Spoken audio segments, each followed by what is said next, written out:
The Secret Garden by Frances Hodgson Burnett. Chapter 1. There is no one left. When Mary Lennox was sent to Misselthwaite Manor to live with her uncle, everybody said she was the most disagreeable-looking child ever seen. It was true, too. She had a little thin face and a little thin body, thin light hair and a sour expression. Her hair was yellow, and her face was yellow because she had been born in India, and had always been ill in one way or another. Her father had held a position under the English government, and had always been busy and ill himself, and her mother had been a great beauty who cared only to go to parties and amuse herself with gay people. She had not wanted a little girl at all, and when Mary was born she handed her over to the care of an ayah, who was made to understand that if she wished to please the Mem Sahib, she must keep the child out of sight as much as possible. So when she was a sickly, fretful, ugly little baby, she was kept out of the way, and when she became a sickly, fretful, toddling thing, she was kept out of the way also. She never remembered seeing familiarly anything but the dark faces of her ayah and the other native servants, and as they always obeyed her and gave her her own way in everything, because the Mem Sahib would be angry if she was disturbed by her crying, by the time she was 6 years old she was as tyrannical and selfish a little pig as ever lived. The young English governess who came to teach her to read and write disliked her so much that she gave up her place in 3 months. And when other governesses came to try to fill it, they always went away in a shorter time than the first one. So if Mary had not chosen to really want to know how to read books, she would never have learned her letters at all. One frightfully hot morning, when she was about 9 years old, she awakened feeling very cross, and she became crosser still when she saw that the servant who stood by her bedside was not her ayah. "Why did you come?" she said to the strange woman. "I will not let you stay. Send my ayah to me." The woman looked frightened, but she only stammered that the ayah could not come, and when Mary threw herself into a passion and beat and kicked her, she looked only more frightened, and repeated that it was not possible for the ayah to come to Missie Sahib. There was something mysterious in the air that morning. Nothing was done in its regular order, and several of the native servants seemed missing, while those whom Mary saw slunk or hurried about with ashy and scared faces. But no one would tell her anything, and her ayah did not come. She was actually left alone as the morning went on, and at last she wandered out into the garden and began to play by herself under a tree near the veranda. She pretended that she was making a flower-bed, and she stuck big scarlet hibiscus blossoms into little heaps of earth, all the time growing more and more angry, and muttering to herself the things she would say, and the names she would call Saidi when she returned. "Pig! Pig! Daughter of pigs!" she said, because to call a native a pig is the worst insult of all. She was grinding her teeth and saying this over and over again when she heard her mother come out on the veranda with someone. She was with a fair young man, and they stood talking together in low, strange voices. Mary knew the fair young man who looked like a boy. She had heard that he was a very young officer who had just come from England. The child stared at him, but she stared most at her mother. She always did this when she had a chance to see her, because the Mem Sahib, Mary used to call her that, oftener than anything else, was such a tall, slim, pretty person, and wore such lovely clothes. Her hair was like curly silk, and she had a delicate little nose which seemed to be disdaining things, and she had large, laughing eyes. All her clothes were thin and floating, and Mary said they were full of lace. They looked fuller of lace than ever this morning, but her eyes were not laughing at all. They were large and scared, and lifted imploringly to the fair boy officer's face. "Is it so very bad? Oh, is it?" Mary heard her say.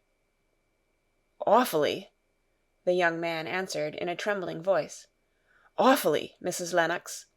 You ought to have gone to the hills 2 weeks ago." The Mem-Sahib wrung her hands. "Oh, I know I ought," she cried. "I only stayed to go to that silly dinner-party. What a fool I was!" At that very moment such a loud sound of wailing broke out from the servants' quarters that she clutched the young man's arm, and Mary stood shivering from head to foot. The wailing grew wilder and wilder. "What is it? What is it?" Mrs. Lennox gasped. "Someone has died," answered the boy officer. "You did not say it had broken out among your servants." "I did not know," the Mem-Sahib cried. "Come with me, come with me." And she turned and ran into the house. After that, appalling things happened, and the mysteriousness of the morning was explained to Mary. The cholera had broken out in its most fatal form, and people were dying like flies. The ayah had been taken ill in the night, and it was because she had just died that the servants had wailed in the huts. Before the next day 3 other servants were dead, and others had run away in terror. There was panic on every side, and dying people in all the bungalows. During the confusion and bewilderment of the second day, Mary hid herself in the nursery, and was forgotten by everyone. Nobody thought of her, nobody wanted her, and strange things happened of which she knew nothing. Mary alternately cried and slept through the hours. She only knew that people were ill, and that she heard mysterious and frightening sounds. Once she crept into the dining-room and found it empty, though a partly finished meal was on the table, and chairs and plates looked as if they had been hastily pushed back when the diners rose suddenly for some reason. The child ate some fruit and biscuits, and being thirsty she drank a glass of wine which stood nearly filled. It was sweet, and she did not know how strong it was. Very soon it made her intensely drowsy, and she went back to her nursery and shut herself in again, frightened by cries she heard in the huts and by the hurrying sound of feet. The wine made her so sleepy that she could scarcely keep her eyes open, and she lay down on her bed and knew nothing more for a long time. Many things happened during the hours in which she slept so heavily, but she was not disturbed by the wails and the sound of things being carried in and out of the bungalow. When she awakened, she lay and stared at the wall. The house was perfectly still. She had never known it to be so silent before. She heard neither voices nor footsteps, and wondered if everybody had got well of the cholera and all the trouble was over. She wondered also who would take care of her now her ayah was dead. There would be a new ayah, and perhaps she would know some new stories. Mary had been rather tired of the old ones. She did not cry because her nurse had died. She was not an affectionate child, and had never cared much for anyone. The noise and hurrying about and wailing over the cholera had frightened her, and she had been angry because no one seemed to remember that she was alive. Everyone was too panic-stricken to think of a little girl no one was fond of. When people had the cholera, it seemed that they remembered nothing but themselves. But if everyone had got well again, surely someone would remember and come to look for her. But no one came, and as she lay waiting, the house seemed to grow more and more silent. She heard something rustling on the matting, and when she looked down she saw a little snake gliding along and watching her with eyes like jewels. She was not frightened, because he was a harmless little thing who would not hurt her, and he seemed in a hurry to get out of the room. He slipped under the door as she watched him. "How queer and quiet it is," she said. "It sounds as if there were no one in the bungalow but me and the snake." Almost the next minute she heard footsteps in the compound, and then on the veranda. They were men's footsteps, and the men entered the bungalow and talked in low voices. No one went to meet or speak to them, and they seemed to open doors and look into rooms. "What desolation!" she heard one voice say. "That pretty, pretty woman! I suppose the child, too. I heard there was a child, though no one ever saw her." Mary was standing in the middle of the nursery when they opened the door, a few minutes later. She looked an ugly, cross little thing, and was frowning because she was beginning to be hungry and feel disgracefully neglected. The first man who came in was a large officer she had once seen talking to her father.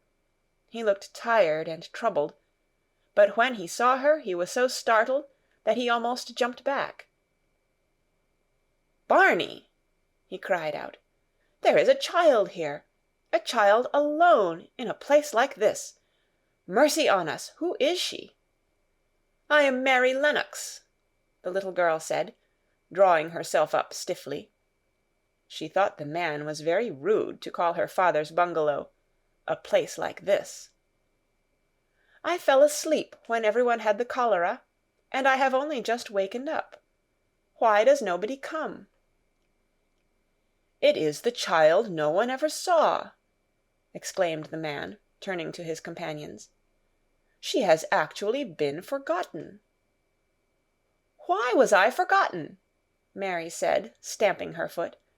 "Why does nobody come?" The young man, whose name was Barney, looked at her very sadly. Mary even thought she saw him wink his eyes, as if to wink tears away. "Poor little kid," he said. "There is nobody left to come." It was in that strange and sudden way that Mary found out that she had neither father nor mother left, that they had died and been carried away in the night, and that the few native servants who had not died also had left the house as quickly as they could get out of it, none of them even remembering that there was a Missie Sahib. That was why the place was so quiet. It was true that there was no one in the bungalow but herself and the little rustling. Chapter 2. Mistress Mary, quite contrary. Mary had liked to look at her mother from a distance, and she had thought her very pretty, but as she knew very little of her, she could scarcely have been expected to love her or to miss her very much when she was gone. She did not miss her at all, in fact, and as she was a self-absorbed child, she gave her entire thought to herself, as she had always done. If she had been older, she would no doubt have been very anxious at being left alone in the world, but she was very young, and as she had always been taken care of, she supposed she always would be. What she thought was that she would like to know if she was going to nice people, who would be polite to her and give her her own way, as her ayah and the other native servants had done. She knew that she was not going to stay at the English clergyman's house, where she was taken at first. She did not want to stay. The English clergyman was poor, and he had 5 children nearly all the same age, and they wore shabby clothes and were always quarreling and snatching toys from each other. Mary hated their untidy bungalow and was so disagreeable to them that after the first day or two nobody would play with her. By the second day they had given her a nickname which made her furious. It was Basil who thought of it first. Basil was a little boy with impudent blue eyes and a turned-up nose, and Mary hated him. She was playing by herself under a tree, just as she had been playing the day the cholera broke out. She was making heaps of earth and paths for a garden, and Basil came and stood near to watch her. Presently he got rather interested, and suddenly made a suggestion. "Why don't you put a heap of stones there, and pretend it is a rockery?" he said. "There, in the middle." and he leaned over her to point. "Go away!" cried Mary. "I don't want boys. Go away!" For a moment Basil looked angry, and then he began to tease. He was always teasing his sisters. He danced round and round her, and made faces, and sang and laughed. "Mistress Mary, quite contrary, how does your garden grow? With silver bells and cockle shells, and marigolds all in a row." He sang it until the other children heard and laughed too, and the crosser Mary got, the more they sang, "Mistress Mary, quite contrary," and after that, as long as she stayed with them, they called her Mistress Mary quite contrary, when they spoke of her to each other, and often when they spoke to her. "You are going to be sent home," Basil said to her at the end of the week, "and we're glad of it." "I am glad of it too," answered Mary. "Where is home?" "She doesn't know where home is," said Basil, with 7-year-old scorn. "It's England, of course. Our grandmamma lives there, and our sister Mabel was sent to her last year. You are not going to your grandmamma. You have none. You are going to your uncle. His name is Mr. Archibald Craven."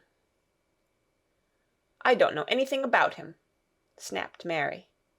"I know you don't," Basil answered. "You don't know anything. Girls never do.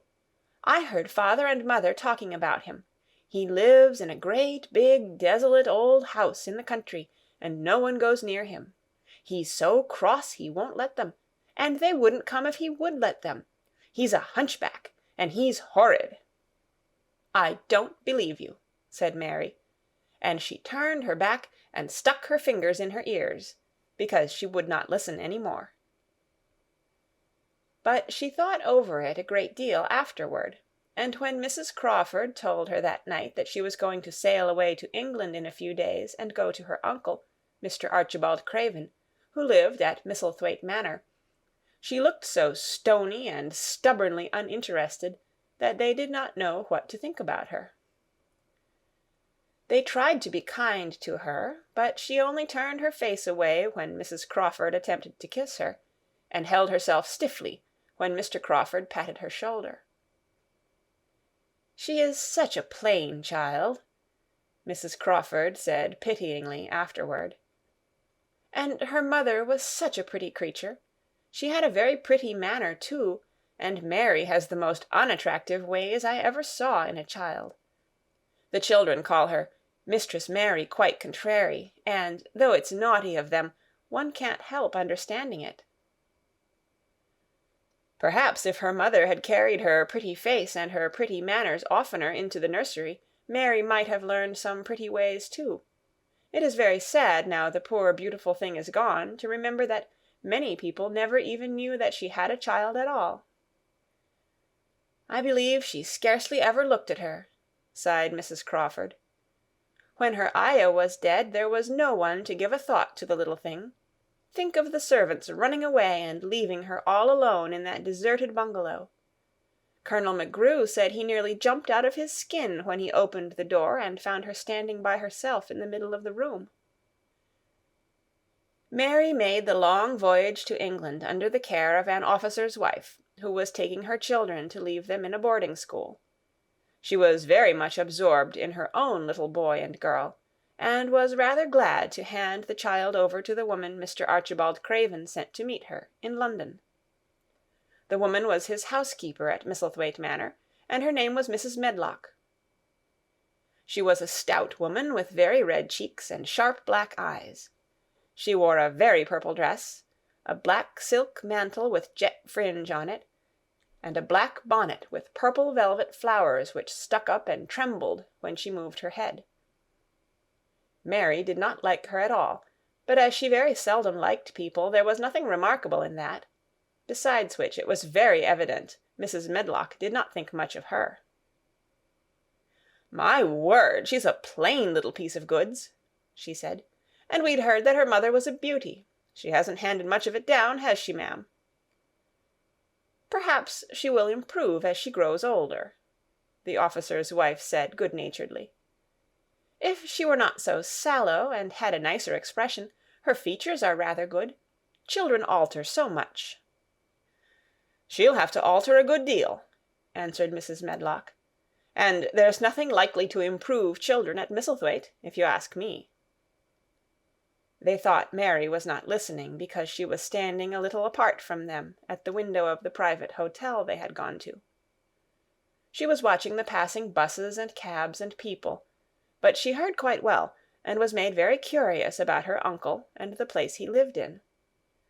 What sort of a place was it, and what would he be like? What was a hunchback? She had never seen one. Perhaps there were none in India. Since she had been living in other people's houses, and had had no ayah, she had begun to feel lonely, and to think queer thoughts which were new to her. She had begun to wonder why she had never seemed to belong to anyone, even when her father and mother had been alive. Other children seemed to belong to their fathers and mothers, but she had never seemed to really be anyone's little girl. She had had servants, and food and clothes, but no one had taken any notice of her. She did not know that this was because she was a disagreeable child, but then, of course, she did not know she was disagreeable. She often thought that other people were, but she did not know that she was so herself. She thought Mrs. Medlock the most disagreeable person she had ever seen, with her common, highly-coloured face and her common fine bonnet. When the next day they set out on their journey to Yorkshire, she walked through the station to the railway carriage with her head up and trying to keep as far away from her as she could, because she did not want to seem to belong to her. It would have made her angry to think people imagined she was her little girl. But Mrs. Medlock was not in the least disturbed by her and her thoughts. She was the kind of woman who would stand no nonsense from young ones. At least, that is what she would have said if she had been asked. She had not wanted to go to London just when her sister Maria's daughter was going to be married, but she had a comfortable, well-paid place as housekeeper at Misselthwaite Manor, and the only way in which she could keep it was to do at once what Mr. Archibald Craven told her to do. She never dared even to ask a question. "Captain Lennox and his wife died of the cholera," Mr. Craven had said in his short, cold way.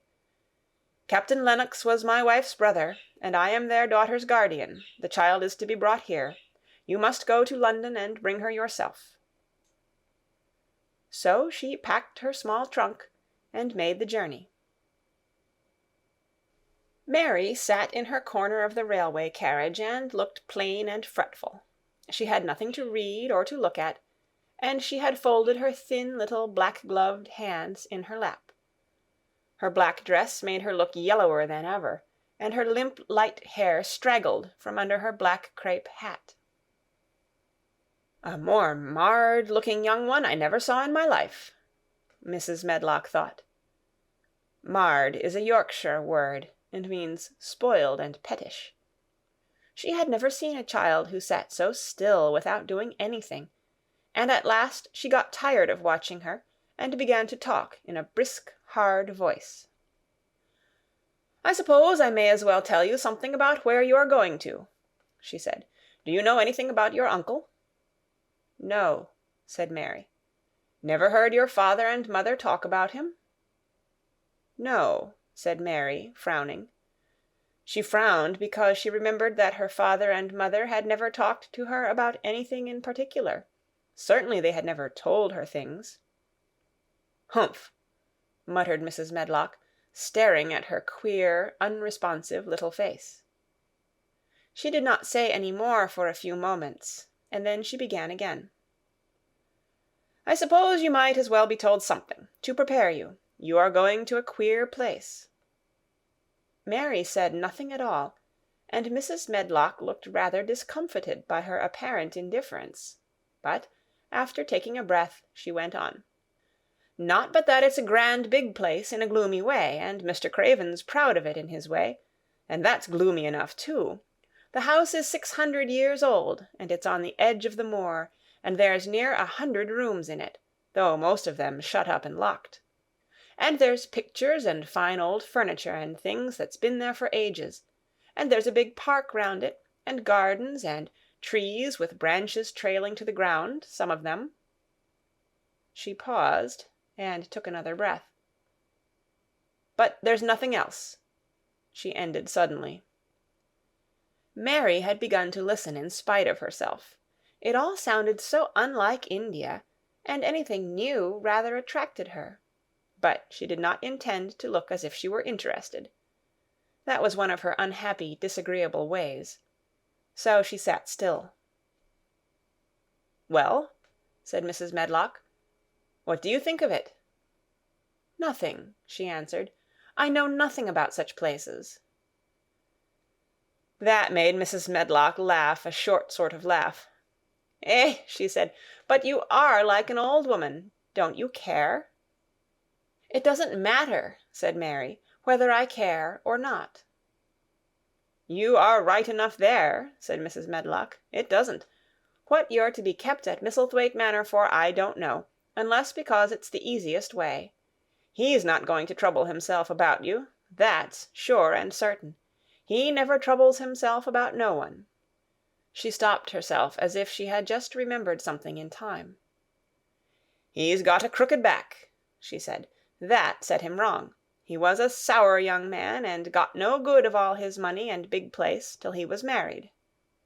Mary's eyes turned toward her in spite of her intention not to seem to care.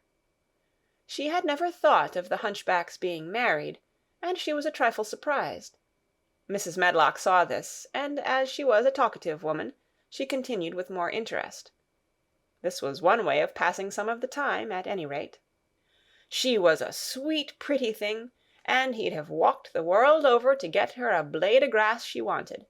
Nobody thought she'd marry him, but she did, and people said she married him for his money. But she didn't. She didn't. Positively. When she died—" Mary gave a little involuntary jump. "Oh, did she die?" she exclaimed, quite without meaning to. She had just remembered a French fairy story she had once read called Riquet à la Houppe. It had been about a poor hunchback and a beautiful princess, and it had made her suddenly sorry for Mr. Archibald Craven. "Yes, she died," Mrs. Medlock answered, "and it made him queerer than ever. He cares about nobody. He won't see people. Most of the time he goes away, and when he is at Misselthwaite he shuts himself up in the west wing, and won't let anyone but Pitcher see him. Pitcher's an old fellow, but he took care of him when he was a child, and he knows his ways." It sounded like something in a book, and it did not make Mary feel cheerful. A house with 100 rooms, nearly all shut up and with their doors locked, a house on the edge of a moor, whatsoever a moor was, sounded dreary. A man with a crooked back who shut himself up also. She stared out of the window with her lips pinched together, and it seemed quite natural that the rain should have begun to pour down in grey slanting lines, and splash and stream down the window panes. If the pretty wife had been alive, she might have made things cheerful by being something like her own mother, and by running in and out and going to parties as she had done in frocks full of lace. But she was not there any more. "You needn't expect to see him, because 10 to 1 you won't," said Mrs. Medlock. "And you mustn't expect that there will be people to talk to you. You'll have to play about and look after yourself. You'll be told what rooms you can go into and what rooms you're to keep out of. There's gardens enough. But when you're in the house, don't go wandering and poking about. Mr. Craven won't have it." "I shall not want to go poking about," said sour little Mary, and just as suddenly as she had begun to be rather sorry for Mr. Archibald Craven, she began to cease to be sorry, and to think he was unpleasant enough to deserve all that had happened to him. And she turned her face toward the streaming panes of the window of the railway carriage, and gazed out at the grey rainstorm, which looked as if it would go on for ever and ever. She watched it so long and steadily that the greyness grew heavier and heavier before her eyes, and she fell asleep. Chapter 3. Across the Moor. She slept a long time, and when she awakened, Mrs. Medlock had bought a lunch-basket at one of the stations, and they had some chicken and cold beef and bread and butter, and some hot tea. The rain seemed to be streaming down more heavily than ever, and everybody in the station wore wet and glistening waterproofs.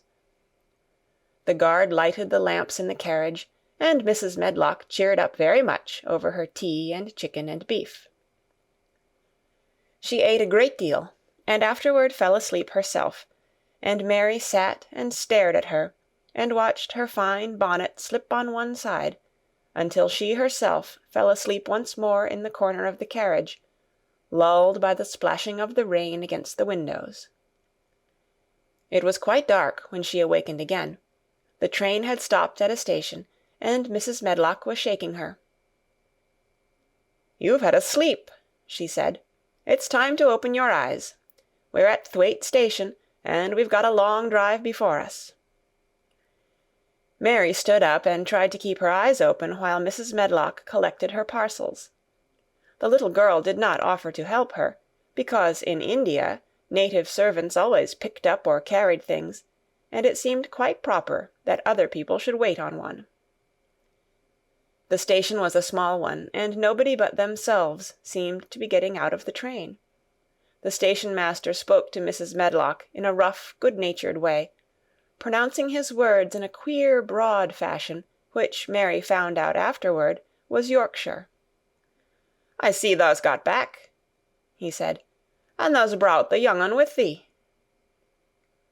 "Aye, that's her," answered Mrs. Medlock, speaking with a Yorkshire accent herself, and jerking her head over her shoulder toward Mary.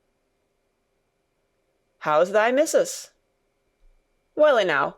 The carriage is waiting outside for thee." A brougham stood on the road before the little outside platform. Mary saw that it was a smart carriage, and that it was a smart footman who helped her in. His long waterproof coat and the waterproof covering of his hat were shining and dripping with rain, as everything was, the burly station-master included. When he shut the door, mounted the box with the coachman, and they drove off, the little girl found herself seated in a comfortably cushioned corner, but she was not inclined to go to sleep again. She sat and looked out of the window, curious to see something of the road over which she was being driven to the queer place Mrs. Medlock had spoken of. She was not at all a timid child, and she was not exactly frightened, but she felt that there was no knowing what might happen in a house with 100 rooms, nearly all shut up, a house standing on the edge of a moor. "What is a moor?" she said suddenly to Mrs. Medlock. "Look out of the window in about 10 minutes and you'll see," the woman answered.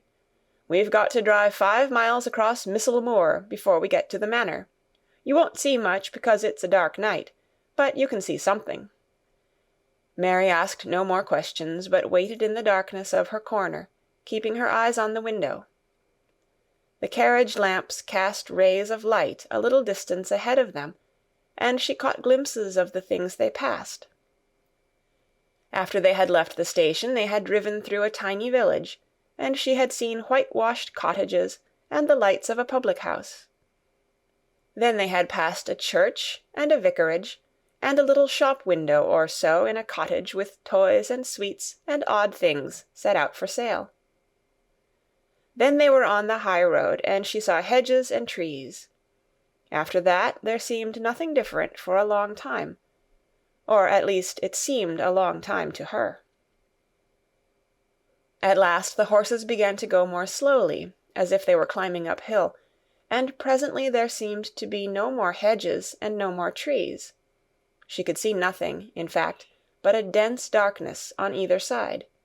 She leaned forward and pressed her face against the window just as the carriage gave a big jolt. "Eh, we're on the moor now, sure enough," said Mrs. Medlock. The carriage lamps shed a yellow light on a rough-looking road, which seemed to be cut through bushes and low-growing things which ended in the great expanse of dark apparently spread out before and around them. A wind was rising and making a singular, wild, low, rushing sound. It's not the sea, is it?" said Mary, looking round at her companion. "No, not it," answered Mrs. Medlock. "Nor it isn't fields nor mountains. It's just miles and miles and miles of wild land that nothing grows on but heather and gorse and broom, and nothing lives on but wild ponies and sheep. I feel as if it might be the sea, if there were water on it," said Mary. "It sounds like the sea just now." "That's the wind blowing through the bushes," Mrs. Medlock said. "It's a wild, dreary enough place to my mind, though there's plenty that likes it, particularly when the heather's in bloom." On and on they drove through the darkness, and though the rain stopped, the wind rushed by and whistled and made strange sounds. The road went up and down, and several times the carriage passed over a little bridge, beneath which water rushed very fast, with a great deal of noise. Mary felt as if the drive would never come to an end, and that the wide, bleak moor was a wide expanse of black ocean through which she was passing on a strip of dry land. "I don't like it," she said to herself. "I don't like it," and she pinched her thin lips more tightly together. The horses were climbing up a hilly piece of road when she first caught sight of a light. Mrs. Medlock saw it as soon as she did, and drew a long sigh of relief. I am glad to see that bit o' light twinkling," she exclaimed. "It's the light in the lodge window. We shall get a good cup of tea after a bit, at all events." It was after a bit, as she said, for when the carriage passed through the park gates, there was still 2 miles of avenue to drive through, and the trees, which nearly met overhead, made it seem as if they were driving through a long, dark vault. They drove out of the vault into a clear space, and stopped before an immensely long but low-built house, which seemed to ramble round a stone court. At first Mary thought that there were no lights at all in the windows, but as she got out of the carriage she saw that one room in a corner upstairs showed a dull glow. The entrance door was a huge one made of massive, curiously shaped panels of oak, studded with big iron nails and bound with great iron bars. It opened into an enormous hall, which was so dimly lighted that the faces in the portraits on the walls and the figures in the suits of armor made Mary feel that she did not want to look at them. As she stood on the stone floor, she looked a very small, odd little black figure, and she felt as small and lost and odd as she looked. A neat, thin old man stood near the manservant who opened the door for them. "You are to take her to her room," he said in a husky voice. "He doesn't want to see her. He's going to London in the morning." "Very well, Mr. Pitcher," Mrs. Medlock answered. "So long as I know what's expected of me, I can manage." "What's expected of you, Mrs. Medlock," Mr. Pitcher said, "is that you make sure that he's not disturbed, and that he doesn't see what he doesn't want to see." And then Mary Lennox was led up a broad staircase, and down a long corridor, and up a short flight of steps, and through another corridor, and another, until a door opened in a wall, and she found herself in a room with a fire in it, and a supper on a table. Mrs. Medlock said unceremoniously, "Well, here you are. This room and the next are where you'll live, and you must keep to them. Don't you forget that." It was in this way Mistress Mary arrived at Misselthwaite Manor, and she had perhaps never felt quite so contrary in all her life. Chapter 4. Martha. When she opened her eyes in the morning, it was because a young housemaid had come into her room to light the fire and was kneeling on the hearth-rug raking out the cinders noisily. Mary lay and watched her for a few moments, and then began to look about the room. She had never seen a room at all like it, and thought it curious and gloomy. The walls were covered with tapestry, with a forest scene embroidered on it. There were fantastically dressed people under the trees, and in the distance there was a glimpse of the turrets of a castle. There were hunters and horses and dogs and ladies. Mary felt as if she were in the forest with them. Out of a deep window she could see a great climbing stretch of land, which seemed to have no trees on it, and to look rather like an endless, dull, purplish sea. "What is that?" she said, pointing out of the window. Martha, the young housemaid, who had just risen to her feet, looked and pointed also. "That there?" she said. "Yes." "That's the Moor," with a good-natured grin. "Does thou like it?" "No," answered Mary. "I hate it." "That's because thou'rt not used to it," Martha said, going back to her hearth. "Thou thinks it's too big and bare now, but thou will like it." "Do you?" inquired Mary. "Aye, that I do," answered Martha, cheerfully polishing away at the grate. "I just love it. It's none bare. It's covered wi' growing things as smells sweet. It's fair lovely in spring and summer when the gorse and broom and heather's in flower. It smells o' honey, and there's such a lot of fresh air, and the sky looks so high, and the bees and skylarks make such a nice noise, hummin' and singin'. I wouldn't live away from the moor for anythin'." Mary listened to her with a grave, puzzled expression. The native servants she had been used to in India were not in the least like this. They were obsequious and servile, and did not presume to talk to their masters as if they were their equals. They made salams and called them "protector of the poor," and names of that sort. Indian servants were commanded to do things, not asked. It was not the custom to say "please" and "thank you," and Mary had always slapped her ayah in the face when she was angry. She wondered a little what this girl would do if one slapped her in the face. She was a round, rosy, good-natured-looking creature, but she had a sturdy way which made Mistress Mary wonder if she might not even slap back, if the person who slapped her was only a little girl. "You are a strange servant," she said from her pillows, rather haughtily. Martha sat up on her heels, with her blacking-brush in her hand, and laughed, without seeming the least out of temper. I know that," she said. "If there was a grand missus at Misselthwaite, I should never have been even one of the under-housemaids. I might have been let to be scullery-maid, but I'd never have been let upstairs. I'm too common, and I talk too much Yorkshire. But this is a funny house for all it's so grand. Seems like there's neither master nor mistress, except Mr. Pitcher and Mrs. Medlock. Mr. Craven, he won't be troubled about anything when he's here, and he's nearly always away.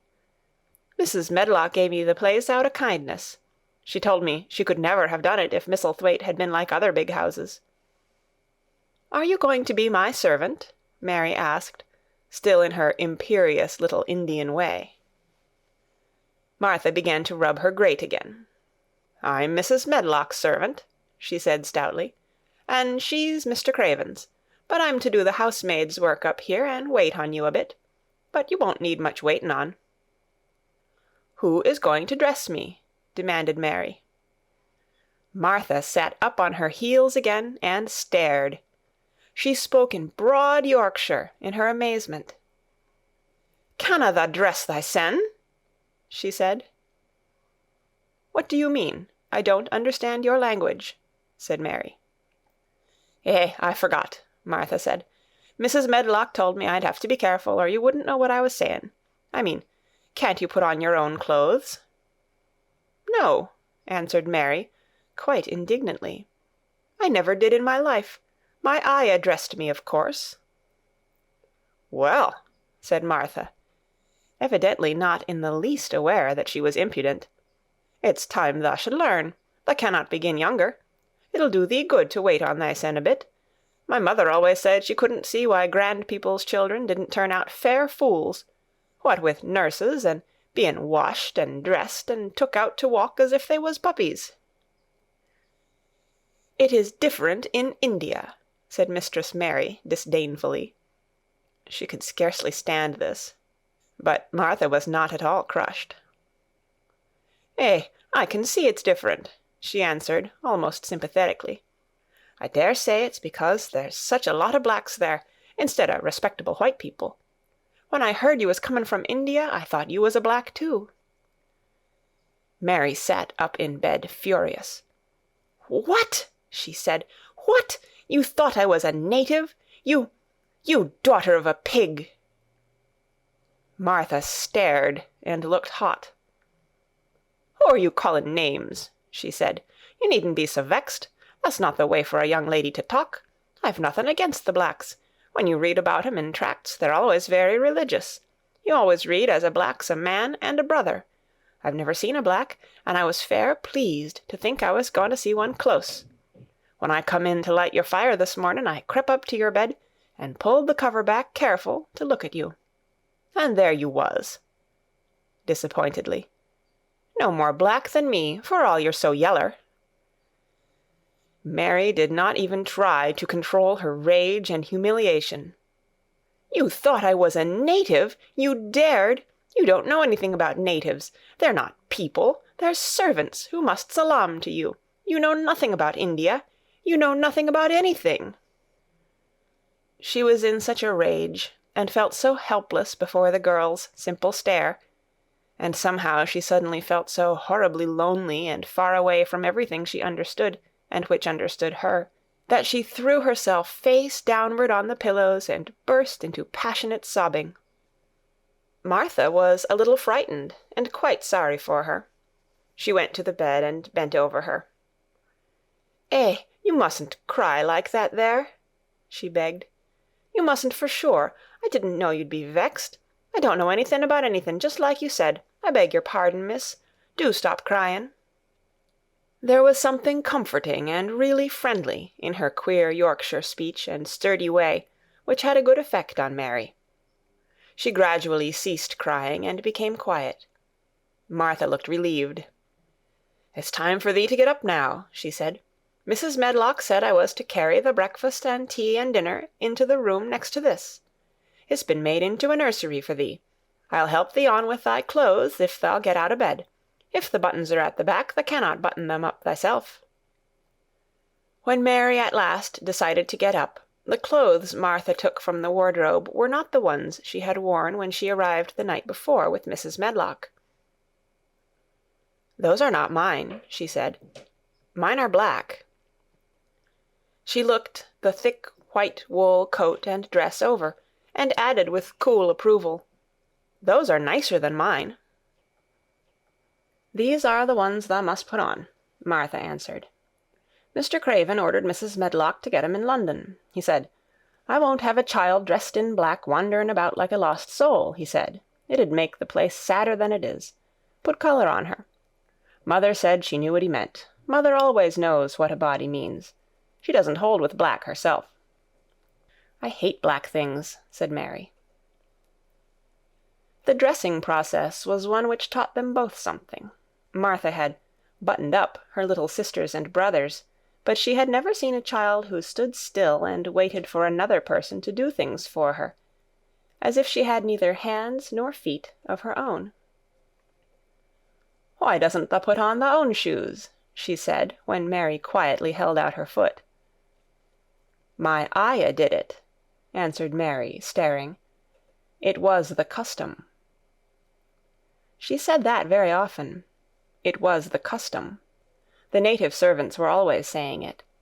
If one told them to do a thing their ancestors had not done for 1,000 years, they gazed at one mildly and said, "It is not the custom," and one knew that was the end of the matter.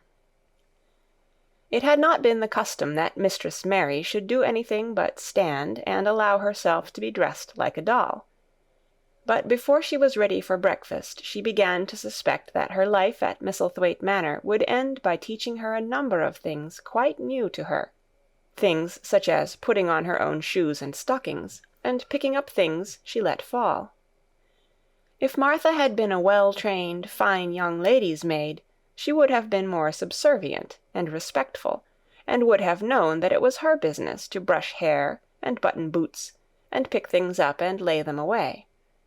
She was, however, only an untrained Yorkshire rustic, who had been brought up in a moorland cottage with a swarm of little brothers and sisters, who had never dreamed of doing anything but waiting on themselves and on the younger ones, who were either babies in arms, or just learning to totter about and tumble over things.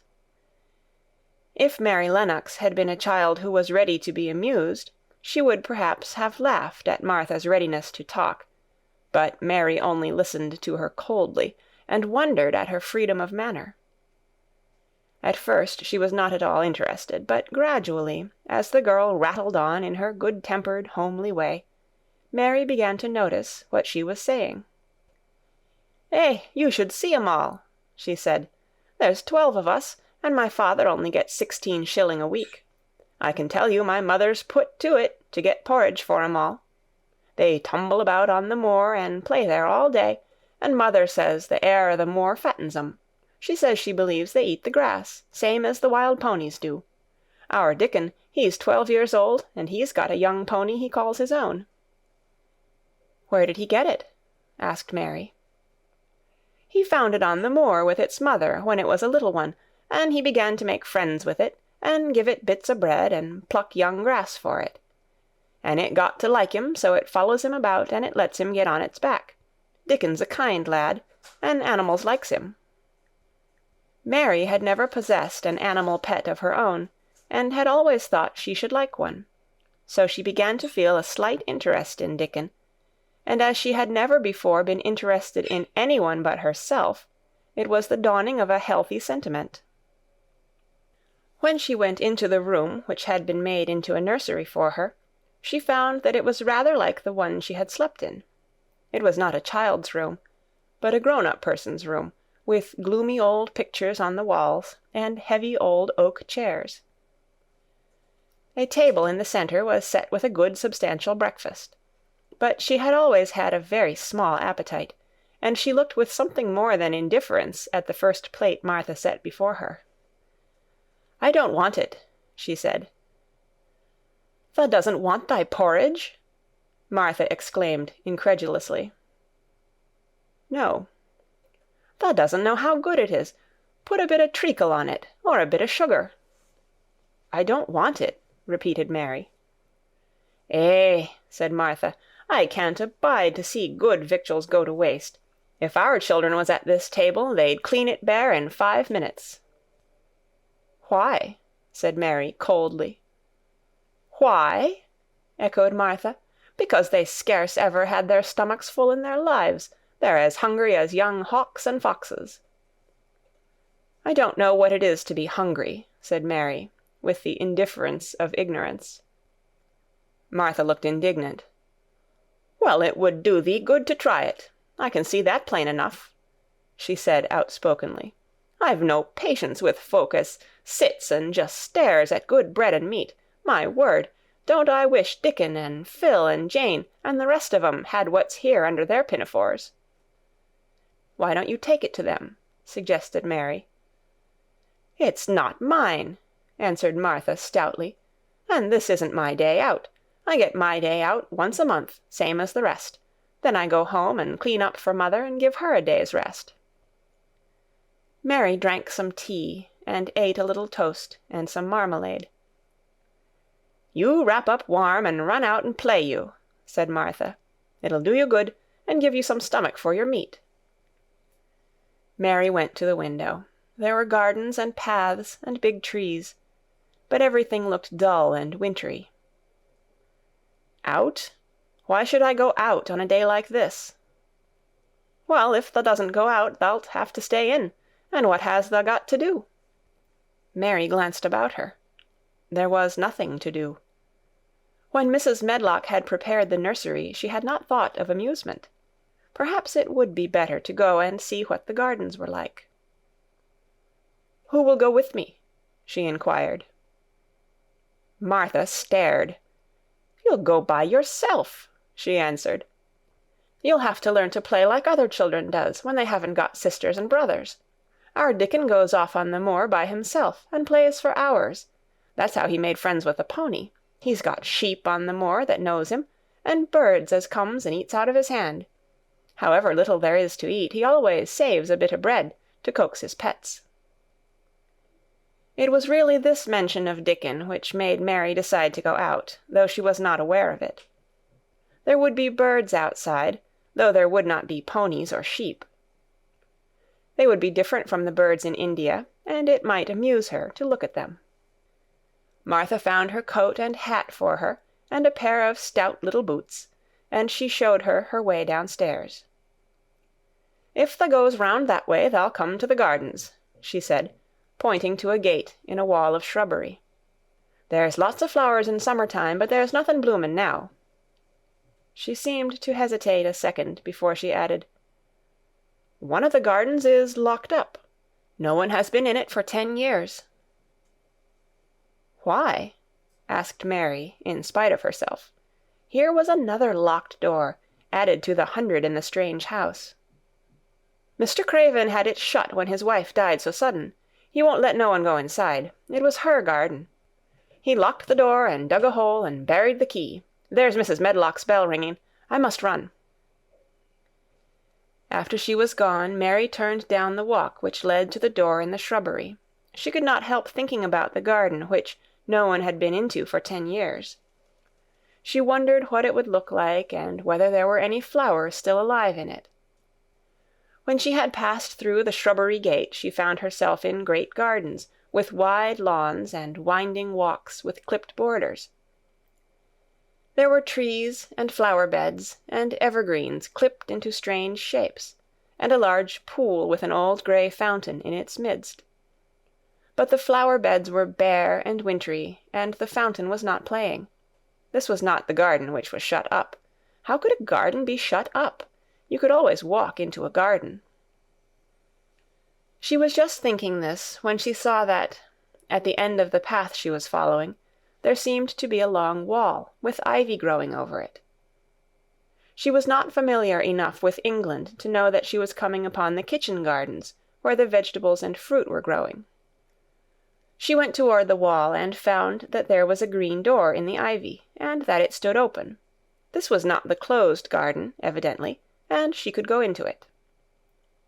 She went through the door, and found that it was a garden with walls all round it, and that it was only one of several walled gardens which seemed to open into one another. She saw another open green door, revealing bushes and pathways between beds containing winter vegetables. Fruit trees were trained flat against the wall, and over some of the beds there were glass frames. The place was bare and ugly enough, Mary thought, as she stood and stared about her. It might be nicer in summer when things were green, but there was nothing pretty about it now. Presently an old man with a spade over his shoulder walked through the door leading from the second garden. He looked startled when he saw Mary, and then touched his cap. He had a surly old face, and did not seem at all pleased to see her. But then she was displeased with his garden, and wore her quite contrary expression, and certainly did not seem at all pleased to see him. "What is this place?" she asked. "One of the kitchen gardens," he answered. "What is that?" said Mary, pointing through the other green door. "Another of 'em," shortly. "There's another on t'other side of the wall, and there's the orchard t'other side of that." "Can I go in them?" asked Mary. "If thou likes, but there's nowt to see." Mary made no response. She went down the path and through the second green door. There she found more walls, and winter vegetables and glass frames. But in the second wall there was another green door, and it was not open. Perhaps it led into the garden which no one had seen for 10 years. As she was not at all a timid child, and always did what she wanted to do, Mary went to the green door and turned the handle. she hoped the door would not open, because she wanted to be sure she had found the mysterious garden. But it did open quite easily, and she walked through it and found herself in an orchard.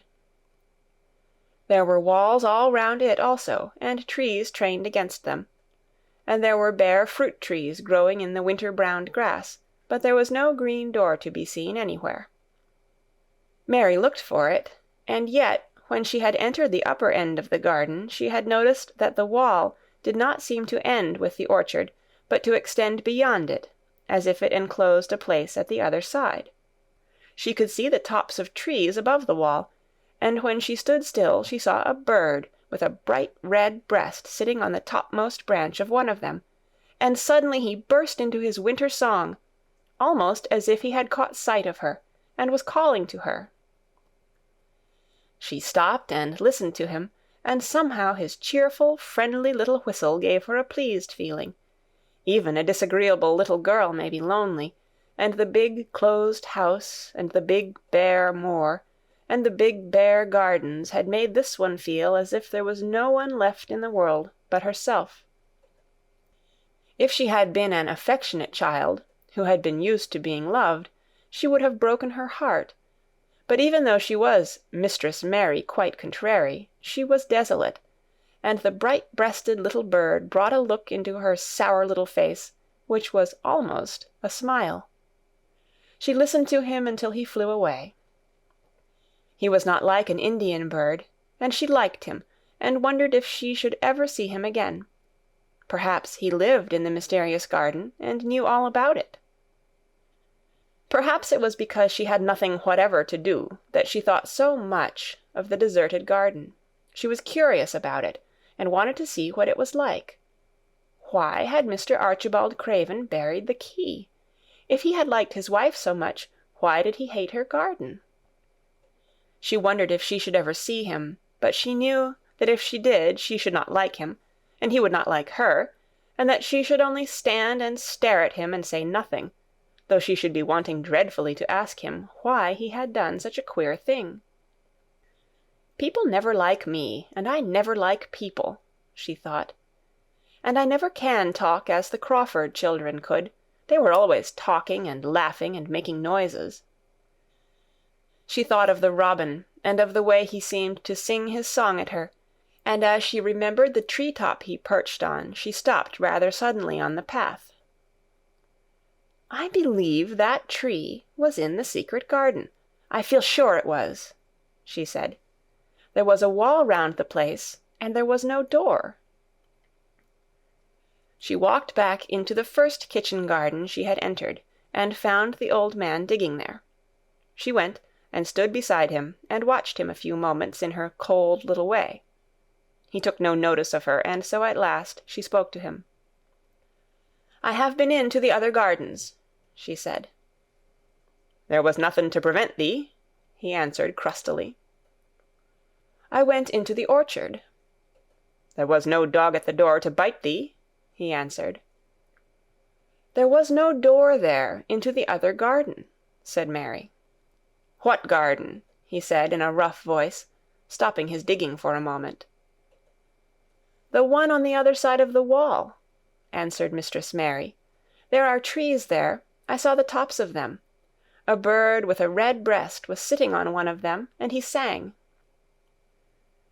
To her surprise, the surly old weather-beaten face actually changed its expression. A slow smile spread over it, and the gardener looked quite different.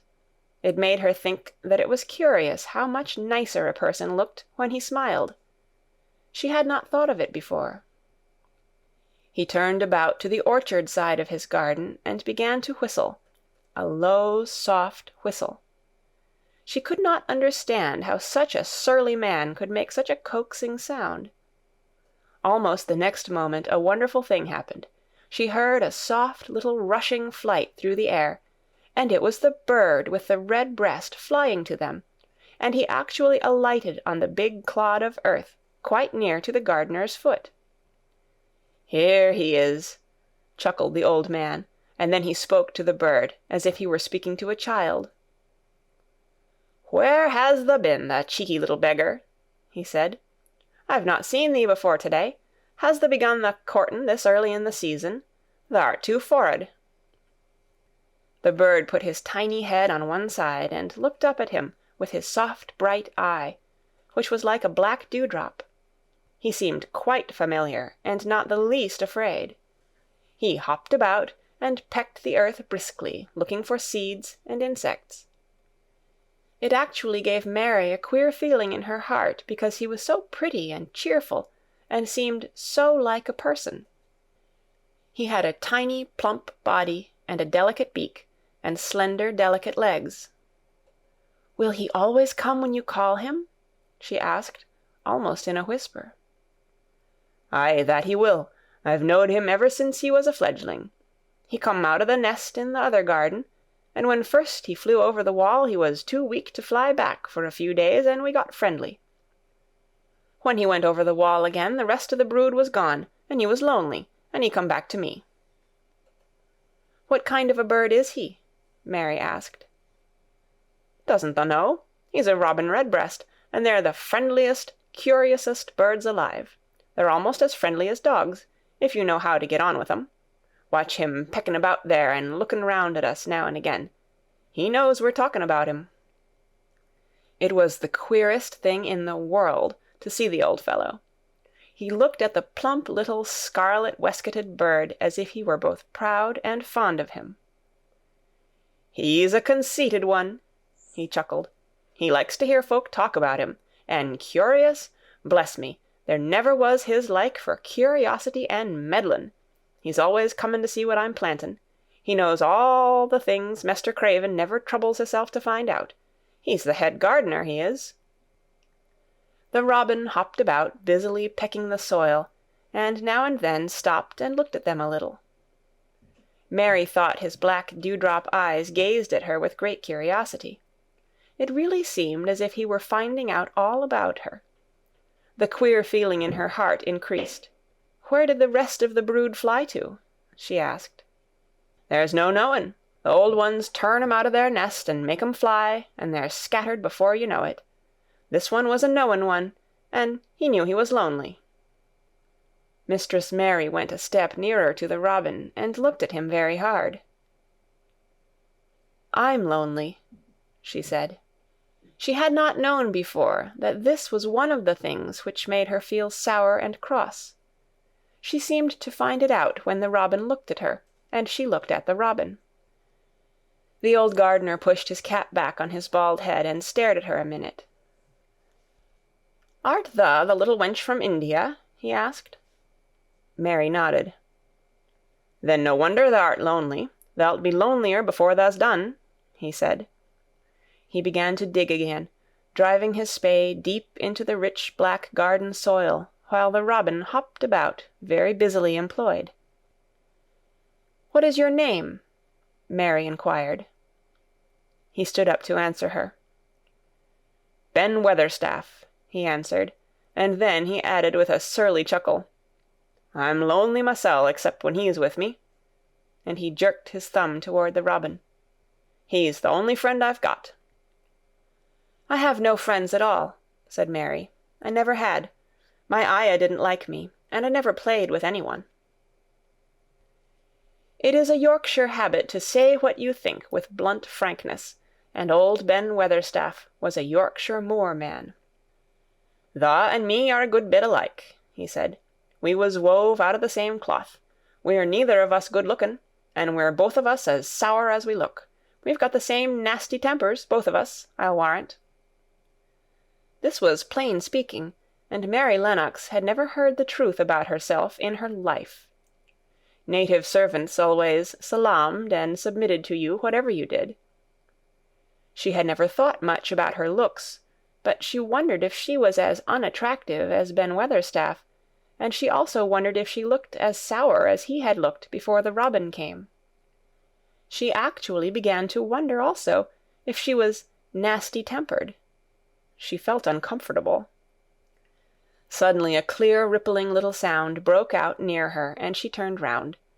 She was standing a few feet from a young apple-tree, and the robin had flown on to one of its branches and had burst out into a scrap of a song. Ben Weatherstaff laughed outright. "What did he do that for?" asked Mary. "He's made up his mind to make friends with thee," replied Ben. "Dang me if he hasn't took a fancy to thee." "To me?" said Mary, and she moved toward the little tree softly and looked up. "Would you make friends with me?" she said to the robin, just as if she was speaking to a person. "Would you?" And she did not say it either in her hard little voice or in her imperious Indian voice, but in a tone so soft and eager and coaxing that Ben Weatherstaff was as surprised as she had been when she heard him whistle. "Why," he cried out, "thus said that as nice and human as if there was a real child instead of a sharp old woman. Thus said it almost like Dickon talks to his wild things on the moor." "Do you know Dickon?" Mary asked, turning round rather in a hurry. "Everybody knows him. Dickon's wanderin' about everywhere. The very blackberries and heather-bells knows him. I warrant the foxes shows him where their cubs lies, and the skylarks don't hide their nests from him." Mary would have liked to ask some more questions. She was almost as curious about Dickon as she was about the deserted garden. But just that moment the robin, who had ended his song, gave a little shake of his wings, spread them, and flew away. He had made his visit, and had other things to do. "He has flown over the wall," Mary cried out, watching him. "He has flown into the orchard. He has flown across the other wall into the garden where there is no door." "He lives there," said old Ben. "He came out of the egg there. If he's courtin', he's making up to some young madam of a robin that lives among the old rose-trees there." "Rose-trees?" said Mary. "Are there rose-trees?" Ben Weatherstaff took up his spade again and began to dig. "There was 10 year ago," he mumbled. "I should like to see them," said Mary. "Where is the green door? There must be a door somewhere." Ben drove his spade deep and looked as uncompanionable as he had looked when she first saw him. "There was 10 year ago, but there isn't now," he said. "No door?" cried Mary. "There must be." "None as anyone can find, and none as is anyone's business. Don't you be a meddlesome wench and poke your nose where it's no cause to go. Here, I must go on with my work. Get you gone and play you. I've no more time." And he actually stopped digging, threw his spade over his shoulder, and walked off, without even glancing at her or saying good-bye. Chapter 5. The Cry in the Corridor. At first each day which passed by for Mary Lennox was exactly like the others. Every morning she awoke in her tapestried room and found Martha kneeling upon the hearth building her fire. Every morning she ate her breakfast in the nursery, which had nothing amusing in it, and after each breakfast she gazed out of the window across to the huge moor which seemed to spread out on all sides and climb up to the sky, and after she had stared for a while she realized that if she did not go out she would have to stay in and do nothing, and so she went out. She did not know that this was the best thing she could have done, and she did not know that, when she began to walk quickly or even run along the paths and down the avenue, she was stirring her slow blood and making herself stronger by fighting with the wind which swept down from the moor.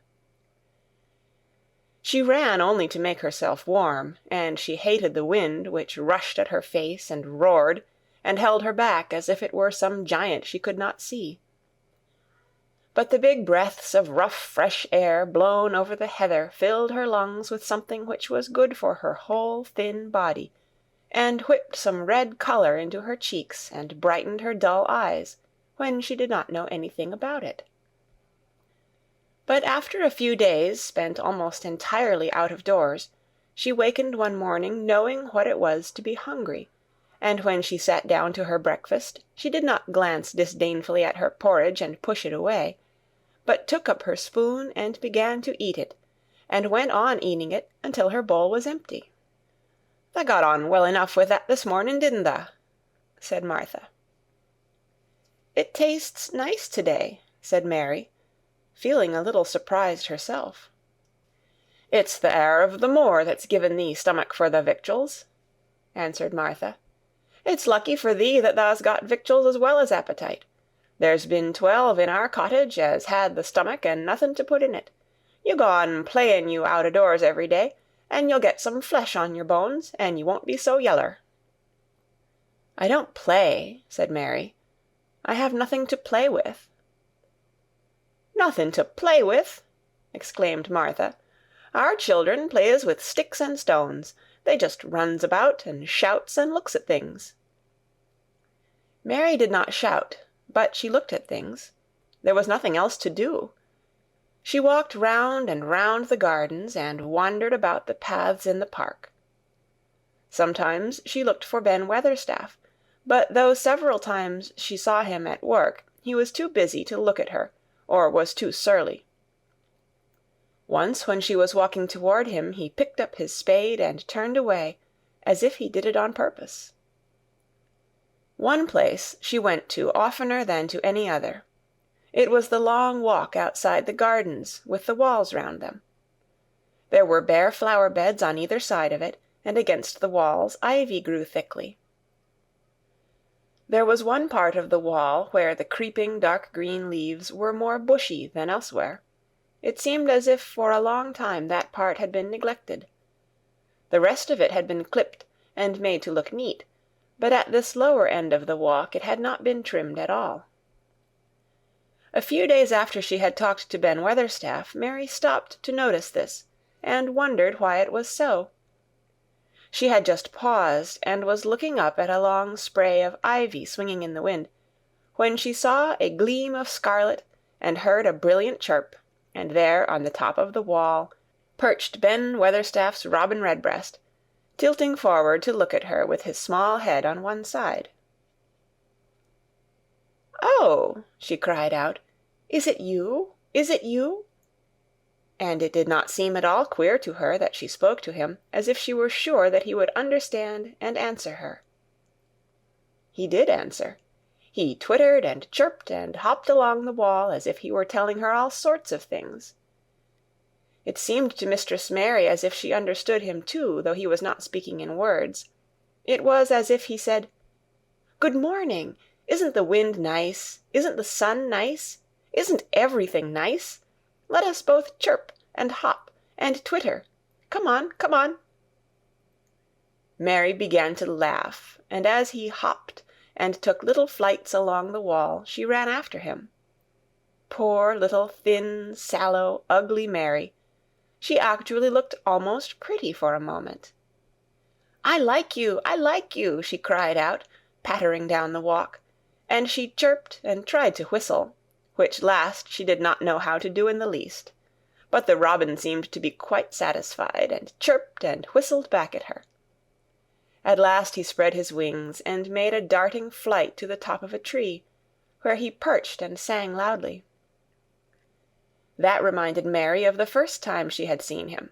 He had been swinging on a tree-top then, and she had been standing in the orchard. Now she was on the other side of the orchard, and standing in the path outside a wall, much lower down, and there was the same tree inside. "It's the garden no one can go into," she said to herself.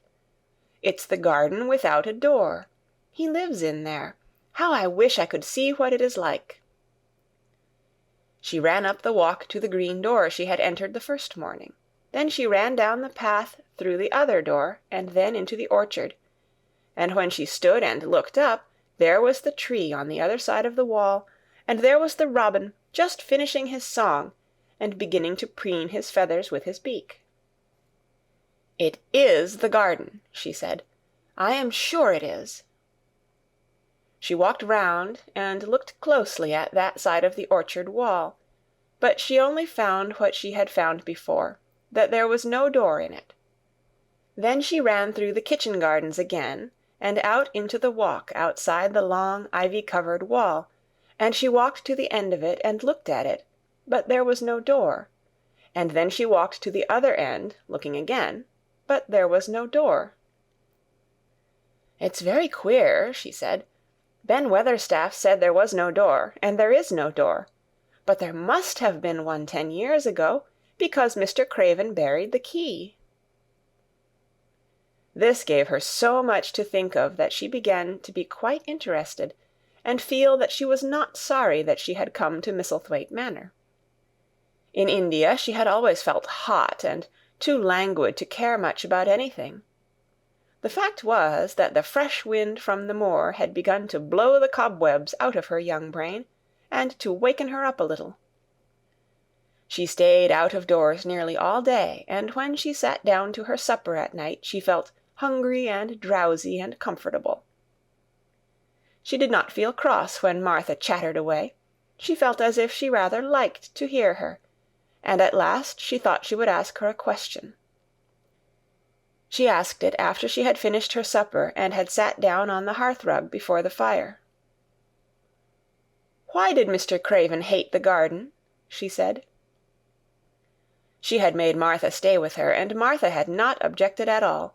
She was very young, and used to a crowded cottage full of brothers and sisters, and she found it dull in the great servants' hall downstairs, where the footmen and upper housemaids made fun of her Yorkshire speech, and looked upon her as a common little thing, and sat and whispered among themselves. Martha liked to talk, and the strange child who had lived in India, and been waited upon by blacks, was novelty enough to attract her. She sat down on the hearth herself without waiting to be asked. "Art tha thinking about that garden yet?" she said. "I knew tha would. That was just the way with me when I first heard about it." "Why did he hate it?" Mary persisted. Martha tucked her feet under her and made herself quite comfortable. "Listen to the wind wuthering round the house," she said. "You could bear stand up on the moor if you was out on it tonight." Mary did not know what wuthering meant until she listened, and then she understood. It must mean that hollow, shuddering sort of roar which rushed round and round the house as if the giant no one could see were buffeting it and beating at the walls and windows to try to break in. But one knew he could not get in, and somehow it made one feel very safe and warm inside a room with a red coal fire. "But why did he hate it so?" she asked, after she had listened. She intended to know, if Martha did. Then Martha gave up her store of knowledge. "Mind," she said, "Mrs. Medlock said it's not to be talked about. There's lots of things in this place that's not to be talked over. That's Mr. Craven's orders. His troubles are none servant's business, he says. But for the garden he wouldn't be like he is. It was Mrs. Craven's garden that she had made when first they were married, and she just loved it. And they used to tend the flowers themselves, and none of the gardeners was ever let to go in. Him and her used to go in and shut the door, and stay there hours and hours, reading and talking. And she was just a bit of a girl, and there was an old tree with a branch bent like a seat on it. And she made roses grow over it, and she used to sit there. But one day when she was sitting there, the branch broke, and she fell on the ground, and was hurt so bad that next day she died. The doctors thought he'd go out of his mind and die too. That's why he hates it. No one's never gone in since, and he won't let anyone talk about it." Mary did not ask any more questions. She looked at the red fire and listened to the wind wuthering. It seemed to be wuthering louder than ever. At that moment a very good thing was happening to her. 4 good things had happened to her, in fact, since she came to Misselthwaite Manor. She had felt as if she had understood a robin, and that he had understood her. She had run in the wind until her blood had grown warm. She had been healthily hungry for the first time in her life, and she had found out what it was to be sorry for someone. But as she was listening to the wind, she began to listen to something else. She did not know what it was, because at first she could scarcely distinguish it from the wind itself. It was a curious sound.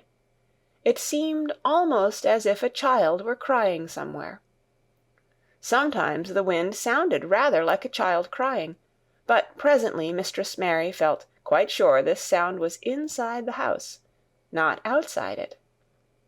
It was far away, but it was inside. She turned round and looked at Martha. "Do you hear anyone crying?" she said. Martha suddenly looked confused. "No," she answered. "It's the wind. Sometimes it sounds like as if someone was lost on the moor and wailin'. It's got all sorts of sounds." "But listen," said Mary. "It's in the house, down one of those long corridors." And at that very moment a door must have been opened somewhere downstairs, for a great rushing draught blew along the passage, and the door of the room they sat in was blown open with a crash, and as they both jumped to their feet the light was blown out, and the crying sound was swept down the far corridor, so that it was to be heard more plainly than ever. "There," said Mary, "I told you so. It is someone crying, and it isn't a grown-up person." Martha ran and shut the door and turned the key, but before she did it they both heard the sound of a door in some far passage shutting with a bang, and then everything was quiet, for even the wind ceased wutherin' for a few moments. "It was the wind," said Martha stubbornly, "and if it wasn't, it was little Betty Butterworth, the scullery maid. She's had the toothache all day." But something troubled and awkward in her manner made Mistress Mary stare very hard at her. She did not believe she was speaking the truth. Chapter 6. There was someone crying. There was. The next day the rain poured down in torrents again, and when Mary looked out of her window the moor was almost hidden by grey mist and cloud. There could be no going out to-day. "What do you do in your cottage when it rains like this?" she asked Martha. "Try to keep from under each other's feet, mostly," Martha answered. There does seem a lot of us then. Mother's a good-tempered woman, but she gets fair moithered. The biggest ones goes out in the cowshed and plays there. Dickon, he doesn't mind the wet. He goes out just the same as if the sun was shinin'. He says he sees things on rainy days as doesn't show when it's fair weather. He once found a little fox cub half drowned in its hole, and he brought it home in the bosom of his shirt to keep it warm. Its mother had been killed near by, and the hole was swum out, and the rest of the litter was dead. He's got it at home now. He found a half-drowned young crow another time, and he brought it home too, and tamed it. It's named Soot, because it's so black, and it hops and flies about with him everywhere." The time had come when Mary had forgotten to resent Martha's familiar talk. She had even begun to find it interesting, and to be sorry when she stopped or went away. The stories she had been told by her ayah when she lived in India had been quite unlike those Martha had to tell, about the moorland cottage which held 14 people who lived in 4 little rooms, and never had quite enough to eat. The children seemed to tumble about and amuse themselves like a litter of rough, good-natured collie puppies. Mary was most attracted by the mother and Dickon. When Martha told stories of what Mother said or did, they always sounded comfortable. "If I had a raven or a fox cub, I could play with it," said Mary. "But I have nothing." Martha looked perplexed. "Can the knit?" she asked. "No," answered Mary. "Can the sew?" "No." "Can the read?" "Yes." "Then why doesn't thou read something, or learn a bit o' spellin'? Thou'st old enough to be learning thy book a good bit now." "I haven't any books," said Mary. "Those I had were left in India." "That's a pity," said Martha. "If Mrs. Medlock 'ud let thee go into the library, there's thousands o' books there." Mary did not ask where the library was, because she was suddenly inspired by a new idea. She made up her mind to go and find it herself. She was not troubled about Mrs. Medlock. Mrs. Medlock seemed always to be in her comfortable housekeeper's sitting-room downstairs. In this queer place one scarcely ever saw any one at all. In fact, there was no one to see but the servants, and when their master was away they lived a luxurious life below stairs, where there was a huge kitchen hung about with shining brass and pewter, and a large servants' hall, where there were 4 or 5 abundant meals eaten every day, and where a great deal of lively romping went on when Mrs. Medlock was out of the way. Mary's meals were served regularly, and Martha waited on her, but no one troubled themselves about her in the least. Mrs. Medlock came and looked at her every day or two, but no one inquired what she did, or told her what to do. She supposed that perhaps this was the English way of treating children. In India she had always been attended by her ayah, who had followed her about and waited on her, hand and foot. She had often been tired of her company. Now she was followed by nobody, and was learning to dress herself, because Martha looked as though she thought she was silly and stupid when she wanted to have things handed to her and put on. "Hasn't thou got good sense?" she said once, when Mary had stood waiting for her to put on her gloves for her. "Our Susan Ann is twice as sharp as thee, and she's only 4-year-old. Sometimes thou looks fair soft in the head." Mary had worn her contrary scowl for an hour after that, but it made her think several entirely new things. She stood at the window for about 10 minutes this morning after Martha had swept up the hearth for the last time, and gone downstairs. She was thinking over the new idea which had come to her when she heard of the library. She did not care very much about the library itself, because she had read very few books, but to hear of it brought back to her mind the 100 rooms with closed doors. She wondered if they were all really locked, and what she would find if she could get into any of them. Were there 100 really? Why shouldn't she go and see how many doors she could count? It would be something to do on this morning when she could not go out. She had never been taught to ask permission to do things, and she knew nothing at all about authority, so she would not have thought it necessary to ask Mrs. Medlock if she might walk about the house, even if she had seen her. She opened the door of the room and went into the corridor, and then she began her wanderings. It was a long corridor, and it branched into other corridors, and it led her up short flights of steps which mounted to others again. There were doors and doors, and there were pictures on the walls.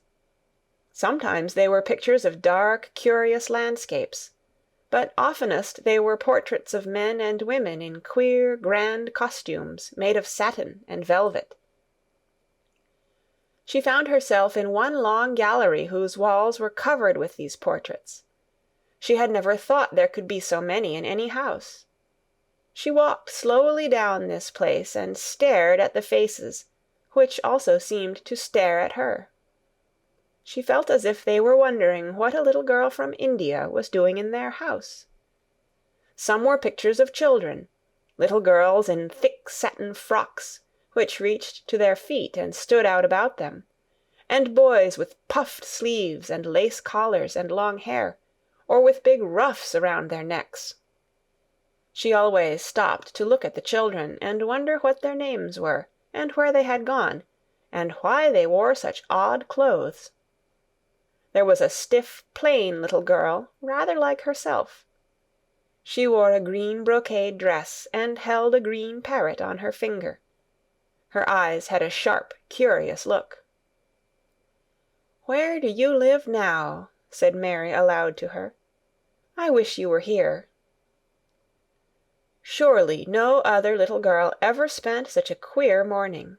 It seemed as if there was no one in all the huge rambling house but her own small self, wandering about upstairs and down, through narrow passages and wide ones, where it seemed to her that no one but herself had ever walked. Since so many rooms had been built, people must have lived in them, but it all seemed so empty that she could not quite believe it true. It was not until she climbed to the second floor that she thought of turning the handle of a door. All the doors were shut, as Mrs. Medlock had said they were, but at last she put her hand on the handle of one of them and turned it. She was almost frightened for a moment when she felt that it turned without difficulty, and that when she pushed upon the door itself it slowly and heavily opened. It was a massive door, and opened into a big bedroom. There were embroidered hangings on the wall, and inlaid furniture such as she had seen in India stood about the room. A broad window with leaded panes looked out upon the moor, and over the mantel was another portrait of the stiff, plain little girl, who seemed to stare at her more curiously than ever. "Perhaps she slept here once," said Mary. "She stares at me so that she makes me feel queer." After that she opened more doors and more. She saw so many rooms that she became quite tired, and began to think that there must be 100, though she had not counted them. In all of them there were old pictures or old tapestry with strange scenes worked on them. There were curious pieces of furniture and curious ornaments in nearly all of them. In one room, which looked like a lady's sitting-room, the hangings were all embroidered velvet, and in a cabinet were about 100 little elephants made of ivory. They were of different sizes, and some had their mahouts or palanquins on their backs. Some were much bigger than the others, and some were so tiny that they seemed only babies. Mary had seen carved ivory in India, and she knew all about elephants. She opened the door of the cabinet and stood on a footstool and played with these for quite a long time. When she got tired, she set the elephants in order and shut the door of the cabinet. In all her wanderings through the long corridors and the empty rooms, she had seen nothing alive, but in this room she saw something. Just after she had closed the cabinet door, she heard a tiny rustling sound. It made her jump and look around at the sofa by the fireplace, from which it seemed to come. In the corner of the sofa there was a cushion, and in the velvet which covered it there was a hole, and out of the hole peeped a tiny head, with a pair of frightened eyes in it. Mary crept softly across the room to look. The bright eyes belonged to a little grey mouse, and the mouse had eaten a hole into the cushion and made a comfortable nest there. 6 baby mice were cuddled up asleep near her. If there was no one else alive in the 100 rooms, there were 7 mice who did not look lonely at all. "If they wouldn't be so frightened, I would take them back with me," said Mary. She had wandered about long enough to feel too tired to wander any farther, and she turned back. 2 or 3 times she lost her way by turning down the wrong corridor, and was obliged to ramble up and down until she found the right one. But at last she reached her own floor again, though she was some distance from her own room, and did not know exactly where she was. "I believe I have taken a wrong turning again," she said, standing still at what seemed the end of a short passage with tapestry on the wall. "I don't know which way to go. How still everything is." It was while she was standing here, and just after she had said this, that the stillness was broken by a sound.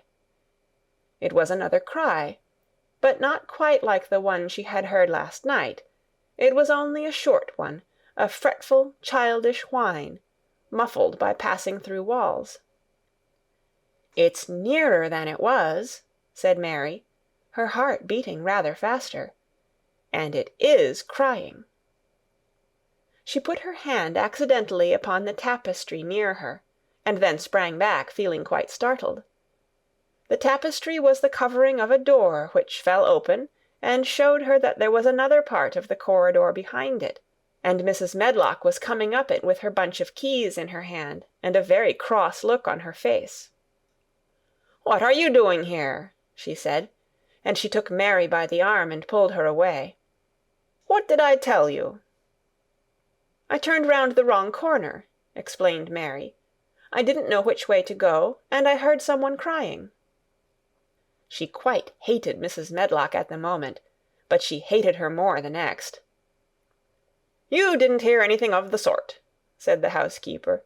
"You come along back to your own nursery, or I'll box your ears." And she took her by the arm and half pushed, half pulled her up one passage and down another, until she pushed her in at the door of her own room. "Now," she said, "you stay where you're told to stay, or you'll find yourself locked up.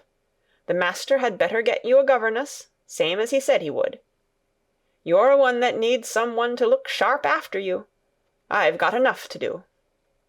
She went out of the room and slammed the door after her, and Mary went and sat on the hearth-rug, pale with rage.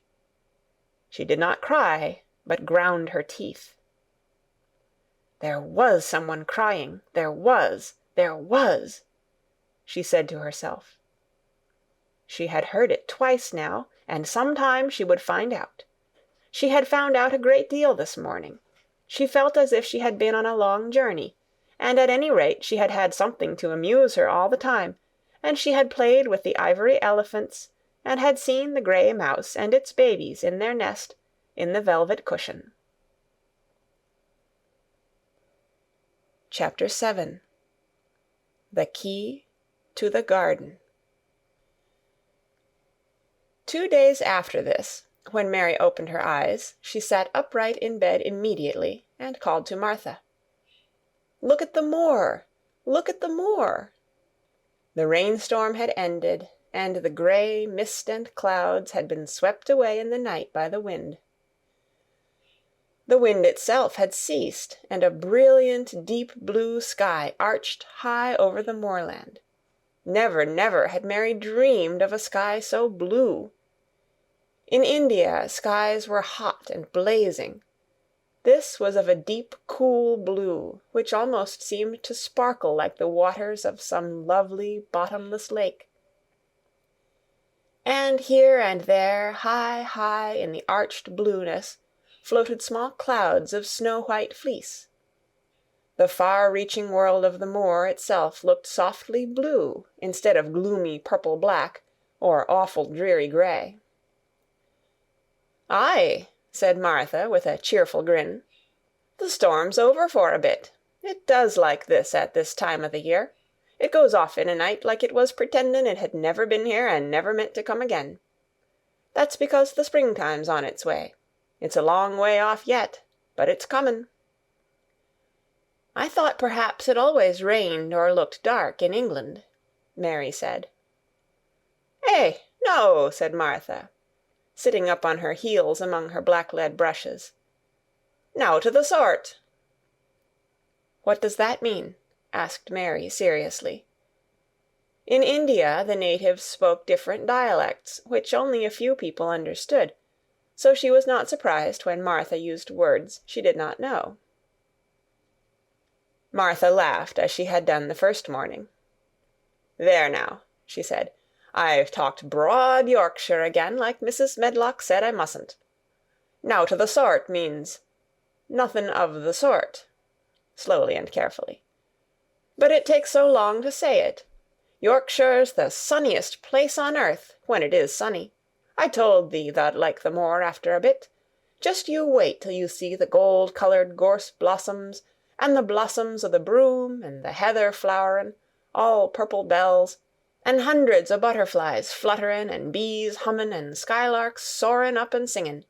You'll want to get out on it at sunrise and live out on it all day like Dickon does." "Could I ever get there?" asked Mary wistfully, looking through her window at the far-off blue. It was so new and big and wonderful, and such a heavenly colour. "I don't know," answered Martha.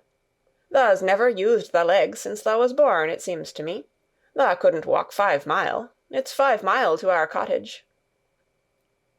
"I should like to see your cottage." Martha stared at her a moment curiously before she took up her polishing brush and began to rub the grate again.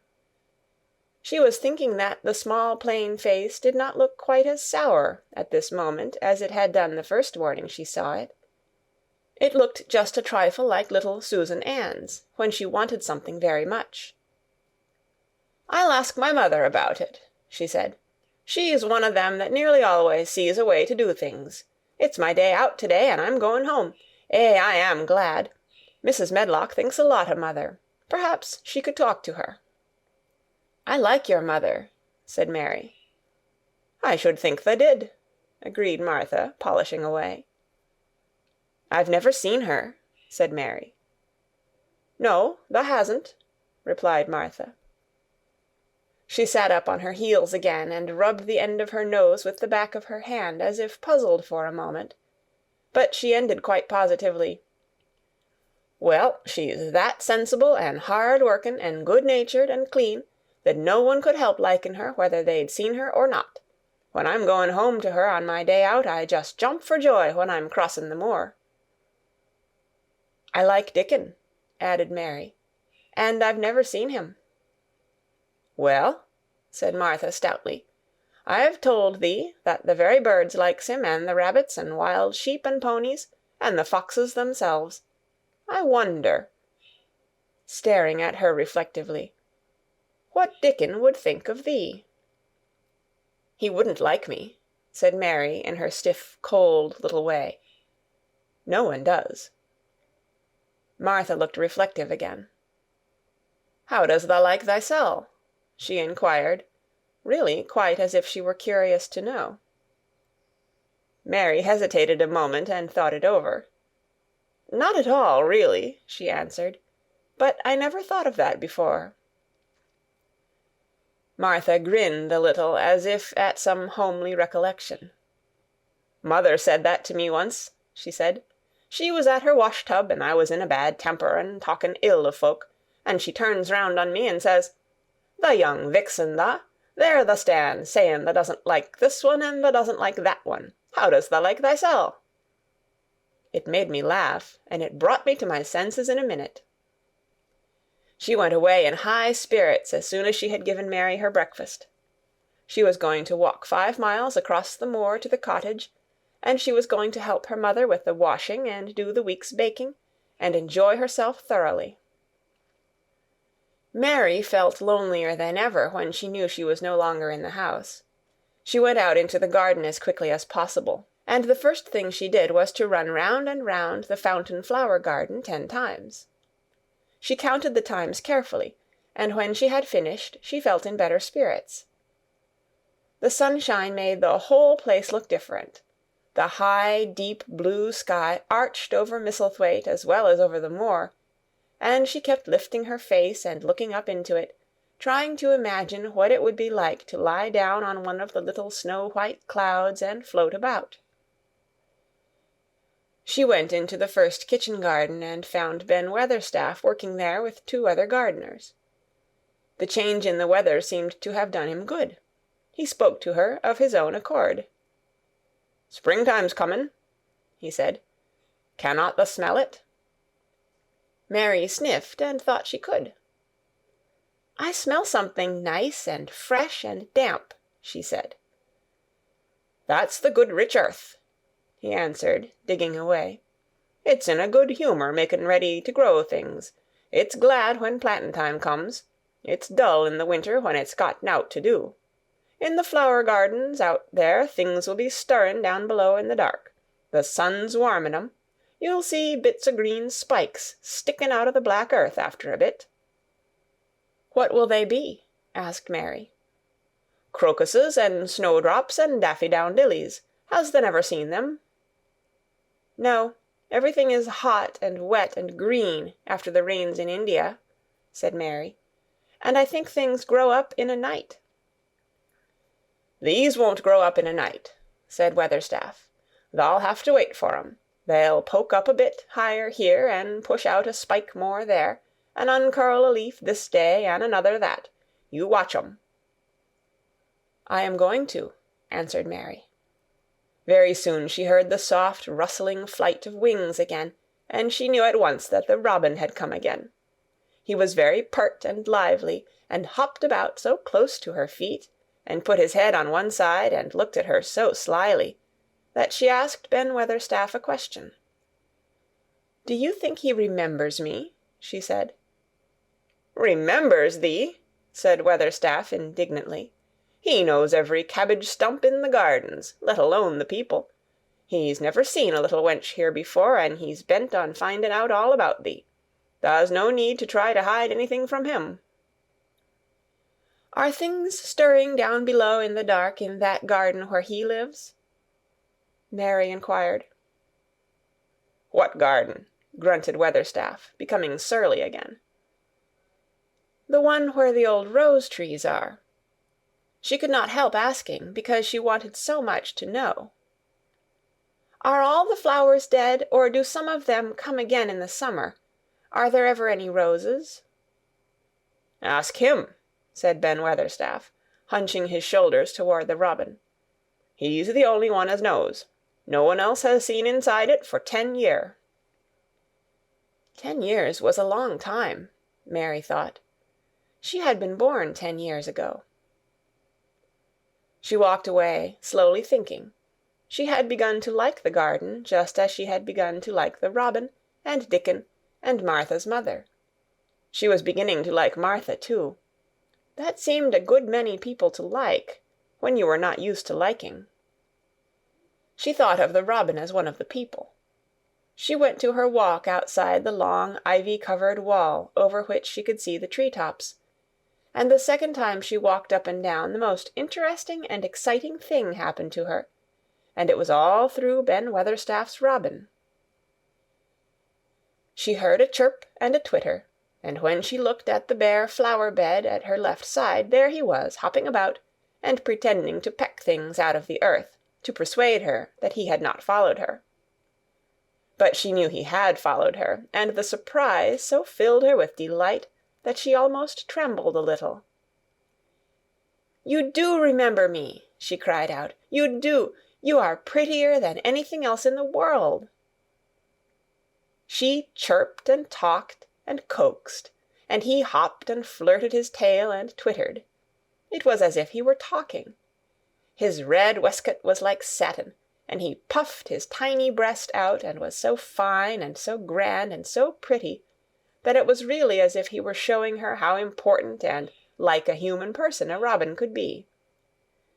Mistress Mary forgot that she had ever been contrary in her life when he allowed her to draw closer and closer to him, and bend down and talk and try to make something like robin sounds. Oh, to think that he should actually let her come as near to him as that! He knew nothing in the world would make her put out her hand toward him, or startle him in the least tiniest way. He knew it because he was a real person, only nicer than any other person in the world. She was so happy that she scarcely dared to breathe. The flower-bed was not quite bare.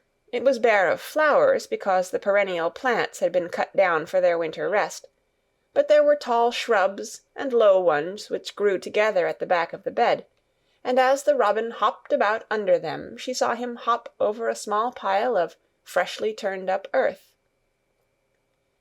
He stopped on it to look for a worm. The earth had been turned up because a dog had been trying to dig up a mole, and he had scratched quite a deep hole. Mary looked at it, not really knowing why the hole was there, and as she looked she saw something almost buried in the newly turned soil. It was something like a ring of rusty iron or brass, and when the robin flew up into a tree near by she put out her hand and picked the ring up. It was more than a ring, however. It was an old key, which looked as if it had been buried a long time. Mistress Mary stood up and looked at it with an almost frightened face as it hung from her finger. "Perhaps it has been buried for 10 years," she said in a whisper. "Perhaps it is the key to the garden." Chapter 8. The Robin Who Showed the Way. She looked at the key quite a long time. She turned it over and thought about it. As I have said before, she was not a child who had been trained to ask permission or consult her elders about things.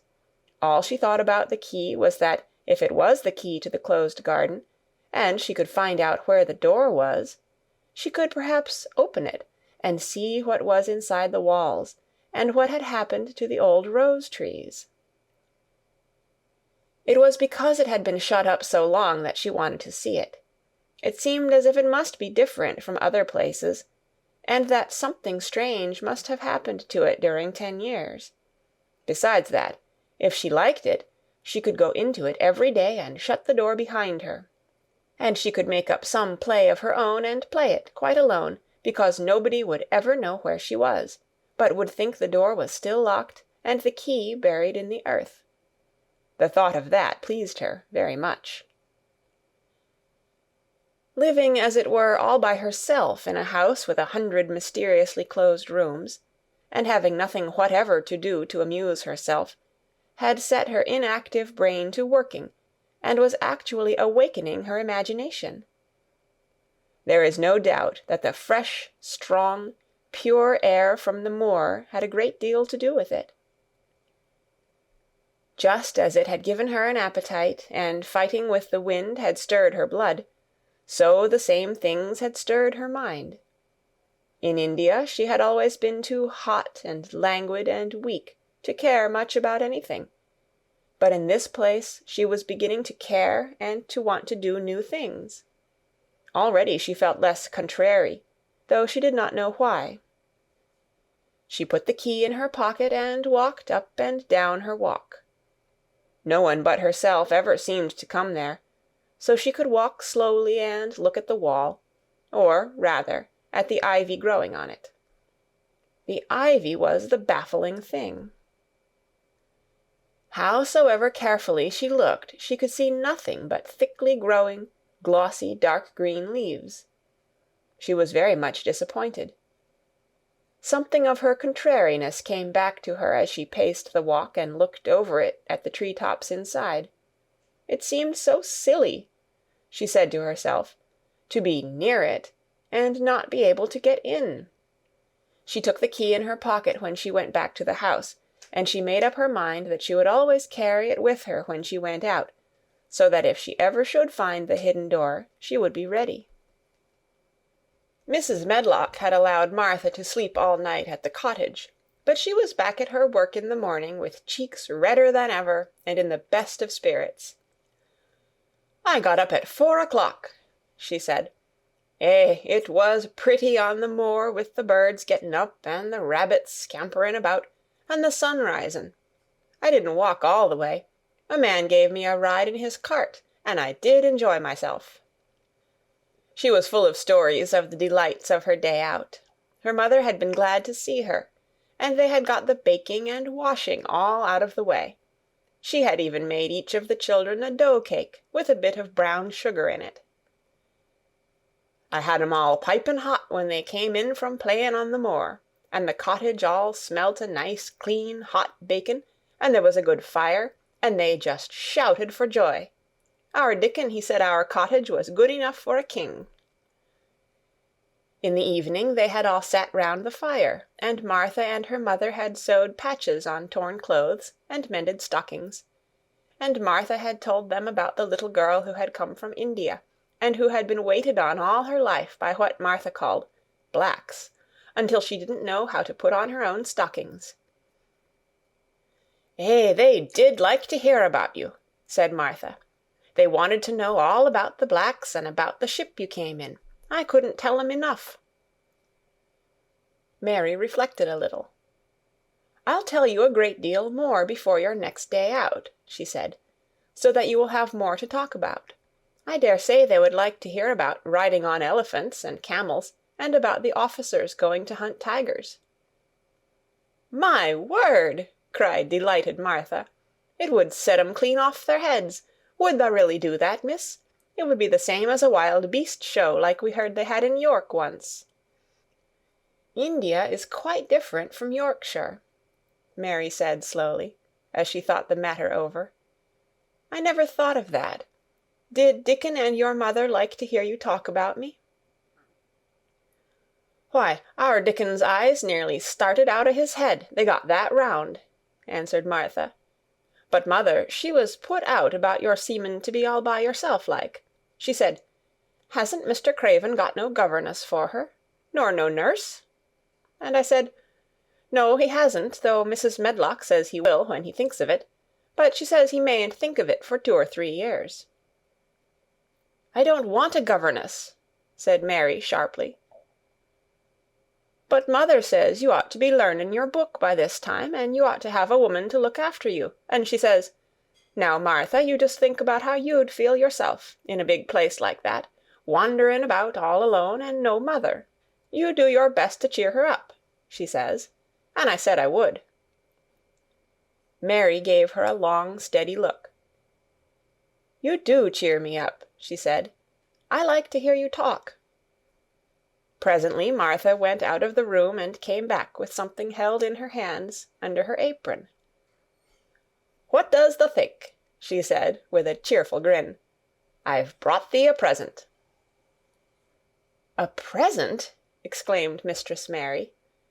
How could a cottage full of 14 hungry people give anyone a present? "A man was drivin' across the moor, peddlin'," Martha explained, "and he stopped his cart at our door. He had pots and pans and odds and ends, but mother had no money to buy anythin'. Just as he was goin' away, our 'Lisabeth Ellen called out, 'Mother, he's got skippin' ropes with red and blue handles.' And mother, she calls out quite sudden, 'Here, stop, mister, how much are they?' And he says, 'Tuppence.'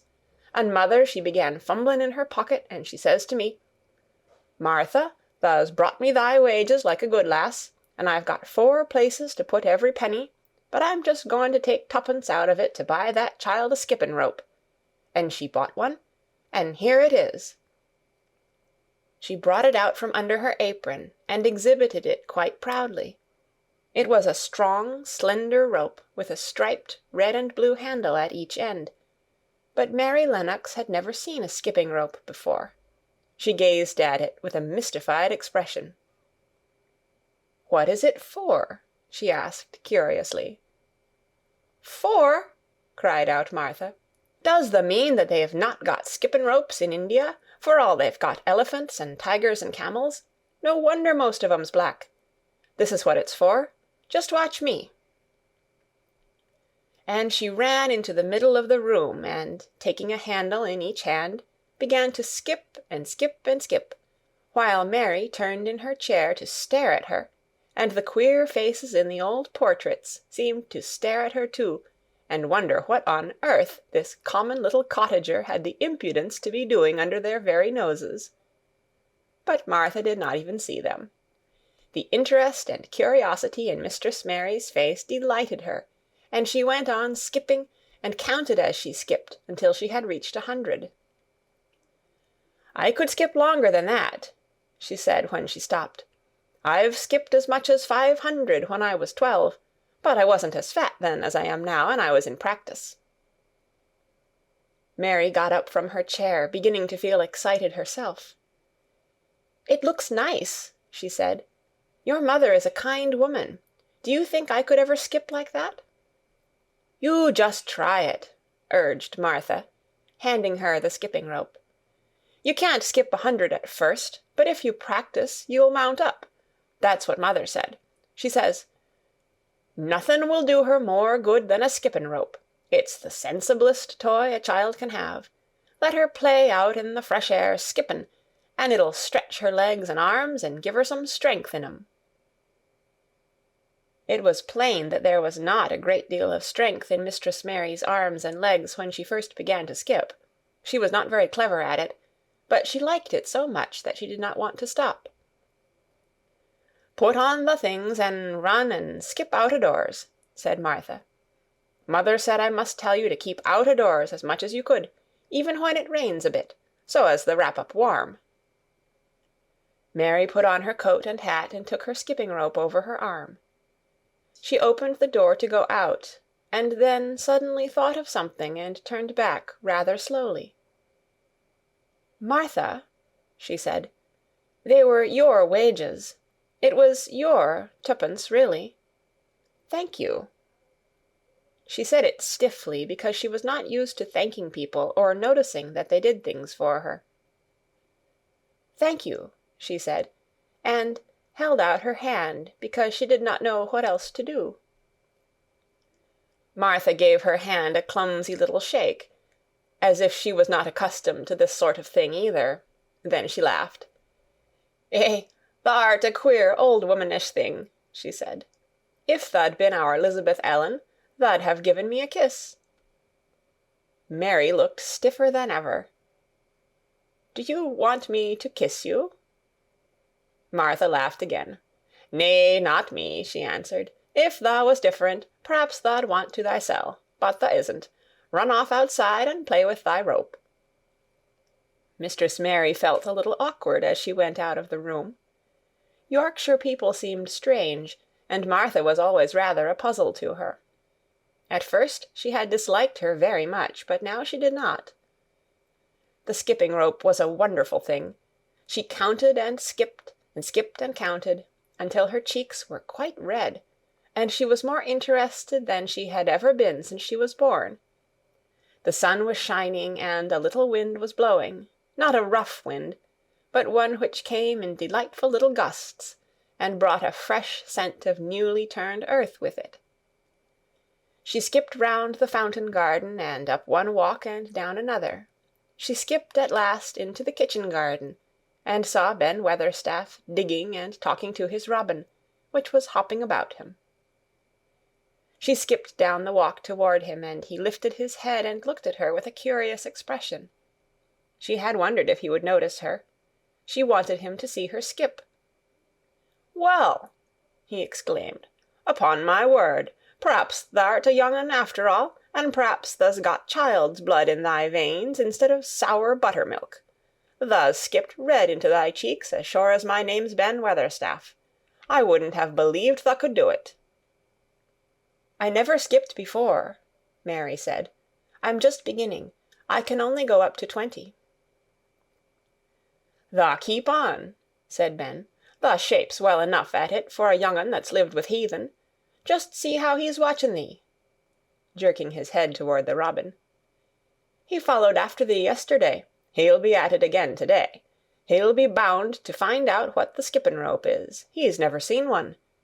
Eh," shaking his head at the bird, "the curiosity will be the death of thee sometime if tha doesn't look sharp." Mary skipped round all the gardens and round the orchard, resting every few minutes. At length she went to her own special walk, and made up her mind to try if she could skip the whole length of it. It was a good long skip, and she began slowly, but before she had gone halfway down the path she was so hot and breathless that she was obliged to stop. She did not mind much, because she had already counted up to 30.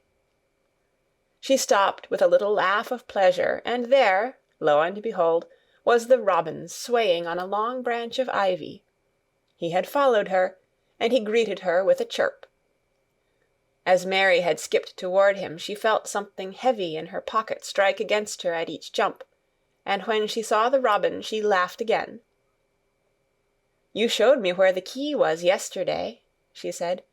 "You ought to show me the door to-day, but I don't believe you know." The robin flew from his swinging spray of ivy on to the top of the wall, and he opened his beak and sang a loud, lovely trill, merely to show off. Nothing in the world is quite as adorably lovely as a robin when he shows off, and they are nearly always doing it. Mary Lennox had heard a great deal about magic in her Ayah's stories, and she always said that what happened almost at that moment was magic. One of the nice little gusts of wind rushed down the walk, and it was a stronger one than the rest. It was strong enough to wave the branches of the trees, and it was more than strong enough to sway the trailing sprays of untrimmed ivy hanging from the wall.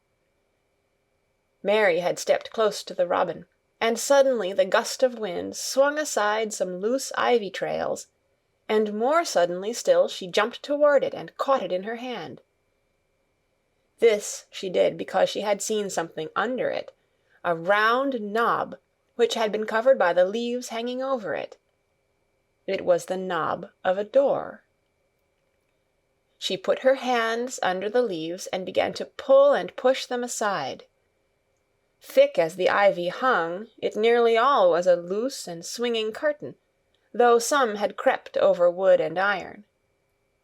Mary's heart began to thump, and her hands to shake a little in her delight and excitement. The robin kept singing and twittering away, and tilting his head on one side as if he were as excited as she was. What was this under her hands, which was square and made of iron, and which her fingers found a hole in? It was the lock of the door which had been closed 10 years, and she put her hand in her pocket, drew out the key, and found it fitted the keyhole. She put the key in and turned it. It took 2 hands to do it, but it did turn. And then she took a long breath and looked behind her up the long walk to see if anyone was coming. No one was coming. No one ever did come, it seemed, and she took another long breath, because she could not help it, and she held back the swinging curtain of ivy and pushed back the door, which opened, slowly, slowly. Then she slipped through it and shut it behind her, and stood with her back against it, looking about her, and breathing quite fast with excitement, and wonder, and delight. She was standing inside the secret garden.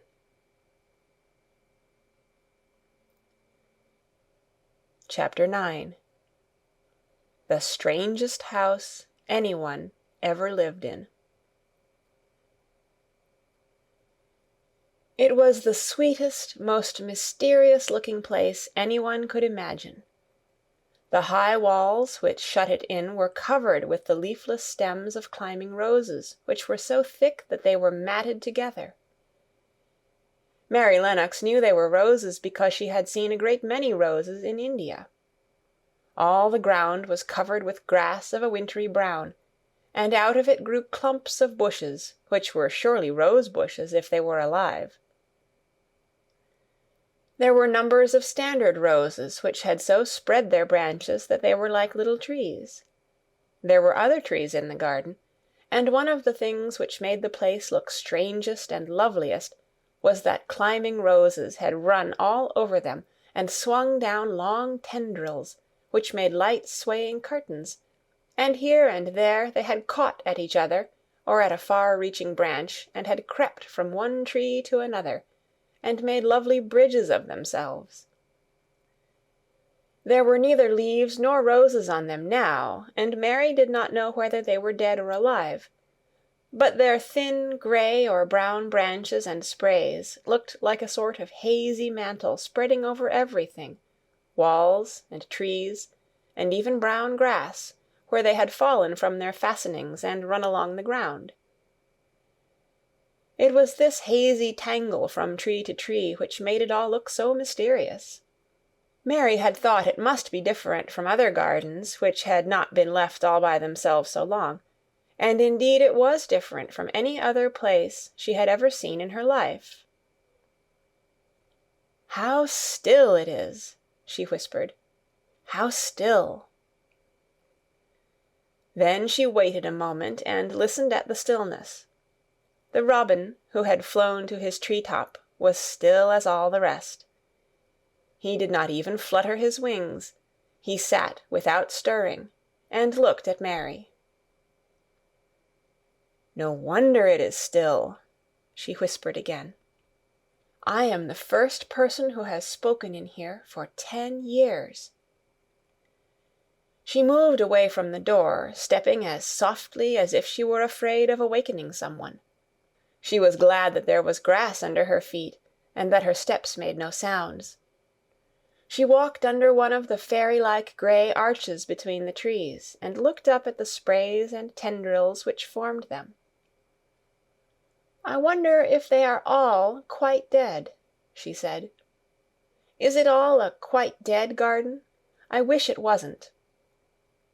If she had been Ben Weatherstaff, she could have told whether the wood was alive by looking at it.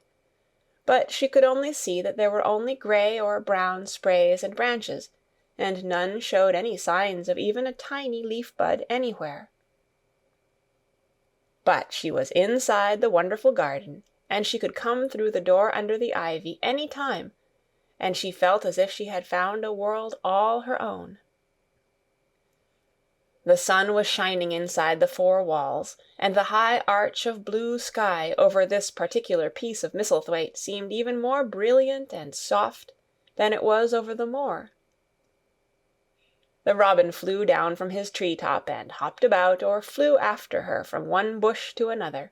He chirped a good deal, and had a very busy air, as if he were showing her things. Everything was strange and silent, and she seemed to be hundreds of miles away from anyone. But somehow she did not feel lonely at all.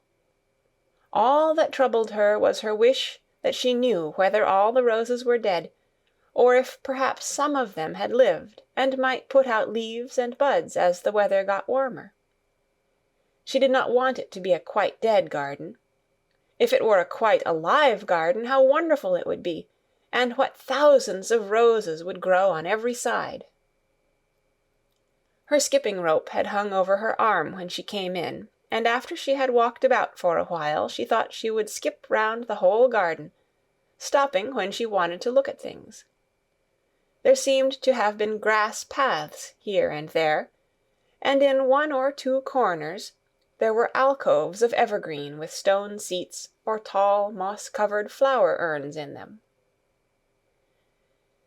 As she came near the second of these alcoves, she stopped skipping. There had once been a flower-bed in it, and she thought she saw something sticking out of the black earth, some sharp little pale green points. She remembered what Ben Weatherstaff had said, and she knelt down to look at them. "Yes, they are tiny growing things, and they might be crocuses or snowdrops or daffodils," she whispered. She bent very close to them and sniffed the fresh scent of the damp earth. She liked it very much. "Perhaps there are some other ones coming up in other places," she said. "I will go all over the garden and look." She did not skip, but walked. She went slowly and kept her eyes on the ground.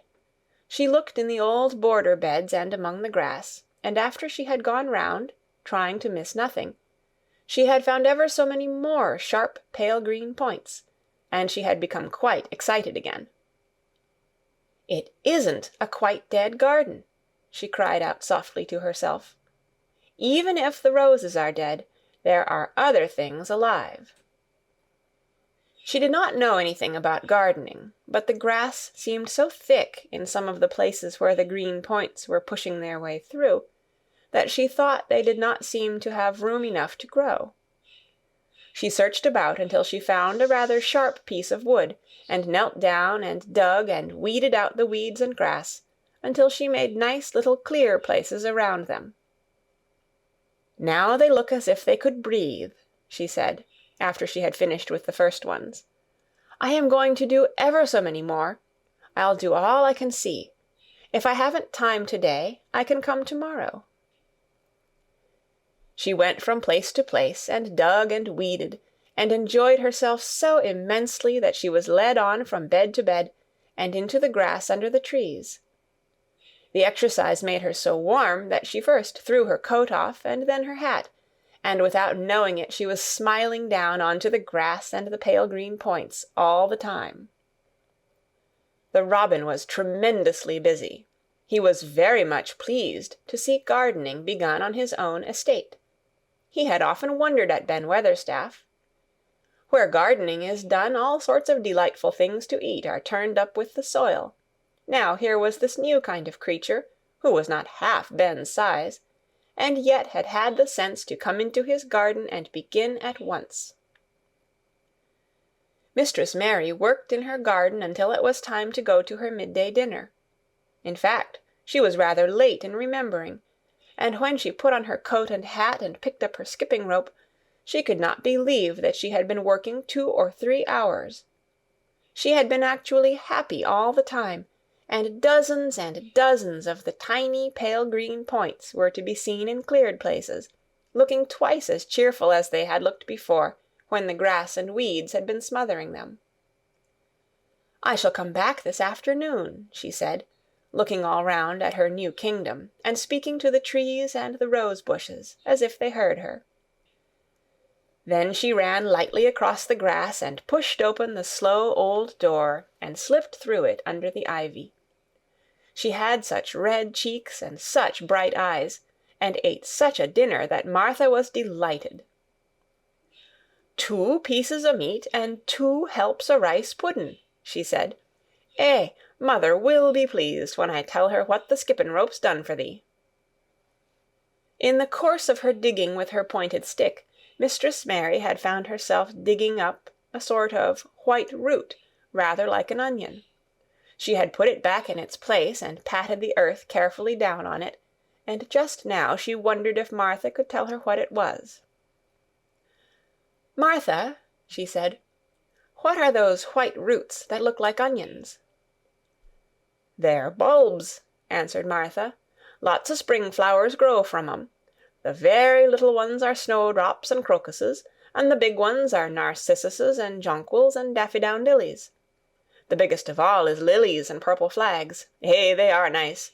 Dickon's got a whole lot of 'em planted in our bit o' garden." "Does Dickon know all about them?"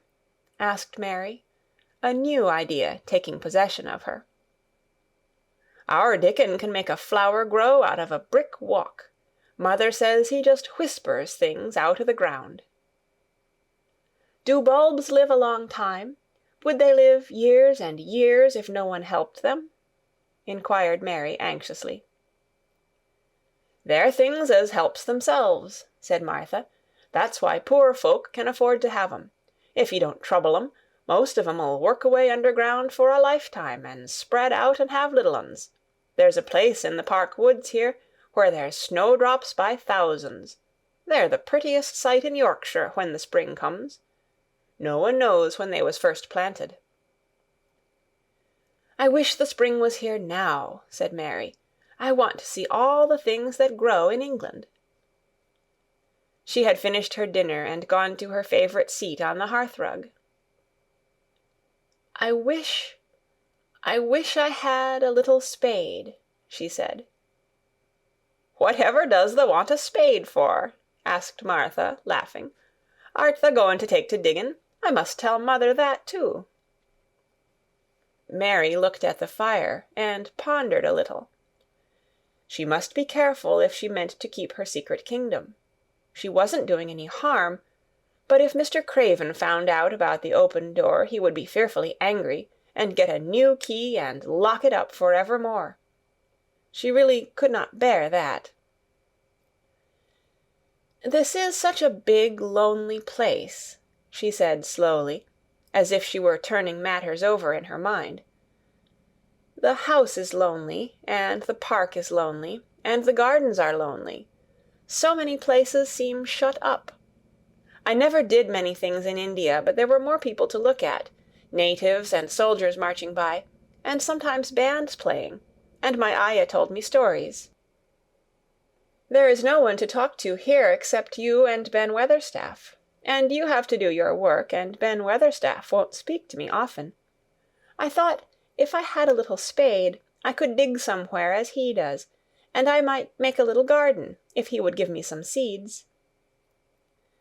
Martha's face quite lighted up. "There now!" she exclaimed. "If that wasn't one of the things Mother said. She says, 'There's such a lot of room in that big place, why don't they give her a bit for herself, even if she doesn't plant nothing but parsley and radishes? She'd dig and rake away and be right down happy over it.' Them was the very words she said." "Were they?" said Mary. "How many things she knows, doesn't she?" Said Martha, "it's like she says. A woman as brings up 12 children learns something besides her ABC. Children's as good as 'rithmetic to set you finding out things." "How much would a spade cost? A little one?" Mary asked. "Well," was Martha's reflective answer, "at Thwaite village there's a shop or so, and I saw little garden sets, with a spade and a rake and a fork all tied together, for 2 shillings, and they was stout enough to work with, too." "I've got more than that in my purse," said Mary. "Mrs. Morrison gave me 5 shillings, and Mrs. Medlock gave me some money from Mr. Craven." "Did he remember thee that much?" exclaimed Martha. "Mrs. Medlock said I was to have a shilling a week to spend. She gives me one every Saturday. I didn't know what to spend it on." "My word, that's riches," said Martha. "Thou can buy anything in the world thou wants. The rent of our cottage is only 1 and 3pence, and it's like pulling eye-teeth to get it. Now I've just thought o' something," putting her hands on her hips. "What?" said Mary, eagerly. "In the shop at Thwaite they sell packages o' flower seeds for a penny each, and our Dickon he knows which is the prettiest ones, and how to make 'em grow. He walks over to Thwaite many a day just for the fun of it. Does thou know how to print letters?" suddenly. "I know how to write," Mary answered. Martha shook her head. "Our Dickon can only read printin'. If thou could print, we could write a letter to him, and ask him to go and buy the garden tools and the seeds at the same time." "Oh, you're a good girl!" Mary cried. "You are, really. I didn't know you were so nice. I know I can print letters if I try. Let's ask Mrs. Medlock for a pen and ink and some paper." "I've got some of my own," said Martha. "I bought 'em so I could print a bit of a letter to mother of a Sunday. I'll go and get it." She ran out of the room, and Mary stood by the fire and twisted her thin little hands together with sheer pleasure. "If I have a spade," she whispered, "I can make the earth nice and soft, and dig up weeds. If I have seeds, and can make flowers grow, the garden won't be dead at all. It will come alive." She did not go out again that afternoon, because when Martha returned with her pen and ink and paper, she was obliged to clear the table and carry the plates and dishes downstairs, and when she got into the kitchen Mrs. Medlock was there and told her to do something, so Mary waited for what seemed to her a long time before she came back. Then it was a serious piece of work to write to Dickon. Mary had been taught very little because her governesses had disliked her too much to stay with her. She could not spell particularly well, but she found that she could print letters when she tried. This was the letter Martha dictated to her. "My dear Dickon, this comes hoping to find you well as it leaves me at present. Miss Mary has plenty of money, and will you go to Thwaite and buy her some flower seeds and a set of garden tools to make a flower bed. Pick the prettiest ones and easy to grow, because she has never done it before and lived in India, which is different. Give my love to mother and every one of you. Miss Mary is going to tell me a lot more, so that on my next day out you can hear about elephants and camels and gentlemen going hunting lions and tigers. Your loving sister, Martha Phoebe Sowerby. We'll put the money in the envelope, and I'll get the butcher boy to take it in his cart. He's a great friend of Dickon's," said Martha. "How shall I get the things when Dickon buys them?" "He'll bring 'em to you himself. He'll like to walk over this way." "Oh!" exclaimed Mary. "Then I shall see him. I never thought I should see Dickon." "Does thou want to see him?" asked Martha suddenly, for Mary had looked so pleased. "Yes, I do. I never saw a boy foxes and crows loved. I want to see him very much."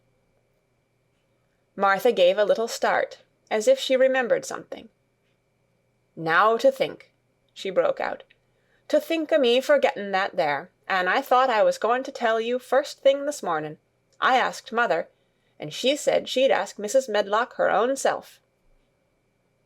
"Do you mean—" Mary began. "What I said Tuesday.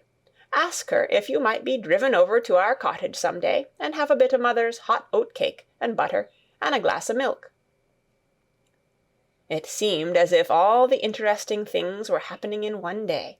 To think of going over the moor in the daylight and when the sky was blue! To think of going into the cottage which held 12 children! "Does she think Mrs. Medlock would let me go?" she asked, quite anxiously. "Aye, she thinks she would. She knows what a tidy woman mother is, and how clean she keeps the cottage." "If I went, I should see your mother as well as Dickon," said Mary, thinking it over and liking the idea very much. "She doesn't seem to be like the mothers in India." Her work in the garden and the excitement of the afternoon ended by making her feel quiet and thoughtful. Martha stayed with her until tea-time, but they sat in comfortable quiet and talked very little. But just before Martha went downstairs for the tea-tray, Mary asked a question. "Martha," she said, "has the scullery-maid had the toothache again to-day?" Martha certainly started slightly. "What makes thee ask that?" she said. "Because, when I waited so long for you to come back, I opened the door and walked down the corridor to see if you were coming. And I heard that far-off crying again, just as we heard it the other night. There isn't a wind to-day, so you see it couldn't have been the wind." "Eh," said Martha restlessly, "thou mustn't go walking about in corridors and listening. Mr. Craven would be that there angry, there's no knowing what he'd do." "I wasn't listening," said Mary. "I was just waiting for you, and I heard it. That's 3 times." "My word, there's Mrs. Medlock's bell," said Martha, and she almost ran out of the room. "It's the strangest house anyone ever lived in," said Mary drowsily, as she dropped her head on the cushioned seat of the armchair near her. Fresh air and digging and skipping rope had made her feel so comfortably tired that she fell asleep. Chapter 10. Dickon. The sun shone down for nearly a week on the secret garden. The secret garden was what Mary called it when she was thinking of it. She liked the name, and she liked still more the feeling that when its beautiful old walls shut her in, no one knew where she was. It seemed almost like being shut out of the world in some fairy place. The few books she had read and liked had been fairy story books, and she had read of secret gardens in some of the stories. Sometimes people went to sleep in them for 100 years, which she had thought must be rather stupid. She had no intention of going to sleep, and, in fact, she was becoming wider awake every day which passed at Misselthwaite. She was beginning to like to be out of doors. She no longer hated the wind, but enjoyed it. She could run faster and longer, and she could skip up to 100. The bulbs in the secret garden must have been much astonished. Such nice, clear places were made round them, that they had all the breathing space they wanted, and really, if Mistress Mary had known it, they began to cheer up under the dark earth and work tremendously. The sun could get at them and warm them, and when the rain came down it could reach them at once, so they began to feel very much alive. Mary was an odd, determined little person, and, now she had something interesting to be determined about, she was very much absorbed indeed. She worked and dug and pulled up weeds steadily, only becoming more pleased with her work every hour instead of tiring of it. It seemed to her like a fascinating sort of play. She found many more of the sprouting pale green points than she had ever hoped to find. They seemed to be starting up everywhere, and each day she was sure she found tiny new ones, some so tiny that they barely peeped above the earth. There were so many that she remembered what Martha had said about the snowdrops by the thousands, and about bulbs spreading and making new ones. These had been left to themselves for 10 years, and perhaps they had spread, like the snowdrops, into thousands. She wondered how long it would be before they showed that they were flowers. Sometimes she stopped digging to look at the garden and try to imagine what it would be like when it was covered with thousands of lovely things in bloom. During that week of sunshine she became more intimate with Ben Weatherstaff. She surprised him several times by seeming to start up beside him as if she sprang out of the earth. The truth was that she was afraid that he would pick up his tools and go away if he saw her coming, so she always walked toward him as silently as possible. But, in fact, he did not object to her as strongly as he had at first. Perhaps he was secretly rather flattered by her evident desire for his elderly company. Then, also, she was more civil than she had been. He did not know that when she first saw him she spoke to him as she would have spoken to a native, and had not known that a cross, sturdy old Yorkshire man was not accustomed to salaam to his masters, and be merely commanded by them to do things. "Thou art like the robin," he said to her one morning when he lifted his head and saw her standing by him. "I never knows when I shall see thee, or which side thou come from." "He's friends with me now," said Mary. "That's like him," snapped Ben Weatherstaff. "Making up to the women folk just for vanity and flightiness. There's nothing he wouldn't do for the sake o' showing off and flirting his tail feathers. He's as full o' pride as an egg's full o' meat." He very seldom talked much, and sometimes did not even answer Mary's questions except by a grunt, but this morning he said more than usual.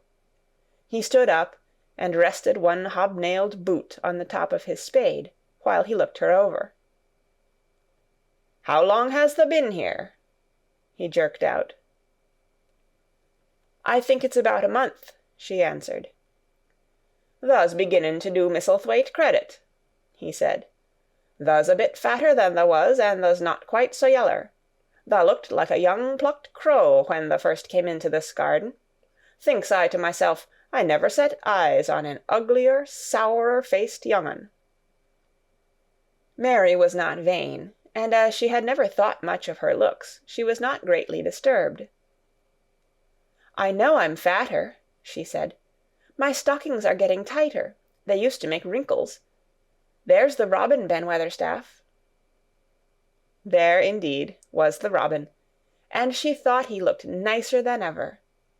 His red waistcoat was as glossy as satin, and he flirted his wings and tail and tilted his head and hopped about with all sorts of lively graces.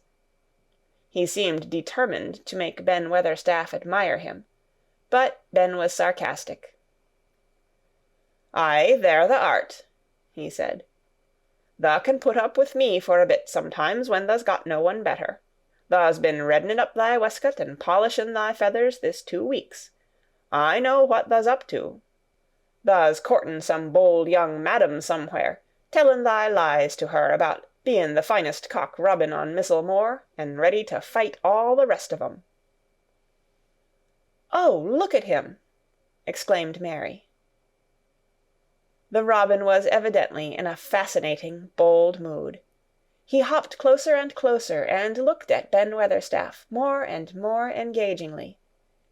He flew on to the nearest currant bush and tilted his head and sang a little song right at him.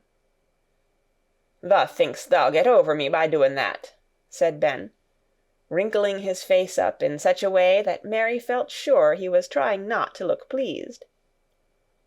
"Thou thinks no one can stand out against thee, that's what thou thinks." The robin spread his wings. Mary could scarcely believe her eyes. He flew right up to the handle of Ben Weatherstaff's spade, and alighted on the top of it. Then the old man's face wrinkled itself slowly into a new expression. He stood still, as if he were afraid to breathe, as if he would not have stirred for the world, lest his robin should start away. He spoke quite in a whisper. "Well, I'm danged," he said, as softly as if he were saying something quite different. "Tha does know how to get at a chap, tha does. Tha's fair unearthly, tha's so knowin'." And he stood without stirring, almost without drawing his breath, until the robin gave another flirt to his wings and flew away. Then he stood looking at the handle of the spade as if there might be magic in it, and then he began to dig again, and said nothing for several minutes. But because he kept breaking into a slow grin now and then, Mary was not afraid to talk to him. "Have you a garden of your own?" she asked. "No, I'm bachelor, and lodge with Martin at the gate." "If you had one," said Mary, "what would you plant?" "Cabbages and taters and onions." "But if you wanted to make a flower garden," persisted Mary, "what would you plant?" "Bulbs and sweet-smellin' things, but mostly roses." Mary's face lighted up. "Do you like roses?" she said. Ben Weatherstaff rooted up a weed and threw it aside before he answered. "Well, yes, I do. I was learned that by a young lady I was gardener to. She had a lot in a place she was fond of, and she loved 'em like they was children, or robins. I've seen her bend over and kiss 'em." He dragged out another weed and scowled at it. "That were as much as 10 year ago." "Where is she now?" asked Mary, much interested. "Heaven," he answered, and drove his spade deep into the soil. "'Cording to what parson says." "What happened to the roses?" Mary asked again, more interested than ever.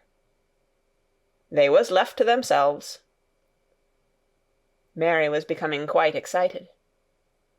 "Did they quite die? Do roses quite die when they are left to themselves?" she ventured. "Well, I'd got to like 'em, and I liked her, and she liked 'em," Ben Weatherstaff admitted reluctantly. "Once or twice a year I'd go and work at 'em a bit, prune 'em and dig about the roots. They run wild, but they was in rich soil, so some of 'em lived."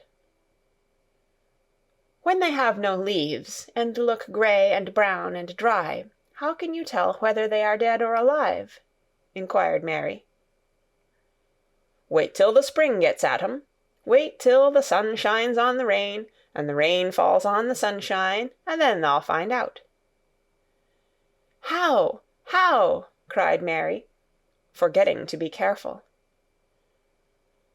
"Look along the twigs and branches, and if thou see a bit of a brown lump swellin' here and there, watch it after the warm rain, and see what happens." He stopped suddenly, and looked curiously at her eager face. "Why does thou care so much about roses and such, all of a sudden?" he demanded. Mistress Mary felt her face grow red. She was almost afraid to answer. I want to play that I have a garden of my own," she stammered. There is nothing for me to do. I have nothing, and no one." "Well," said Ben Weatherstaff slowly, as he watched her, "that's true, thou hasn't." He said it in such an odd way that Mary wondered if he was actually a little sorry for her. She had never felt sorry for herself. She had only felt tired and cross, because she disliked people and things so much. But now the world seemed to be changing and getting nicer. If no one found out about the secret garden, she should enjoy herself always. She stayed with him for 10 or 15 minutes longer, and asked him as many questions as she dared. He answered every one of them in his queer, grunting way, and he did not seem really cross, and did not pick up his spade and leave her. He said something about roses just as she was going away, and it reminded her of the ones he had said he had been fond of. "Do you go and see those other roses now?" she asked. "Not been this year. My rheumatics has made me too stiff in the joints." He said it in his grumbling voice, and then quite suddenly he seemed to get angry with her, though she did not see why he should. "Now look here," he said sharply, "don't thou ask so many questions. Thou art the worst wench for asking questions I've ever come across. Get thee gone and play thee. I've done talking for to-day." And he said it so crossly that she knew there was not the least use in staying another minute. She went skipping slowly down the outside walk, thinking him over and saying to herself that, queer as it was, here was another person whom she liked in spite of his crossness. She liked old Ben Weatherstaff. Yes, she did like him. She always wanted to try to make him talk to her. Also, she began to believe that he knew everything in the world about flowers. There was a laurel-hedged walk which curved round the secret garden and ended at a gate which opened into a wood in the park. She thought she would slip round this walk and look into the wood and see if there were any rabbits hopping about. She enjoyed the skipping very much, and when she reached the little gate she opened it and went through because she heard a low, peculiar whistling sound, and wanted to find out what it was. It was a very strange thing indeed. She quite caught her breath as she stopped to look at it. A boy was sitting under a tree, with his back against it, playing on a rough wooden pipe. He was a funny-looking boy, about 12. He looked very clean, and his nose turned up, and his cheeks were as red as poppies, and never had Mistress Mary seen such round and such blue eyes in any boy's face. And on the trunk of the tree he leaned against, a brown squirrel was clinging and watching him, and from behind a bush near by a cock-pheasant was delicately stretching his neck to peep out, and quite near him were 2 rabbits, sitting up and sniffing with tremulous noses, and actually it appeared as if they were all drawing near to watch him, and listen to the strange low little call his pipe seemed to make. When he saw Mary he held up his hand and spoke to her in a voice almost as low as, and rather like, his piping. "Don't thou move," he said. "It 'ud flight 'em." Mary remained motionless. He stopped playing his pipe, and began to rise from the ground. He moved so slowly that it scarcely seemed as though he were moving at all, but at last he stood on his feet, and then the squirrel scampered back up into the branches of his tree, the pheasant withdrew his head, and the rabbits dropped on all fours, and began to hop away, though not at all as if they were frightened. "I'm Dickon," the boy said. "I know thou art Miss Mary." Then Mary realized that somehow she had known at first that he was Dickon. Who else could have been charming rabbits and pheasants, as the natives charm snakes in India? He had a wide, red, curving mouth, and his smile spread all over his face. "I got up slow," he explained, "because if thou makes a quick move it startles 'em. A body has to move gentle and speak low when wild things is about." He did not speak to her as if they had never seen each other before, but as if he knew her quite well. Mary knew nothing about boys, and she spoke to him a little stiffly, because she felt rather shy. "Did you get Martha's letter?" she asked. He nodded his curly rust-colored head. "That's why I come."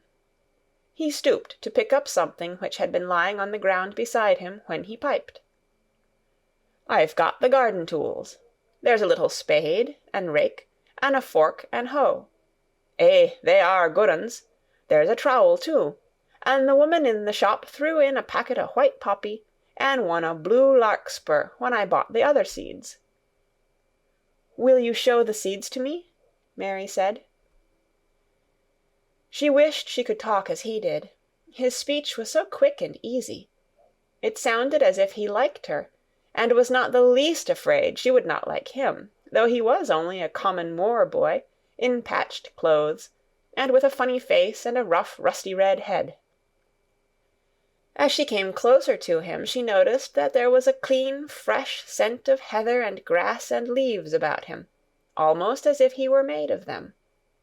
She liked it very much, and when she looked into his funny face with the red cheeks and round blue eyes, she forgot that she had felt shy. "Let us sit down on this log and look at them," she said. They sat down, and he took a clumsy little brown paper package out of his coat pocket. He untied the string, and inside there were ever so many neater and smaller packages, with a picture of a flower on each one. "There's a lot of mignonette and poppies," he said. "Mignonette's the sweetest smellin' thing as grows, and it'll grow wherever you cast it, same as poppies will. Them as'll come up and bloom if you just whistle to 'em, them's the nicest of all." He stopped and turned his head quickly, his poppy-cheeked face lighting up. "Where's that robin as is callin' us?" he said. The chirp came from a thick holly bush, bright with scarlet berries, and Mary thought she knew whose it was. "Is it really calling us?" she asked. "Aye," said Dickon, as if it was the most natural thing in the world. "He's callin' some one he's friends with. That's same as sayin', 'Here I am. Look at me. I wants a bit of a chat.' There he is in the bush. Whose is he?" "He's been Weatherstaff's, but I think he knows me a little," answered Mary. "Aye, he knows thee," said Dickon in his low voice again. "An' he likes thee. He's took thee on. He'll tell me all about thee in a minute." He moved quite close to the bush with the slow movement Mary had noticed before, and then he made a sound almost like the robin's own twitter. The robin listened a few seconds intently, and then answered quite as if he were replying to a question. "Aye, he's a friend o' yours," chuckled Dickon. "Do you think he is?" cried Mary eagerly. She did so want to know. "Do you think he really likes me?" "He wouldn't come near thee if he didn't," answered Dickon. "Birds is rare choosers, and a robin can flout a body worse than a man. See, he's making up to thee now. Cannot thou see a chap, he's saying?" And it really seemed as if it must be true. He so sidled and twittered and tilted as he hopped on his bush. "Do you understand everything birds say?" said Mary. Dickon's grin spread until he seemed all wide, red, curving mouth, and he rubbed his rough head. "I think I do, and they think I do," he said. "I've lived on the moor with 'em so long. I've watched 'em break shell, and come out, and fledge, and learn to fly, and begin to sing, till I think I'm one of 'em. Sometimes I think p'raps I'm a bird, or a fox, or a rabbit, or a squirrel, or even a beetle, and I don't know it." He laughed and came back to the log and began to talk about the flower seeds again. He told her what they looked like when they were flowers. He told her how to plant them, and watch them, and feed and water them. "See here," he said suddenly, turning round to look at her. "I'll plant them for thee myself. Where is the garden?" Mary's thin hands clutched each other as they lay on her lap. She did not know what to say, so for a whole minute she said nothing. She had never thought of this. She felt miserable, and she felt as if she went red and then pale. "Tha's got a bit o' garden, hasn't tha?" Dickon said. It was true that she had turned red and then pale. Dickon saw her do it, and as she still said nothing, he began to be puzzled. "Wouldn't they give thee a bit?" he asked. "Hasn't tha got any yet?" She held her hands tighter and turned her eyes toward him. "I don't know anything about boys," she said slowly. "Could you keep a secret if I told you one? It's a great secret. I don't know what I should do if anyone found it out. I believe I should die." She said the last sentence quite fiercely. Dickon looked more puzzled than ever, and even rubbed his hand over his rough head again, but he answered quite good-humoredly. "I'm keepin' secrets all the time," he said. If I couldn't keep secrets from the other lads, secrets about foxes' cubs and birds' nests and wild things' holes, there'd be nought safe on the moor. I can keep secrets." Mistress Mary did not mean to put out her hand and clutch his sleeve, but she did it. "I've stolen a garden," she said very fast. "It isn't mine. It isn't anybody's. Nobody wants it. Nobody cares for it. Nobody ever goes into it. Perhaps everything is dead in it already. I don't know." She began to feel hot and as contrary as she had ever felt in her life. "I don't care. I don't care. Nobody has any right to take it from me when I care about it and they don't. They're letting it die, all shut in by itself," she ended passionately, and she threw her arms over her face and burst out crying. Poor little Mistress Mary! Dickon's curious blue eyes grew rounder and rounder. "Eh," he said, drawing his exclamation out slowly, and the way he did it meant both wonder and sympathy. "I've nothing to do," said Mary. "Nothing belongs to me. I found it myself, and I got into it myself. I was only just like the robin, and they wouldn't take it from the robin." "Where is it?" asked Dickon in a dropped voice. Mistress Mary got up from the log at once. She knew she felt contrary again, and obstinate, and she did not care at all. She was imperious and Indian, and at the same time hot and sorrowful. "Come with me and I'll show you," she said. She led him round the laurel path and to the walk where the ivy grew so thickly. Dickon followed her with a queer, almost pitying look on his face. He felt as if he were being led to look at some strange bird's nest, and must move softly. When she stepped to the wall and lifted the hanging ivy, he started. There was a door, and Mary pushed it slowly open, and they passed in together, and then Mary stood and waved her hand round defiantly. "It's this," she said. "It's a secret garden, and I'm the only one in the world who wants it to be alive." Dickon looked round and round about it, and round again. "Eh," he almost whispered, "it is a queer, pretty place. It's like as if a body was in a dream." Chapter 11. The Nest of the Missel Thrush. For 2 or 3 minutes he stood looking round him, while Mary watched him, and then he began to walk about softly, even more lightly than Mary had walked the first time she had found herself inside the 4 walls. His eyes seemed to be taking in everything, the grey trees with the grey creepers climbing over them and hanging from their branches, the tangle on the walls and among the grass, the evergreen alcoves with the stone seats and tall flower urns standing in them. "I never thought I'd see this place," he said at last, in a whisper. "Did you know about it?" asked Mary. She had spoken aloud, and he made a sign to her. "We must talk low," he said, "or someone'll hear us and wonder what's to do in here." "Oh, I forgot," said Mary, feeling frightened and putting her hand quickly against her mouth. "Did you know about the garden?" she asked again, when she had recovered herself. Dickon nodded. "Martha told me there was one as no one ever went inside," he answered. "Us used to wonder what it was like." He stopped and looked round at the lovely grey tangle about him, and his round eyes looked queerly happy. "Eh, the nests as'll be here come springtime," he said. "It'd be the safest nestin' place in England.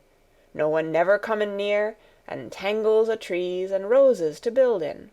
I wonder all the birds on the moor don't build here."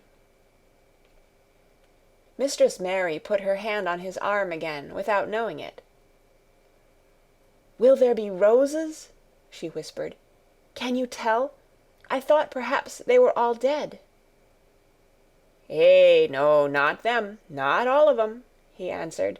"Look here." He stepped over to the nearest tree, an old, old one, with grey lichen all over its bark, but upholding a curtain of tangled sprays and branches. He took a thick knife out of his pocket and opened one of its blades. "There's lots o' dead wood as ought to be cut out," he said. "An' there's a lot o' old wood, but it made some new last year. This here's a new bit." And he touched a shoot which looked brownish-green instead of hard, dry grey. Mary touched it herself in an eager, reverent way. "That one," she said. "Is that one quite alive, quite?" Dickon curved his wide, smiling mouth. "It's as wick as you or me," he said, and Mary remembered that Martha had told her that wick meant alive or lively. "I'm glad it's wick," she cried out in her whisper. "I want them all to be wick. Let us go round the garden and count how many wick ones there are." She quite panted with eagerness, and Dickon was as eager as she was. They went from tree to tree, and from bush to bush. Dickon carried his knife in his hand, and showed her things which she thought wonderful. "They've run wild," he said, "but the strongest ones has fair thrived on it. The delicatest ones has died out, but the others has growed and spread, till they's a wonder. See here." And he pulled down a thick, grey, dry-looking branch. "A body might think this was dead wood, but I don't believe it is, down to the root. I'll cut it low down and see." He knelt and with his knife cut the lifeless-looking branch through, not far above the earth. "There," he said exultantly. "I told thee so. There's green in that wood yet. Look at it." Mary was down on her knees before he spoke, gazing with all her might. "When it looks a bit greenish and juicy like that, it's wick," he explained. "When the inside is dry and breaks easy, like this here piece I've cut off, it's done for. There's a big root here as all this live wood sprung out of, and if the old wood's cut off and it's dug round and took care of, there'll be—" He stopped and lifted his face to look up at the climbing and hanging sprays above him. "There'll be a fountain o' roses here this summer." They went from bush to bush and from tree to tree. He was very strong and clever with his knife, and knew how to cut the dry and dead wood away, and could tell when an unpromising bough or twig had still green life in it. In the course of half an hour Mary thought she could tell too, and when he cut through a lifeless-looking branch, she would cry out joyfully under her breath when she caught sight of the least shade of moist green. The spade and hoe and fork were very useful. He showed her how to use the fork while he dug about roots with the spade and stirred the earth and let the air in. They were working industriously round one of the biggest standard roses when he caught sight of something which made him utter an exclamation of surprise. "Why," he cried, pointing to the grass a few feet away, "who did that there?" It was one of Mary's own little clearings round the pale green points. "I did it," said Mary. "Why, I thought tha didn't know nothing about gardening," he exclaimed. "I don't," she answered, "but they were so little, and the grass was so thick and strong, and they looked as if they had no room to breathe, so I made a place for them. I don't even know what they are." Dickon went and knelt down by them, smiling his wide smile. "Thou was right," he said. "A gardener couldn't have told thee better. They'll grow now like Jack's beanstalk. They're crocuses and snowdrops, and these here is narcissuses," turning to another patch. "And here's daffydowndillys. They will be a sight." He ran from one clearing to another. "Thou has done a lot o' work for such a little wench," he said, looking her over. "I'm growing fatter," said Mary, "and I'm growing stronger. I used always to be tired. When I dig, I'm not tired at all. I like to smell the earth when it's turned up." "It's rare good for thee," he said, nodding his head wisely.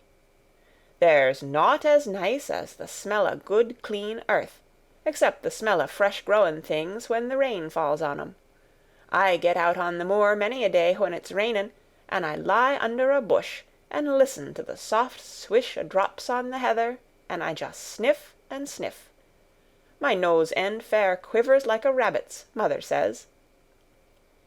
"Do you never catch cold?" inquired Mary, gazing at him wonderingly. She had never seen such a funny boy, or such a nice one. "Not me," he said, grinning. "I never catched cold since I was born. I wasn't brought up nesh enough. I've chased about the moor in all weathers, same as the rabbits does. Mother says I've sniffed up too much fresh air for 12 year to ever get to sniffin' with cold. I'm as tough as a whitethorn knobstick." He was working all the time he was talking, and Mary was following him and helping him with her fork or the trowel. "There's a lot o' work to do here," he said once, looking about quite exultantly. "Will you come again and help me to do it?" Mary begged. "I'm sure I can help too. I can dig and pull up weeds, and do whatever you tell me. Oh, do come, Dickon." "I'll come every day if thou wants me, rain or shine," he answered stoutly. "It's the best fun I ever had in my life, shut in here and wakening up a garden." "If you will come," said Mary, "if you will help me to make it alive, I don't know what I'll do," she ended helplessly. What could you do for a boy like that? "I'll tell thee what thou'll do," said Dickon, with his happy grin. "Thou'll get fat, and thou'll get as hungry as a young fox, and thou'll learn how to talk to the robin same as I do. Eh, we'll have a lot of fun." He began to walk about, looking up in the trees and at the walls and bushes with a thoughtful expression. "I wouldn't want to make it look like a gardener's garden, all clipped and spick and span, would you?" he said. "It's nicer like this, with things runnin' wild and swingin' and catchin' hold of each other." "Don't let's make it tidy," said Mary, anxiously. "It wouldn't seem like a secret garden if it was tidy." Dickon stood rubbing his rusty red head with a rather puzzled look. "It's a secret garden, sure enough," he said, "but seems like some one besides the robin must have been in it since it was shut up 10 year ago." "But the door was locked and the key was buried," said Mary. "No one could get in." "That's true," he answered. "It's a queer place. Seems to me as if there'd been a bit o' prunin' done here and there, later than 10 year ago."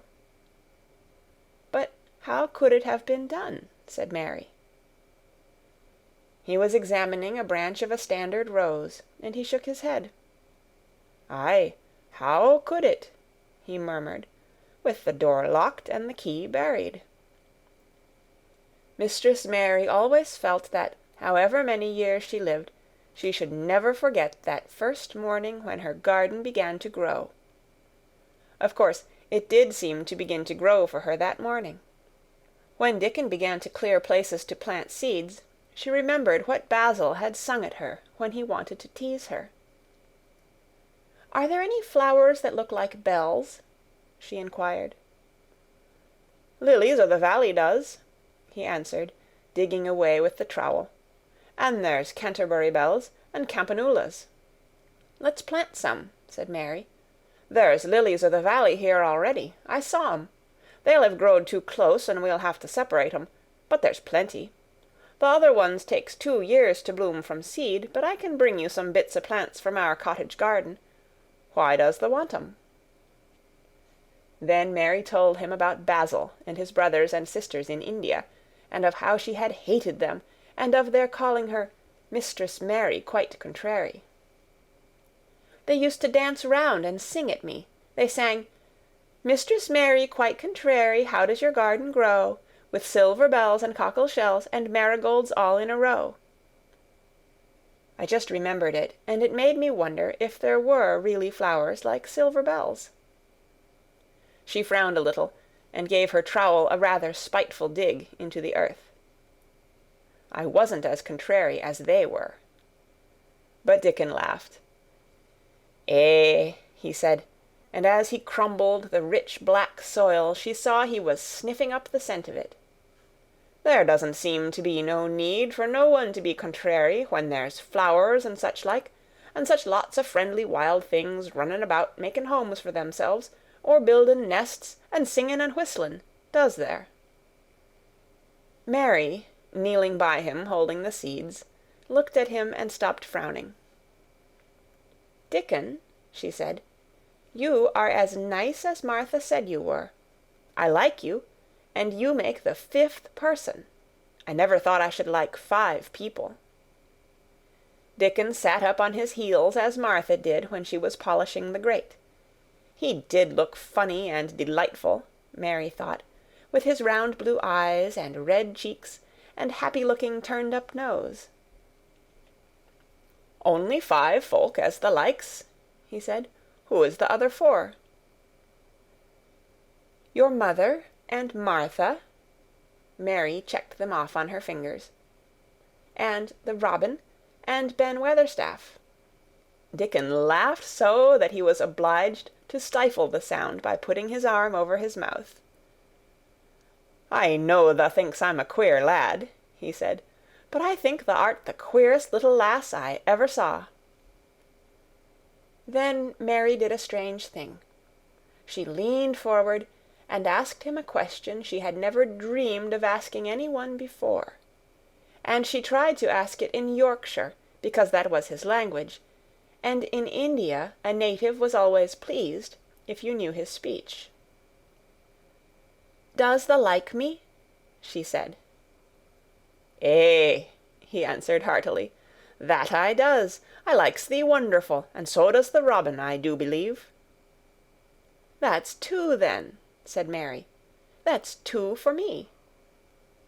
And then they began to work harder than ever, and more joyfully.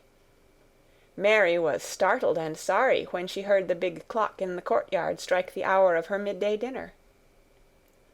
"I shall have to go," she said mournfully, "and you will have to go too, won't you?" Dickon grinned. "My dinner's easy to carry about with me," he said. "Mother always lets me put a bit of something in my pocket." He picked up his coat from the grass and brought out of the pocket a lumpy little bundle tied up in a quite clean, coarse, blue and white handkerchief. It held 2 thick pieces of bread, with a slice of something laid between them. "It's oftenest naught but bread," he said, "but I've got a fine slice of fat bacon with it to-day." Mary thought it looked a queer dinner, but he seemed ready to enjoy it. "Run on and get thy victuals," he said. "I'll be done with mine first. I'll get some more work done before I start back home." He sat down with his back against a tree. "I'll call the robin up," he said, "and give him the rind o' the bacon to peck at. They likes a bit of fat wonderful." Mary could scarcely bear to leave him. Suddenly it seemed as if he might be a sort of wood fairy, who might be gone when she came into the garden again.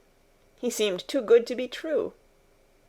She went slowly half-way to the door in the wall, and then she stopped and went back. "Whatever happens, you never would tell," she said. His poppy-colored cheeks were distended with his first big bite of bread and bacon, but he managed to smile encouragingly. "If thou was a Missel thrush, and showed me where thy nest was, does thou think I'd tell anyone? Not me," he said. "Thou art as safe as a Missel thrush." And she was quite sure she was. Chapter 12. Might I have a bit of earth?" Mary ran so fast that she was rather out of breath when she reached her room. Her hair was ruffled on her forehead, and her cheeks were bright pink. Her dinner was waiting on the table, and Martha was waiting near it. "Thou's a bit late," she said. "Where has thou been?" "I've seen Dickon," said Mary. "I've seen Dickon." "I knew he'd come," said Martha exultantly. "How does thou like him?" I think he's beautiful," said Mary, in a determined voice. Martha looked rather taken aback, but she looked pleased too. "Well," she said, "he's the best lad as ever was born, but us never thought he was handsome. His nose turns up too much." "I like it to turn up," said Mary. "An' his eyes is so round," said Martha, a trifle doubtful. "Though they're a nice colour." "I like them round," said Mary, "and they are exactly the colour of the sky over the moor." Martha beamed with satisfaction. "Mother says he made 'em that colour with always looking up at the birds and the clouds. But he has got a big mouth, hasn't he?" "I love his big mouth," said Mary obstinately. "I wish mine were just like it." Martha chuckled delightedly. "It'd look rare and funny in thy bit of a face," she said. "But I knowed it would be that way when thou saw him. How did thou like the seeds and the garden tools?" "How did you know he brought them?" asked Mary. "Eh, I never thought of him not bringing 'em. He'd be sure to bring 'em, if they was in Yorkshire. He's such a trusty lad." Mary was afraid that she might begin to ask difficult questions, but she did not. She was very much interested in the seeds and gardening tools, and there was only one moment when Mary was frightened. This was when she began to ask where the flowers were to be planted. "Who did thou ask about it?"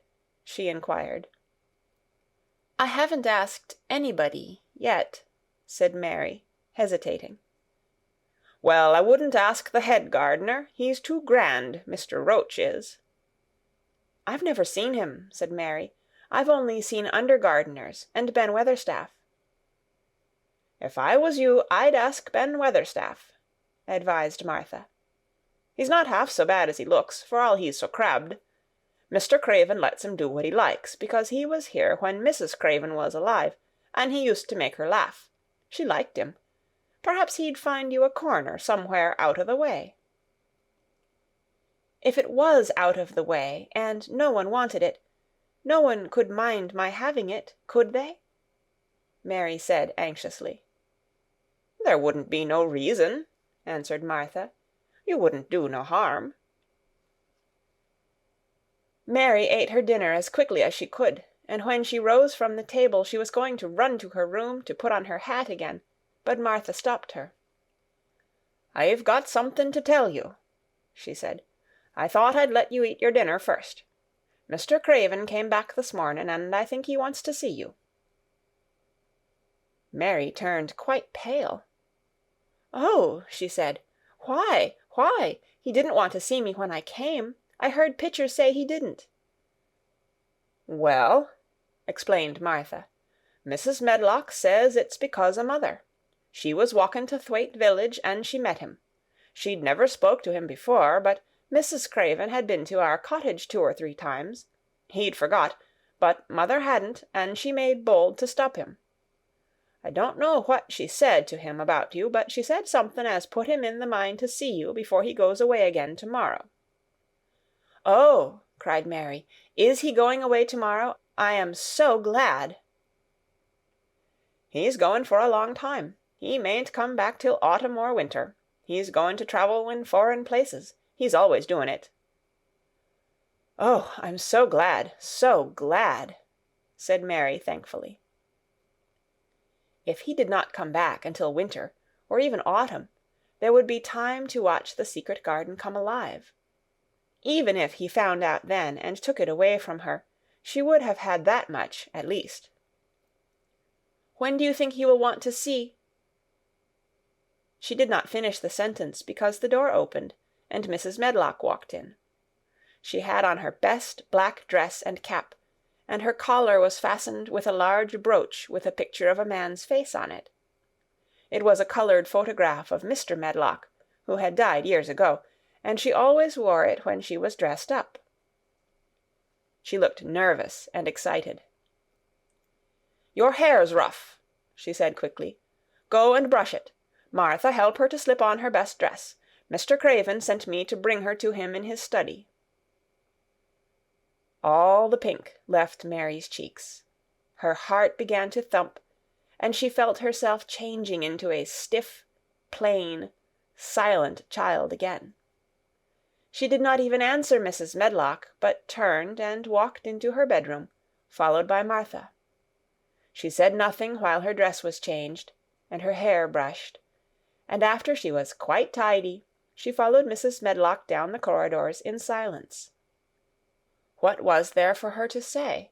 She was obliged to go and see Mr. Craven, and he would not like her, and she would not like him. She knew what he would think of her. She was taken to a part of the house she had not been into before. At last Mrs. Medlock knocked at a door, and when some one said, "Come in," they entered the room together. A man was sitting in an armchair before the fire, and Mrs. Medlock spoke to him. "This is Miss Mary, sir," she said. "You can go and leave her here. I will ring for you when I want you to take her away," said Mr. Craven.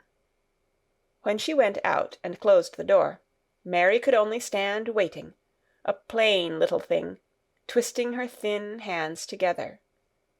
She could see that the man in the chair was not so much a hunchback as a man with high, rather crooked shoulders, and he had black hair streaked with white.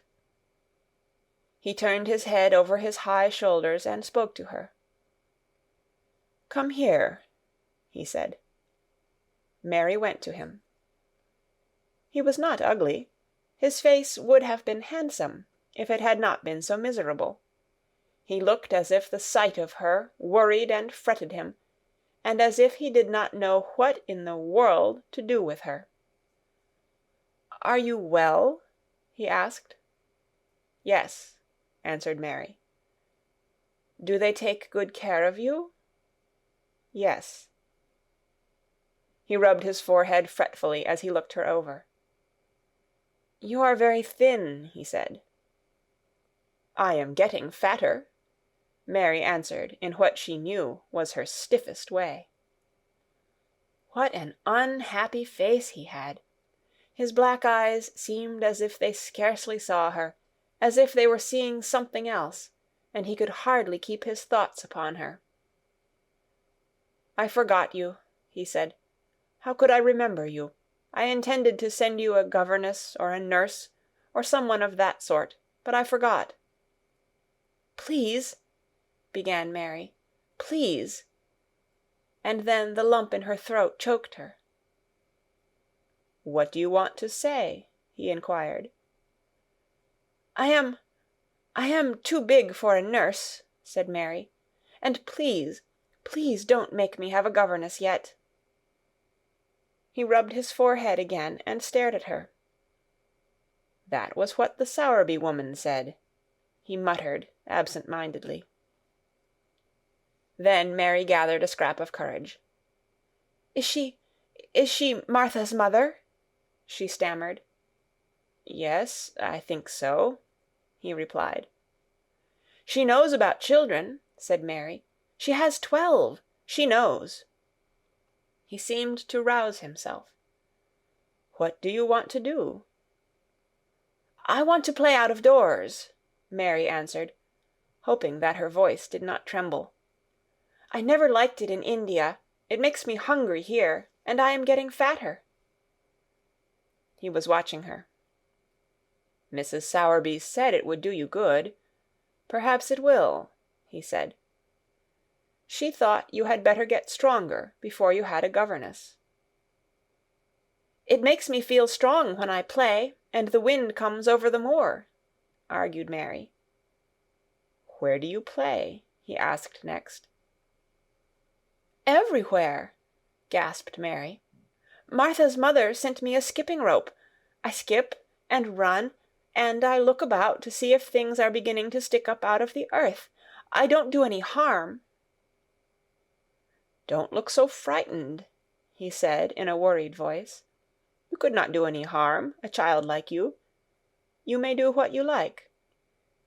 Mary put her hand up to her throat, because she was afraid he might see the excited lump which she felt jump into it. She came a step nearer to him. "May I?" she said tremulously. Her anxious little face seemed to worry him more than ever. "Don't look so frightened," he exclaimed. "Of course you may. I am your guardian, though I am a poor one for any child. I cannot give you time or attention. I am too ill and wretched and distracted, but I wish you to be happy and comfortable. I don't know anything about children, but Mrs. Medlock is to see that you have all you need. I sent for you to-day because Mrs. Sowerby said I ought to see you. Her daughter had talked about you. She thought you needed fresh air and freedom and running about." "She knows all about children," Mary said again, in spite of herself. "She ought to," said Mr. Craven. "I thought her rather bold to stop me on the moor, but she said Mrs. Craven had been kind to her." It seemed hard for him to speak his dead wife's name. "She is a respectable woman. Now I have seen you, I think she said sensible things. Play out of doors as much as you like. It's a big place, and you may go where you like, and amuse yourself as you like. Is there anything you want?" As if a sudden thought had struck him. "Do you want toys? Books? Dolls?" "Might I," quavered Mary, "might I have a bit of earth?" In her eagerness she did not realize how queer the words would sound, and that they were not the ones she had meant to say. Mr. Craven looked quite startled. "Earth?" he repeated. "What do you mean?" "To plant seeds in, to make things grow, to see them come alive," Mary faltered. He gazed at her a moment, and then passed his hand quickly over his eyes. "Do you care about gardens so much?" he said slowly. "I didn't know about them in India," said Mary. "I was always ill and tired, and it was too hot. I sometimes made little beds in the sand and stuck flowers in them. But here it is different." Mr. Craven got up and began to walk slowly across the room. "A bit of earth," he said to himself, and Mary thought that somehow she must have reminded him of something. When he stopped and spoke to her, his dark eyes looked almost soft and kind. "You can have as much earth as you want," he said. "You remind me of someone else who loved the earth and things that grow. When you see a bit of earth you want," with something like a smile, "take it, child, and make it come alive." "May I take it from anywhere, if it's not wanted?" "Anywhere," he answered. "There, you must go now. I am tired." He touched the bell to call to Mrs. Medlock. "Good-bye. I shall be away all summer." Mrs. Medlock came so quickly that Mary thought she must have been waiting in the corridor. "Mrs. Medlock," Mr. Craven said to her, "now I have seen the child, I understand what Mrs. Sowerby meant. She must be less delicate before she begins lessons. Give her simple, healthy food. Let her run wild in the garden. Don't look after her too much. She needs liberty and fresh air and romping about. Mrs. Sowerby is to come and see her now and then, and she may sometimes go to the cottage." Mrs. Medlock looked pleased. She was relieved to hear that she need not look after Mary too much. She had felt her a tiresome charge, and had indeed seen as little of her as she dared. In addition to this, she was fond of Martha's mother. "Thank you, sir," she said. "Susan Sowerby and me went to school together, and she's as sensible and good-hearted a woman as you'd find in a day's walk. I never had any children myself, and she's had 12, and there never was healthier or better ones. Miss Mary can get no harm from them. I'd always take Susan Sowerby's advice about children myself. She's what you might call healthy-minded, if you understand me." "I understand," Mr. Craven answered. "Take Miss Mary away now, and send Pitcher to me." When Mrs. Medlock left her at the end of her own corridor, Mary flew back to her room. She found Martha waiting there. Martha had, in fact, hurried back after she had removed the dinner service. "I can have my garden!" cried Mary. "I may have it where I like. I am not going to have a governess for a long time. Your mother is coming to see me, and I may go to your cottage. He says a little girl like me could not do any harm, and I may do what I like, anywhere." "Eh," said Martha delightedly. "That was nice of him, wasn't it?" "Martha," said Mary solemnly, "he is really a nice man, only his face is so miserable, and his forehead is all drawn together." She ran as quickly as she could to the garden. She had been away so much longer than she had thought she should, and she knew Dickon would have to set out early on his 5-mile walk. When she slipped through the door under the ivy, she saw he was not working where she had left him. The gardening tools were laid together under a tree.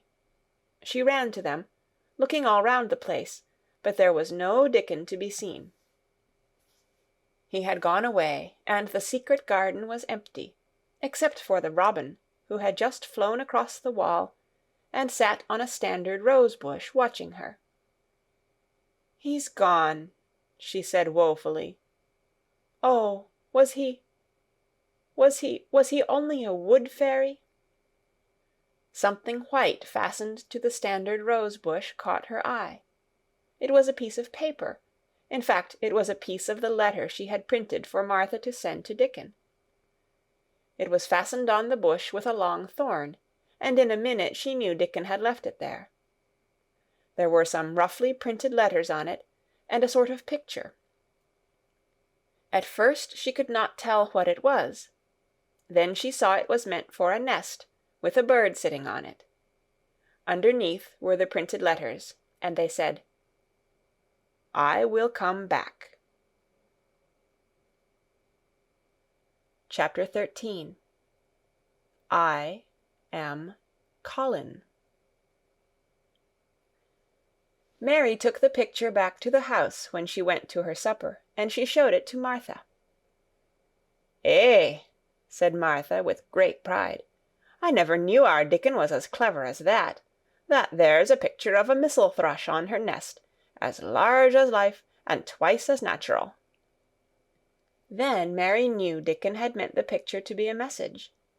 He had meant that she might be sure he would keep her secret. Her garden was her nest, and she was like a Missel thrush. Oh, how she did like that queer, common boy! She hoped he would come back the very next day, and she fell asleep looking forward to the morning. But you never know what the weather will do in Yorkshire, particularly in the springtime. She was awakened in the night by the sound of rain beating with heavy drops against her window. It was pouring down in torrents, and the wind was wuthering round the corners and in the chimneys of the huge old house.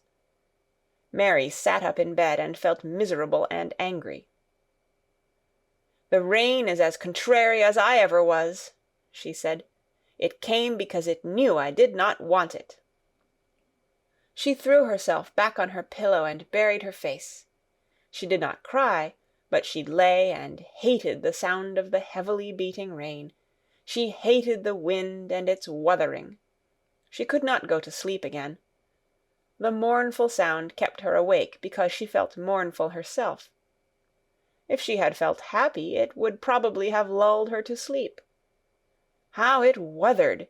and how the big raindrops poured down and beat against the pane. "It sounds just like a person lost on the moor and wandering on and on, crying," she said. She had been lying awake, turning from side to side for about an hour, when suddenly something made her sit up in bed and turn her head toward the door, listening. She listened and she listened. "It isn't the wind now," she said in a loud whisper. "That isn't the wind. It is different. It is that crying I heard before." The door of her room was ajar, and the sound came down the corridor, a far-off, faint sound of fretful crying. She listened for a few minutes, and each minute she became more and more sure. She felt as if she must find out what it was. It seemed even stranger than the secret garden and the buried key. Perhaps the fact that she was in a rebellious mood made her bold. She put her foot out of bed and stood on the floor. "I am going to find out what it is," she said. "Everybody is in bed, and I don't care about Mrs. Medlock. I don't care." There was a candle by her bedside, and she took it up and went softly out of the room. The corridor looked very long and dark, but she was too excited to mind that. She thought she remembered the corners she must turn to find the short corridor with the door covered with tapestry, the one Mrs. Medlock had come through the day she lost herself. The sound had come up that passage. So she went on with her dim light, almost feeling her way, her heart beating so loud that she fancied she could hear it. The far-off, faint crying went on and led her. Sometimes it stopped for a moment or so, and then began again. Was this the right corner to turn? She stopped and thought. Yes, it was. Down this passage, and then to the left, and then up 2 broad steps, and then to the right again. Yes, there was the tapestry door. She pushed it open very gently and closed it behind her, and she stood in the corridor and could hear the crying quite plainly, though it was not loud. It was on the other side of the wall at her left, and a few yards farther on there was a door. She could see a glimmer of light coming from beneath it. The someone was crying in that room, and it was quite a young someone. So she walked to the door and pushed it open, and there she was, standing in the room. It was a big room, with ancient, handsome furniture on it. There was a low fire glowing faintly on the hearth, and a night-light burning by the side of a carved 4-posted bed hung with brocade, and on the bed was lying a boy, crying fretfully. Mary wondered if she was in a real place, or if she had fallen asleep again and was dreaming without knowing it. The boy had a sharp, delicate face the color of ivory, and he seemed to have eyes too big for it. He had also a lot of hair which tumbled over his forehead in heavy locks and made his thin face seem smaller. He looked like a boy who had been ill, but he was crying more as if he were tired and cross than as if he were in pain. Mary stood near the door with her candle in her hand, holding her breath. Then she crept across the room, and as she drew nearer, the light attracted the boy's attention, and he turned his head on his pillow and stared at her, his gray eyes opening so wide that they seemed immense. "Who are you?" he said at last, in a half-frightened whisper. "Are you a ghost?" "No, I am not," Mary answered, her own whisper sounding half-frightened. "Are you one?" He stared and stared and stared. Mary could not help noticing what strange eyes he had. They were agate gray, and they looked too big for his face, because they had black lashes all round them. "No," he replied, after waiting a moment or so. "I am Colin." "Who is Colin?" she faltered. "I am Colin Craven. Who are you?" "I am Mary Lennox. Mr. Craven is my uncle." "He is my father," said the boy. "Your father?" gasped Mary. "No one ever told me he had a boy. Why didn't they?" "Come here," he said, still keeping his strange eyes fixed on her with an anxious expression. She came close to the bed, and he put out his hand and touched her. "You are real, aren't you?" he said. "I have such real dreams very often. You might be one of them."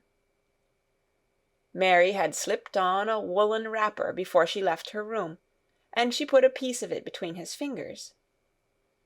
"Rub that, and see how thick and warm it is," she said. "I will pinch you a little if you like, to show you how real I am. For a minute I thought you might be a dream too." "Where did you come from?" he asked. "From my own room. The wind wuthered so I couldn't go to sleep, and I heard someone crying, and wanted to find out who it was. What were you crying for?" "Because I couldn't go to sleep either, and my head ached. Tell me your name again." "Mary Lennox. Did no one ever tell you I had come to live here?" He was still fingering the fold of her wrapper, but he began to look a little more as if he believed in her reality. "No," he answered. "They daren't." "Why?" asked Mary. "Because I should have been afraid you would see me. I won't let people see me and talk me over." "Why?" Mary asked again, feeling more mystified every moment. "Because I am like this always, ill and having to lie down. My father won't let people talk me over either. The servants are not allowed to speak about me. If I live, I may be a hunchback, but I shan't live. My father hates to think I may be like him." "Oh, what a queer house this is," Mary said. "What a queer house. Everything is a kind of secret. Rooms are locked up, and gardens are locked up, and have you been locked up?" "No, I stay in this room because I don't want to be moved out of it. It tires me too much." "Does your father come and see you?" Mary ventured. "Sometimes. Generally when I am asleep. He doesn't want to see me." "Why?" Mary could not help asking again.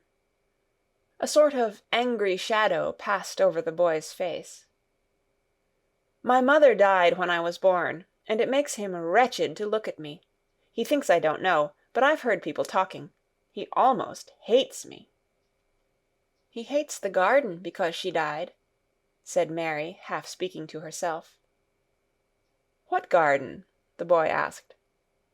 "Oh, just a garden she used to like," Mary stammered.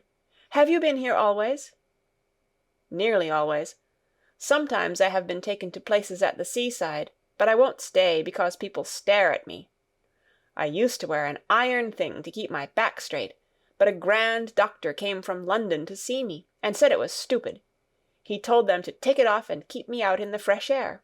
I hate fresh air, and I don't want to go out."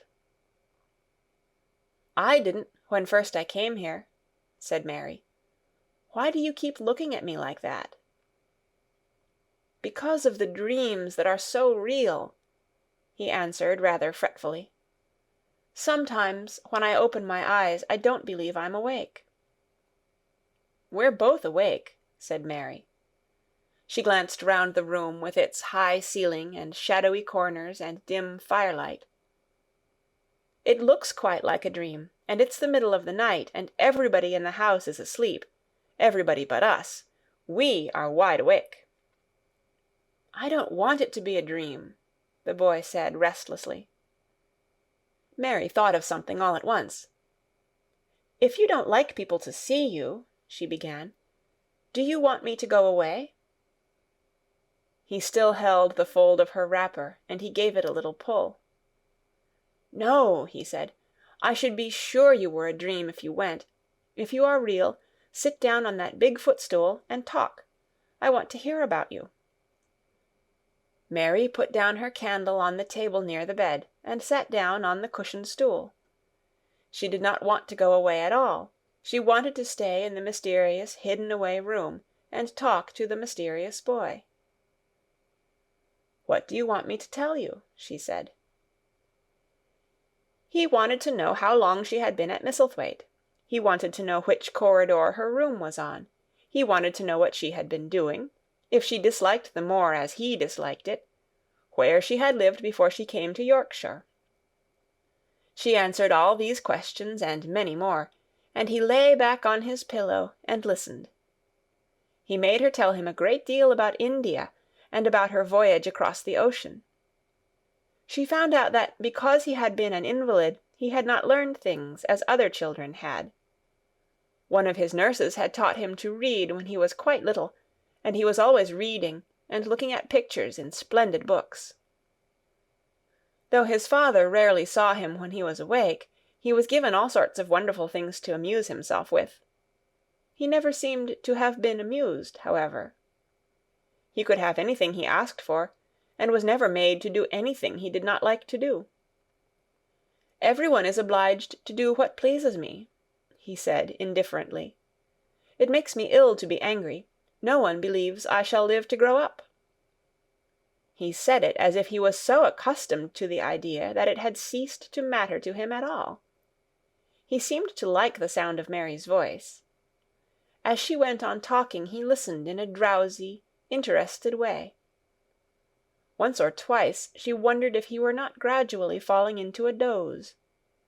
But at last he asked a question which opened up a new subject. "How old are you?" he asked. "I am 10, answered Mary, forgetting herself for the moment. "And so are you."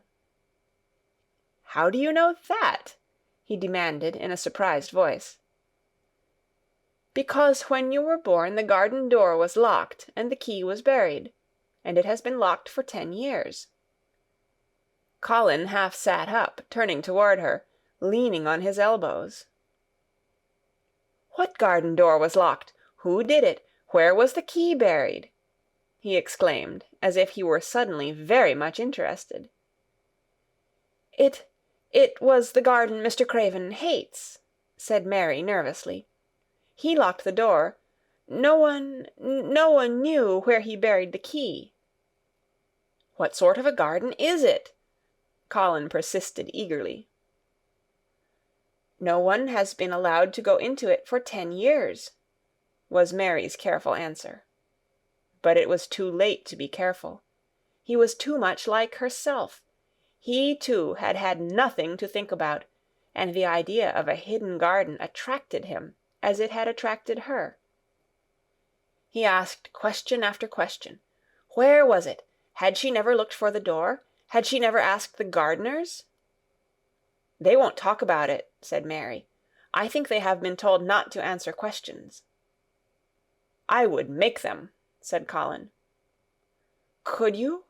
Mary faltered, beginning to feel frightened.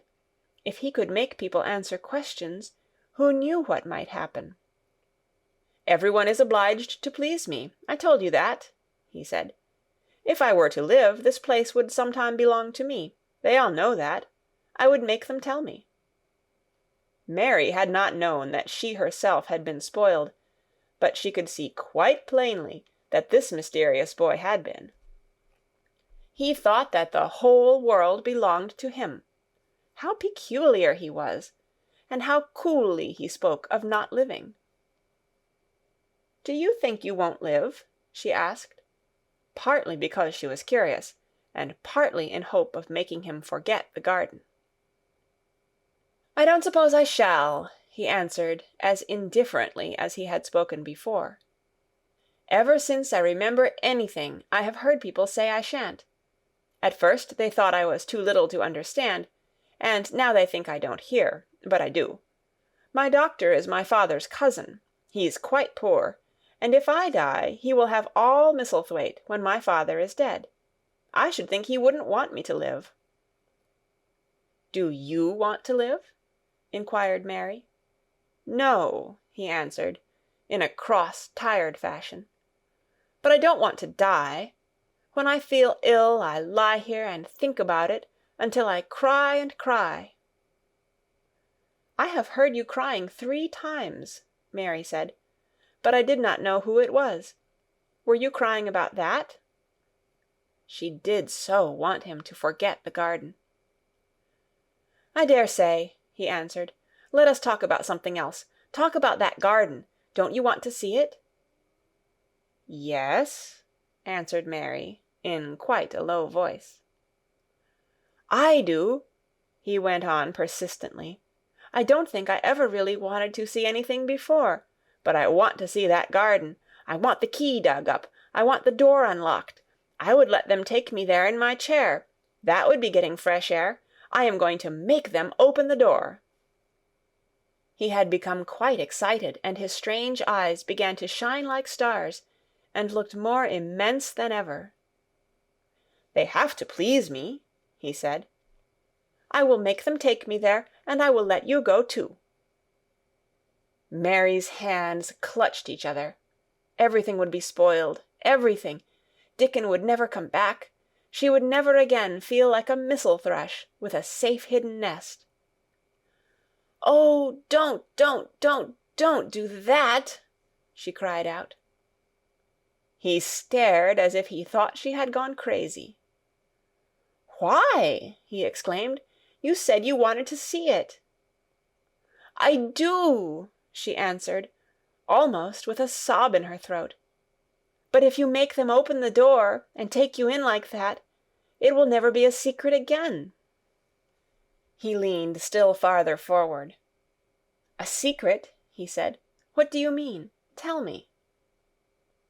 Mary's words almost tumbled over one another. You see," she panted, "if no one knows but ourselves, if there was a door hidden somewhere under the ivy, if there was, and we could find it, and if we could slip through it together and shut it behind us, and no one knew anyone was inside, and we called it our garden, and pretended that we were Missel thrushes, and it was our nest, and if we played there almost every day, and dug and planted seeds, and made it all come alive—" "Is it dead?" he interrupted her. "It soon will be if no one cares for it," she went on. "The bulbs will live, but the roses—" He stopped her again, as excited as she was herself. "What are bulbs?" he put in quickly. "They are daffodils and lilies and snowdrops. They are working in the earth now, pushing up pale green points, because the spring is coming." "Is the spring coming?" he said. "What is it like? You don't see it in rooms, if you are ill." "It is the sun shining on the rain, and the rain falling on the sunshine, and things pushing up and working under the earth," said Mary. "If the garden was a secret, and we could get into it, we could watch the things grow bigger every day, and see how many roses are alive. Don't you see? Oh, don't you see how much nicer it would be if it was a secret?" He dropped back on his pillow and lay there with an odd expression on his face. "I never had a secret," he said, "except that one about not living to grow up. They don't know I know that, so it is a sort of secret, but I like this kind better." "If you won't make them take you to the garden," pleaded Mary, "perhaps—I feel almost sure I can find out how to get in sometime, and then, if the doctor wants you to go out in your chair, and if you can always do what you want to do, perhaps we might find some boy who would push you, and we could go alone, and it would always be a secret garden." "I should like that," he said very slowly, his eyes looking dreamy. "I should like that. I should not mind fresh air in a secret garden." Mary began to recover her breath and feel safer, because the idea of keeping the secret seemed to please him. She felt almost sure that if she kept on talking, and could make him see the garden in his mind as she had seen it, He would like it so much that he could not bear to think that everybody might tramp into it when they chose. "I'll tell you what I think it would be like if we could go into it," she said. "It has been shut up so long, things have grown into a tangle, perhaps."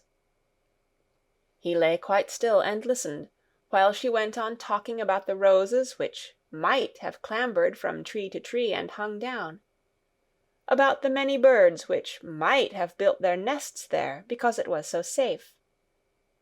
And then she told him about the robin and Ben Weatherstaff, and there was so much to tell about the robin, and it was so easy and safe to talk about it, that she ceased to be afraid.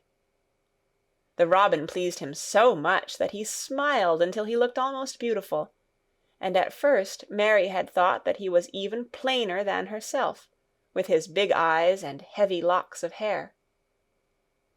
"I did not know birds could be like that," he said. "But if you stay in a room, you never see things. What a lot of things you know! I feel as if you had been inside that garden." She did not know what to say, so she did not say anything. He evidently did not expect an answer, and the next moment he gave her a surprise.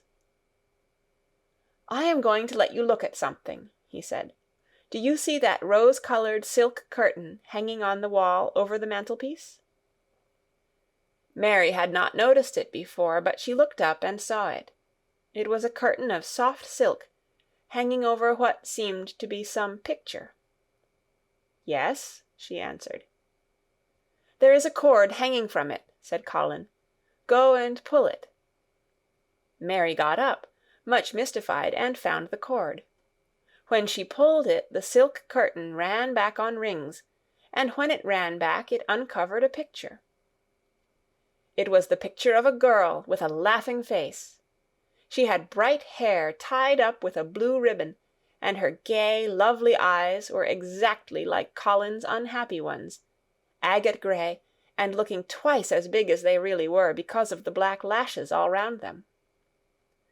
"She is my mother," said Colin complainingly. "I don't see why she died. Sometimes I hate her for doing it." "How queer," said Mary.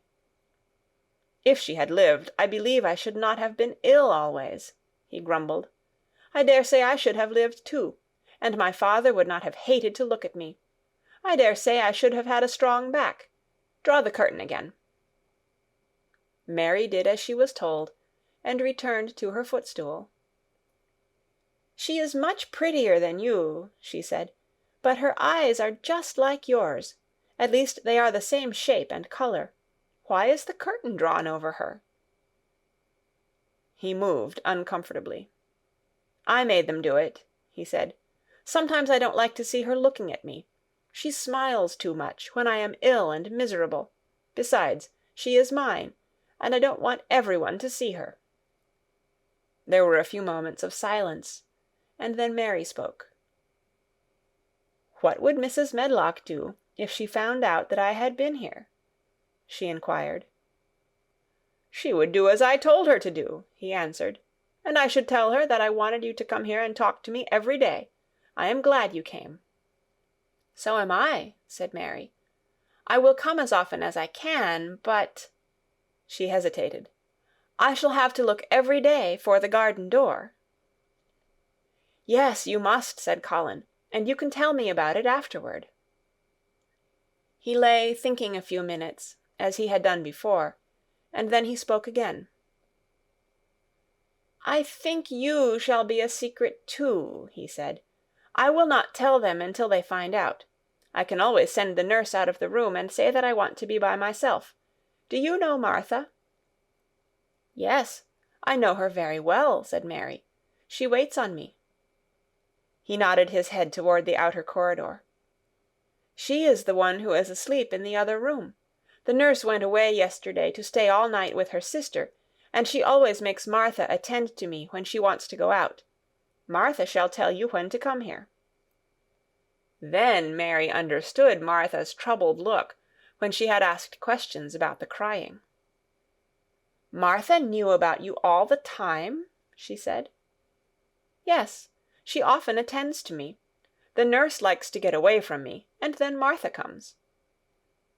"I have been here a long time," said Mary. "Shall I go away now? Your eyes look sleepy." "I wish I could go to sleep before you leave me," he said rather shyly. "Shut your eyes," said Mary, drawing her footstool closer, "and I will do what my ayah used to do in India. I will pat your hand and stroke it, and sing something quite low." "I should like that, perhaps," he said drowsily. Somehow she was sorry for him, and did not want him to lie awake, so she leaned against the bed and began to stroke and pat his hand, and sing a very low little chanting song in Hindustani. "That is nice," he said, more drowsily still, and she went on chanting and stroking, but when she looked at him again, his black lashes were lying close against his cheeks, for his eyes were shut, and he was fast asleep. So she got up softly, took her candle, and crept away without making a sound. Chapter 14. A Young Rajah. The moor was hidden in mist when the morning came, and the rain had not stopped pouring down. There could be no going out of doors. Martha was so busy that Mary had no opportunity of talking to her, but in the afternoon she asked her to come and sit with her in the nursery. She came bringing the stocking she was always knitting when she was doing nothing else. "What's the matter with thee?" she asked as soon as they sat down. "Thou looks as if thou'd something to say." I have found out what the crying was," said Mary. Martha let her knitting drop on her knee and gazed at her with startled eyes. "Thou hasn't!" she exclaimed. "Never!" "I heard it in the night," Mary went on, "and I got up and went to see where it came from. It was Colin. I found him." Martha's face became red with fright. "Eh, Miss Mary," she said, half crying, "thou shouldn't have done it, thou shouldn't. Thou'll get me in trouble. I never told thee nothing about him, but thou'll get me in trouble. I shall lose my place, and what'll mother do?" "You won't lose your place," said Mary.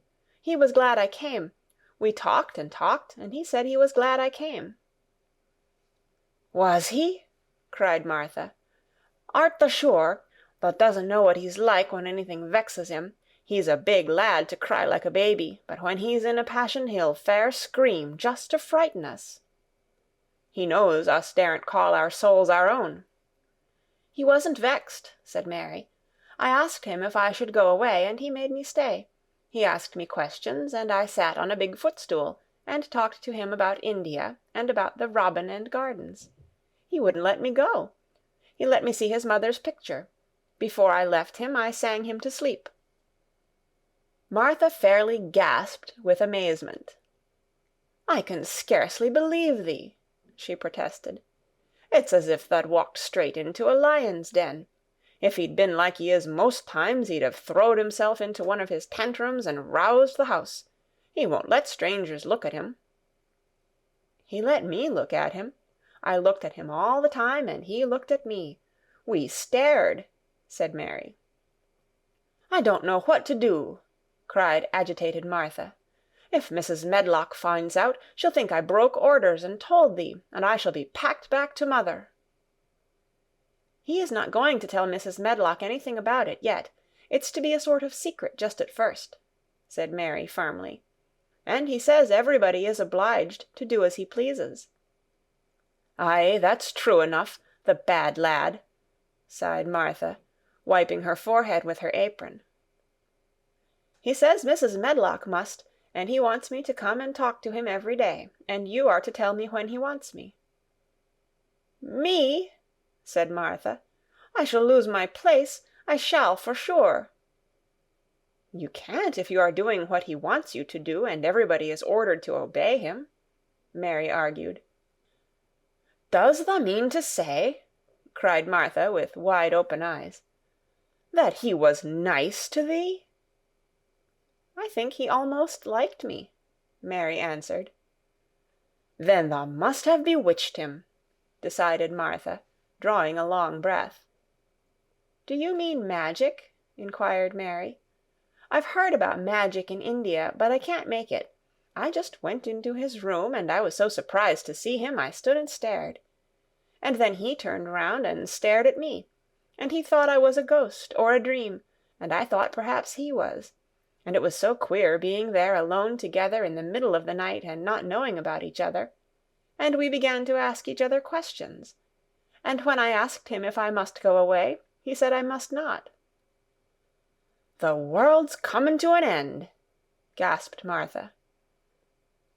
"What is the matter with him?" asked Mary. "Nobody knows for sure and certain," said Martha.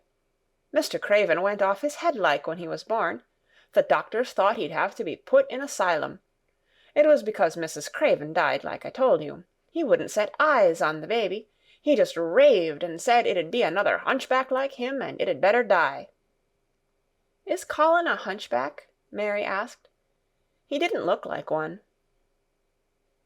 "He isn't yet," said Martha, "but he began all wrong. Mother said that there was enough trouble and raging in the house to set any child wrong. They was afraid his back was weak, and they've always been taking care of it, keeping him lying down and not letting him walk. Once they made him wear a brace, but he fretted so he was downright ill. Then a big doctor came to see him and made them take it off. He talked to the other doctor quite rough, in a polite way. He said there'd been too much medicine and too much letting him have his own way." "I think he's a very spoiled boy," said Mary.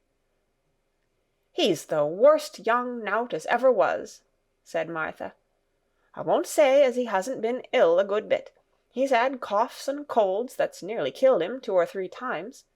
Once he had rheumatic fever, and once he had typhoid. Mrs. Smedlock did get a fright then. He'd been out of his head, and she was talking to the nurse, thinking he didn't know nothing, and she said, 'He'll die this time sure enough, and best thing for him and for everybody.' And she looked at him, and there he was with his big eyes open, staring at her as sensible as she was herself. She didn't know what happened, but he just stared at her and says, 'You give me some water and stop talking.'" "Do you think he will die?" asked Mary. "Mother says there's no reason why any child should live that gets no fresh air and doesn't do nothing but lie on his back and read picture books and take medicine.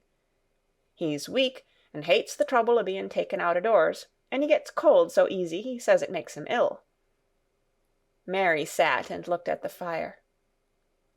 "I wonder," she said slowly, "if it would not do him good to go out into a garden and watch things growing. It did me good." "One of the worst fits he ever had," said Martha, "was one time they took him out where the roses is by the fountain. He'd been reading in a paper about people getting something he called rose cold, and he began to sneeze and said he'd got it, and then a new gardener as didn't know the rules passed by and looked at him curious.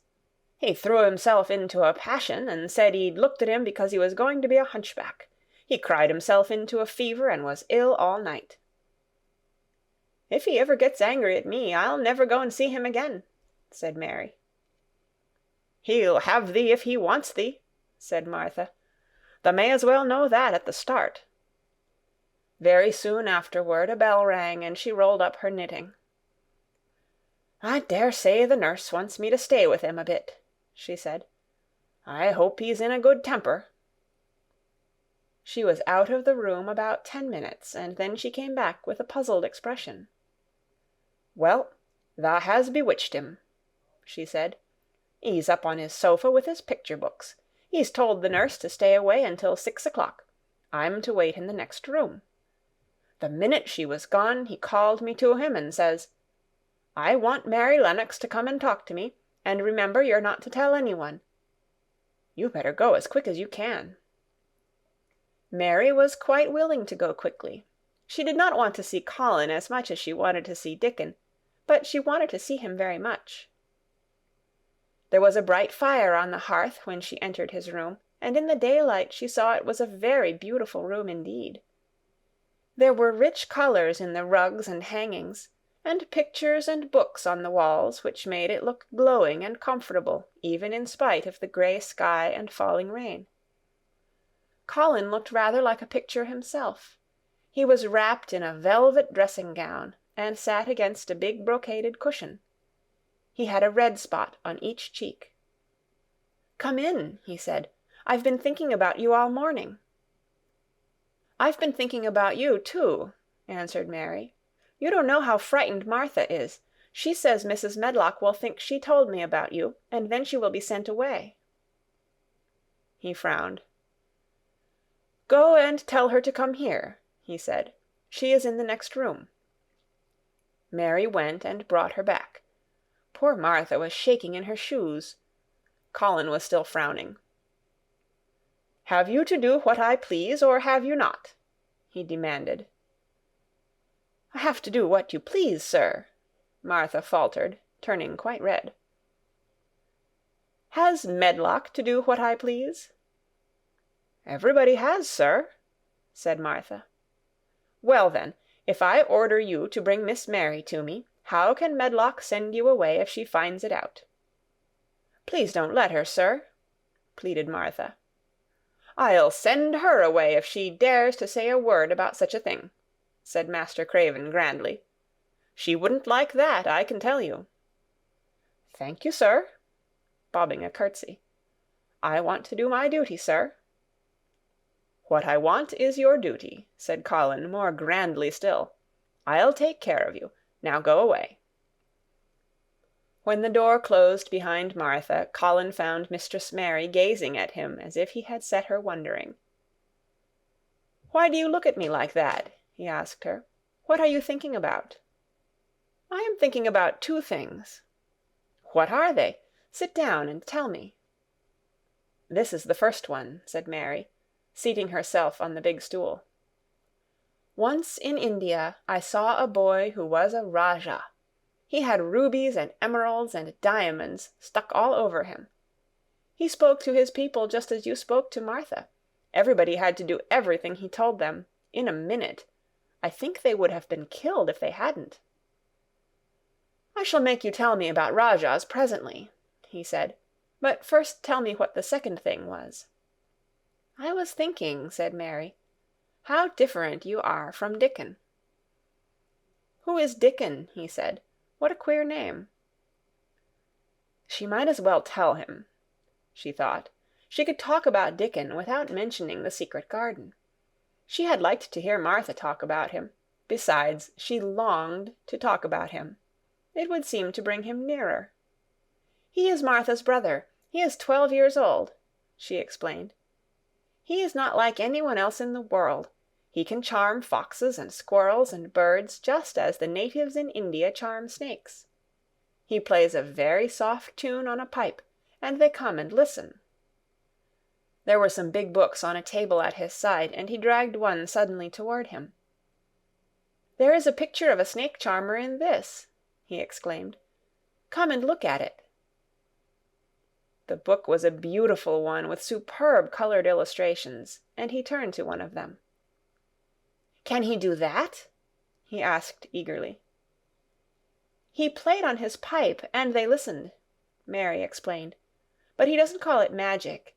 He says it's because he lives on the moor so much, and he knows their ways. He says he feels sometimes as if he was a bird or a rabbit himself, he likes them so. I think he asked the robin questions. It seemed as if they talked to each other in soft chirps." Colin lay back on his cushion, and his eyes grew larger and larger, and the spots on his cheeks burned. "Tell me some more about him," he said. "He knows all about eggs and nests," Mary went on. "And he knows where foxes and badgers and otters live. He keeps them secret so that other boys won't find their holes and frighten them.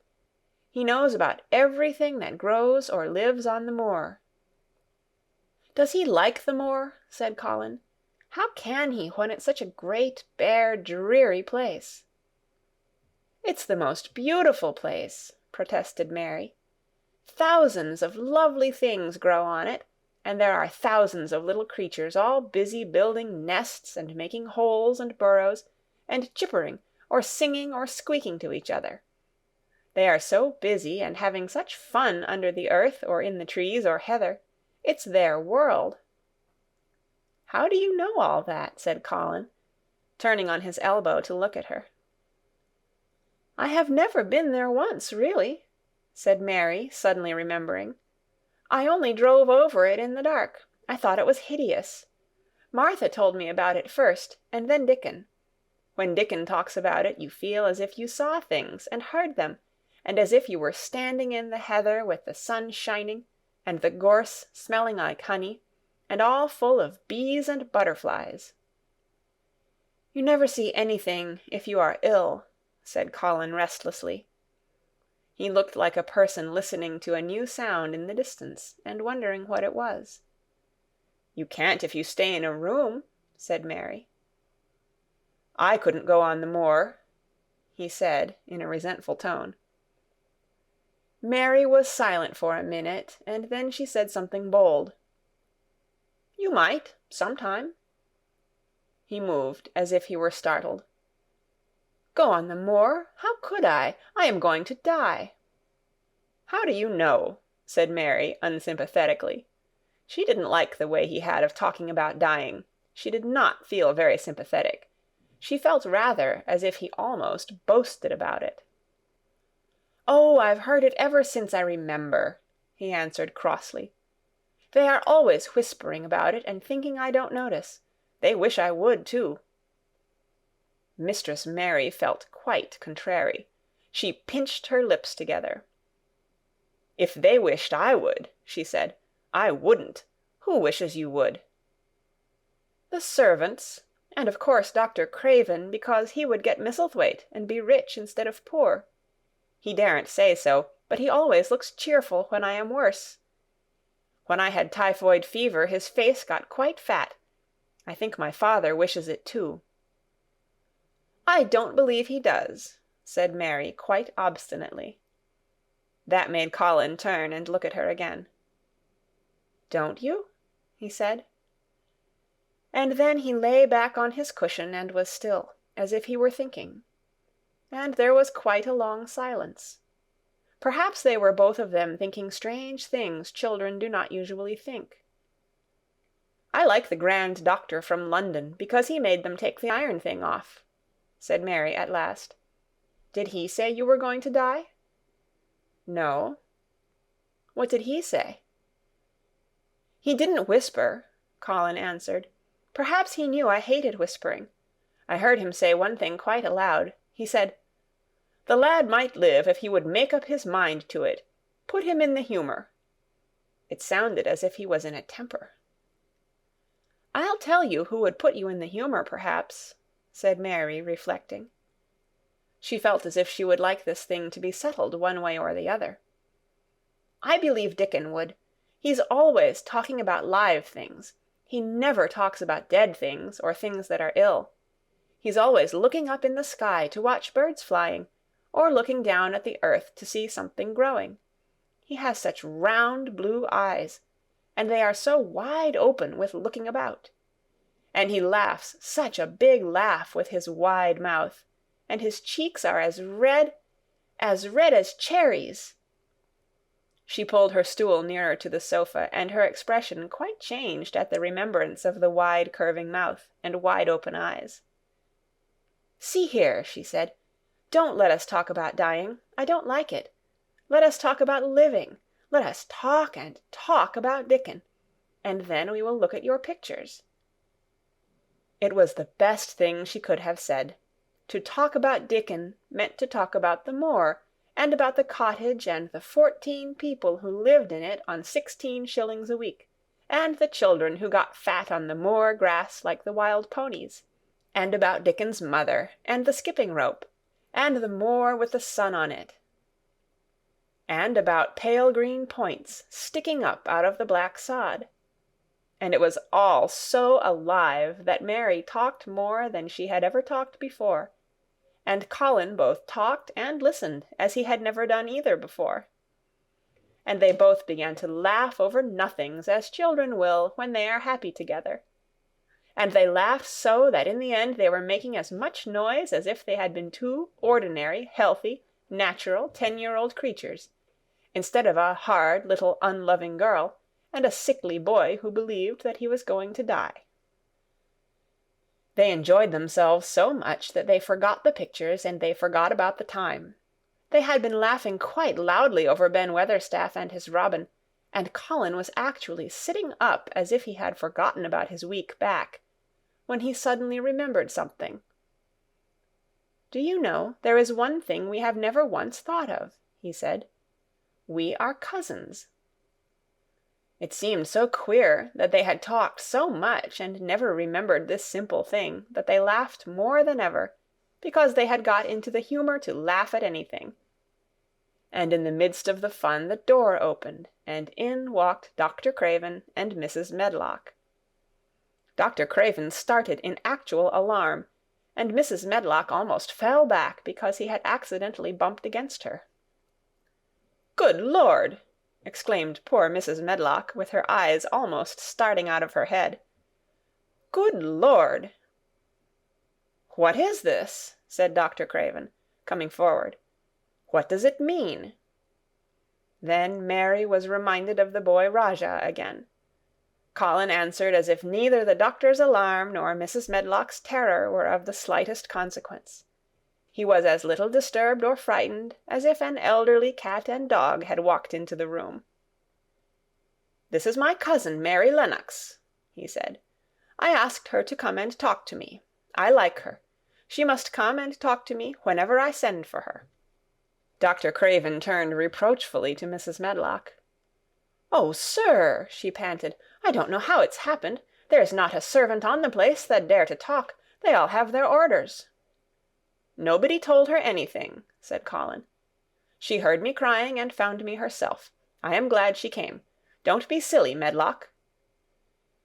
Mary saw that Dr. Craven did not look pleased, but it was quite plain that he dare not oppose his patient. He sat down by Colin and felt his pulse. "I am afraid there has been too much excitement. Excitement is not good for you, my boy," he said. "I should be excited if she kept away," answered Colin, his eyes beginning to look dangerously sparkling. "I am better. She makes me better.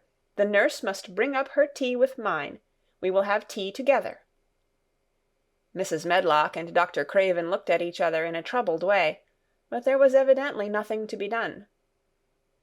"He does look rather better, sir," ventured Mrs. Medlock. "But," thinking the matter over, "he looked better this morning before she came into the room." "She came into the room last night. She stayed with me a long time. She sang a Hindustani song to me, and it made me go to sleep," said Colin. "I was better when I wakened up. I wanted my breakfast. I want my tea now. Tell Nurse, Medlock." Dr. Craven did not stay very long. He talked to the nurse for a few minutes when she came into the room, and said a few words of warning to Colin. He must not talk too much. He must not forget that he was ill. He must not forget that he was very easily tired. Mary thought that there seemed to be a number of uncomfortable things he was not to forget. Colin looked fretful and kept his strange black-lashed eyes fixed on Dr. Craven's face. "I want to forget it," he said at last. "She makes me forget it. That is why I want her." Dr. Craven did not look happy when he left the room. He gave a puzzled glance at the little girl sitting on the large stool. She had become a stiff, silent child again as soon as he entered, and he could not see what the attraction was. The boy actually did look brighter, however, and he sighed rather heavily as he went down the corridor. "They are always wanting me to eat things when I don't want to," said Colin, as the nurse brought in the tea and put it on the table by the sofa. "Now, if you'll eat, I will. Those muffins look so nice and hot. Tell me about Rajahs." Chapter 15. Nest Building. After another week of rain, the high arch of blue sky appeared again, and the sun which poured down was quite hot. Though there had been no chance to see either the secret garden or Dickon, Mistress Mary had enjoyed herself very much. The week had not seemed long. She had spent hours of every day with Colin in his room, talking about Rajahs, or gardens, or Dickon and the cottage on the moor. They had looked at the splendid books and pictures, and sometimes Mary had read things to Colin, and sometimes he had read a little to her. When he was amused and interested, she thought he scarcely looked like an invalid at all, except that his face was so colourless, and he was always on the sofa. "You are a sly young one to listen and get out of your bed to go following things up like you did that night," Mrs. Medlock said once. "But there's no saying it's not been a sort of blessing to the lot of us. He's not had a tantrum or a whining fit since you made friends. The nurse was just going to give up the case because she was so sick of him, but she says she doesn't mind staying now you've gone on duty with her," laughing a little. In her talks with Colin, Mary had tried to be very cautious about the secret garden. There were certain things she wanted to find out from him, but she felt that she must find them out without asking him direct questions. In the first place, as she began to like to be with him, she wanted to discover whether he was the kind of boy you could tell a secret to. He was not in the least like Dickon, but he was evidently so pleased with the idea of a garden no one knew anything about that she thought perhaps he could be trusted. But she had not known him long enough to be sure.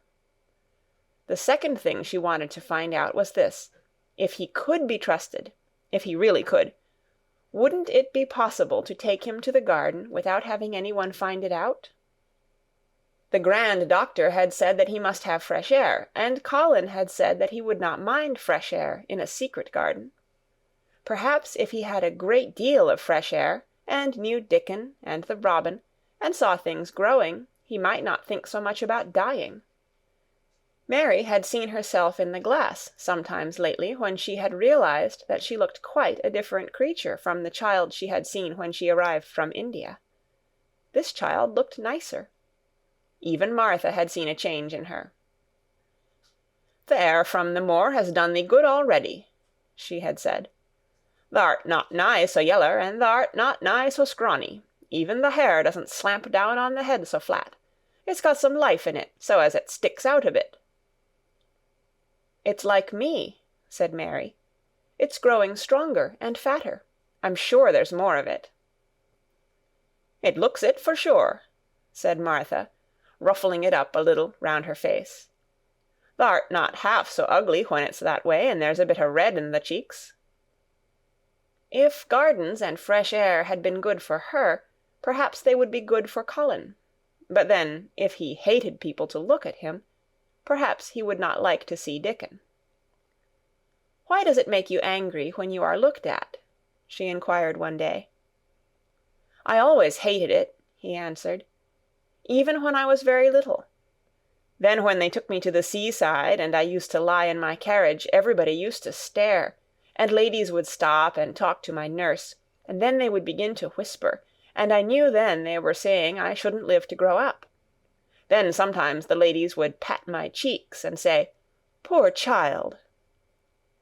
Once when a lady did that, I screamed out loud and bit her hand. She was so frightened she ran away." "She thought you had gone mad like a dog," said Mary, not at all admiringly. "I don't care what she thought," said Colin, frowning. "I wonder why you didn't scream and bite me when I came into your room," said Mary. Then she began to smile slowly. "I thought you were a ghost or a dream," he said. "You can't bite a ghost or a dream, and if you scream they don't care."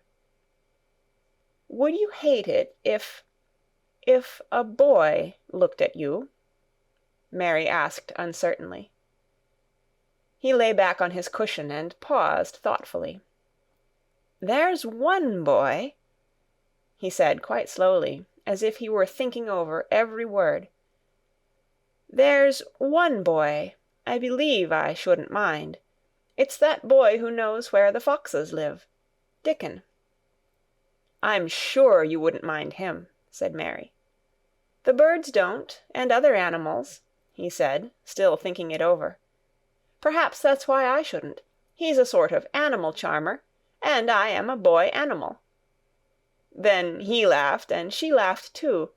In fact, it ended in their both laughing a great deal and finding the idea of a boy animal hiding in his hole very funny indeed. What Mary felt afterward was that she need not fear about Dickon. On that first morning when the sky was blue again, Mary wakened very early. The sun was pouring in slanting rays through the blinds, and there was something so joyous in the sight of it that she jumped out of bed and ran to the window. She drew up the blinds and opened the window itself, and a great waft of fresh, scented air blew in upon her. The moor was blue, and the whole world looked as if something magic had happened to it. There were tender little fluting sounds here and there and everywhere, as if scores of birds were beginning to tune up for a concert. Mary put her hand out of the window and held it in the sun. "It's warm, warm," she said. "It will make the green points push up and up and up, and it will make the bulbs and roots work and struggle with all their might under the earth." She kneeled down and leaned out of the window as far as she could, breathing big breaths and sniffing the air, until she laughed because she remembered what Dickon's mother had said about the end of his nose quivering like a rabbit's. "It must be very early," she said. "The little clouds are all pink, and I've never seen the sky look like this. No one is up. I don't even hear the stable boys." A sudden thought made her scramble to her feet. "I can't wait. I am going to see the garden." She had learned to dress herself by this time, and she put on her clothes in 5 minutes. She knew a small side door which she could unbolt herself, and she flew downstairs in her stocking feet and put on her shoes in the hall. She unchained and unbolted and unlocked, and when the door was open she sprang across the step with one bound, and there she was, standing on the grass, which seemed to have turned green, and with the sun pouring down on her, and warm, sweet wafts about her, and the fluting and twittering and singing coming from every bush and tree. She clasped her hands for pure joy and looked up in the sky, and it was so blue and pink and pearly and white and flooded with springtime light that she felt as if she must flute and sing aloud herself, and knew that thrushes and robins and skylarks could not possibly help it. She ran around the shrubs and paths towards the secret garden. "It is all different already," she said. "The grass is greener, and things are sticking up everywhere, and things are uncurling, and green buds of leaves are showing. This afternoon I am sure Dickon will come." The long, warm rain had done strange things to the herbaceous beds which bordered the walk by the lower wall. There were things sprouting and pushing out from the roots of clumps of plants, and there were actually here and there glimpses of royal purple and yellow unfurling among the stems of crocuses. 6 months before, Mistress Mary would not have seen how the world was waking up, but now she missed nothing. When she had reached the place where the door hid itself under the ivy, she was startled by a curious loud sound. It was the caw-caw of a crow, and it came from the top of the wall, and when she looked up, there sat a big, glossy-plumaged, blue-black bird, looking down at her very wisely indeed. She had never seen a crow so close before, and he made her a little nervous, but the next moment he spread his wings and flapped away across the garden. She hoped he was not going to stay inside, and she pushed the door open, wondering if he would. When she got fairly into the garden, she saw that he probably did intend to stay, because he had alighted on a dwarf apple-tree, and under the apple-tree was lying a little reddish animal with a bushy tail, and both of them were watching the stooping body and rust-red head of Dickon, who was kneeling on the grass, working hard. Mary flew across the grass to him. "Oh, Dickon, Dickon!" she cried out.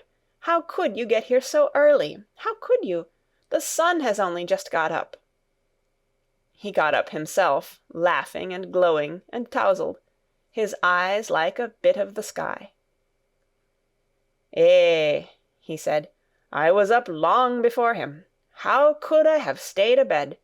The world's all fair begun again this morning, it has, and it's workin' and hummin' and scratchin' and pipin' and nest-buildin' and breathin' out scents, till you've got to be out on it, 'stead o' lyin' on your back. When the sun did jump up, the Moor went mad for joy, and I was in the midst of the heather, and I run like mad myself, shoutin' and singin'. And I come straight here. I couldn't have stayed away. Why, the garden was lyin' here waitin'." Mary put her hands on her chest, panting, as if she had been running herself. "Oh, Dickon, Dickon," she said, "I'm so happy I can scarcely breathe." Seeing him talking to a stranger, the little bushy-tailed animal rose from its place under the tree and came to him, and the rook, cawing once, flew down from its branch and settled quietly on his shoulder.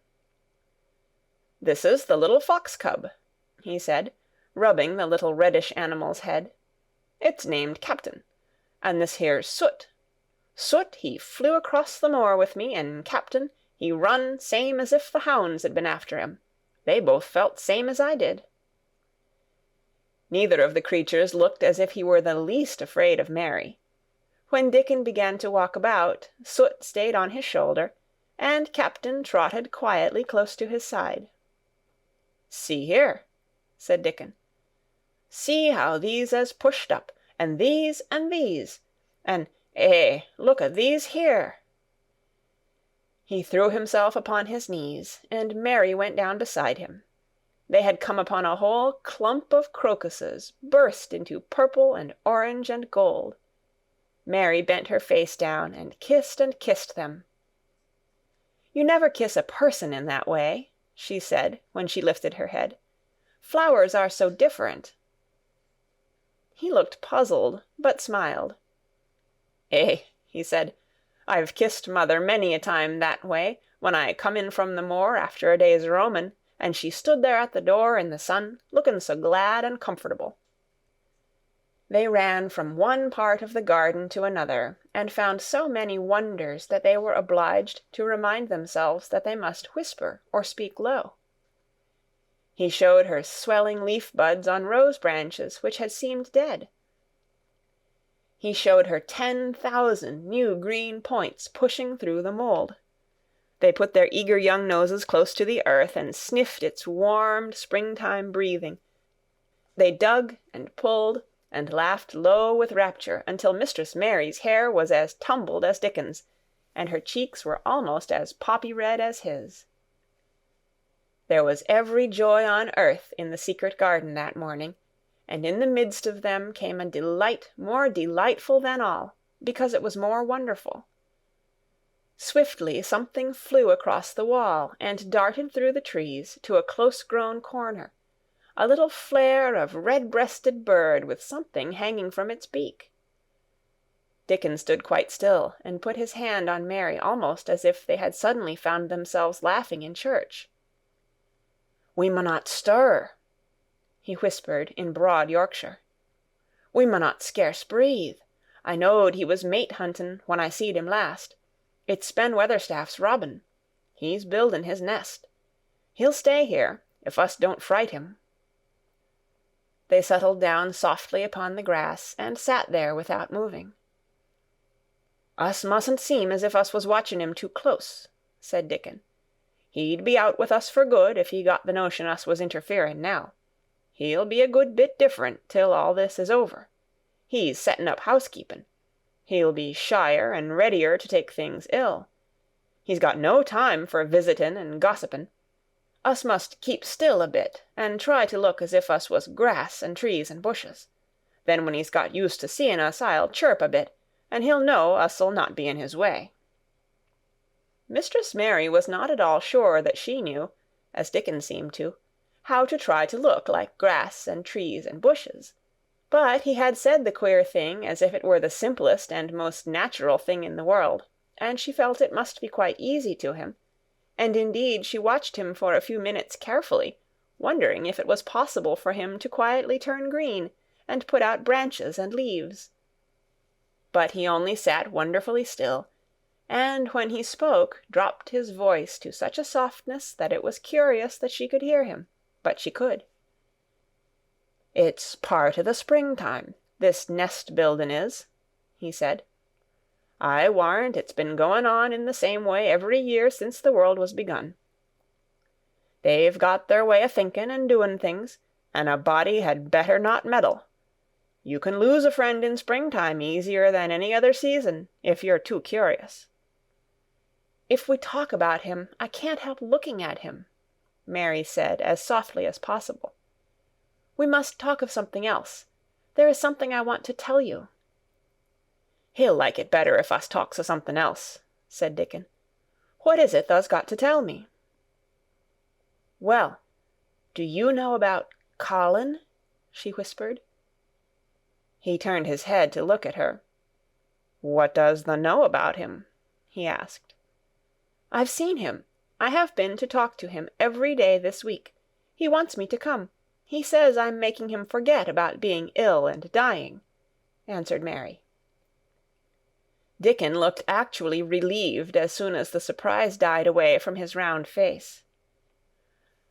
"I am glad o' that," he exclaimed. "I'm right down glad. It makes me easier. I knowed I must say nothing about him, and I don't like having to hide things." "Don't you like hiding the garden?" said Mary. "I'll never tell about it," he answered. "But I says to mother, 'Mother,' I says, 'I got a secret to keep. It's not a bad un, thou knows that. It's no worse than hiding where a bird's nest is. Thou doesn't mind it, does thou?'" Mary always wanted to hear about mother. "What did she say?" she asked, not at all afraid to hear. Dickon grinned sweet-temperedly. "It was just like her, what she said," he answered. "She give my head a bit of a rub and laughed, and she says, 'Eh, lad, thou can have all the secrets thou likes. I've knowed thee 12 year.'" "How did you know about Colin?" asked Mary. "Everybody as knowed about Mester Craven knowed there was a little lad as was like to be a cripple, and they knowed Mester Craven didn't like him to be talked about. Folks is sorry for Mester Craven because Mrs. Craven was such a pretty young lady, and they was so fond of each other. Mrs. Medlock stops in our cottage whenever she goes to Thwaite, and she doesn't mind talking to mother before us children, because she knows us has been brought up to be trusty. How did thou find out about him? Martha was in a fine trouble the last time she came home. She said tha'd heard him frettin', and thou was asking questions, and she didn't know what to say." Mary told him her story about the midnight wuthering of the wind which had wakened her, and about the faint far-off sounds of the complaining voice which had led her down the dark corridors with her candle, and had ended with her opening of the door of the dimly lighted room with the carven four-posted bed in the corner. When she described the small ivory-white face and the strange black-rimmed eyes, Dickon shook his head. "Them's just like his mother's eyes, only hers was always laughing, they say," he said. "They say as Mr. Craven can't bear to see him when he's awake, and it's because his eyes is so like his mother's, and yet looks so different in his miserable bit of a face." "Do you think he wants to die?" whispered Mary. "No, but he wishes he'd never been born. Mother, she says that's the worst thing on earth for a child. Them as is not wanted scarce ever thrives. Mester Craven, he'd buy anything as money could buy for the poor lad, but he'd like to forget as he's on earth. For one thing, he's afraid he'll look at him some day and find he's growed hunchback." "Colin's so afraid of it himself that he won't sit up," said Mary. "He says he's always thinking that if he should feel a lump coming he should go crazy and scream himself to death." "Eh, he oughtn't to lie there thinking things like that," said Dickon. "No lad could get well as thought them sort of things." The fox was lying on the grass close by him, looking up to ask for a pat now and then, and Dickon bent down and rubbed his neck softly, and thought a few minutes in silence. Presently he lifted his head and looked round the garden. "When first we got in here," he said, "it seemed like everything was grey. Look round now, and tell me if thou doesn't see a difference." Mary looked, and caught her breath a little. "Why," she cried, "the grey wall is changing! It is as if a green mist were creeping over it. It's almost like a green gauze veil." "Aye," said Dickon, "and it'll be greener and greener till the grey's all gone. Can thou guess what I was thinking?" "I know it was something nice," said Mary eagerly. "I believe it was something about Colin." "I was thinking that if he was out here, he wouldn't be watching for lumps to grow on his back. He'd be watching for buds to break on the rose bushes, and he'd likely be healthier," explained Dickon. "I was wondering if us could ever get him in the humour to come out here and lie under the trees in his carriage." "I've been wondering that myself. I've thought of it almost every time I've talked to him," said Mary. "I've wondered if he could keep a secret, and I've wondered if we could bring him here without anyone seeing us. I thought perhaps you could push his carriage. The doctor said he must have fresh air, and if he wants us to take him out no one dare disobey him. He won't go out for other people, and perhaps they will be glad if he will go out with us. He could order the gardeners to keep away so they wouldn't find out." Dickon was thinking very hard as he scratched Captain's back. "It'd be good for him, I'll warrant," he said. "Us'd not be thinking he'd better never been born. Us'd be just two children watching a garden grow, and he'd be another. Two lads and a little lass just looking on at the springtime. I warrant it'd be better than doctor's stuff." "He's been lying in his room so long, and he's always been so afraid of his back, that it has made him queer," said Mary. "He knows a good many things out of books, but he doesn't know anything else. He says he has been too ill to notice things, and he hates going out of doors, and hates gardens and gardeners. But he likes to hear about this garden because it is a secret. I daren't tell him much, but he said he wanted to see it." "Us'll have him out here some time for sure," said Dickon. "I could push his carriage well enough. Has thou noticed how the robin and his mate has been working while we've been sitting here? Look at him perched on that branch, wondering where it'd be best to put that twig he's got in his beak." He made one of his low whistling calls, and the robin turned his head and looked at him inquiringly, still holding his twig. Dickon spoke to him as Ben Weatherstaff did, but Dickon's tone was one of friendly advice. "Wheresoever thou puts it," he said, "it'll be all right. Thou knew how to build the nest before thou came out of the egg. Get on with thee, lad. Thou'st got no time to lose." "Oh, I do like to hear you talk to him," Mary said, laughing delightedly. "Ben Weatherstaff scolds him and makes fun of him, and he hops about and looks as if he understood every word, and I know he likes it. Ben Weatherstaff says he is so conceited he would rather have stones thrown at him than not be noticed." Dickon laughed too and went on talking. "Thou knows us won't trouble thee," he said to the robin. "Us is near being wild things ourselves. Us is nest-building too, bless thee. Look out thou doesn't tell on us." And though the robin did not answer, because his beak was occupied, Mary knew that when he flew away with his twig to his own corner of the garden, the darkness of his dew-bright eye meant that he would not tell their secret for the world. Chapter 16. "I won't," said Mary. They found a great deal to do that morning, and Mary was late in returning to the house, and was also in such a hurry to get back to her work that she quite forgot Colin until the last moment. "Tell Colin that I can't come and see him yet," she said to Martha. "I'm very busy in the garden." Martha looked rather frightened. "Eh, Miss Mary," she said, "it may put him all out of humour when I tell him that." But Mary was not as afraid of him as other people were, and she was not a self-sacrificing person. "I can't stay," she answered. "Dickon's waiting for me." And she ran away. The afternoon was even lovelier and busier than the morning had been. Already nearly all the weeds were cleared out of the garden, and most of the roses and trees had been pruned or dug about. Dickon had brought a spade of his own, and he had taught Mary to use all her tools, so that by this time it was plain that, though the lovely wild place was not likely to become a gardener's garden, it would be a wilderness of growing things before the springtime was over. "There'll be apple blossoms and cherry blossoms overhead," Dickon said, working away with all his might. "And there'll be peach and plum trees in bloom against the walls, and the grass'll be a carpet o' flowers." The little fox and the rook were as happy and busy as they were, and the robin and his mate flew backward and forward like tiny streaks of lightning. Sometimes the rook flapped his black wings and soared away over the tree-tops in the park. Each time he came back and perched near Dickon and cawed several times as if he were relating his adventures, and Dickon talked to him just as he had talked to the robin. Once, when Dickon was so busy that he did not answer him at first, Soot flew onto his shoulders and gently tweaked his ear with his large beak.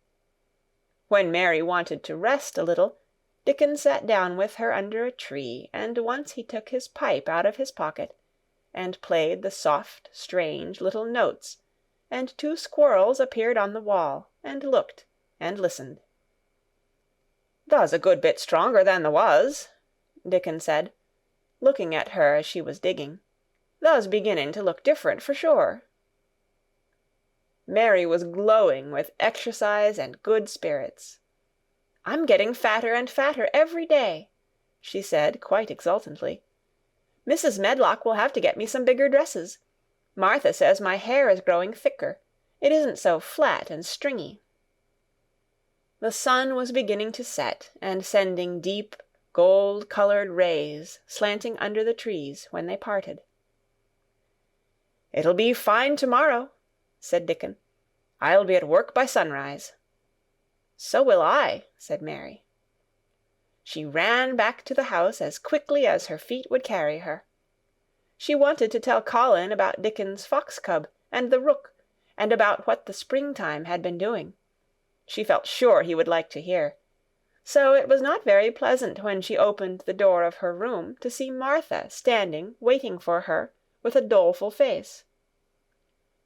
"What is the matter?" she asked. "What did Colin say when you told him I couldn't come?" "Eh," said Martha, "I wish tha'd gone. He was nigh going into one of his tantrums. There's been a nice to-do all afternoon to keep him quiet. He would watch the clock all the time." Mary's lips pinched themselves together. She was no more used to considering other people than Colin was, and she saw no reason why an ill-tempered boy should interfere with the thing she liked best. She knew nothing about the pitifulness of people who had been ill and nervous, and who did not know that they could control their tempers, and need not make other people ill and nervous too. When she had had a headache in India, she had done her best to see that everybody else also had a headache or something quite as bad. And she felt she was quite right. But of course now she felt that Colin was quite wrong. He was not on his sofa when she went into his room. He was lying flat on his back in bed, and he did not turn his head toward her as she came in. This was a bad beginning, and Mary marched up to him with her stiff manner. "Why didn't you get up?" she said. "I did get up this morning when I thought you were coming," he answered, without looking at her. "I made them put me back in bed this afternoon. My back ached, and my head ached, and I was tired. Why didn't you come?" "I was working in the garden with Dickon," said Mary. Colin frowned and condescended to look at her. "I won't let that boy come here if you go and stay with him instead of coming to talk to me," he said. Mary flew into a fine passion. She could fly into a passion without making a noise. She just grew sour and obstinate, and did not care what happened. "If you send Dickon away, I'll never come into this room again," she retorted. "You'll have to if I want you," said Colin. "I won't," said Mary. "I'll make you," said Colin. "They shall drag you in." "Shall they, Mr. Rajah?" said Mary fiercely. "They may drag me in, but they can't make me talk when they get me here. I'll sit and clench my teeth and never tell you one thing. I won't even look at you. I'll stare at the floor." They were a nice, agreeable pair as they glared at each other. If they had been two little street boys, they would have sprung at each other and had a rough-and-tumble fight. As it was, they did the next thing to it. "You are a selfish thing!" cried Colin. "What are you?" said Mary. "Selfish people always say that. Anyone is selfish who doesn't do what they want. You're more selfish than I am. You're the most selfish boy I ever saw." "I'm not," snapped Colin. "I'm not as selfish as your fine Dickon is. He keeps you playing in the dirt when he knows I'm all by myself. He's selfish, if you like." Mary's eyes flashed fire. "He's nicer than any other boy that ever lived," she said. He's like an angel." It might sound rather silly to say that, but she didn't care. "A nice angel!" Colin sneered ferociously. "He's a common cottage boy off the moor." "He's better than a common Rajah," retorted Mary. "He's 1,000 times better." Because she was the stronger of the two, she was beginning to get the better of him. The truth was that he had never had a fight with anyone like himself in his life, and upon the whole it was rather good for him, though neither he nor Mary knew anything about that. He turned his head on his pillow and shut his eyes, and a big tear was squeezed out and ran down his cheek. He was beginning to feel pathetic and sorry for himself, not for anyone else. "I'm not as selfish as you, because I'm always ill, and I'm sure there is a lump coming on my back," he said. "And I am going to die besides." "You're not," contradicted Mary unsympathetically. He opened his eyes wide with indignation. He had never heard such a thing said before. He was at once furious and slightly pleased, if a person could be both at one time. "I'm not?" he cried. "I am. You know I am. Everybody says so." "I don't believe it," said Mary sourly. "You just say that to make people sorry. I believe you're proud of it. I don't believe it. If you were a nice boy, it might be true, but you're too nasty." In spite of his invalid back, Colin sat up in bed quite in a healthy rage. "Get out of the room!" he shouted, and he caught hold of his pillow and threw it at her. He was not strong enough to throw it far, and it only fell at her feet, but Mary's face looked as pinched as a nutcracker. "I'm going," she said, "and I won't come back." She walked to the door, and when she reached it, she turned round and spoke again. "I was going to tell you all sorts of nice things," she said. "Dickon brought his fox and his rook, and I was going to tell you all about them. Now I won't tell you a single thing." She marched out of the door and closed it behind her, and there, to her great astonishment, she found the trained nurse, standing as if she had been listening, and more amazing still, she was laughing. She was a big, handsome young woman, who ought not to have been a trained nurse at all, as she could not bear invalids, and she was always making excuses to leave Colin to Martha or anyone else who would take her place. Mary had never liked her, and she simply stood and gazed up at her, as she stood giggling into her handkerchief. "What are you laughing at?" she asked her. "At you two young ones," said the nurse. "It's the best thing that could happen to the sickly, pampered thing, to have someone to stand up to him that's as spoiled as himself." And she laughed into her handkerchief again. "If he'd had a young vixen of a sister to fight with, it would have been the saving of him." "Is he going to die?" "I don't know, and I don't care," said the nurse. "Hysterics and temper are half what ails him." "What are hysterics?" asked Mary. "You'll find out if you work him into a tantrum after this.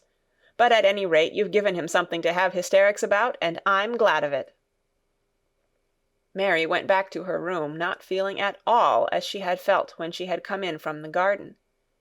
She was cross and disappointed, but not at all sorry for Colin. She had looked forward to telling him a great many things, and she had meant to try to make up her mind whether it would be safe to trust him with the great secret. She had been beginning to think it would be, but now she had changed her mind entirely. She would never tell him, and he could stay in his room and never get any fresh air, and die if he liked. It would serve him right. She felt so sour and unrelenting that for a few minutes she almost forgot about Dickon, and the green veil creeping over the world, and the soft wind blowing down from the moor. Martha was waiting for her, and the trouble in her face had been temporarily replaced by interest and curiosity. There was a wooden box on the table, and its cover had been removed, and revealed that it was full of neat packages. "Mr. Craven sent it to you," said Martha. "It looks as if it had picture books in it." Mary remembered what he had asked her the day she had gone to his room. "Do you want anything?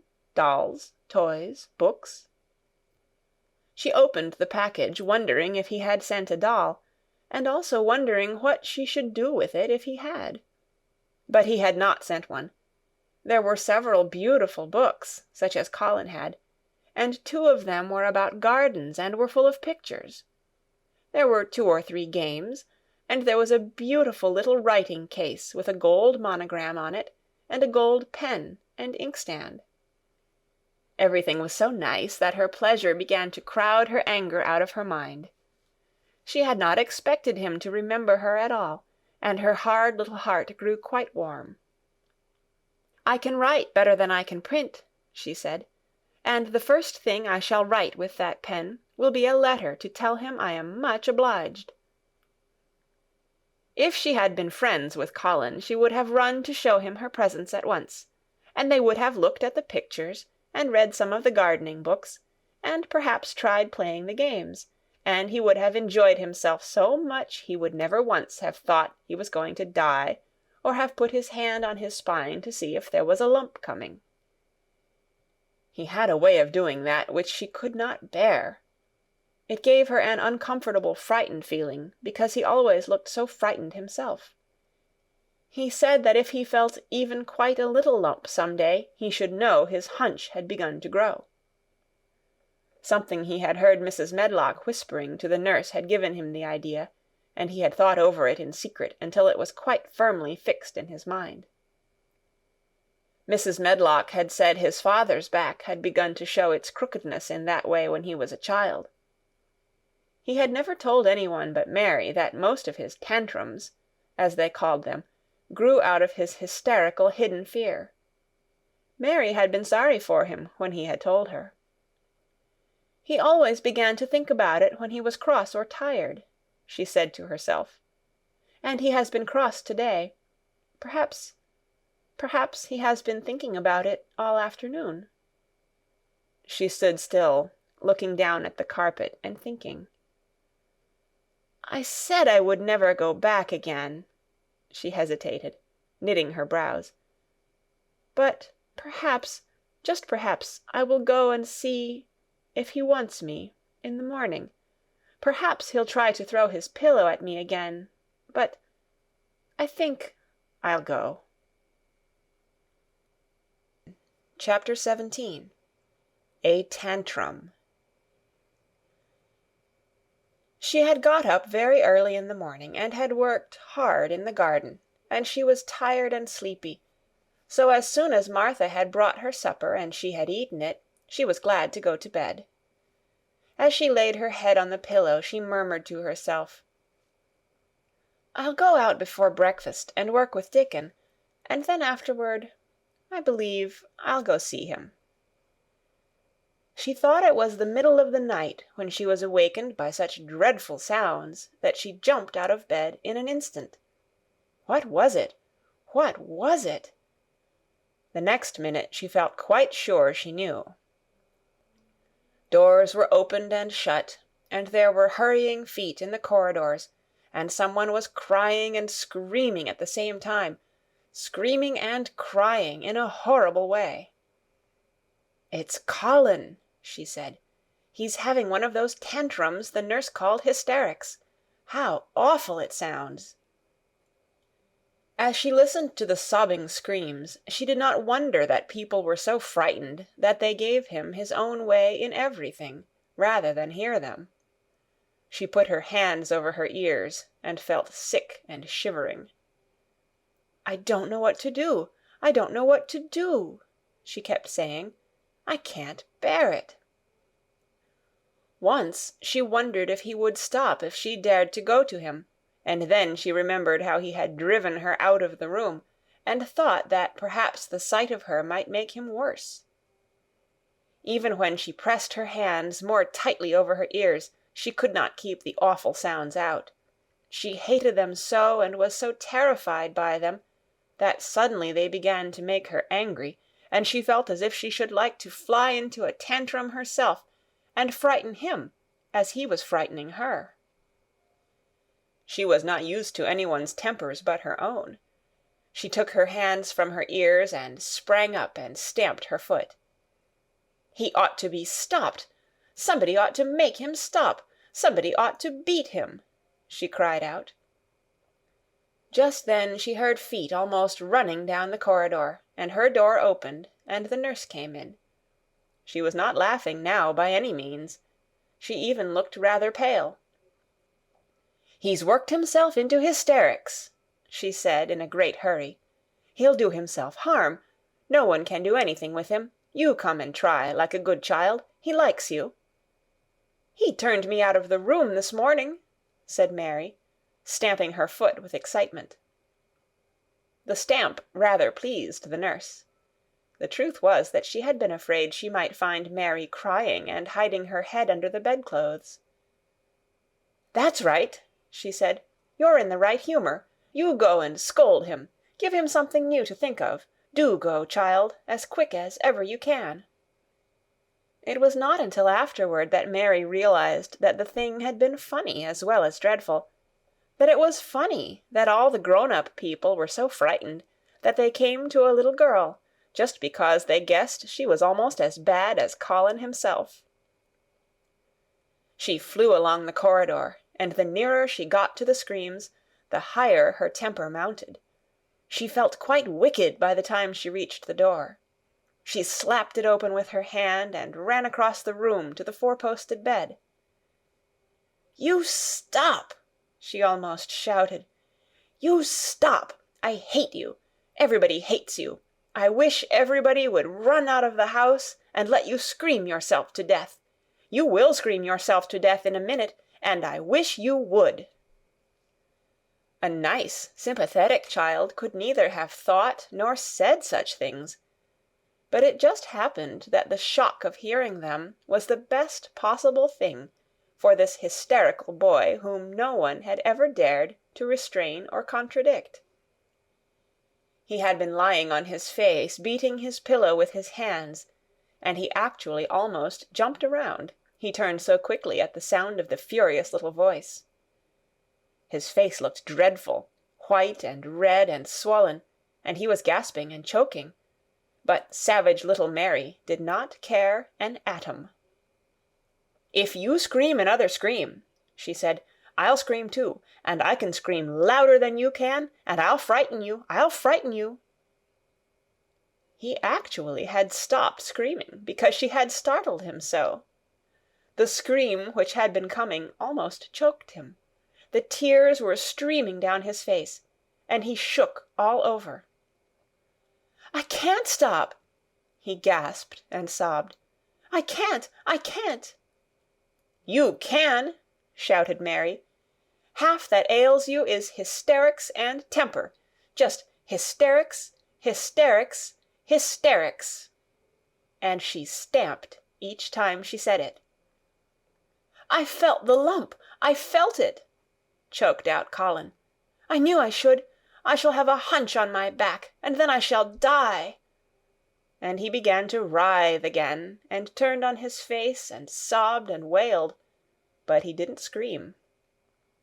"You didn't feel a lump," contradicted Mary fiercely.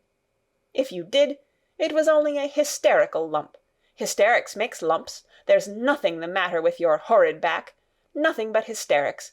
Turn over and let me look at it." She liked the word hysterics, and felt somehow as if it had an effect on him. He was probably like herself and had never heard it before. "Nurse," she commanded, "come here and show me his back this minute." The nurse, Mrs. Medlock, and Martha had been standing huddled together near the door, staring at her, their mouths half open. All three had gasped with fright more than once. The nurse came forward as if she were half afraid. Colin was heaving with great, breathless sobs. "Perhaps he won't let me," she hesitated in a low voice. Colin heard her, however, and he gasped out between two sobs, "Show her! She'll see then." It was a poor thin back to look at when it was bared. Every rib could be counted, and every joint of the spine, though Mistress Mary did not count them as she bent over and examined them with a solemn, savage little face. She looked so sour and old-fashioned that the nurse turned her head aside to hide the twitching of her mouth. There was just a minute's silence, for even Colin tried to hold his breath while Mary looked up and down his spine, and down and up, as intently as if she had been the great doctor from London. "There's not a single lump there," she said at last. "There's not a lump as big as a pin, except backbone lumps, and you can only feel them because you're thin. I've got backbone lumps myself, and they used to stick out as much as yours do, until I began to get fatter, and I am not fat enough yet to hide them. There's not a lump as big as a pin. If you ever say there is again, I shall laugh." No one but Colin himself knew what effect those crossly spoken, childish words had on him. If he had ever had anyone to talk to about his secret terrors, if he had ever dared to let himself ask questions, if he had had childish companions and had not lain on his back in the huge closed house, breathing an atmosphere heavy with the fears of people who were most of them ignorant and tired of him, he would have found out that most of his fright and illness was created by himself. But he had lain and thought of himself and his aches and weariness for hours and days and months and years. And now that an angry, unsympathetic little girl insisted obstinately that he was not as ill as he thought he was, he actually felt as if she might be speaking the truth. "I didn't know," ventured the nurse, "that he thought he had a lump on his spine. His back is weak because he won't try to sit up. I could have told him there was no lump there." Colin gulped and turned his face a little to look at her. "Could you?" he said pathetically. "Yes, sir." "There," said Mary, and she gulped too. Colin turned on his face again, and but for his long-drawn broken breaths, which were the dying down of his storm of sobbing, he lay still for a minute, though great tears streamed down his face and wet the pillow. Actually, the tears meant that a curious great relief had come to him. Presently he turned and looked at the nurse again, and strangely enough he was not like a Rajah at all as he spoke to her. "Do you think I could live to grow up?" he said. The nurse was neither clever nor soft-hearted, but she could repeat some of the London doctor's words. "You probably will if you will do what you are told to do and not give way to your temper, and stay out a great deal in the fresh air."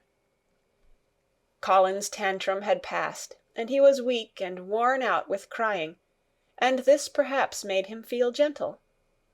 He put out his hand a little toward Mary, and I am glad to say that, her own tantrum having passed, she was softened too, and met him half-way with her hand, so that it was a sort of making up. I'll go out with you, Mary," he said.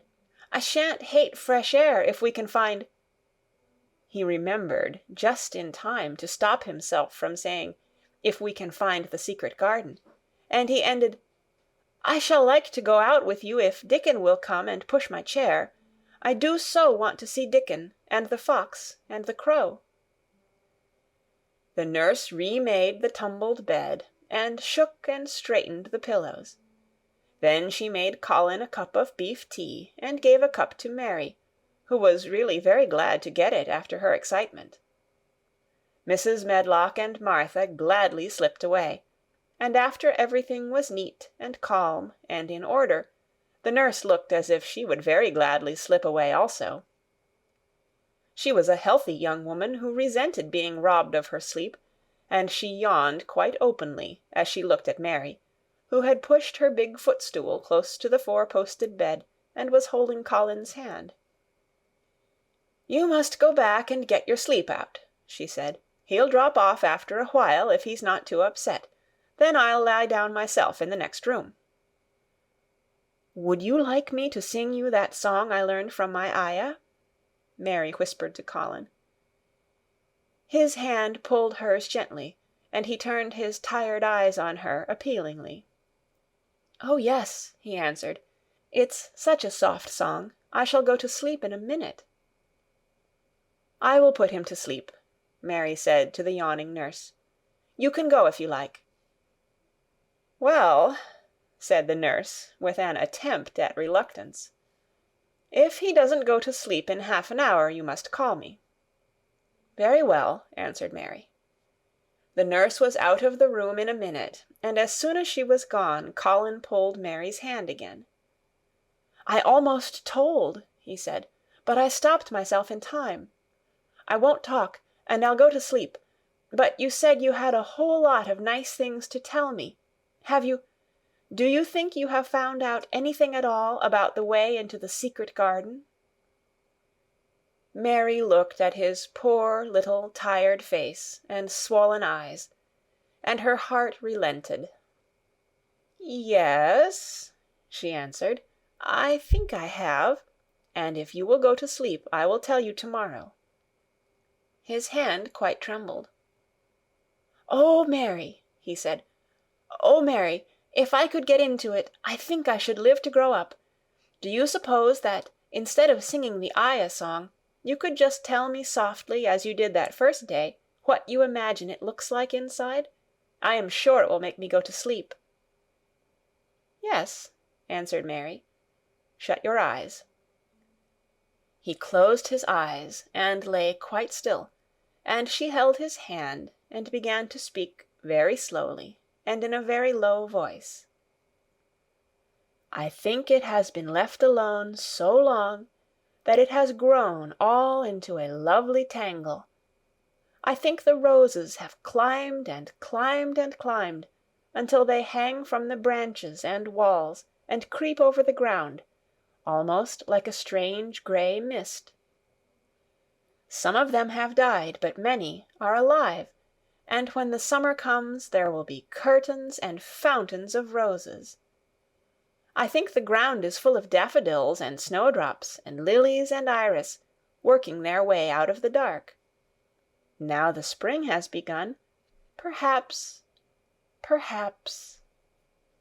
The soft drone of her voice was making him stiller and stiller, and she saw it and went on. "Perhaps they are coming up through the grass. Perhaps there are clusters of purple crocuses and gold ones, even now. Perhaps the leaves are beginning to break out and uncurl, and, perhaps, the gray is changing, and a green gauze veil is creeping and creeping over everything. And the birds are coming to look at it, because it is so safe and still. And perhaps, very softly and slowly indeed. "The robin has found a mate, and is building a nest." And Colin was asleep. Chapter 18. The Munnot Waste No Time. Of course, Mary did not waken early the next morning. She slept late because she was tired, and when Martha brought her breakfast, she told her that though Colin was quite quiet, he was ill and feverish, as he always was after he had worn himself out with a fit of crying. Mary ate her breakfast slowly as she listened. "He says he wishes thou would please go and see him as soon as thou can," Martha said. "It's queer what a fancy he's took to thee. Thou did give it him last night for sure, didn't thou? Nobody else would have dared to do it. Poor lad, he's been spoiled till salt won't save him. Mother says as the two worst things as can happen to a child is never to have his own way, or always to have it. She doesn't know which is the worst. Thou was in a fine temper thyself, too, but he says to me when I went into his room, 'Please ask Miss Mary if she'll please come and talk to me.' Think o' him saying please! Will you go, miss?" "I'll run and see Dickon first," said Mary. "No, I'll go and see Colin first, and tell him— I know what I'll tell him," with a sudden inspiration. She had her hat on when she appeared in Colin's room, and for a second he looked disappointed. He was in bed. His face was pitifully white, and there were dark circles round his eyes. "I'm glad you came," he said. "My head aches, and I ache all over because I'm so tired. Are you going somewhere?" Mary went and leaned against his bed. "I won't be long," she said. "I'm going to Dickon, but I'll come back. Colin, it's something about the garden." His whole face brightened, and a little color came into it. "Oh, is it?" he cried out. "I dreamed about it all night. I heard you say something about gray changing into green, and I dreamed I was standing in a place all filled with trembling little green leaves, and there were birds on nests everywhere, and they looked so soft and still. I'll lie and think about it until you come back." In 5 minutes Mary was with Dickon in their garden. The fox and the crow were with him again, and this time he had brought 2 tame squirrels. "I came over on the pony this morning," he said. He is a good little chap, Jump is. I brought these 2 in my pockets. This here one he's called Nut, and this here other one's called Shell." When he said Nut, one squirrel leaped onto his right shoulder, and when he said Shell, the other one leaped onto his left shoulder. When they sat down on the grass with Captain curled at their feet, Soot solemnly listening on a tree, and Nut and Shell nosing about close to them, it seemed to Mary that it would be scarcely bearable to leave such delightfulness. But when she began to tell her story, somehow the look in Dickon's funny face gradually changed her mind. She could see he felt sorrier for Colin than she did. He looked up at the sky and all about him. "Just listen to them birds. The world seems full of 'em, all whistling and piping," he said. "Look at 'em darting about, and hearken at 'em calling to each other. Come springtime, seems like as if all the world's calling. The leaves is uncurling so you can see 'em, and my word, the nice smells there is about," sniffing with his happy turned-up nose. "And that poor lad lying shut up and seeing so little that he gets to thinking o' things as sets him screaming. We mun get him out here. We mun get him watching and listening and sniffing up the air, and get him just soaked through wi' sunshine. And we munnot lose no time about it." When he was very much interested, he often spoke quite broad Yorkshire, though at other times he tried to modify his dialect so that Mary could better understand. But she loved his broad Yorkshire, and had in fact been trying to learn to speak it herself, so she spoke a little now. "Aye, that we mun," she said, which meant, "Yes, indeed, we must." "I'll tell thee what us'll do first," she proceeded, and Dickon grinned, because when the little wench tried to twist her tongue into speaking Yorkshire, it amused him very much. "He's took a gradely fancy to thee. He wants to see thee, and he wants to see Soot and Captain. When I go back to the house to talk to him, I'll ax him if tha canna come and see him to-morrow morning, and bring the creatures wi' thee; and then, in a bit, when there's more leaves out, and happen a bud or two, we'll get him to come out, and thou shall push him in his chair, and we'll bring him here and show him everything." When she stopped, she was quite proud of herself. She had never made a long speech in Yorkshire before, and she had remembered very well. "Thou mun talk a bit o' Yorkshire like that to Mester Colin," Dickon chuckled. "Thou'll make him laugh, and there's nowt as good for ill folk as laughing is. Mother says she believes as a half-hour's good laugh every morning 'ud cure a chap as was making ready for typhus fever." "I'm going to talk Yorkshire to him this very day," said Mary, chuckling herself. The garden had reached the time when every day and every night it seemed as if magicians were passing through it, drawing loveliness out of the earth and the boughs with wands. It was hard to go away and leave it all, particularly as Nut had actually crept onto her dress, and Shell had scrambled down the trunk of the apple-tree they sat under, and stayed there looking at her with inquiring eyes. But she went back to the house, and when she sat down close to Colin's bed, he began to sniff as Dickon did, though not in such an experienced way. "You smell like flowers, and fresh things," he cried out quite joyously. "What is it you smell of? It's cool and warm and sweet all at the same time." "It's the wind from the moor," said Mary. "It comes a-sitting on the grass under a tree wi' Dickon and wi' Captain and Soot and Nut and Shell. It's the springtime and out-o'-doors and sunshine, as smells so gradely." She said it as broadly as she could, and you do not know how broadly Yorkshire sounds until you have heard someone speak it. Colin began to laugh. "What are you doing?" he said. "I never heard you talk like that before. How funny it sounds." "I'm giving thee a bit o' Yorkshire," answered Mary triumphantly. "I canna talk as gradely as Dickon and Martha can, but tha sees I can shape a bit. Doesn't tha understand a bit o' Yorkshire when tha hears it? And tha a Yorkshire lad thysel, bred and born. Eh, I wonder tha'rt not ashamed o' thy face." And then she began to laugh too, and they both laughed until they could not stop themselves, and they laughed until the room echoed, and Mrs. Medlock, opening the door to come in, drew back into the corridor, and stood listening, amazed. "Well, upon my word," she said, speaking rather broad Yorkshire herself, because there was no one to hear her, and she was so astonished. "Who ever heard the like? Whoever on earth would ha' thought it?" There was so much to talk about. It seemed as if Colin could never hear enough of Dickon and Captain and Soot and Nut and Shell and the pony whose name was Jump.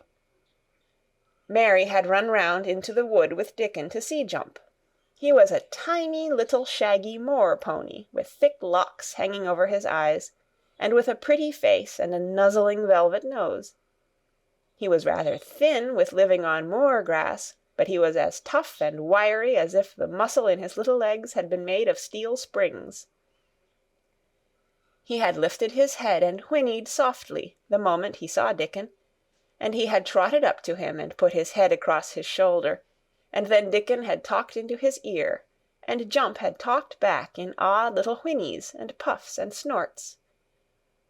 Dickon had made him give Mary his small front hoof and kiss her on the cheek with his velvet muzzle. "Does he really understand everything Dickon says?" Colin asked. "It seems as if he does," answered Mary. "Dickon says anything will understand if you're friends with it for sure, but you have to be friends for sure." Colin lay quiet a little while, and his strange grey eyes seemed to be staring at the wall, but Mary saw he was thinking. "I wish I was friends with things," he said at last, "but I'm not. I never had anything to be friends with, and I can't bear people." "Can't you bear me?" asked Mary. "Yes, I can," he answered. "It's funny, but I even like you." "Ben Weatherstaff said I was like him," said Mary. "He said he'd warrant we'd both got the same nasty tempers. I think you are like him, too. We are all three alike, you and I and Ben Weatherstaff. He said we were neither of us much to look at, and we were as sour as we looked.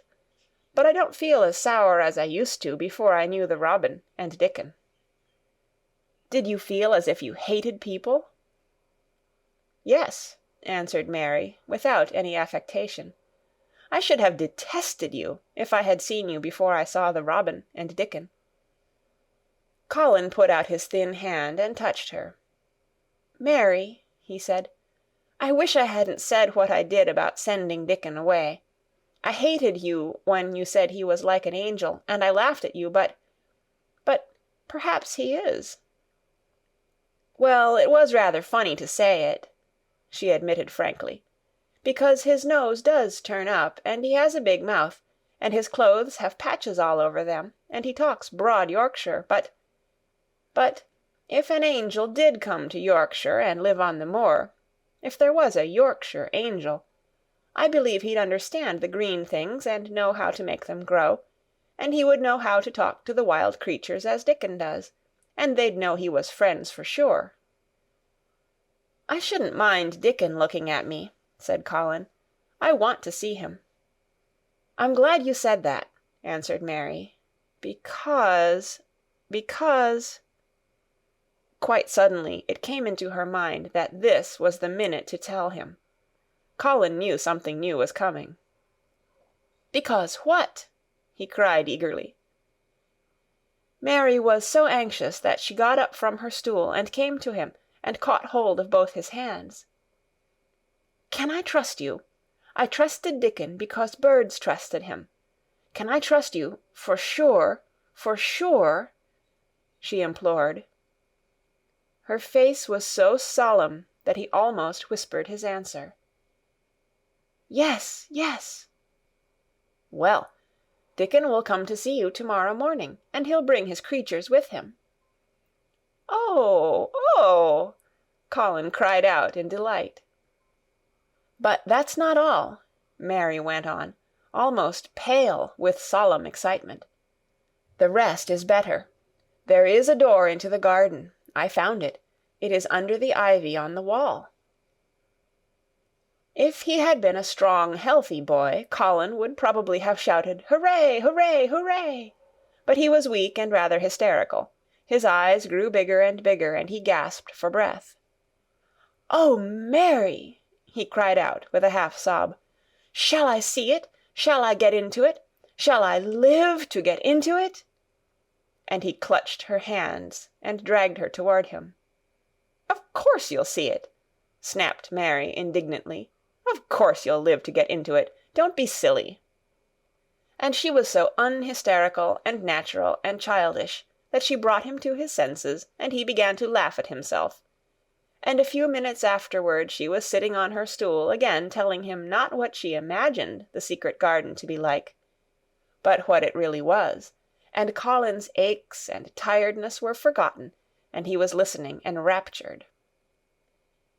"It is just what you thought it would be," he said at last. "It sounds just as if you had really seen it. You know I said that when you told me first." Mary hesitated about 2 minutes, and then boldly spoke the truth. "I had seen it, and I had been in," she said. "I found the key and got in weeks ago, but I daren't tell you. I daren't, because I was so afraid I couldn't trust you for sure." Chapter 19. It Has Come. Of course Dr. Craven had been sent for the morning after Colin had had his tantrum. He was always sent for at once when such a thing occurred, and he always found, when he arrived, a white, shaken boy lying on his bed, sulky, and still so hysterical that he was ready to break into fresh sobbing at the least word. In fact, Dr. Craven dreaded and detested the difficulties of these visits. On this occasion he was away from Misselthwaite Manor until afternoon. "How is he?" he asked Mrs. Medlock rather irritably when he arrived. "He will break a blood vessel in one of those fits some day. The boy is half insane with hysteria and self-indulgence." "Well, sir," answered Mrs. Medlock, "you'll scarcely believe your eyes when you see him. That plain, sour-faced child, that's almost as bad as himself, has just bewitched him. How she's done it, there's no telling. The Lord knows she's nothing to look at, and you scarcely ever hear her speak. But she did what none of us dare do. She just flew at him like a little cat last night, and stamped her feet, and ordered him to stop screaming. And somehow she startled him so that he actually did stop. And this afternoon— well, just come up and see, sir. It's past crediting." The scene which Dr. Craven beheld when he entered his patient's room was indeed rather astonishing to him. As Mrs. Medlock opened the door, he heard laughing and chattering. Colin was on his sofa in his dressing-gown, and he was sitting up quite straight, looking at a picture in one of the garden books, and talking to the plain child, who at that moment could scarcely be called plain at all, because her face was so glowing with enjoyment. "Those long spires of blue ones. We'll have a lot of those," Colin was announcing. "They're called delphiniums." "Dickon says they're larkspurs made big and grand," cried Mistress Mary. "There are clumps there already." Then they saw Dr. Craven, and stopped. Mary became quite still, and Colin looked fretful. "I am sorry to hear you were ill last night, my boy," Dr. Craven said a trifle nervously. He was rather a nervous man. "I'm better now, much better," Colin answered, rather like a Rajah. "I'm going out in my chair in a day or two if it is fine. I want some fresh air." Dr. Craven sat down by him and felt his pulse, and looked at him curiously. "It must be a very fine day," he said, "and you must be very careful not to tire yourself." "Fresh air won't tire me," said the young Rajah. As there had been occasions when this same young gentleman had shrieked aloud with rage, and had insisted that fresh air would give him cold and kill him, it is not to be wondered at that his doctor felt somewhat startled. "I thought you did not like fresh air," he said. "I don't when I am by myself," replied the Rajah. "But my cousin is going out with me." "And the nurse, of course," suggested Dr. Craven. "No, I will not have the nurse," so magnificently that Mary could not help remembering how the young native prince had looked, with his diamonds and rubies and pearls stuck all over him, and the great rubies on the small dark hand he had waved to command his servants to approach with salams and receive his orders. "My cousin knows how to take care of me. I am always better when she is with me. She made me better last night. A very strong boy, I know, will push my carriage." Dr. Craven felt rather alarmed. If this tiresome, hysterical boy should chance to get well, he himself would lose all chance of inheriting Misselthwaite. But he was not an unscrupulous man, though he was a weak one, and he did not intend to let him run into actual danger.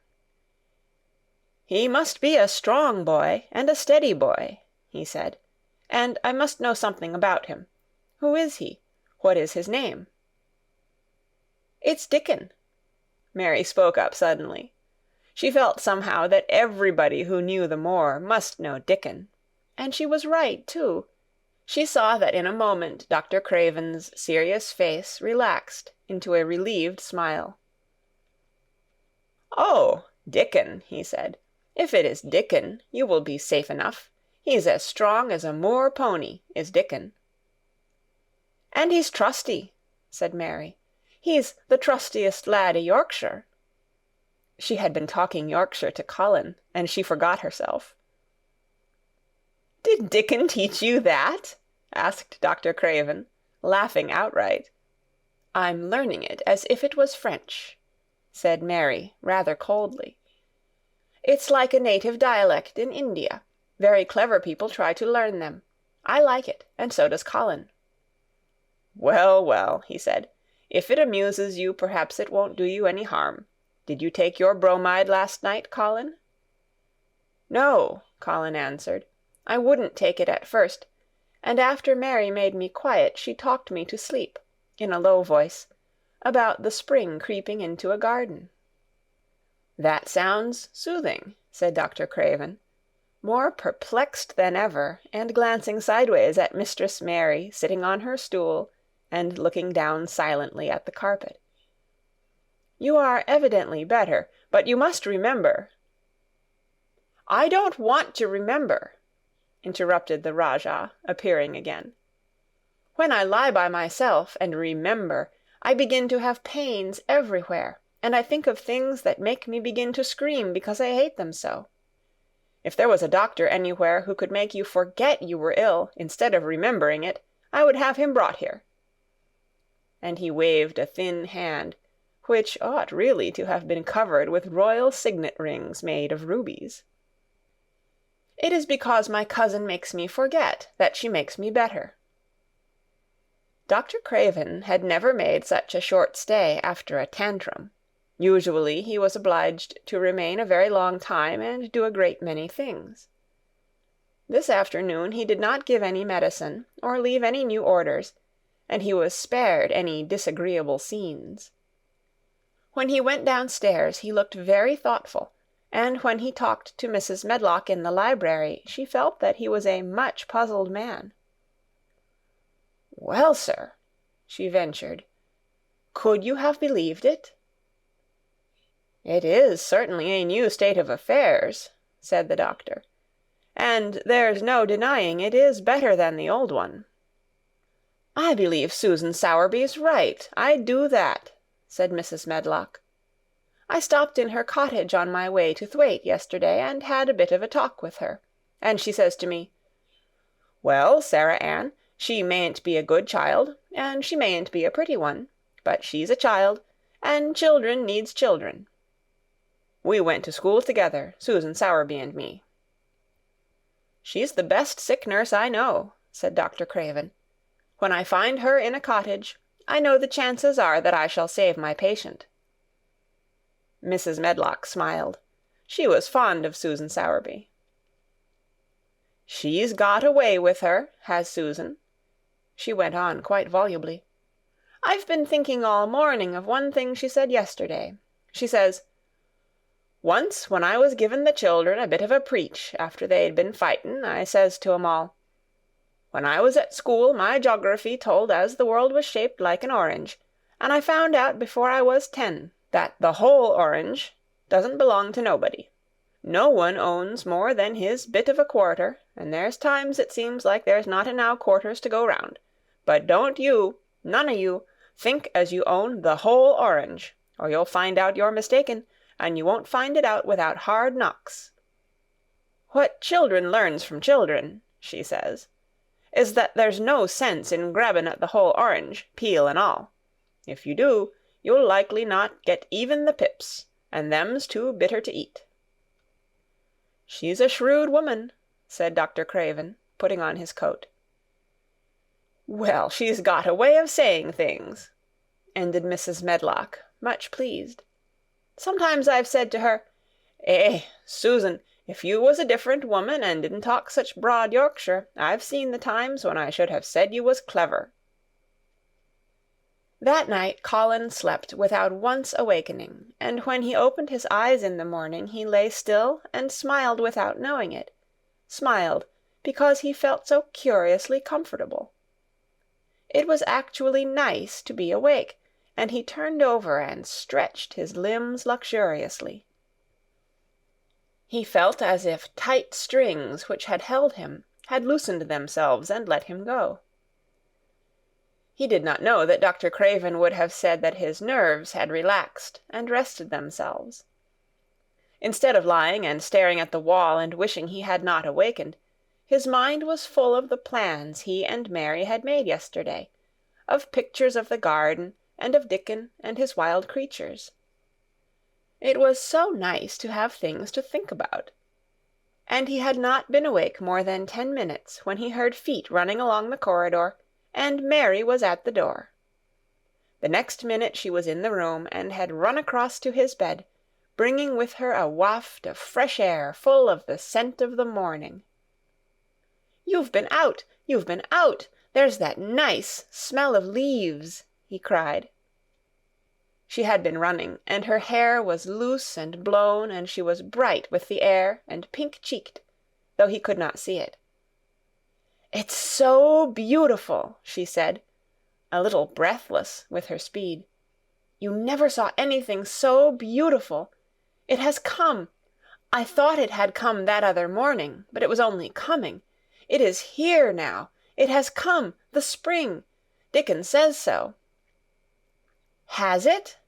cried Colin, and though he really knew nothing about it, he felt his heart beat. He actually sat up in bed. "Open the window," he added, laughing half with joyful excitement and half at his own fancy. "Perhaps we may hear golden trumpets." And though he laughed, Mary was at the window in a moment, and in a moment more it was opened wide, and freshness and softness and scents and birds' songs were pouring through. "That's fresh air," she said. "Lie on your back and draw in long breaths of it. That's what Dickon does when he's lying on the moor. He says he feels it in his veins, and it makes him strong, and he feels as if he could live for ever and ever. Breathe it and breathe it." She was only repeating what Dickon had told her, but she caught Colin's fancy. "For ever and ever, does it make him feel like that?" he said, and he did as she told him, drawing in long, deep breaths over and over again, until he felt that something quite new and delightful was happening to him. Mary was at his bedside again. "Things are crowding up out of the earth," she ran on in a hurry, "and there are flowers uncurling, and buds on everything, and the green veil has covered nearly all the gray, and the birds are in such a hurry about their nests for fear they may be too late, that some of them are even fighting for places in the secret garden.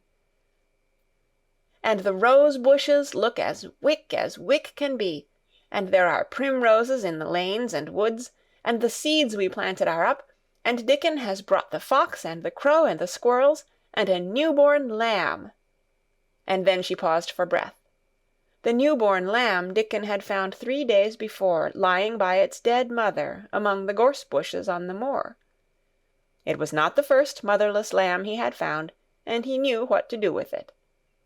He had taken it to the cottage wrapped in his jacket, and he had let it lie near the fire, and had fed it with warm milk. It was a soft thing with a darling silly baby face, and legs rather long for its body. Dickon had carried it over the moor in his arms, and its feeding bottle was in his pocket with a squirrel, and when Mary had sat under a tree with its limp warmness huddled on her lap, she had felt as if she were too full of strange joy to speak. A lamb! A lamb! A living lamb who lay on your lap like a baby. She was describing it with great joy, and Colin was listening and drawing in long breaths of air when the nurse entered. She started a little at the sight of the open window. She had sat stifling in the room many a warm day because her patient was sure that open windows gave people cold. "Are you sure you are not chilly, Master Colin?" she inquired. "No," was the answer. "I am breathing long breaths of fresh air. It makes you strong. I am going to get up to the sofa for breakfast. My cousin will have breakfast with me." The nurse went away, concealing a smile, to give the order for 2 breakfasts. She found the servants' hall a more amusing place than the invalid's chamber, and just now everybody wanted to hear the news from upstairs. There was a great deal of joking about the unpopular young recluse who, as the cook said, had found his master, and good for him. The servants' hall had been very tired of the tantrums, and the butler, who was a man with a family, had more than once expressed his opinion that the invalid would be all the better for a good hiding. When Colin was on his sofa, and the breakfast for two was put upon the table, he made an announcement to the nurse in his most Rajah-like manner. "A boy, and a fox, and a crow, and 2 squirrels, and a new-born lamb are coming to see me this morning. I want them brought upstairs as soon as they come," he said. "You are not to begin playing with the animals in the servants' hall and keep them there. I want them here." The nurse gave a slight gasp, and tried to conceal it with a cough. "Yes, sir," she answered. "I'll tell you what you can do," added Colin, waving his hand. "You can tell Martha to bring them here. The boy is Martha's brother. His name is Dickon, and he is an animal charmer." "I hope the animals won't bite, Master Colin," said the nurse. "I told you he was a charmer," said Colin austerely. "Charmers' animals never bite." "There are snake charmers in India," said Mary, "and they can put their snakes' heads in their mouths." "Goodness!" shuddered the nurse. They ate their breakfast with the morning air pouring in upon them. Colin's breakfast was a very good one, and Mary watched him with serious interest. "You will begin to get fatter just as I did," she said. "I never wanted my breakfast when I was in India, and now I always want it." "I wanted mine this morning," said Colin. "Perhaps it was the fresh air. When do you think Dickon will come?" He was not long in coming. In about 10 minutes Mary held up her hand. "Listen," she said. "Did you hear a caw?" Colin listened and heard it, the oddest sound in the world to hear inside a house, a hoarse caw, caw. "Yes," he answered. "That's soot," said Mary. "Listen again. Do you hear a bleat, a tiny one?" "Oh, yes!" cried Colin, quite flushing. "That's the new-born lamb," said Mary. "He's coming." Dickon's moorland boots were thick and clumsy, and though he tried to walk quietly, they made a clumping sound as he walked through the long corridors. Mary and Colin heard him marching, marching, until he passed through the tapestry door on to the soft carpet of Colin's own passage. "If you please, sir," announced Martha, opening the door. "If you please, sir, here's Dickon and his creatures." Dickon came in, smiling his nicest wide smile. The new-born lamb was in his arms, and the little red fox trotted by his side. Nut sat on his left shoulder, and Soot on his right, and Shell's head and paws peeped out of his coat-pocket. Colin slowly sat up and stared, as he had stared when he first saw Mary, but this was a stare of wonder and delight. The truth was that in spite of all he had heard, he had not in the least understood what this boy would be like, and that his fox and his crow and his squirrels and his lamb were so near to him and his friendliness that they seemed almost to be a part of himself. Colin had never talked to a boy in his life, and he was so overwhelmed by his own pleasure and curiosity that he did not even think of speaking. But Dickon did not feel the least shy or awkward. He had not felt embarrassed because the crow had not known his language, and had only stared and had not spoken to him the first time they met. Creatures were always like that until they found out about you. He walked over to Colin's sofa, and put the new-born lamb quietly on his lap, and immediately the little creature turned to the warm velvet dressing-gown, and began to nuzzle and nuzzle into its folds, and butt its tight-curled head with soft impatience against his side. Of course no boy could have helped speaking then. "What is it doing?" cried Colin. "What does it want?" "It wants its mother," said Dickon, smiling more and more. "I brought it to thee a bit hungry, because I knowed thou'd like to see it feed." He knelt down by the sofa, and took a feeding bottle from his pocket. "Come on, little un," he said, turning the small woolly white head with a gentle brown hand. "This is what thou's after. Thou'll get more out o' this than thou will out o' silk velvet coats. There now." And he pushed the rubber tip of the bottle into the nuzzling mouth, and the lamb began to suck it with ravenous ecstasy. After that there was no wondering what to say. By the time the lamb fell asleep, questions poured forth, and Dickon answered them all. He told them how he had found the lamb just as the sun was rising 3 mornings ago. He had been standing on the moor listening to a skylark, and watching him swing higher and higher into the sky until he was only a speck in the heights of blue. "I'd almost lost him but for his song, and I was wondering how a chap could hear it when it seemed as if he'd get out of the world in a minute. And just then I heard something else far off among the gorse bushes. It was a weak bleatin', and I knowed it was the new lamb as was hungry, and I knowed it wouldn't be hungry if it hadn't lost its mother somehow. So I set off searchin'. I did have a look for it.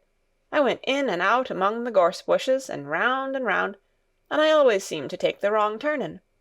But at last I seed a bit o' white by a rock on top o' the moor, and I climbed up and found the little un half dead wi' cold and clemmin'." While he talked, Soot flew solemnly in and out of the open window, and cawed remarks about the scenery, while Nut and Shell made excursions into the big trees outside, and ran up and down trunks and explored branches. Captain curled up near Dickon, who sat on the hearth-rug from preference. They looked at the pictures in the gardening books, and Dickon knew all the flowers by their country names, and knew exactly which ones were already growing in the secret garden. "I couldna say that there name," he said, pointing to one under which was written Aquilegia.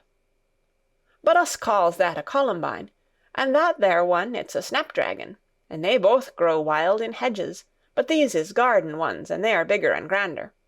There's some big clumps o' columbine in the garden. They'll look like a bed o' blue and white butterflies flutterin' when they're out." "I'm going to see them," cried Colin. "I am going to see them." "Aye, that thou mun," said Mary, quite seriously. "And thou munnot lose no time about it." Chapter 20. I shall live for ever and ever and ever. But they were obliged to wait more than a week, because first there came some very windy days, and then Colin was threatened with a cold, which 2 things happening one after the other would no doubt have thrown him into a rage, but that there was so much careful and mysterious planning to do, and almost every day Dickon came in, if only for a few minutes, to talk about what was happening on the moor, and in the lanes and hedges, and on the borders of streams. The things he had to tell about otters and badgers and water-rats' houses, not to mention birds' nests and field mice and their burrows, were enough to make you almost tremble with excitement when you heard all the intimate details from an animal charmer, and realized with what thrilling eagerness and anxiety the whole busy underworld was working. "They're the same as us," said Dickon, "only they have to build their homes every year, and it keeps 'em so busy they fair scuffle to get 'em done." The most absorbing thing, however, was the preparations to be made before Colin could be transported with sufficient secrecy to the garden.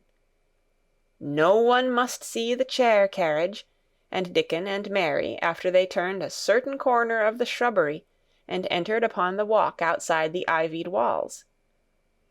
As each day passed, Colin had become more and more fixed in his feeling that the mystery surrounding the garden was one of its greatest charms.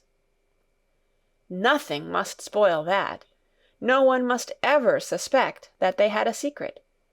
People must think that he was simply going out with Mary and Dickon because he liked them, and did not object to their looking at him.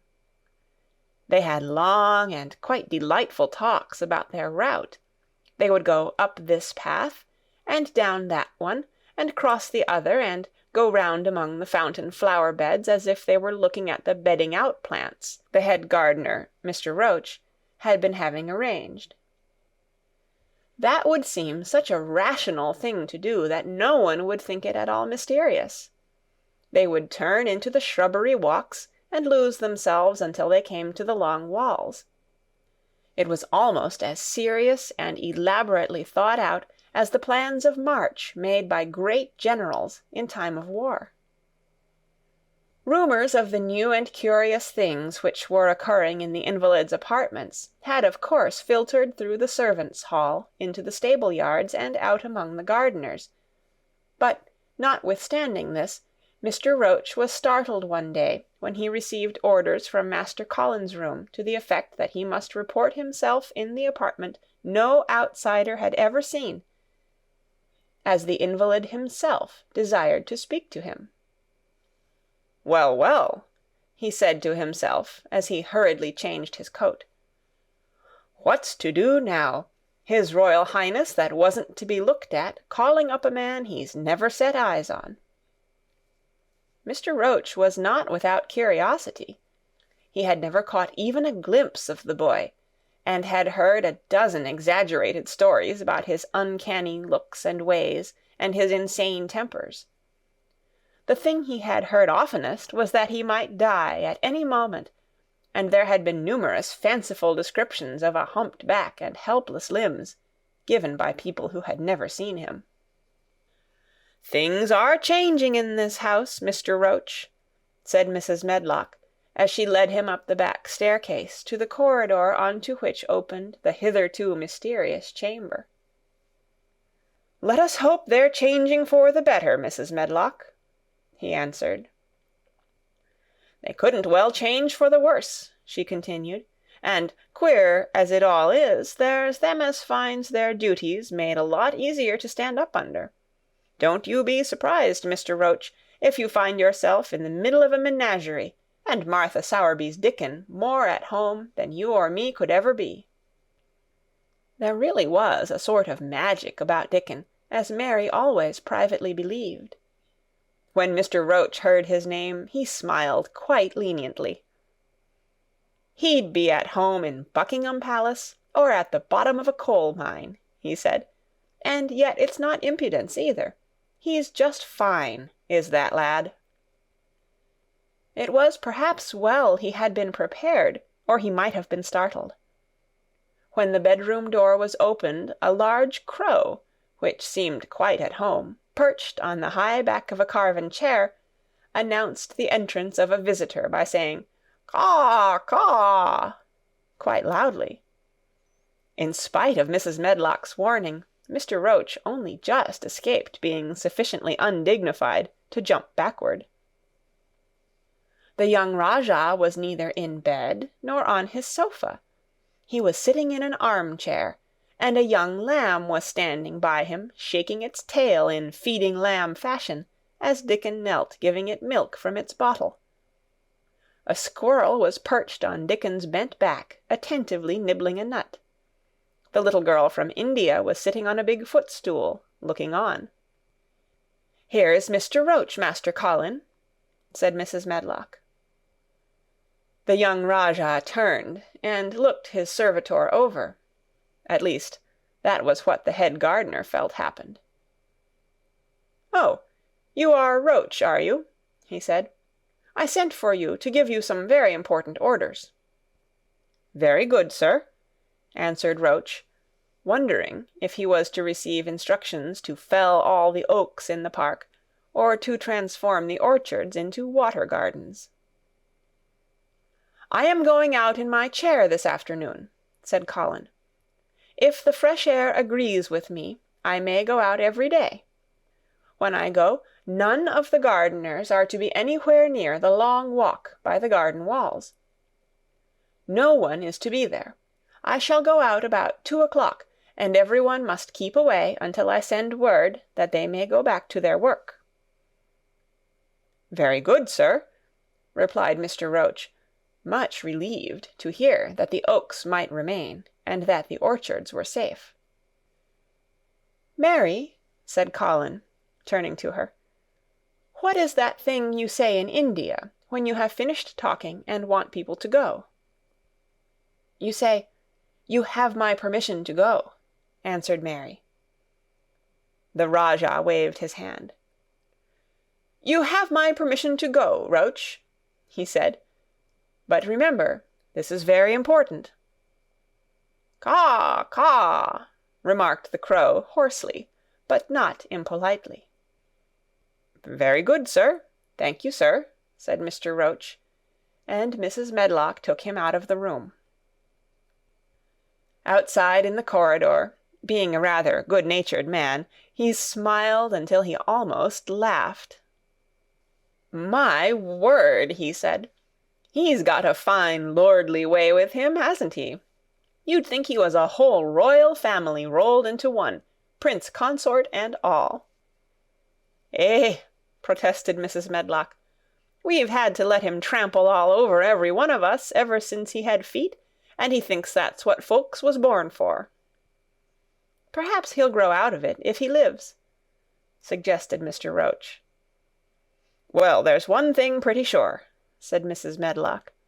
"If he does live, and that Indian child stays here, I'll warrant she teaches him that the whole orange does not belong to him, as Susan Sowerby says. And he'll be likely to find out the size of his own quarter." Inside the room, Colin was leaning back on his cushions. "It's all safe now," he said, "and this afternoon I shall see it. This afternoon I shall be in it." Dickon went back to the garden with his creatures, and Mary stayed with Colin. She did not think he looked tired, but he was very quiet before their lunch came, and he was quiet while they were eating it. She wondered why, and asked him about it. "What big eyes you've got, Colin," she said. "When you are thinking, they get as big as saucers. What are you thinking about now?" "I can't help thinking about what it will look like," he answered. "The garden?" asked Mary. "The springtime," he said. "I was thinking that I've really never seen it before. I scarcely ever went out, and when I did go I never looked at it. I didn't even think about it." "I never saw it in India because there wasn't any," said Mary. Shut in and morbid as his life had been, Colin had more imagination than she had, and at least he had spent a good deal of time looking at wonderful books and pictures. "That morning when you ran in and said, 'It's come, it's come,' you made me feel quite queer. It sounded as if things were coming with a great procession and big bursts and wafts of music. I've a picture like it in one of my books, crowds of lovely people and children with garlands, and branches with blossoms on them, everyone laughing and dancing and crowding and playing on pipes.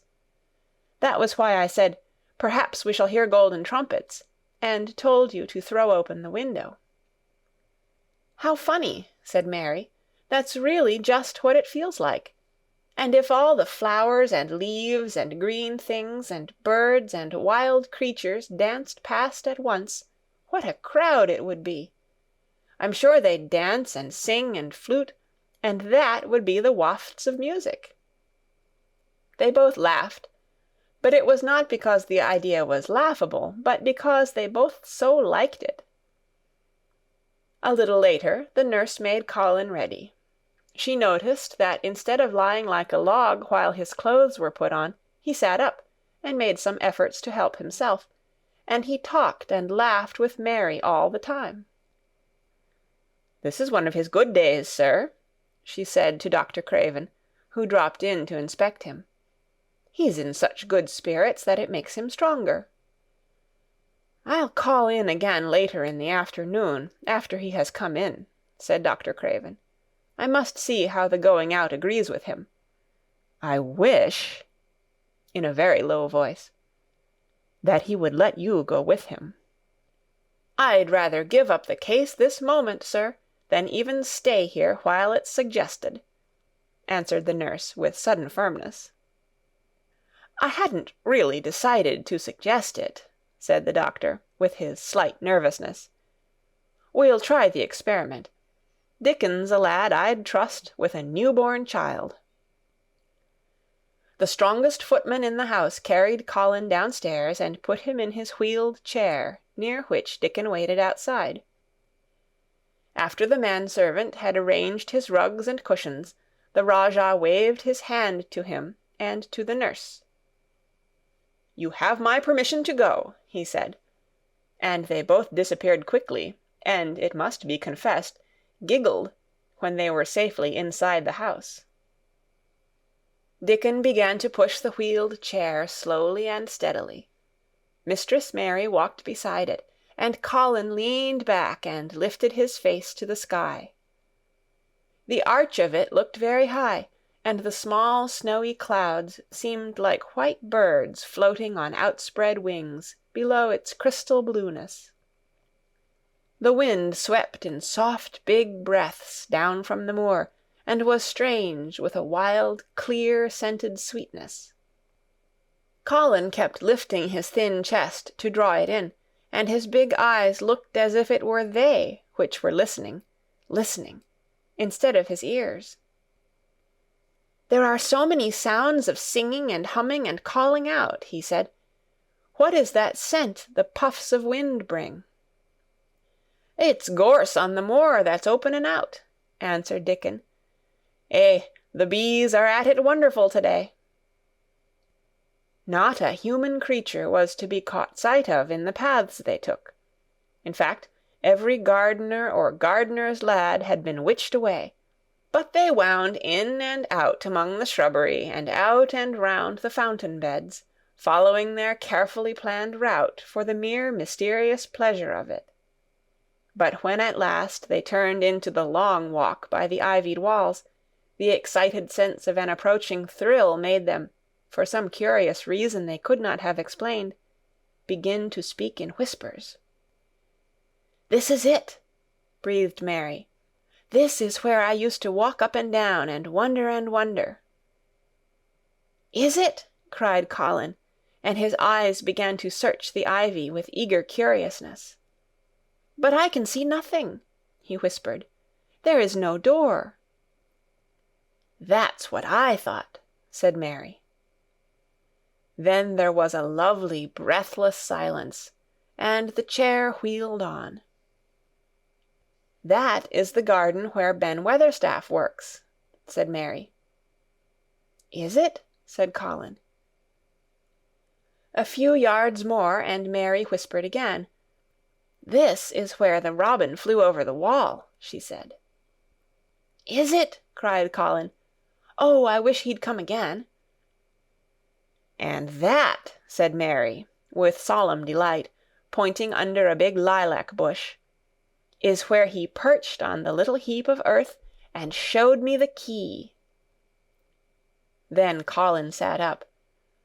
"Where? There?" he cried, and his eyes were as big as the wolf's in Red Riding Hood, when Red Riding Hood felt called upon to remark on them.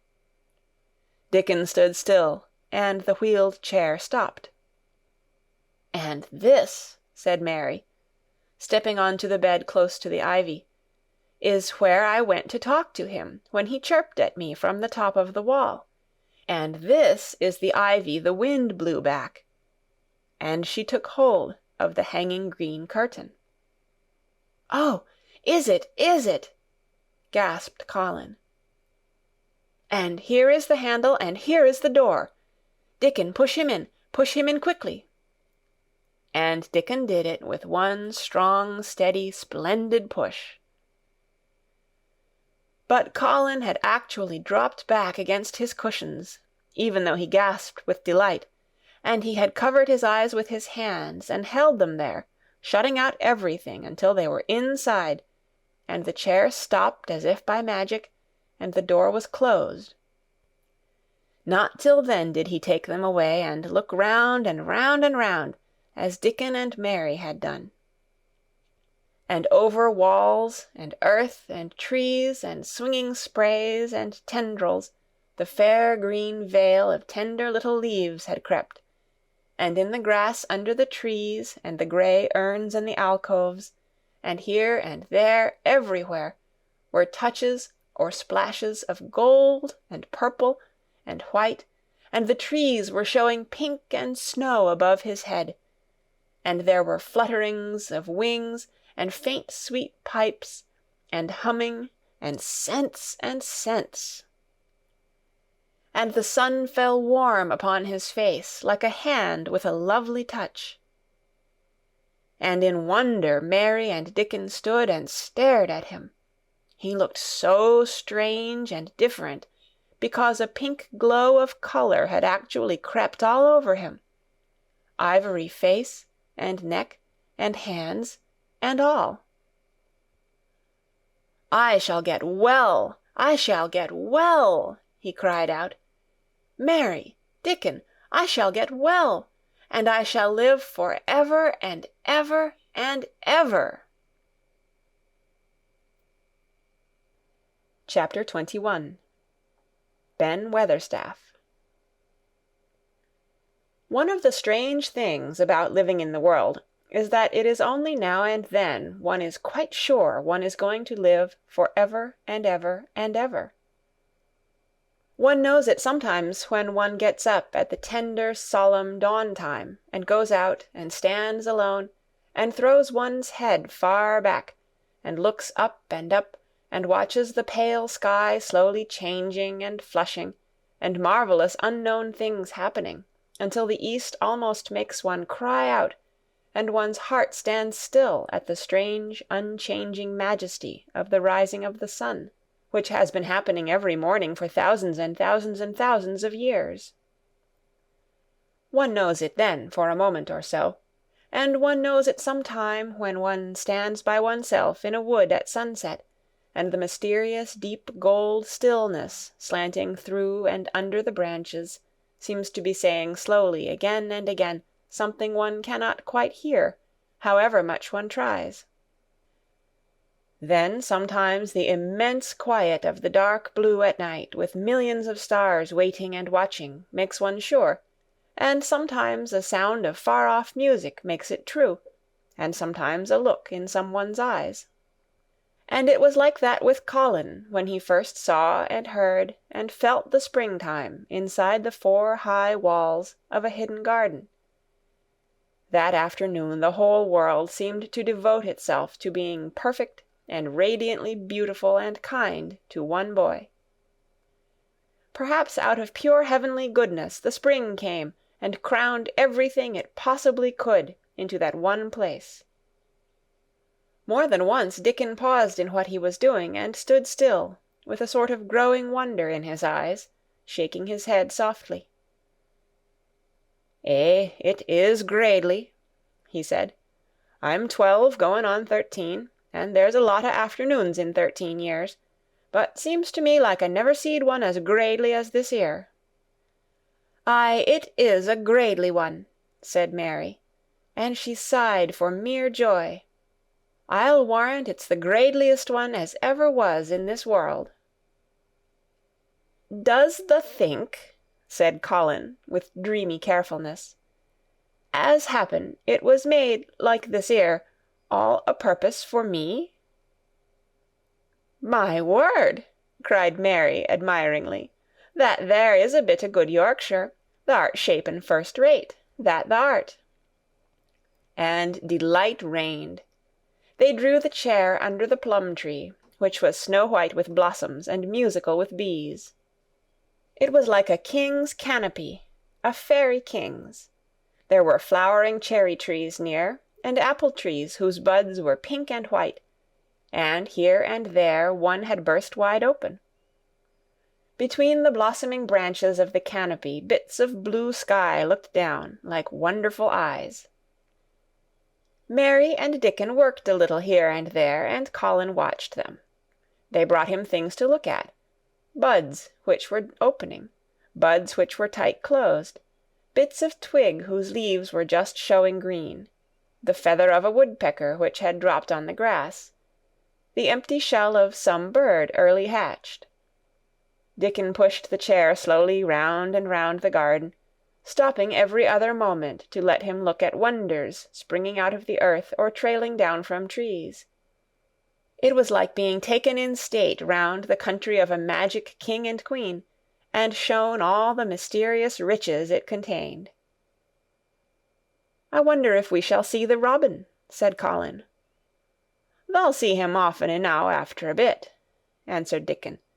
"When the eggs hatches out, the little chap he'll be kep so busy it'll make his head swim.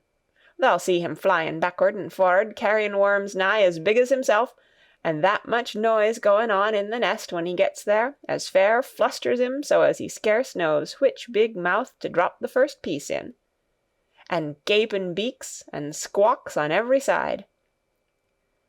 Mother says as when she sees the work a robin has to do to keep them gaping beaks filled, she feels like she was a lady with nothing to do.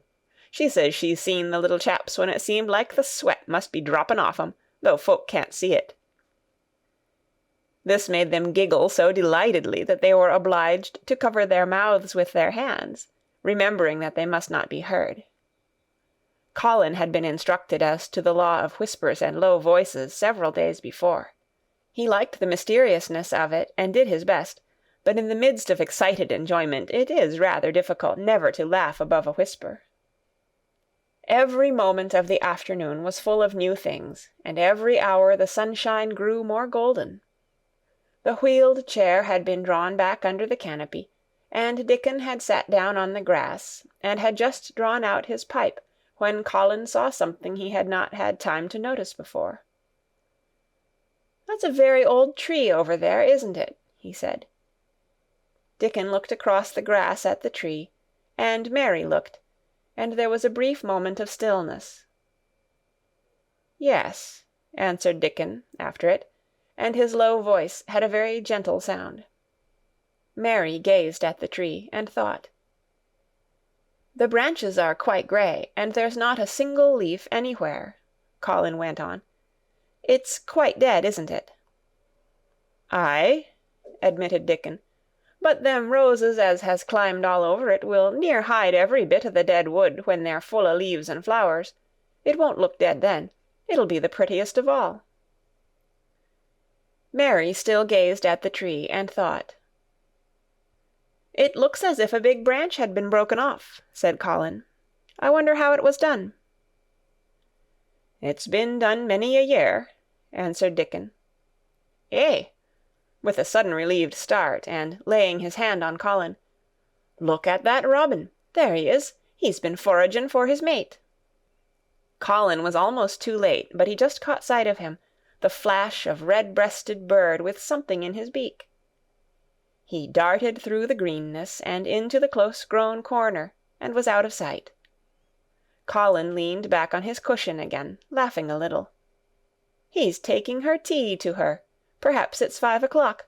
I think I'd like some tea myself." And so they were safe. "It was magic which sent the robin," said Mary secretly to Dickon afterward. "I know it was magic."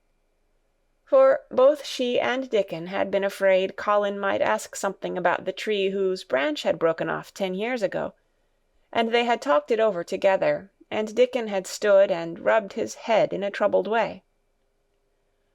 "We mun look as if it wasn't no different from the other trees," he had said. "We couldn't never tell him how it broke, poor lad. If he says anything about it, we mun try to look cheerful." "Aye, that we mun," had answered Mary. But she had not felt as if she looked cheerful when she gazed at the tree. She wondered and wondered in those few moments if there was any reality in that other thing Dickon had said. He had gone on rubbing his rust-red hair in a puzzled way, but a nice comforted look had begun to grow in his blue eyes. "Mrs. Craven was a very lovely young lady," he had gone on rather hesitatingly. "And mother, she thinks maybe she's about Misselthwaite many a time looking after Mr. Colin. same as all mothers do when they are took out of the world. They have to come back, th'a sees. Happen she's been in the garden, and happen it was her set us to work, and told us to bring him here." Mary had thought he meant something about magic. She was a great believer in magic. Secretly she quite believed that Dickon worked magic, of course good magic, on everything near him, and that was why people liked him so much, and wild creatures knew he was their friend. She wondered indeed if it were not possible that his gift had brought the robin just at the right moment, when Colin asked that dangerous question. She felt that his magic was working all the afternoon and making Colin look like an entirely different boy. It did not seem possible that he could be the crazy creature who had screamed and beaten and bitten his pillow. Even his ivory whiteness seemed to change. The faint glow of color which had shone on his face and neck and hands when he first got inside the garden never really quite died away. He looked as if he were made of flesh instead of ivory or wax. They saw the robin carry food to his mate 2 or 3 times, and it was so suggestive of afternoon tea that Colin felt they must have some. "Go and make one of the men-servants bring some in a basket to the rhododendron walk," he said, "and then you and Dickon can bring it here." It was an agreeable idea, easily carried out, and when the white cloth was spread upon the grass, with hot tea and buttered toast and crumpets, a delightfully hungry meal was eaten, and several birds on domestic errands paused to inquire what was going on, and were led into investigating crumbs with great activity. Nut and Shell whisked up trees with pieces of cake, and Soot took the entire half of a buttered crumpet into a corner, and pecked at, and examined, and turned it over, and made hoarse remarks about it, until he decided to swallow it all joyfully in one gulp. The afternoon was dragging towards its mellow hour. The sun was deepening the gold of its lances, the bees were going home, and the birds were flying past less often. Dickon and Mary were sitting on the grass, the tea-basket was repacked, ready to be taken back to the house, and Colin was lying against his cushions with his heavy locks pushed back from his forehead, and his face looking quite a natural color. "I don't want this afternoon to go," he said, "but I shall come back tomorrow, and the day after, and the day after, and the day after." "You'll get plenty of fresh air, won't you?" said Mary. "I'm going to get nothing else," he answered. "I've seen the spring now, and I'm going to see the summer. I'm going to see everything grow here. I'm going to grow here myself." "That thou will," said Dickon. "Us'll have thee walking about here and digging same as other folk afore long." Colin flushed tremendously.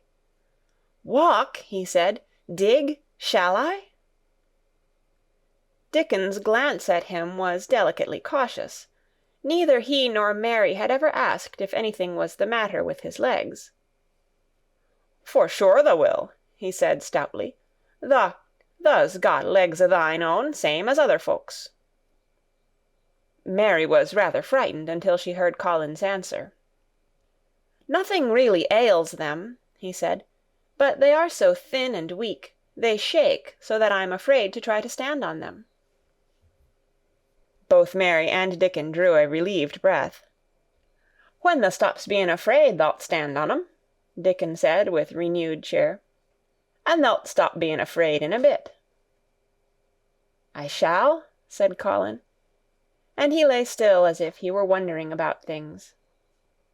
They were really very quiet for a little while. The sun was dropping lower.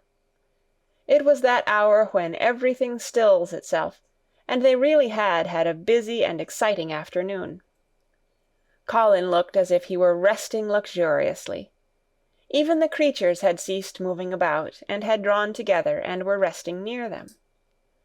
Soot had perched on a low branch and drawn up one leg, and dropped the grey film drowsily over his eyes. Mary privately thought he looked as if he might snore in a minute.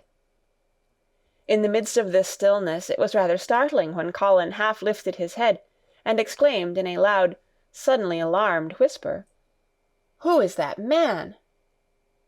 Dickon and Mary scrambled to their feet. "Man?" they both cried in low, quick voices. Colin pointed to the high wall. "Look!" he whispered excitedly. "Just look!" Mary and Dickon wheeled about and looked. There was Ben Weatherstaff's indignant face glaring at them over the wall from the top of a ladder. He actually shook his fist at Mary. "If I wasn't a bachelder and thou was a wench o' mine," he cried, "I'd give thee a hidin'." He mounted another step threateningly, as if it were his energetic intention to jump down and deal with her. But as she came toward him, he evidently thought better of it, and stood on the top step of his ladder, shaking his fist down at her. "I never thowt much o' thee," he harangued. "I couldna abide thee the first time I set eyes on thee. A scrawny, buttermilk-faced young besom, allus asking questions and poking the nose where it wasna wanted. I never knowed how tha got so thick wi' me. If it hadna been for the rubbin', drat him." "Ben Weatherstaff!" called out Mary, finding her breath. She stood below him and called up to him with a sort of gasp. "Ben Weatherstaff! It was the robin who showed me the way." Then it did seem as if Ben really would scramble down on her side of the wall, he was so outraged. "The young bad un!" he called down at her, "layin' the badness on a robin. Not but what he's impudent now for anything.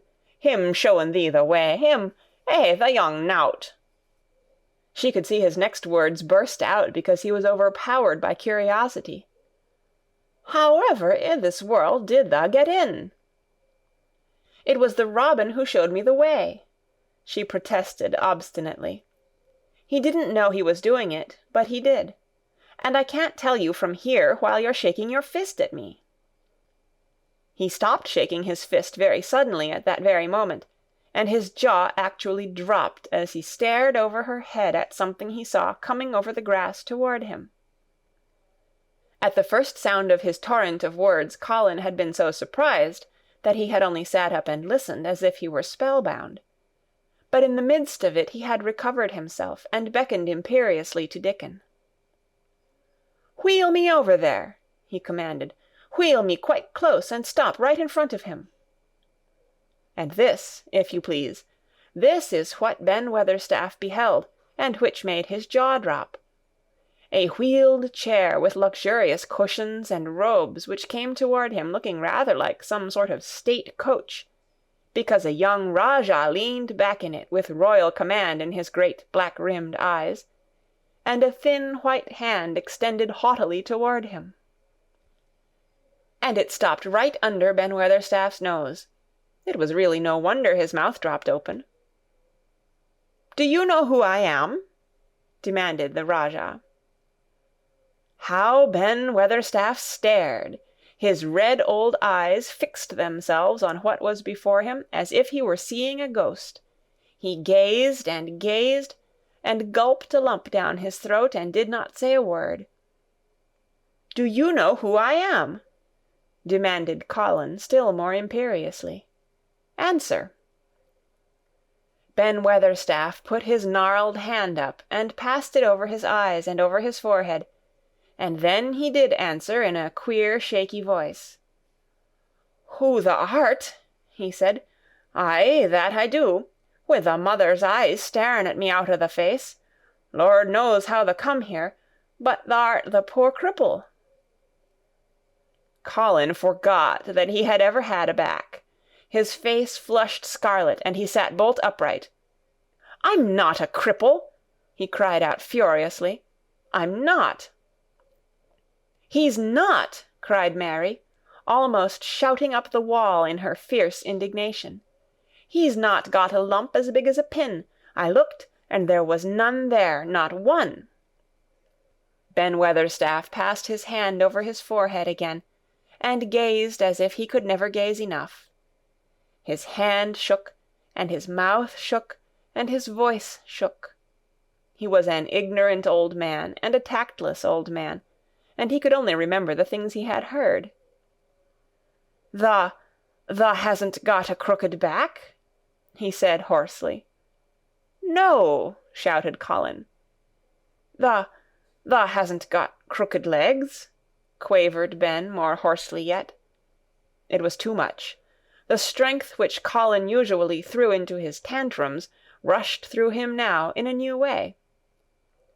Never yet had he been accused of crooked legs, even in whispers, and the perfectly simple belief in their existence which was revealed by Ben Weatherstaff's voice was more than Rajah flesh and blood could endure. His anger and insulted pride made him forget everything but this one moment, and filled him with a power he had never known before, an almost unnatural strength. "Come here!" he shouted to Dickon, and he actually began to tear the coverings off his lower limbs and disentangle himself. Come here, this minute!" Dickon was by his side in a second. Mary caught her breath in a short gasp, and felt herself turn pale. "He can do it! He can do it! He can do it! He can!" she gabbled over to herself under her breath as fast as ever she could. There was a brief, fierce scramble. The rugs were tossed on the ground. Dickon held Colin's arm. The thin legs were out. The thin feet were on the grass. Colin was standing upright, as straight as an arrow, and looking strangely tall, his head thrown back, and his strange eyes flashing lightning. "Look at me!" he flung up at Ben Weatherstaff. "Just look at me, you! Just look at me!" "He's as straight as I am," cried Dickon. "He's as straight as any lad of Yorkshire." What Ben Weatherstaff did Mary thought queer beyond measure. He choked and gulped, and suddenly tears ran down his weather-wrinkled cheeks as he struck his old hands together. "Eh," he burst forth, "the lies folk tells! Thou'rt as thin as a lath, and as white as a wraith, but there's not a knob on thee. Thou'lt make a man yet. God bless thee." Dickon held Colin's arm strongly, but the boy had not begun to falter. He stood straighter and straighter, and looked Ben Weatherstaff in the face. "I'm your master," he said, "when my father is away, and you are to obey me. This is my garden. Don't dare to say a word about it. You get down from that ladder and go out to the long walk, and Miss Mary will meet you and bring you here. I want to talk to you. We did not want you, but now you will have to be in the secret.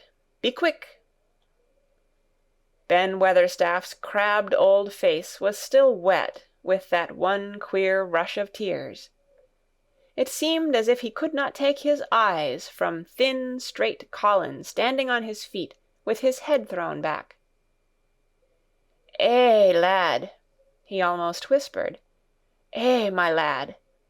And then, remembering himself, he suddenly touched his hat, gardener fashion, and said, "Yes, sir, yes, sir," and obediently disappeared as he descended the ladder. Chapter 22. When the sun went down. When his head was out of sight, Colin turned to Mary. "Go and meet him," he said, and Mary flew across the grass to the door under the ivy. Dickon was watching him with sharp eyes. There were scarlet spots on his cheeks, and he looked amazing, but he showed no signs of falling. "I can stand," he said, and his head was still held up, and he said it quite grandly. "I told thee thou could as soon as thou stopped being afraid," answered Dickon, "and thou's stopped." "Yes, I've stopped," said Colin. Then suddenly he remembered something Mary had said. "Are you making magic?" he asked sharply. Dickon's curly mouth spread in a cheerful grin. "Thou's doing magic thysel'," he said. "It's same magic as made these here work out of the earth." And he touched with his thick boot a clump of crocuses in the grass. Colin looked down at them. "Aye," he said slowly. "There couldna be bigger magic than that there. There couldna be." He drew himself up straighter than ever. "I'm going to walk to that tree," he said, pointing to one a few feet away from him. "I'm going to be standing when Weatherstaff comes here. I can rest against the tree if I like. When I want to sit down, I will sit down, but not before. Bring a rug from the chair." He walked to the tree, and though Dickon held his arm, he was wonderfully steady. When he stood against the tree-trunk, it was not too plain that he supported himself against it, and he still held himself so straight that he looked tall. When Ben Weatherstaff came through the door in the wall, he saw him standing there, and he heard Mary muttering something under her breath. "What art sayin'?" he asked rather testily, because he did not want his attention distracted from the long, thin, straight boy figure and proud face. But she did not tell him. What she was saying was this: "You can do it! You can do it! I told you you could! You can do it! You can do it! You can!" She was saying it to Colin because she wanted to make magic and keep him on his feet looking like that. She could not bear that he should give in before Ben Weatherstaff. He did not give in.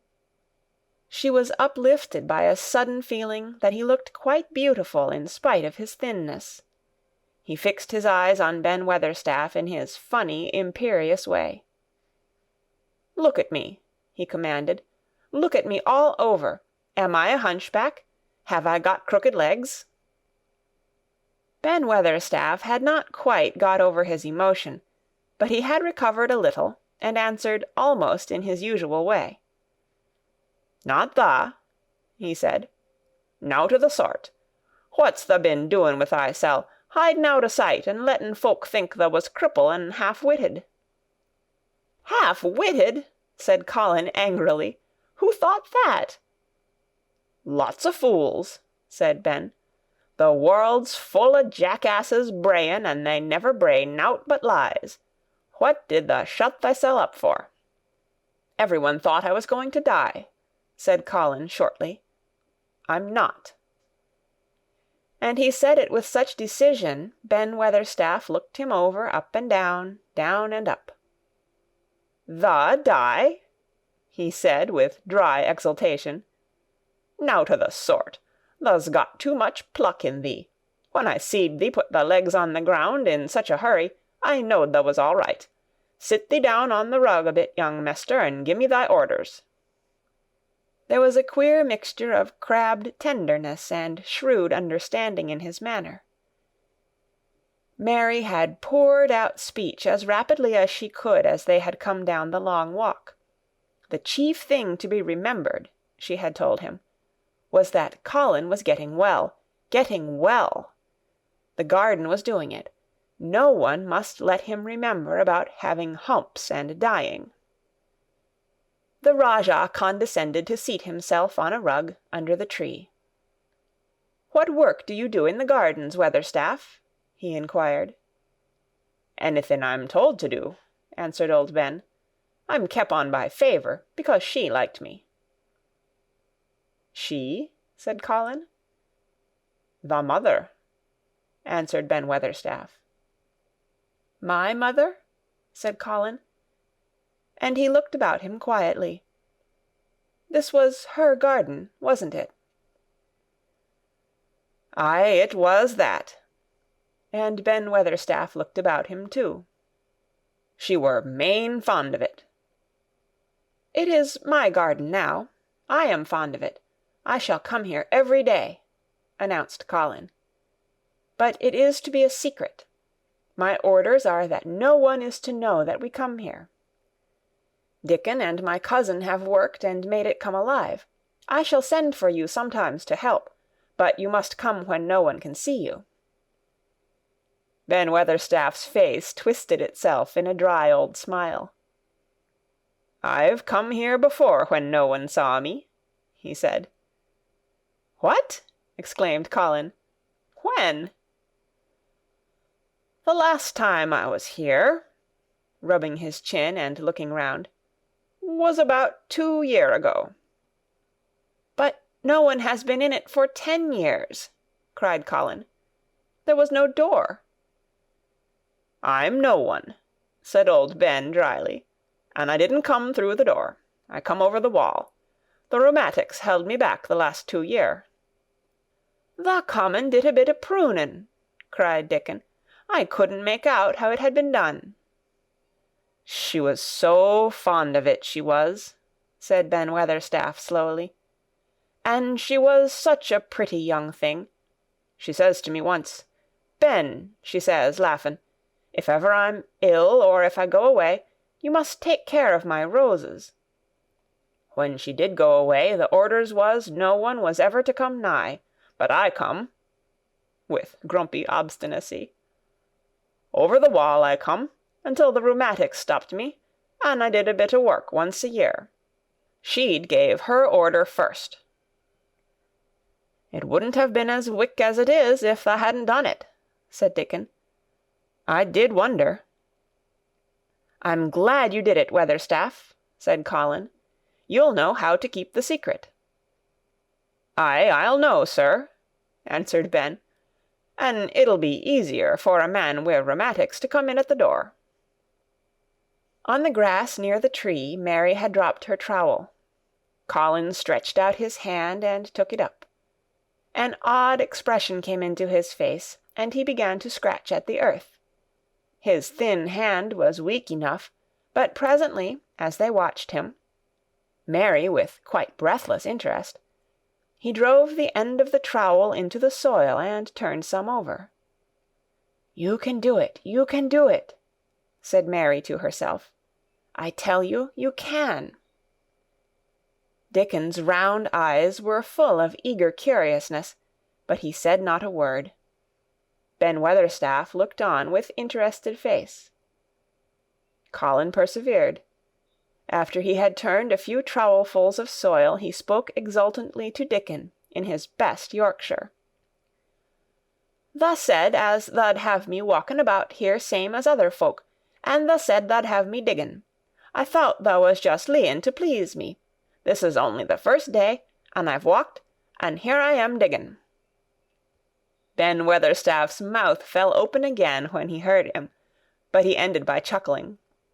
Eh, he said, that sounds as if tha'd got wits enow.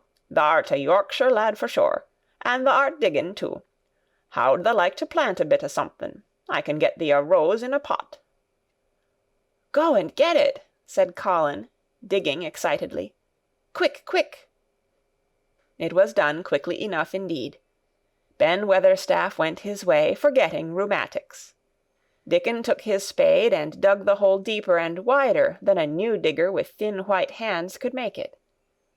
Mary slipped out to run and bring back a watering-can. When Dickon had deepened the hole, Colin went on turning the soft earth over and over. He looked up at the sky, flushed and glowing with the strangely new exercise, slight as it was. I want to do it before the sun goes quite down, he said.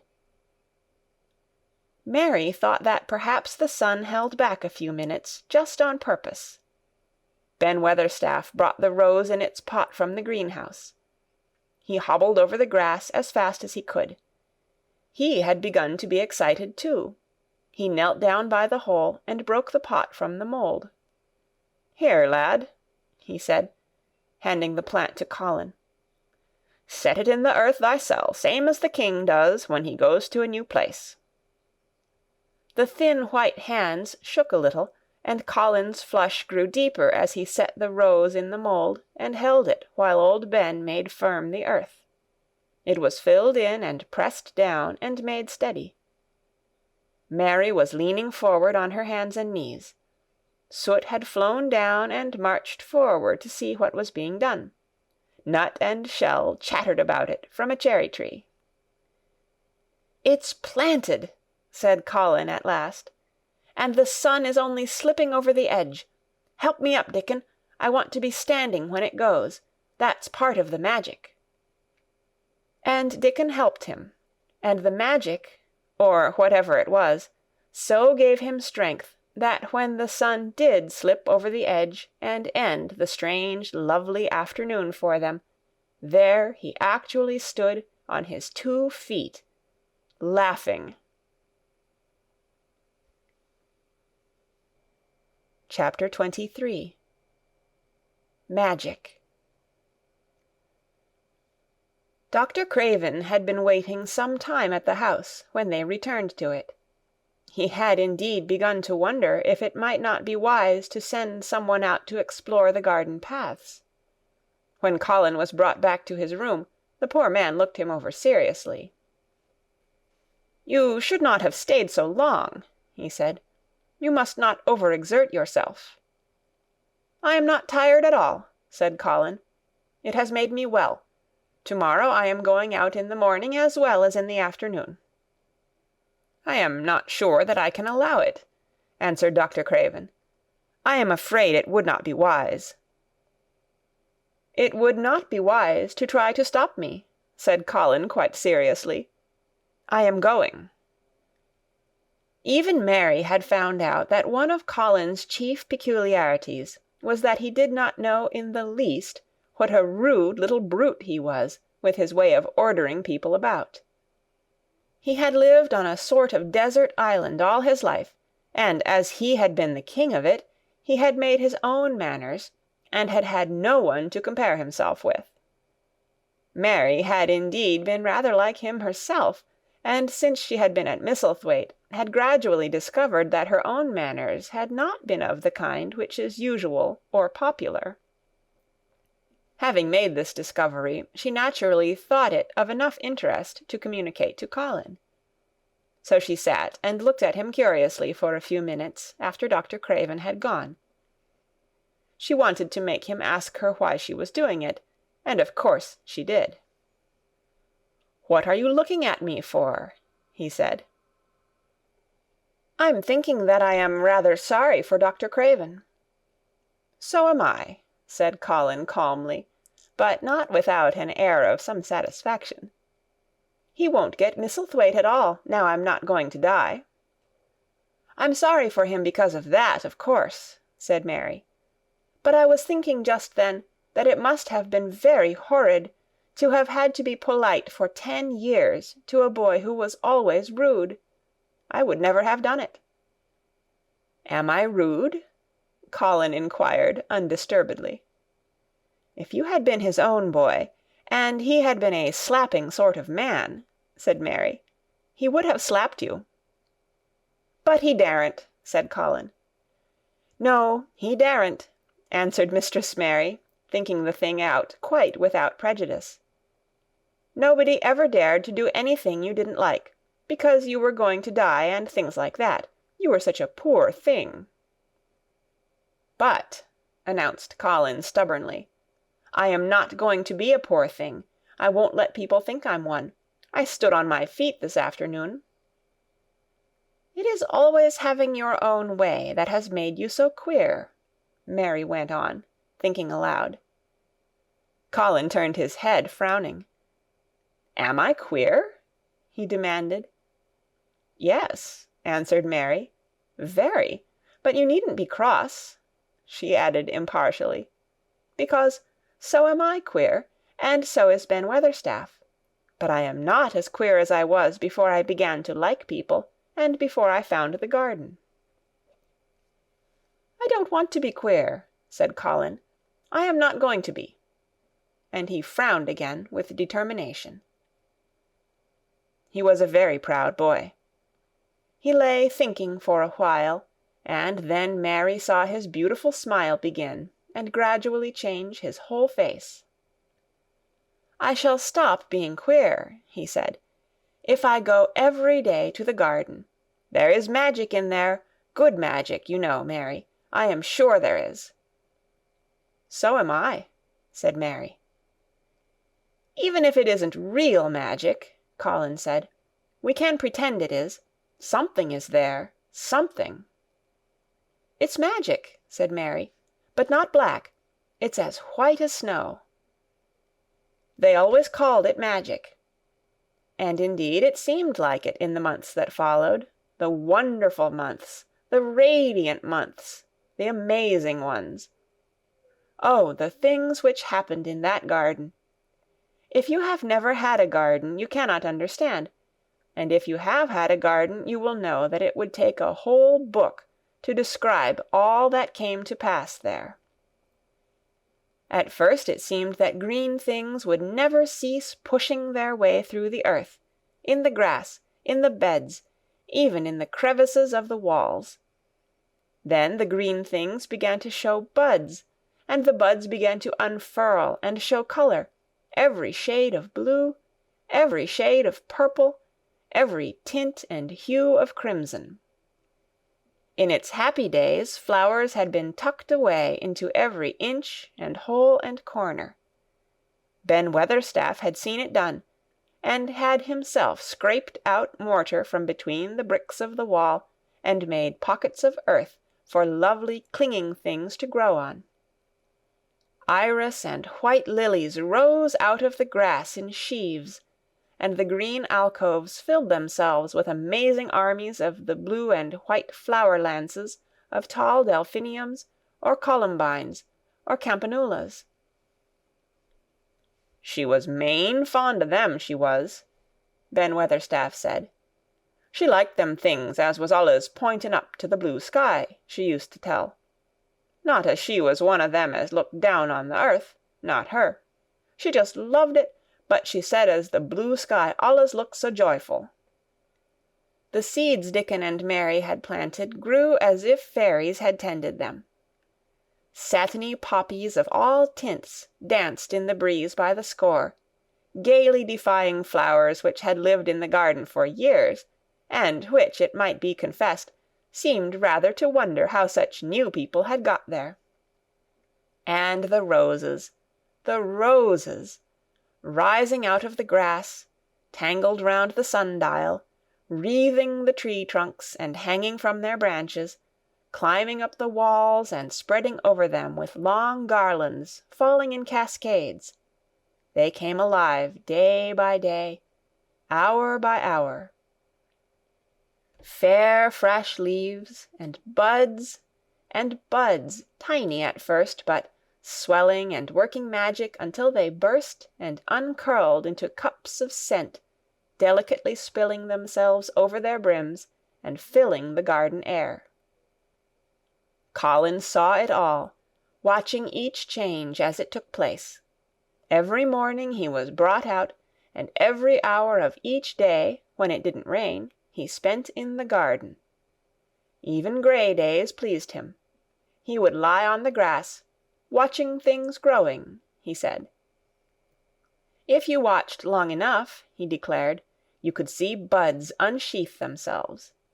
Also you could make the acquaintance of strange, busy insect things, running about on various unknown but evidently serious errands, sometimes carrying tiny scraps of straw, or feather, or food, or climbing blades of grass as if they were trees, from whose tops one could look out to explore the country. A mole throwing up its mound at the end of its burrow, and making its way out at last with the long-nailed paws which looked so like elfish hands, had absorbed him one whole morning.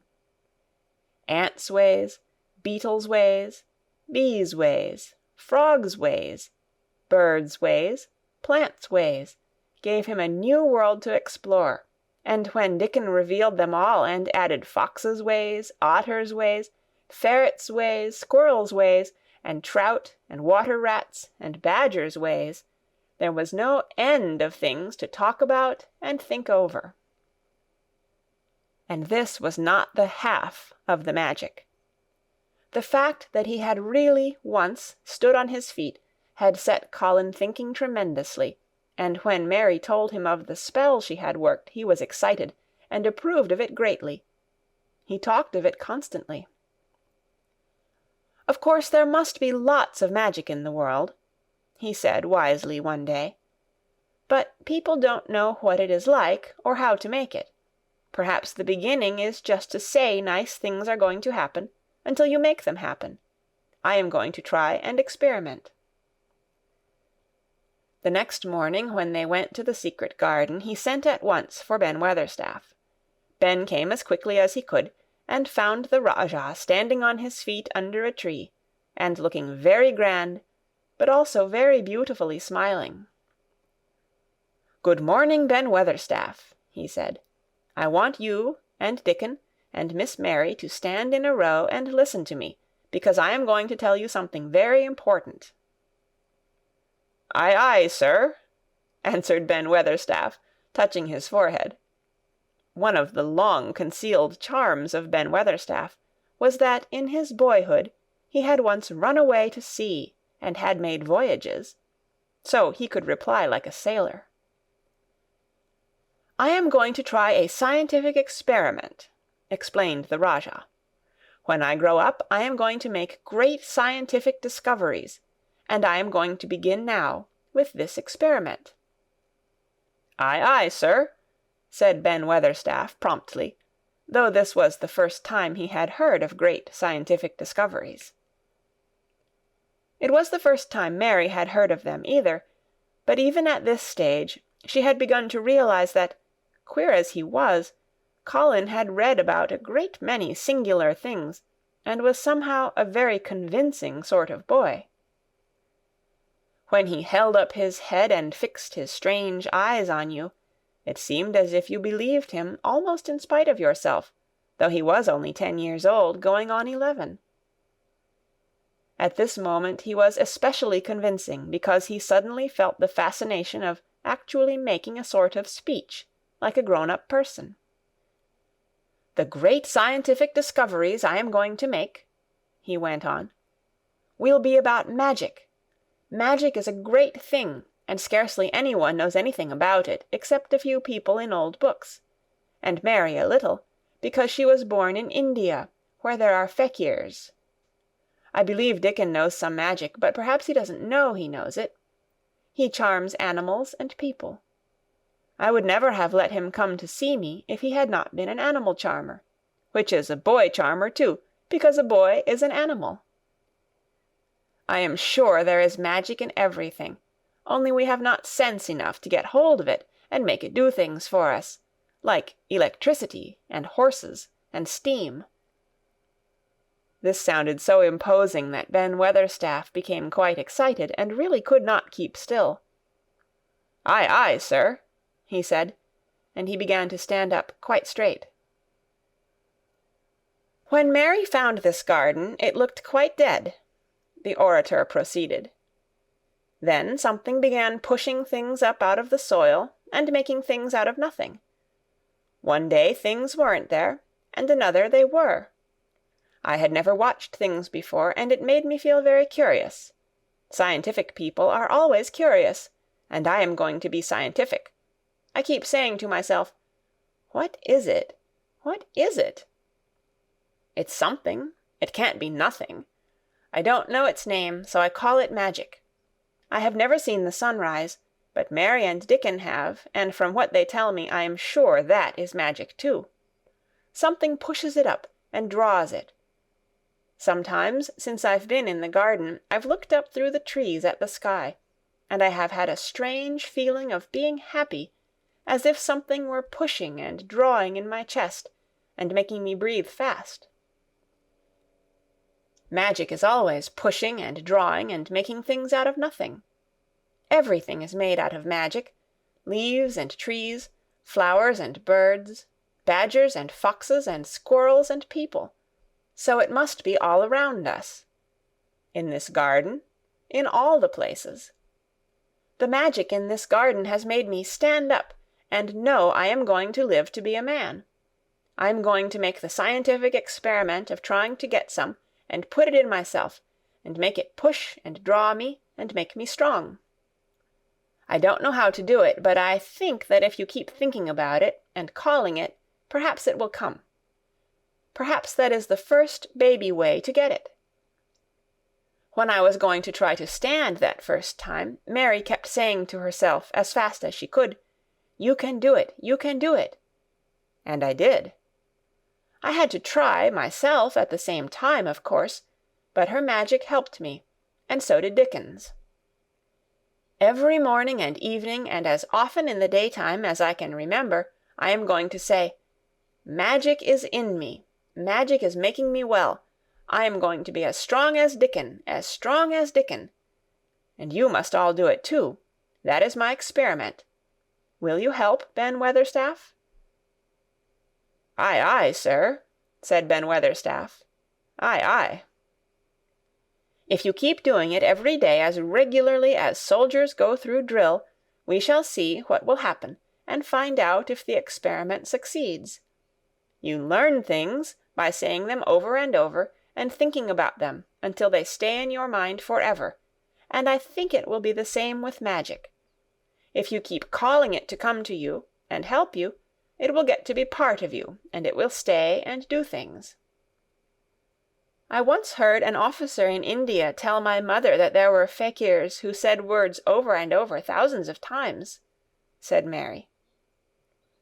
"I've heard Jem Fettleworth's wife say the same thing over thousands of times, calling Jem a drunken brute," said Ben Weatherstaff dryly.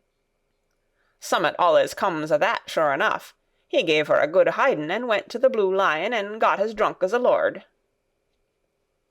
Colin drew his brows together, and thought a few minutes. Then he cheered up. "Well," he said, "you see, something did come of it. She used the wrong magic, until she made him beat her. If she'd used the right magic, and had said something nice, perhaps he wouldn't have got as drunk as a lord, and perhaps he might have bought her a new bonnet." Ben Weatherstaff chuckled, and there was shrewd admiration in his little old eyes. "Thou'rt a clever lad as well as a straight-legged one, Mester Colin," he said.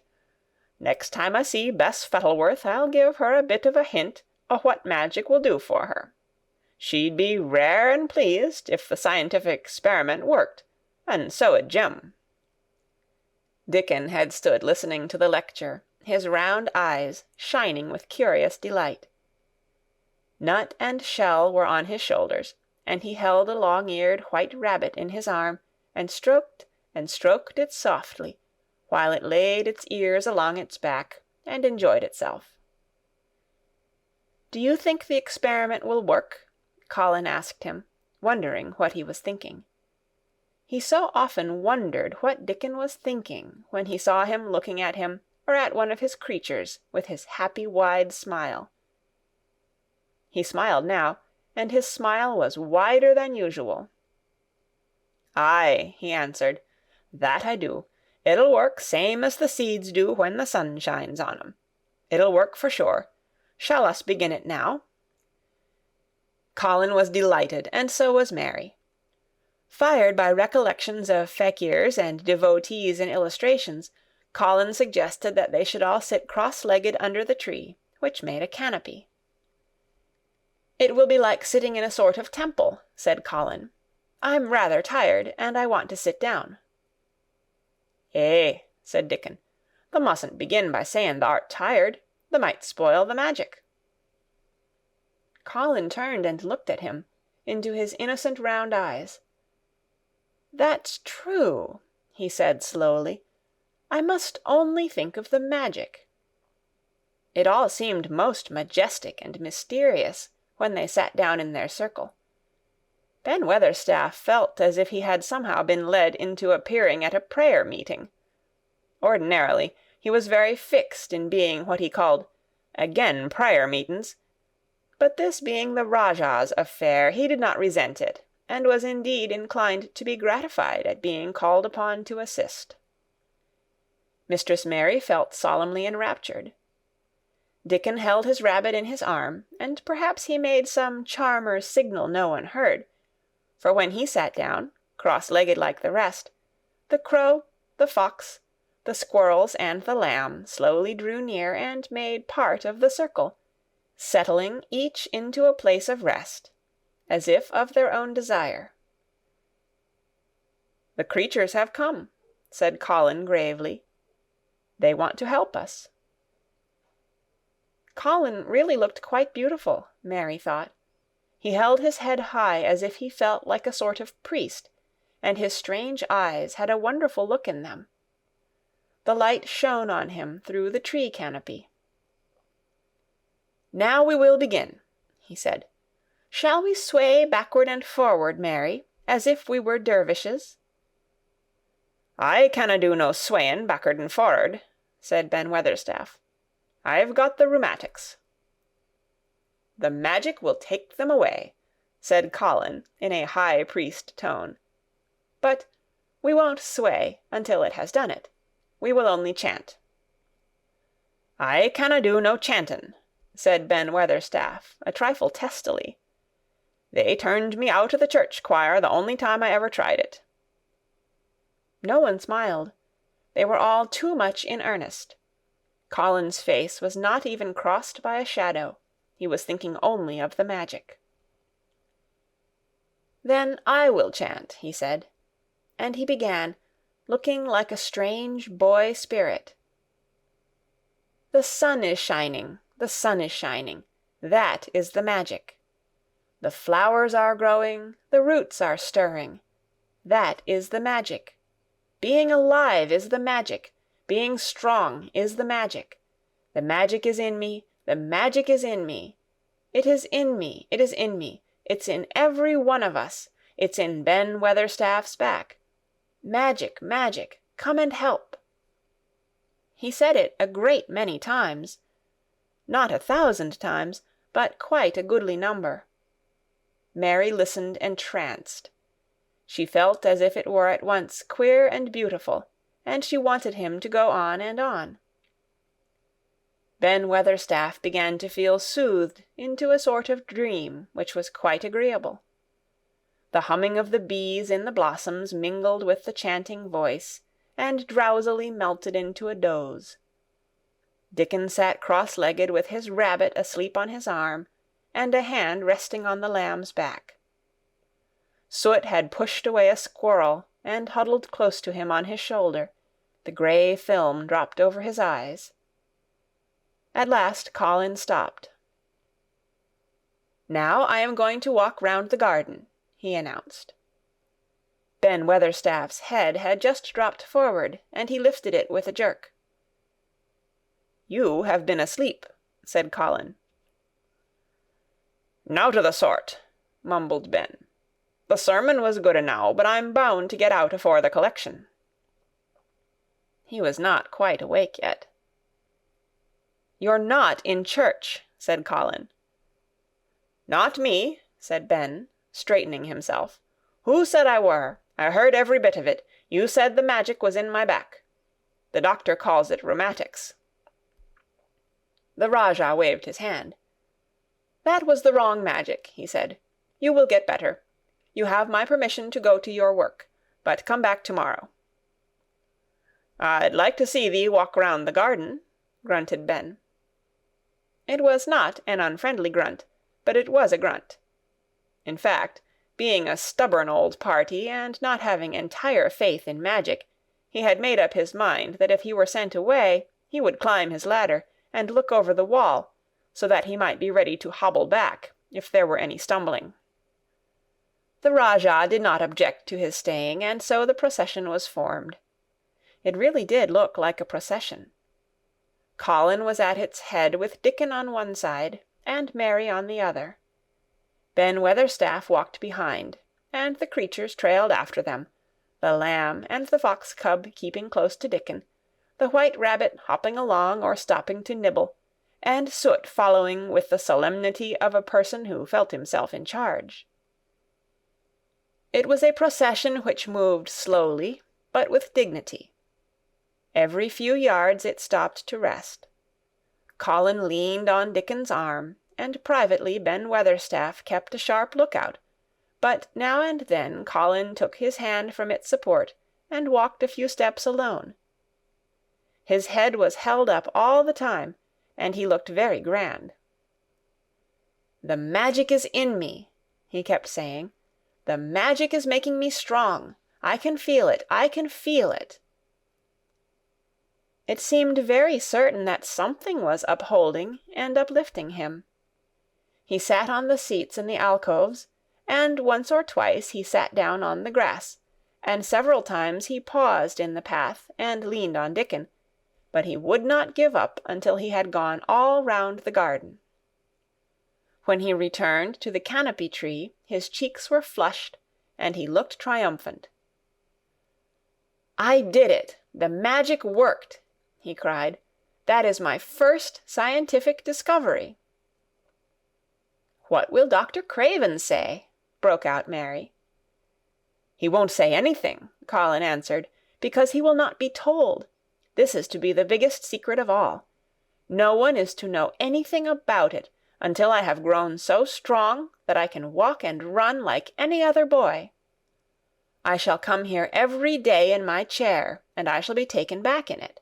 I won't have people whispering and asking questions, and I won't let my father hear about it until the experiment has quite succeeded. Then, some time when he comes back to Misselthwaite, I shall just walk into his study and say, 'Here I am. I am like any other boy. I am quite well, and I shall live to be a man. It has been done by a scientific experiment.'" "He will think he is in a dream," cried Mary. "He won't believe his eyes." Colin flushed triumphantly. He had made himself believe that he was going to get well, which was really more than half the battle, if he had been aware of it. And the thought which stimulated him more than any other was this imagining what his father would look like when he saw that he had a son who was as straight and strong as other fathers' sons. One of his darkest miseries in the unhealthy, morbid past days had been his hatred of being a sickly, weak-backed boy whose father was afraid to look at him. "He'll be obliged to believe them," he said. "One of the things I am going to do, after the magic works and before I begin to make scientific discoveries, is to be an athlete." "We shall have thee taken to boxing in a week or so," said Ben Weatherstaff. "Thou'lt end wi' winning the belt and being champion prize-fighter of all England." Colin fixed his eyes on him sternly. "Weatherstaff," he said, "that is disrespectful. You must not take liberties because you are in the secret. However much the magic works, I shall not be a prize-fighter. I shall be a scientific discoverer." Ax pardon, sir," answered Ben, touching his forehead in salute. "I ought to have seed it wasn't a joking matter." But his eyes twinkled, and secretly he was immensely pleased. He really did not mind being snubbed, since the snubbing meant that the lad was gaining strength and spirit. Chapter 24. Let Them Laugh. The secret garden was not the only one Dickon worked in. Round the cottage on the moor there was a piece of ground enclosed by a low wall of rough stones. Early in the morning, and late in the fading twilight, and on all the days Colin and Mary did not see him, Dickon worked there, planting or tending potatoes and cabbages, turnips and carrots and herbs for his mother. In the company of his creatures he did wonders there, and was never tired of doing them, it seemed. While he dug or weeded, he whistled or sang bits of Yorkshire moor songs, or talked to Soot or Captain, or the brothers and sisters he had taught to help him. "We'd never get on as comfortable as we do," Mrs. Sowerby said, "if it wasn't for Dickon's garden. Anything'll grow for him. His taters and cabbages is twice the size of anyone else's, and they've got a flavour with 'em as nobody's has." When she found a moment to spare, she liked to go out and talk to him. After supper there was still a long, clear twilight to work in, and that was her quiet time. She could sit upon the low, rough wall and look on and hear stories of the day. She loved this time. There were not only vegetables in this garden. Dickon had bought penny packages of flower seeds now and then, and sown bright, sweet-scented things among gooseberry bushes and even cabbages, and he grew borders of mignonette and pinks and pansies, and things whose seeds he could save year after year, or whose roots would bloom each spring and spread in time into fine clumps. The low wall was one of the prettiest things in Yorkshire, because he had tucked moorland foxglove and ferns and rock-cress and hedgerow flowers into every crevice, until only here and there glimpses of the stones were to be seen. "All a chap's got to do to make 'em thrive, mother," he would say, "is to be friends with 'em for sure. They're just like the creatures. If they're thirsty, give 'em drink, and if they're hungry, give 'em a bit of food. They want to live same as we do. If they died, I should feel as if I'd been a bad lad, and somehow treated them heartless." It was in these twilight hours that Mrs. Sowerby heard of all that happened at Misselthwaite Manor. At first she was only told that Mr. Colin had taken a fancy to going out into the grounds with Miss Mary, and that it was doing him good. But it was not long before it was agreed between the two children that Dickon's mother might come into the secret. Somehow it was not doubted that she was safe for sure.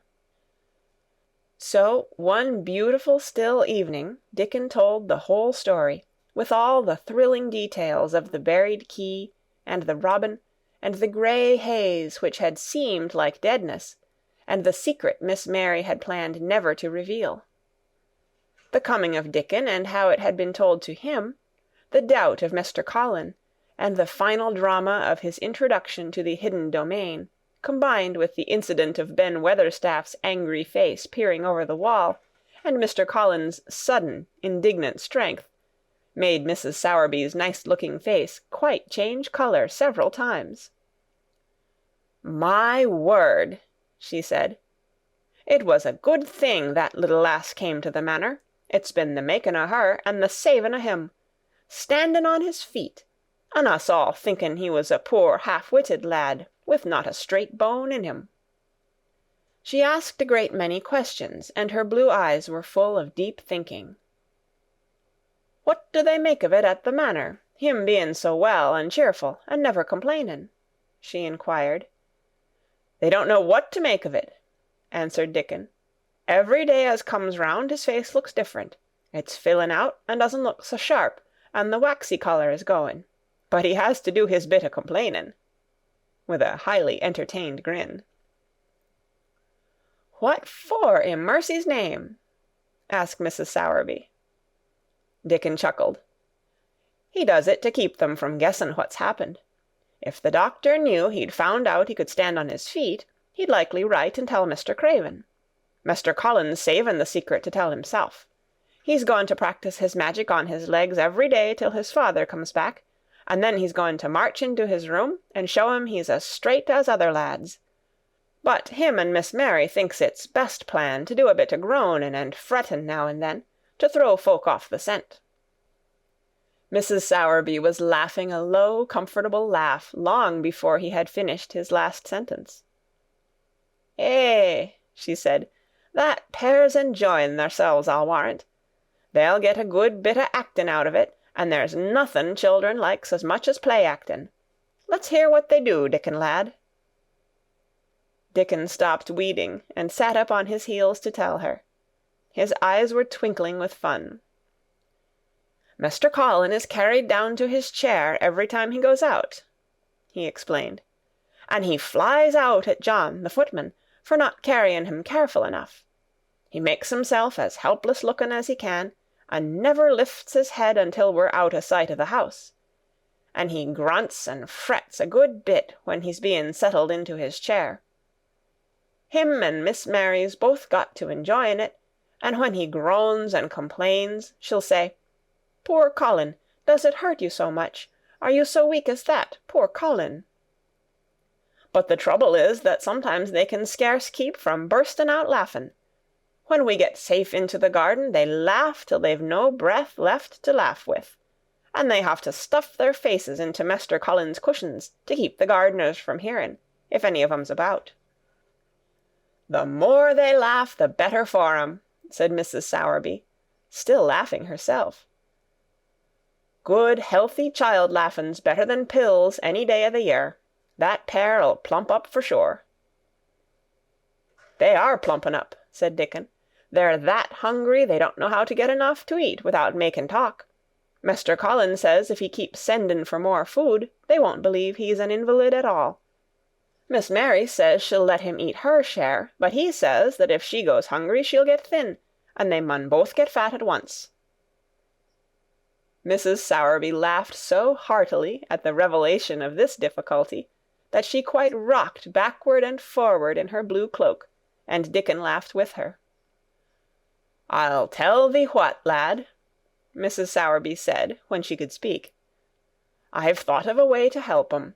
When thou goes to 'em in the mornings, thou shalt take a pail o' good new milk, and I'll bake 'em a crusty cottage loaf, or some buns wi' currants in 'em, same as you children like. Nothing so good as fresh milk and bread. Then they could take the edge off o' their hunger while they were in their garden, and the fine food they get indoors 'ud polish off the corners." "Eh, mother," said Dickon admiringly, "what a wonder thou art! Thou always sees a way out o' things. They was quite in a pother yesterday. They didn't see how they was to manage without ordering up more food. They felt that empty inside." "They're two young uns growing fast, and health's coming back to both of 'em. Children like that feels like young wolves, and food's flesh and blood to 'em," said Mrs. Sowerby. Then she smiled Dickon's own curving smile. "Eh, but they're enjoying theirselves for sure," she said. She was quite right, the comfortable, wonderful mother creature, and she had never been more so than when she said their play-actin' would be their joy. Colin and Mary found it one of their most thrilling sources of entertainment. The idea of protecting themselves from suspicion had been unconsciously suggested to them first by the puzzled nurse, and then by Dr. Craven himself. "Your appetite is improving very much, Master Colin," the nurse had said one day. "You used to eat nothing, and so many things disagreed with you." "Nothing disagrees with me now," replied Colin, and then, seeing the nurse looking at him curiously, he suddenly remembered that perhaps he ought not to appear too well just yet.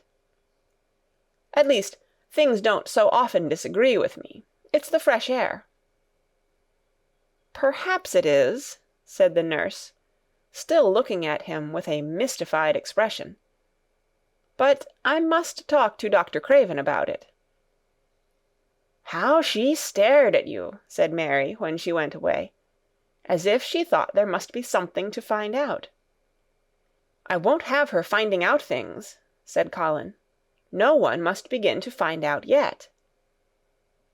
When Dr. Craven came that morning, he seemed puzzled also. He asked a number of questions, to Colin's great annoyance.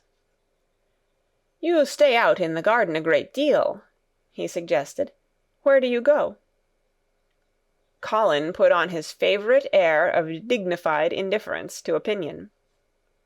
"I will not let anyone know where I go," he answered. "I go to a place I like. Everyone has orders to keep out of the way. I won't be watched and stared at. You know that." "You seem to be out all day, but I do not think it has done you harm. I do not think so. The nurse says that you eat much more than you have ever done before." "Perhaps," said Colin, prompted by a sudden inspiration, "perhaps it is an unnatural appetite." "I do not think so, as your food seems to agree with you," said Dr. Craven. "You are gaining flesh rapidly, and your colour is better." Perhaps I am bloated and feverish," said Colin, assuming a discouraged air of gloom. "People who are not going to live are often different." Dr. Craven shook his head. He was holding Colin's wrist, and he pushed up his sleeve and felt his arm. "You are not feverish," he said thoughtfully, "and such flesh as you have gained is healthy. If you can keep this up, my boy, we need not talk of dying. Your father will be happy to hear of this remarkable improvement." "I won't have him told," Colin broke forth fiercely. "It will only disappoint him if I get worse again, and I may get worse this very night. I might have a raging fever. I feel as if I might be beginning to have one now. I won't have letters written to my father. I won't! I won't! You are making me angry, and you know that is bad for me. I feel hot already. I hate being written about and being talked over as much as I hate being stared at." "Hush, my boy," Dr. Craven soothed him. "Nothing shall be written without your permission. You are too sensitive about things. You must not undo the good which has been done." He said no more about writing to Mr. Craven, and when he saw the nurse he privately warned her that such a possibility must not be mentioned to the patient. "The boy is extraordinarily better," he said. "His advance seems almost abnormal. But of course he is doing now of his own free will what we could not make him do before. Still, he excites himself very easily, and nothing must be said to irritate him." Mary and Colin were much alarmed, and talked together anxiously. From this time dated their plan of play-actin'. "I may be obliged to have a tantrum," said Colin regretfully. "I don't want to have one, and I'm not miserable enough now to work myself into a big one. Perhaps I couldn't have one at all. That lump doesn't come in my throat now, and I keep thinking of nice things instead of horrible ones. But if they talk about writing to my father, I shall have to do something." He made up his mind to eat less, but unfortunately it was not possible to carry out this brilliant idea when he wakened each morning with an amazing appetite, and the table near his sofa was set with a breakfast of home-made bread and fresh butter, snow-white eggs, raspberry jam, and clotted cream. Mary always breakfasted with him, and when they found themselves at the table, particularly if there were delicate slices of sizzling ham sending forth tempting odors from under a hot silver cover, they would look into each other's eyes in desperation. "I think we shall have to eat it all this morning, Mary," Colin always ended by saying. "We can send away some of the lunch, and a great deal of the dinner." But they never found they could send away anything, and the highly polished condition of the empty plates returned to the pantry awakened much comment. "I do wish," Colin would say also, "I do wish the slices of ham were thicker, and one muffin each is not enough for anyone." "It is enough for a person who is going to die," answered Mary when first she heard this. "But it's not enough for a person who is going to live. I sometimes feel as if I could eat 3 when those nice fresh heather and gorse smells from the moor come pouring in at the open window." The morning that Dickon, after they had been enjoying themselves in the garden for about 2 hours, went behind a big rose-bush and brought forth 2 tin pails, and revealed that one was full of rich new milk with cream on the top of it, and that the other held cottage-made currant buns, folded in a clean blue and white napkin, buns so carefully tucked in that they were still hot, there was a riot of surprised joyfulness. What a wonderful thing for Mrs. Sowerby to think of! What a kind, clever woman she must be! How good the buns were, and what delicious fresh milk! "Magic is in her just as it is in Dickon," said Colin. "It makes her think of ways to do things, nice things. She is a magic person. Tell her we are grateful, Dickon, extremely grateful." He was given to using rather grown-up phrases at times. He enjoyed them. He liked this so much that he improved upon it.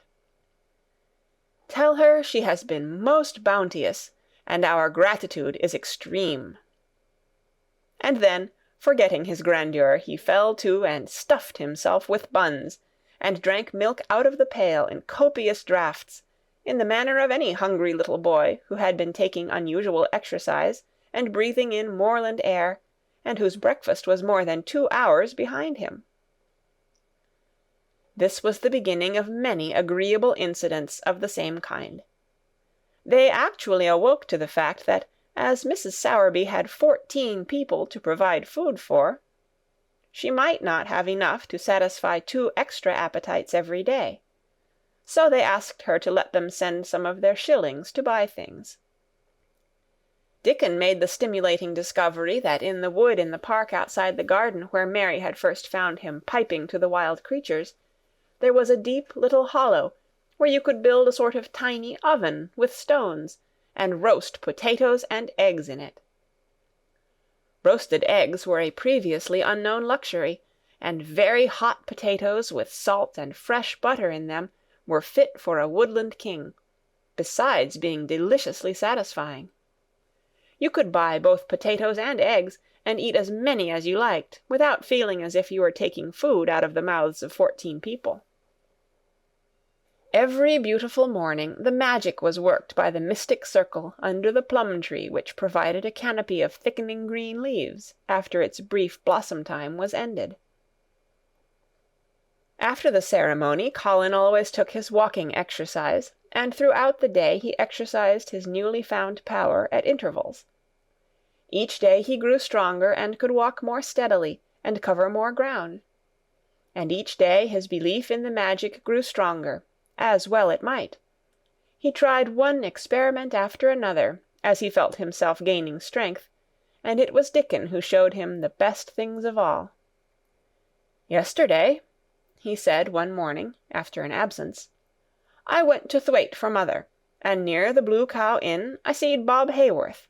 He's the strongest chap on the moor.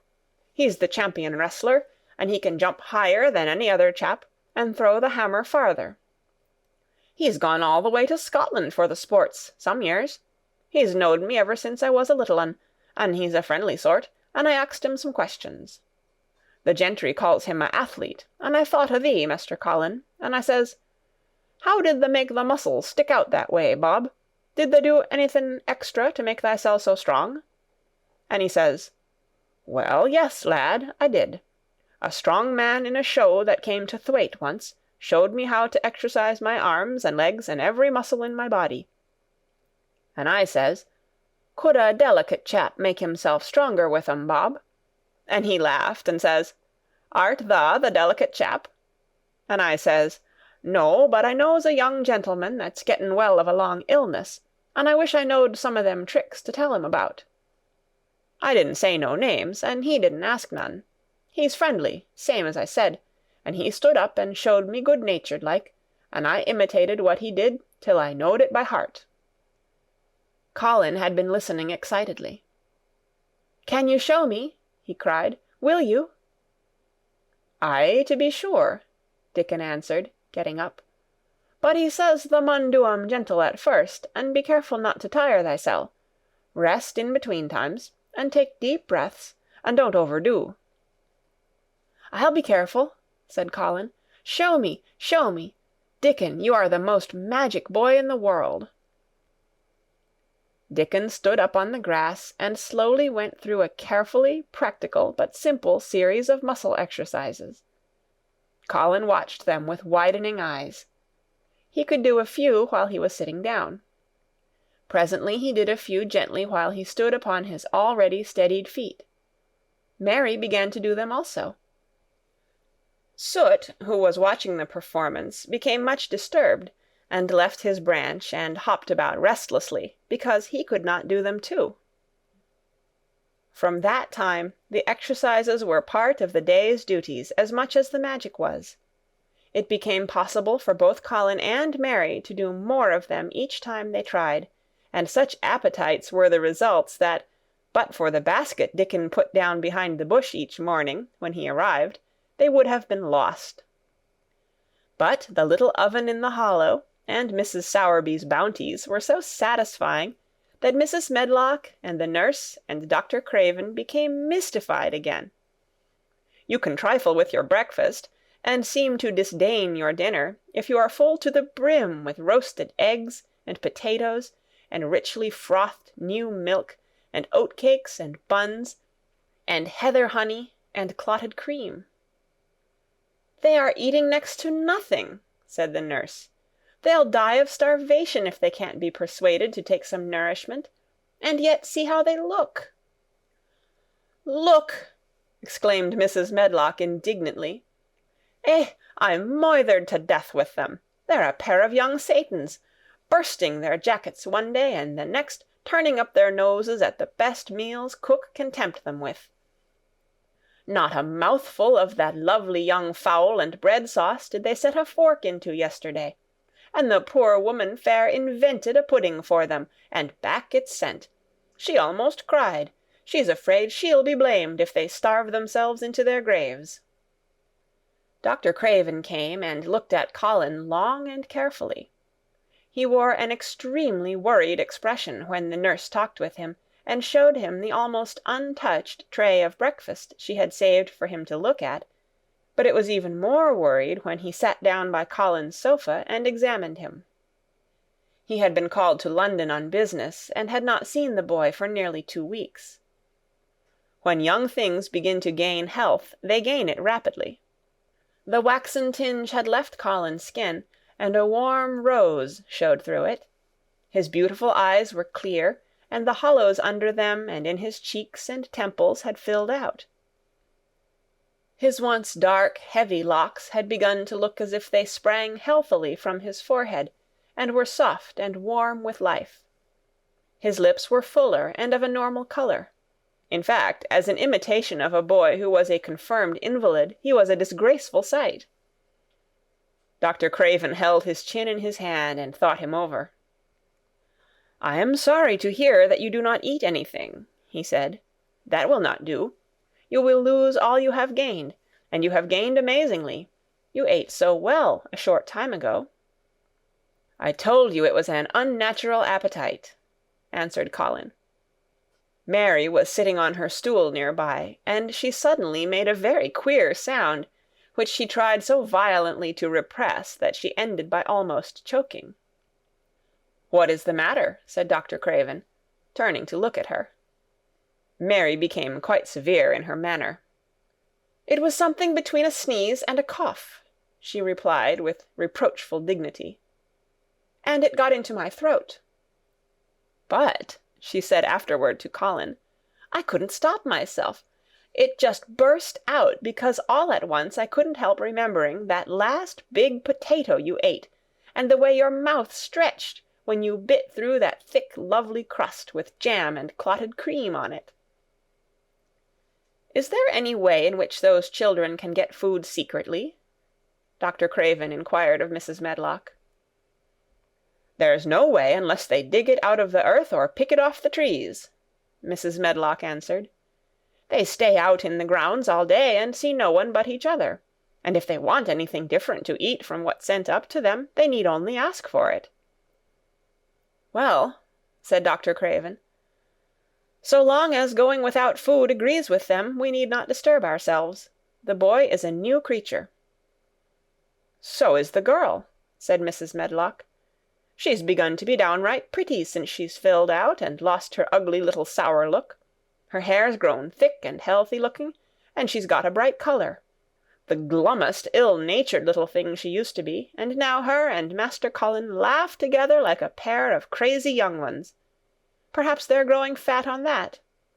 "Perhaps they are," said Dr. Craven.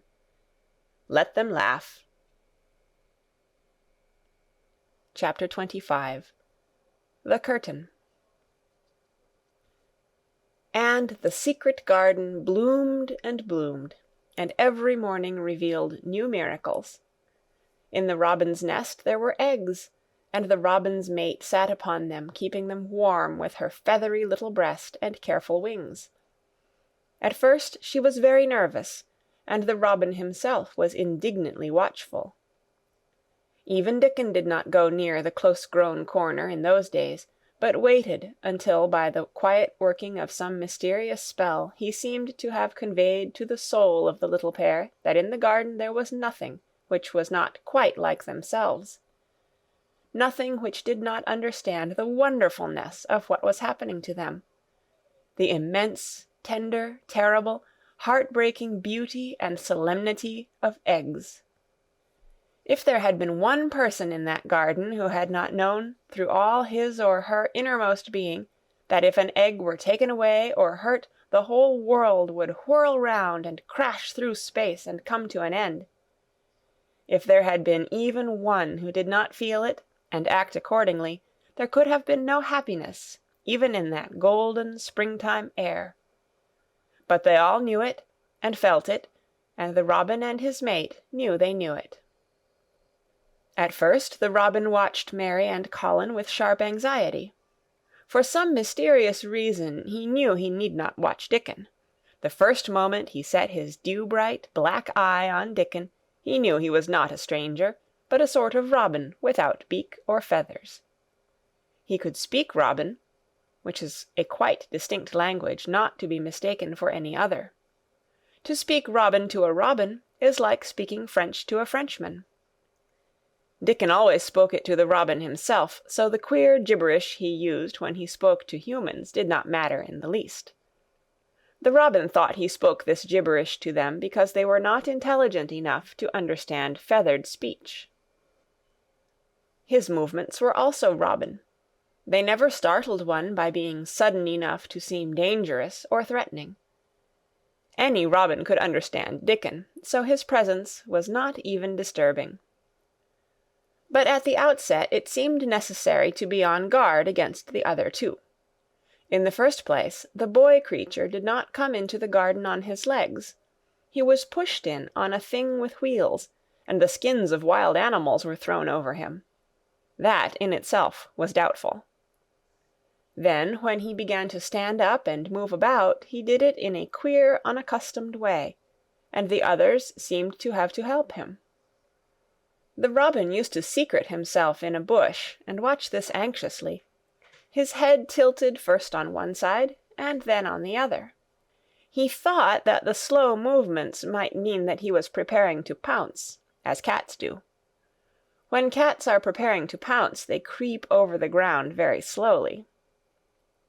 The robin talked this over with his mate a great deal for a few days, but after that he decided not to speak of the subject, because her terror was so great that he was afraid it might be injurious to the eggs.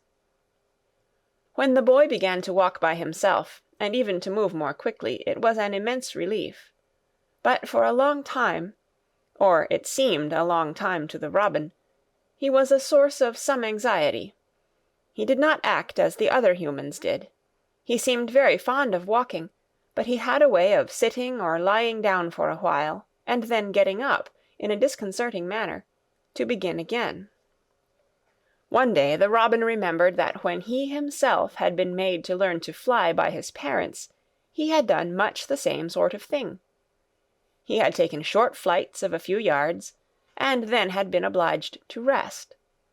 So it occurred to him that this boy was learning to fly, or rather to walk. He mentioned this to his mate, and when he told her that the eggs would probably conduct themselves in the same way after they were fledged, she was quite comforted, and even became eagerly interested, and derived great pleasure from watching the boy over the edge of her nest, though she always thought that the eggs would be much cleverer and learn more quickly. But then she said indulgently that humans were always more clumsy and slow than eggs, and most of them never seemed really to learn to fly at all. You never met them in the air, or on tree-tops. After a while the boy began to move about as the others did, but all three of the children at times did unusual things. They would stand under the trees, and move their arms and legs and heads about in a way which was neither walking, nor running, nor sitting down. They went through these movements at intervals every day, and the robin was never able to explain to his mate what they were doing or trying to do. He could only say that he was sure that the eggs would never flap about in such a manner, but as the boy who could speak robin so fluently was doing the thing with them, birds could be quite sure that the actions were not of a dangerous nature. Of course, neither the robin nor his mate had ever heard of the champion wrestler, Bob Hayworth, and his exercises for making the muscles stand out like lumps. Robins are not like human beings. Their muscles are always exercised from the first, and so they develop themselves in a natural manner. If you have to fly about to find every meal you eat, your muscles do not become atrophied. Atrophied means wasted away through want of use. When the boy was walking and running about and digging and weeding like the others, the nest in the corner was brooded over by a great peace and content. Fears for the eggs became things of the past. Knowing that your eggs were as safe as if they were locked in a bank vault, and the fact that you could watch so many curious things going on, made setting a most entertaining occupation. On wet days the egg's mother sometimes felt even a little dull, because the children did not come into the garden. But even on wet days it could not be said that Mary and Colin were dull. One morning when the rain streamed down unceasingly, and Colin was beginning to feel a little restive, as he was obliged to remain on his sofa because it was not safe to get up and walk about, Mary had an inspiration. "Now that I am a real boy," Colin had said, "my legs and arms and all my body are so full of magic that I can't keep them still. They want to be doing things all the time. Do you know that when I waken in the morning, Mary, when it's quite early and the birds are just shouting outside, and everything seems just shouting for joy, even the trees and things we can't really hear, I feel as if I must jump out of bed and shout myself. If I did it, just think what would happen." Mary giggled inordinately. "The nurse would come running, and Mrs. Medlock would come running, and they would be sure you had gone crazy, and they'd send for the doctor," she said. Colin giggled himself. He could see how they would all look, how horrified by his outbreak, and how amazed to see him standing upright. "I wish my father would come home," he said. "I want to tell him myself. I'm always thinking about it. But we couldn't go on like this much longer. I can't stand lying still and pretending, and besides, I look too different. I wish it wasn't raining today." It was then Mistress Mary had her inspiration. "Colin," she began mysteriously, "do you know how many rooms there are in this house?" "About 1,000, I suppose," he answered. "There's about 100 no one ever goes into," said Mary. "And one rainy day I went and looked into ever so many of them. No one ever knew, though Mrs. Medlock nearly found me out. I lost my way when I was coming back, and I stopped at the end of your corridor. That was the second time I heard you crying." Colin started up on his sofa. "100 rooms no one goes into," he said. "It sounds almost like a secret garden. Suppose we go and look at them. You could wheel me in my chair, and nobody would know where we went." "That's what I was thinking," said Mary. "No one would dare to follow us. There are galleries where you could run. We could do our exercises. There is a little Indian room where there is a cabinet full of ivory elephants. There are all sorts of rooms." "Ring the bell," said Colin. When the nurse came in, he gave his orders. "I want my chair," he said. "Miss Mary and I are going to look at the part of the house which is not used. John can push me as far as the picture gallery, because there are some stairs. Then he must go away and leave us alone until I send for him again." Rainy days lost their terrors that morning. When the footman had wheeled the chair into the picture gallery, and left the two together in obedience to orders, Colin and Mary looked at each other, delighted. As soon as Mary had made sure that John was really on his way back to his own quarters below stairs, Colin got out of his chair. "I am going to run from one end of the gallery to the other," he said. "And then I am going to jump, and then we will do Bob Hayworth's exercises." And they did all these things and many others. They looked at the portraits, and found the plain little girl dressed in green brocade, and holding the parrot on her finger. "All these," said Colin, "must be my relations. They lived a long time ago. That parrot one, I believe, is one of my great-great-great-great-aunts. She looks rather like you, Mary, not as you look now, but as you looked when you came here. Now you are a great deal fatter and better looking." "So are you," said Mary, and they both laughed. They went to the Indian room and amused themselves with the ivory elephants. They found the rose-colored brocade boudoir and the hole in the cushion the mouse had left, but the mice had grown up and run away, and the hole was empty.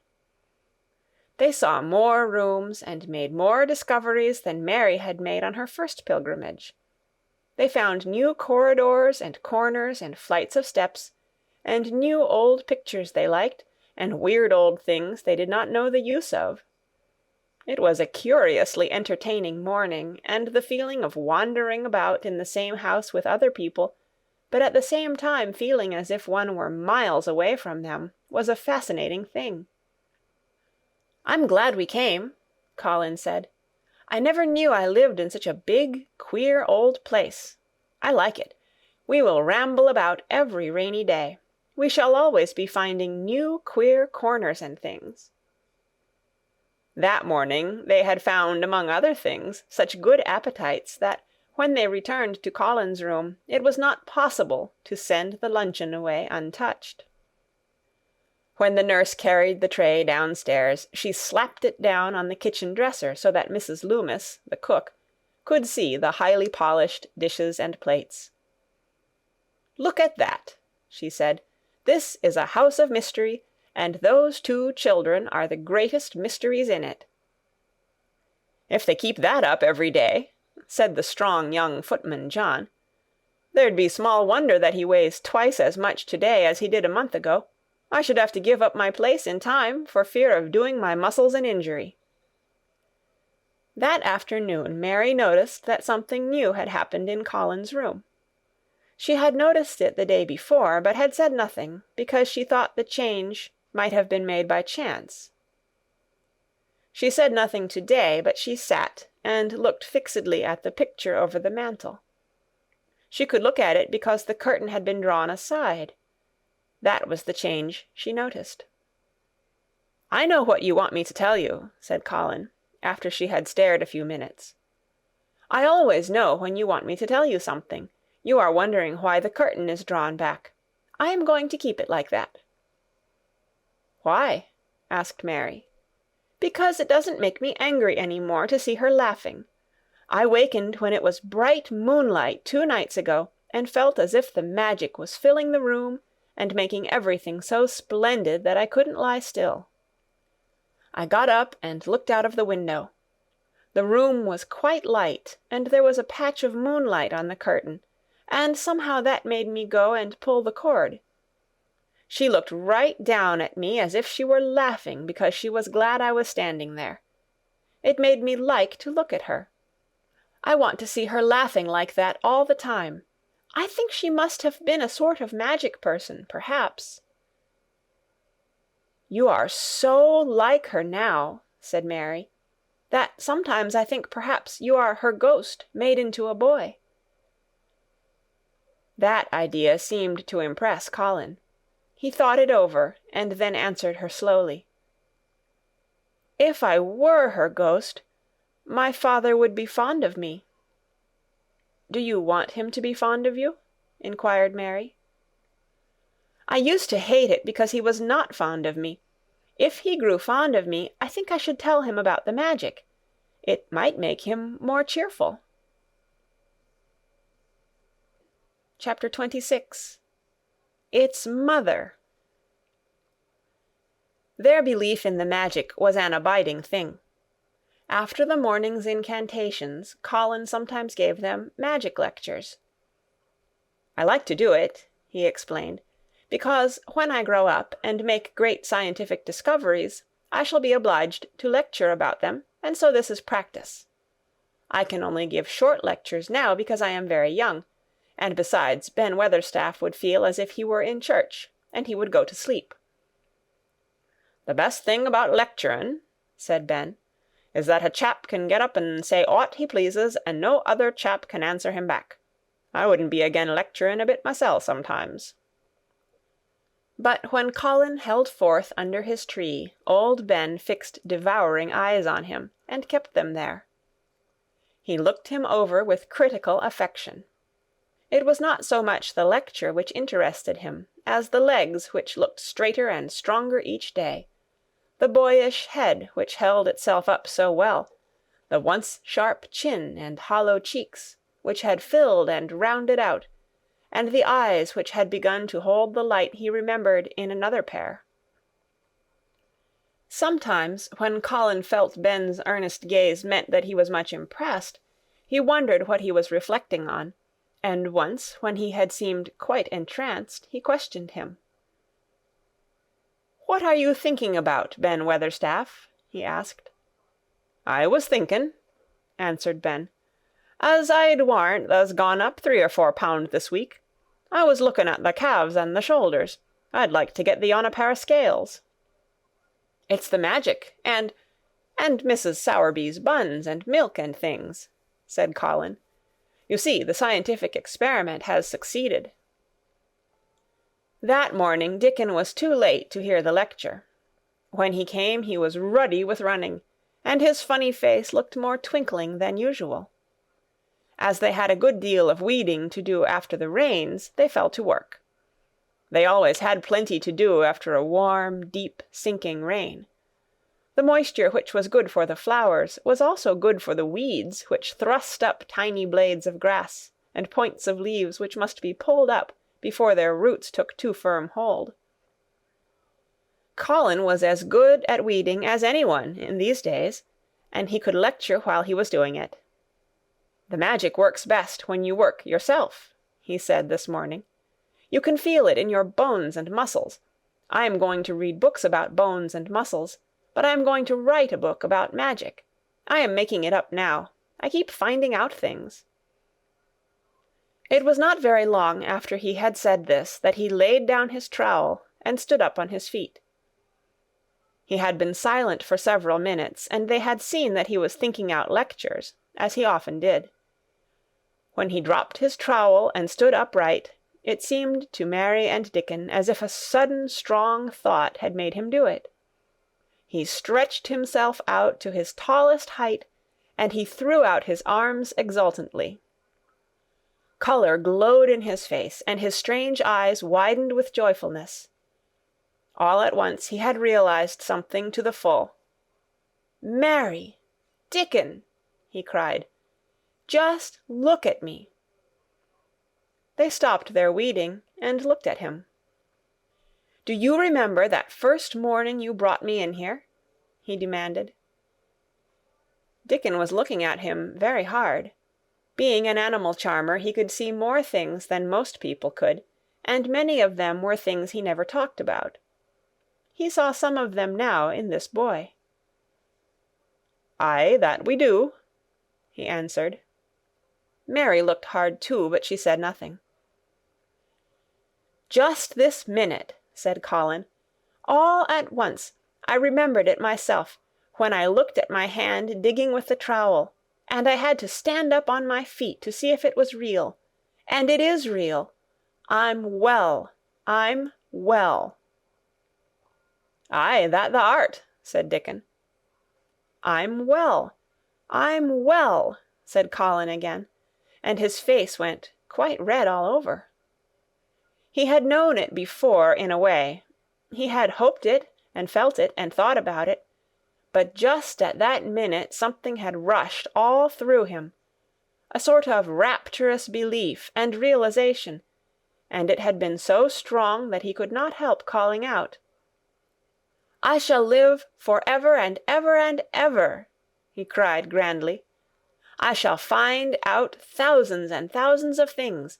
I shall find out about people and creatures and everything that grows, like Dickon, and I shall never stop making magic. I'm well. I'm well. I feel as if I want to shout out something thankful, joyful." Ben Weatherstaff, who had been working near a rose bush, glanced round at him. "Thou might sing the doxology," he suggested in his driest grunt. He had no opinion of the doxology, and he did not make the suggestion with any particular reverence. But Colin was of an exploring mind, and he knew nothing about the doxology. "What is that?" he inquired. "Dickon can sing it for thee, I'll warrant," replied Ben Weatherstaff. Dickon answered with his all-perceiving animal charmer's smile. "They sing it i' church," he said. Mother says she believes the skylark sings it when they gets up in the morning." "If she says that, it must be a nice song," Colin answered. "I've never been in a church myself. I was always too ill. Sing it, Dickon. I want to hear it." Dickon was quite simple and unaffected about it. He understood what Colin felt better than Colin did himself. He understood by a sort of instinct so natural that he did not know it was understanding. He pulled off his cap and looked round, still smiling. "Thou must take off the cap," he said to Colin. "And so mun thou, Ben, and thou mun stand up, thou knows." Colin took off his cap, and the sun shone on and warmed his thick hair as he watched Dickon intently. Ben Weatherstaff scrambled up from his knees and bared his head too, with a sort of puzzled, half-resentful look on his old face, as if he didn't know exactly why he was doing this remarkable thing. Dickon stood out among the trees and rose-bushes and began to sing in quite a simple, matter-of-fact way, and in a nice, strong, boy voice. "Praise God from whom all blessings flow. Praise him, all creatures here below. Praise him above, ye heavenly host. Praise Father, Son, and Holy Ghost. Amen." When he had finished, Ben Weatherstaff was standing quite still, with his jaws set obstinately, but with a disturbed look in his eyes fixed on Colin. Colin's face was thoughtful and appreciative. "It's a very nice song," he said. "I like it. Perhaps it means just what I mean when I want to shout out that I am thankful to the magic." He stopped and thought in a puzzled way. "Perhaps they are both the same thing. How can we know the exact names of everything?" "Sing it again, Dickon. Let us try, Mary. I want to sing it too. It's my song. How does it begin? 'Praise God from whom all blessings flow.'" And they sang it again, and Mary and Colin lifted their voices as musically as they could, and Dickon's swelled quite loud and beautiful. And at the second line Ben Weatherstaff raspingly cleared his throat, and at the third line he joined in with such vigour that it seemed almost savage, and when the "Amen" came to an end, Mary observed that the very same thing had happened to him which had happened when he found out that Colin was not a cripple. His chin was twitching, and he was staring and winking, and his leathery old cheeks were wet. "I never seed no sense in the doxology afore," he said hoarsely. "But I may change my mind in time. I should say tha'd gone up 5 pound this week, Mr. Colin. 5 on 'em." Colin was looking across the garden at something attracting his attention, and his expression had become a startled one. "Who is coming in here?" he said quickly. "Who is it?" The door in the ivied wall had been pushed gently open, and a woman had entered. She had come in with the last line of their song, and she had stood still listening and looking at them. With the ivy behind her, the sunlight drifting through the trees and dappling her long blue cloak, and her nice fresh face smiling across the greenery, she was rather like a softly coloured illustration in one of Colin's books. She had wonderful affectionate eyes which seemed to take everything in, all of them, even Ben Weatherstaff and the creatures, and every flower that was in bloom. Unexpectedly as she had appeared, not one of them felt that she was an intruder at all. Dickon's eyes lighted like lamps. "It's Mother! That's who it is!" he cried, and went across the grass at a run. Colin began to move toward her too, and Mary went with him. They both felt their pulses beat faster. "It's Mother!" Dickon said again when they met halfway. "I knowed thou wanted to see her, and I told her where the door was hid." Colin held out his hand with a sort of flushed royal shyness, but his eyes quite devoured her face.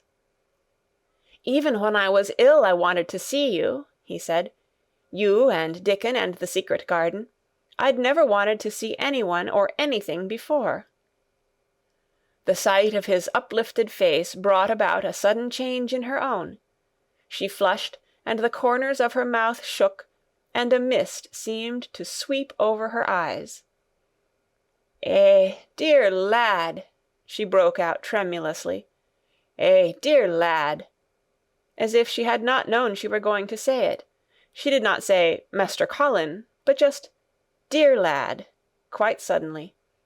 She might have said it to Dickon in the same way, if she had seen something in his face which touched her. Colin liked it. "Are you surprised because I am so well?" he asked. She put her hand on his shoulder, and smiled the mist out of her eyes. "Aye, that I am," she said. "But thou'rt so like thy mother, tha made my heart jump." "Do you think," said Colin, a little awkwardly, "that will make my father like me?" "Aye, for sure, dear lad," she answered, and she gave his shoulder a soft, quick pat. "He mun come home. He mun come home." "Susan Sowerby," said Ben Weatherstaff, getting close to her, "look at the lad's legs, wilt tha? They was like drumsticks i' stockin' 2 month ago, and I heard folk tell as they was bandy and knock-kneed both at the same time. Look at 'em now." Susan Sowerby laughed a comfortable laugh. "They're going to be fine, strong lads' legs in a bit," she said.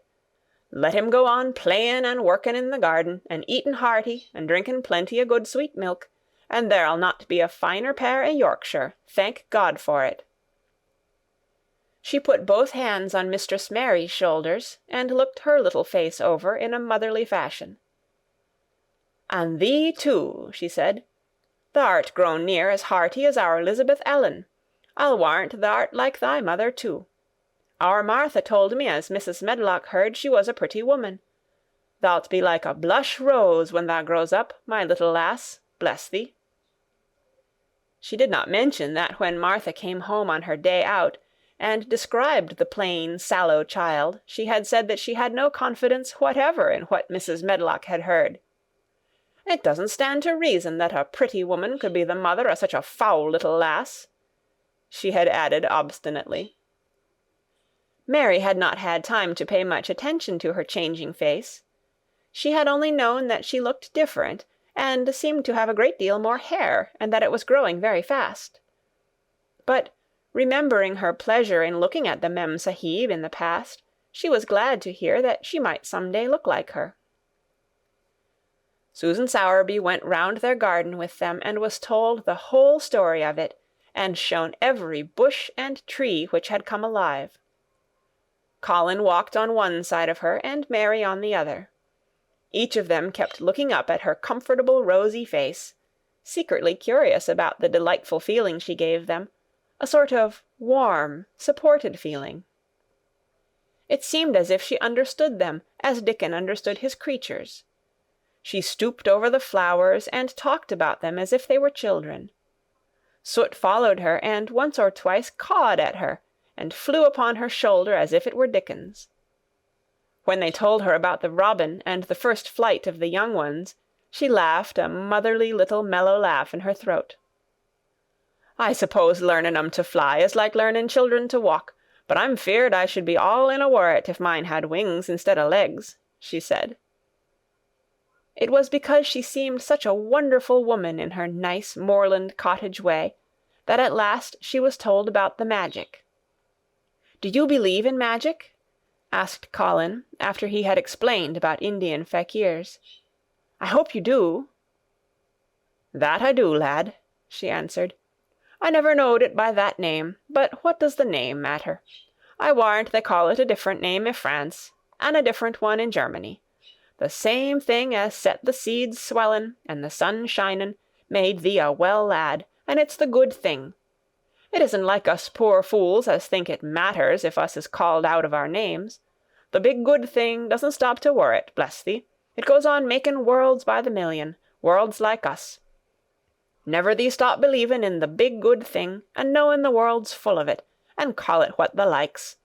Thou wert singing to it when I come into the garden." "I felt so joyful," said Colin, opening his beautiful strange eyes at her. "Suddenly I felt how different I was, how strong my arms and legs were, you know, and how I could dig and stand, and I jumped up and wanted to shout out something to anything that would listen." "The magic listened when tha sung the doxology. It would ha' listened to anything tha'd sung. It was the joy that mattered. Eh, lad, lad, what's names to the joy-maker?" And she gave his shoulders a quick soft pat again. She had packed a basket which held a regular feast this morning, and when the hungry hour came and Dickon brought it out from its hiding-place, she sat down with them under their tree and watched them devour their food, laughing and quite gloating over their appetites. She was full of fun, and made them laugh at all sorts of odd things. She told them stories in broad Yorkshire, and taught them new words.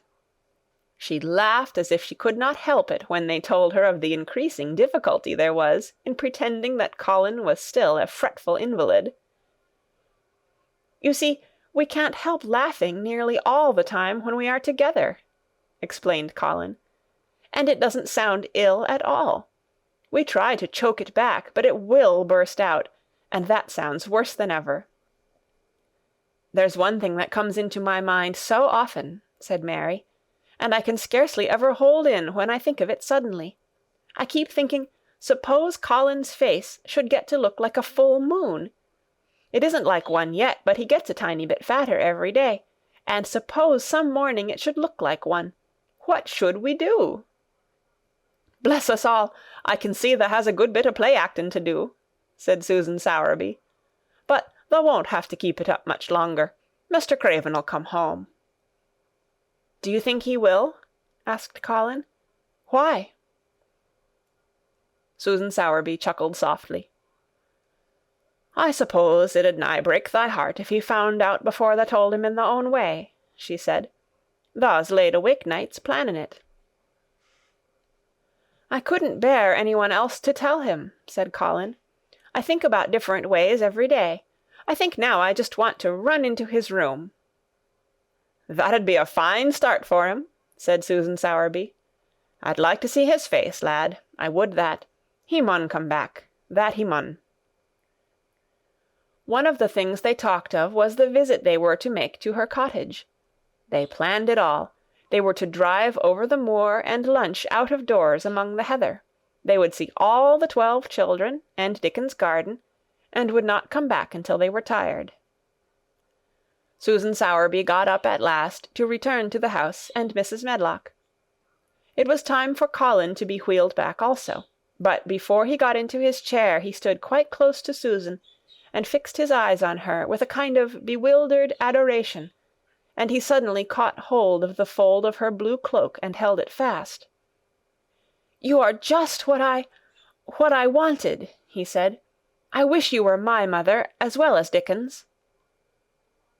All at once Susan Sowerby bent down and drew him with her warm arms close against the bosom under the blue cloak, as if he had been Dickon's brother. The quick mist swept over her eyes. "Eh, dear lad," she said, "thy own mother's in this 'ere very garden, I do believe. She couldna keep out of it. Thy father mun come back to thee. He mun." End of chapter 26. Chapter 27. In the Garden. In each century since the beginning of the world, wonderful things have been discovered. In the last century, more amazing things were found out than in any century before. In this new century, hundreds of things still more astounding will be brought to light. At first, people refuse to believe that a strange new thing can be done. Then they begin to hope it can be done. Then they see it can be done. Then it is done, and all the world wonders why it was not done centuries ago. One of the new things people began to find out in the last century was that thoughts, just mere thoughts, are as powerful as electric batteries, as good for one as sunlight is, or as bad for one as poison. To let a sad thought or a bad one get into your mind is as dangerous as letting a scarlet fever germ get into your body. If you let it stay there after it has got in, you may never get over it as long as you live. So long as Mistress Mary's mind was full of disagreeable thoughts about her dislikes and sour opinions of people, and her determination not to be pleased by or interested in anything, she was a yellow-faced, sickly, bored, and wretched child. Circumstances, however, were very kind to her, though she was not at all aware of it. They began to push her about for her own good.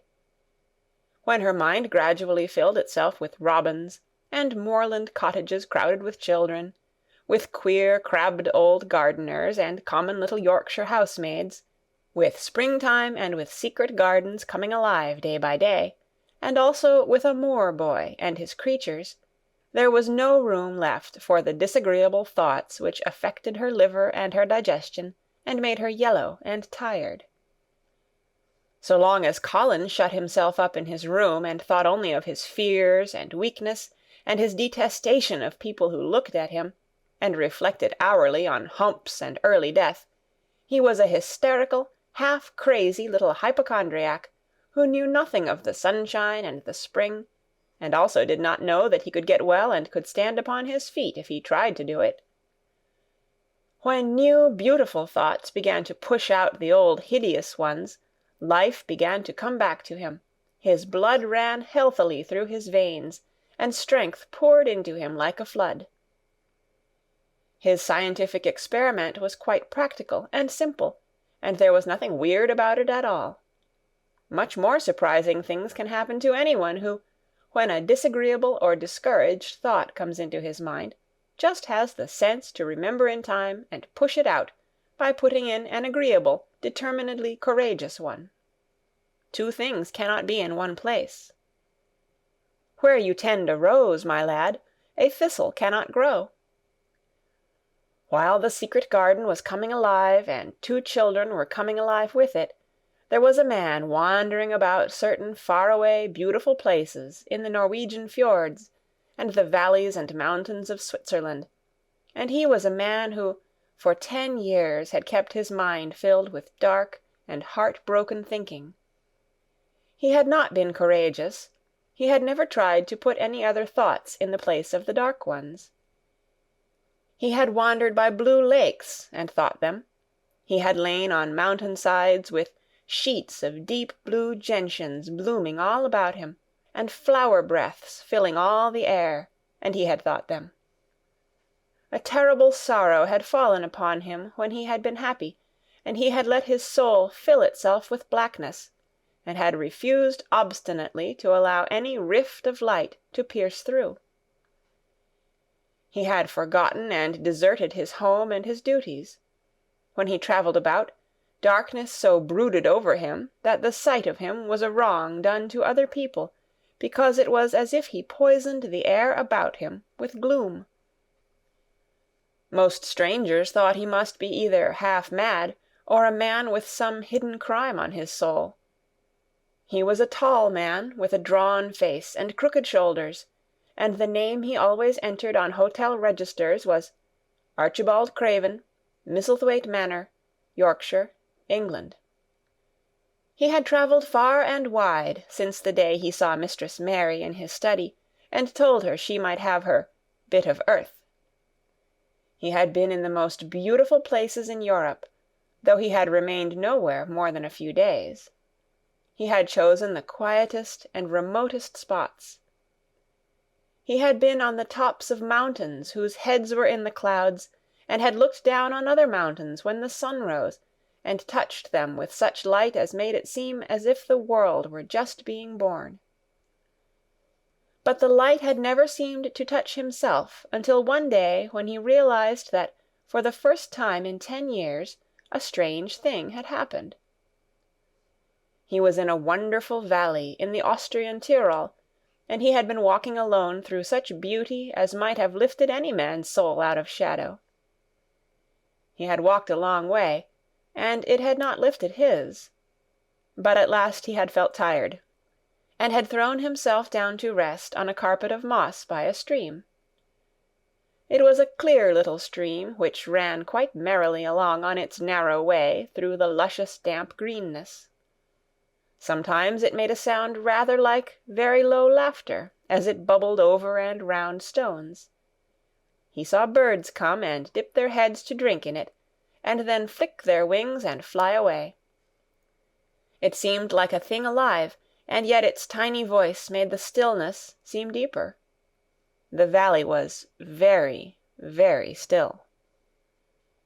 As he sat gazing into the clear running of the water, Archibald Craven gradually felt his mind and body both grow quiet as the valley itself. He wondered if he were going to sleep, but he was not. He sat and gazed at the sunlit water, and his eyes began to see things growing at its edge. There was one lovely mass of blue forget-me-nots growing so close to the stream that its leaves were wet, and at these he found himself looking as he remembered he had looked at such things years ago. He was actually thinking tenderly how lovely it was, and what wonders of blue its hundreds of little blossoms were. He did not know that just that simple thought was slowly filling his mind, filling and filling it, until other things were softly pushed aside.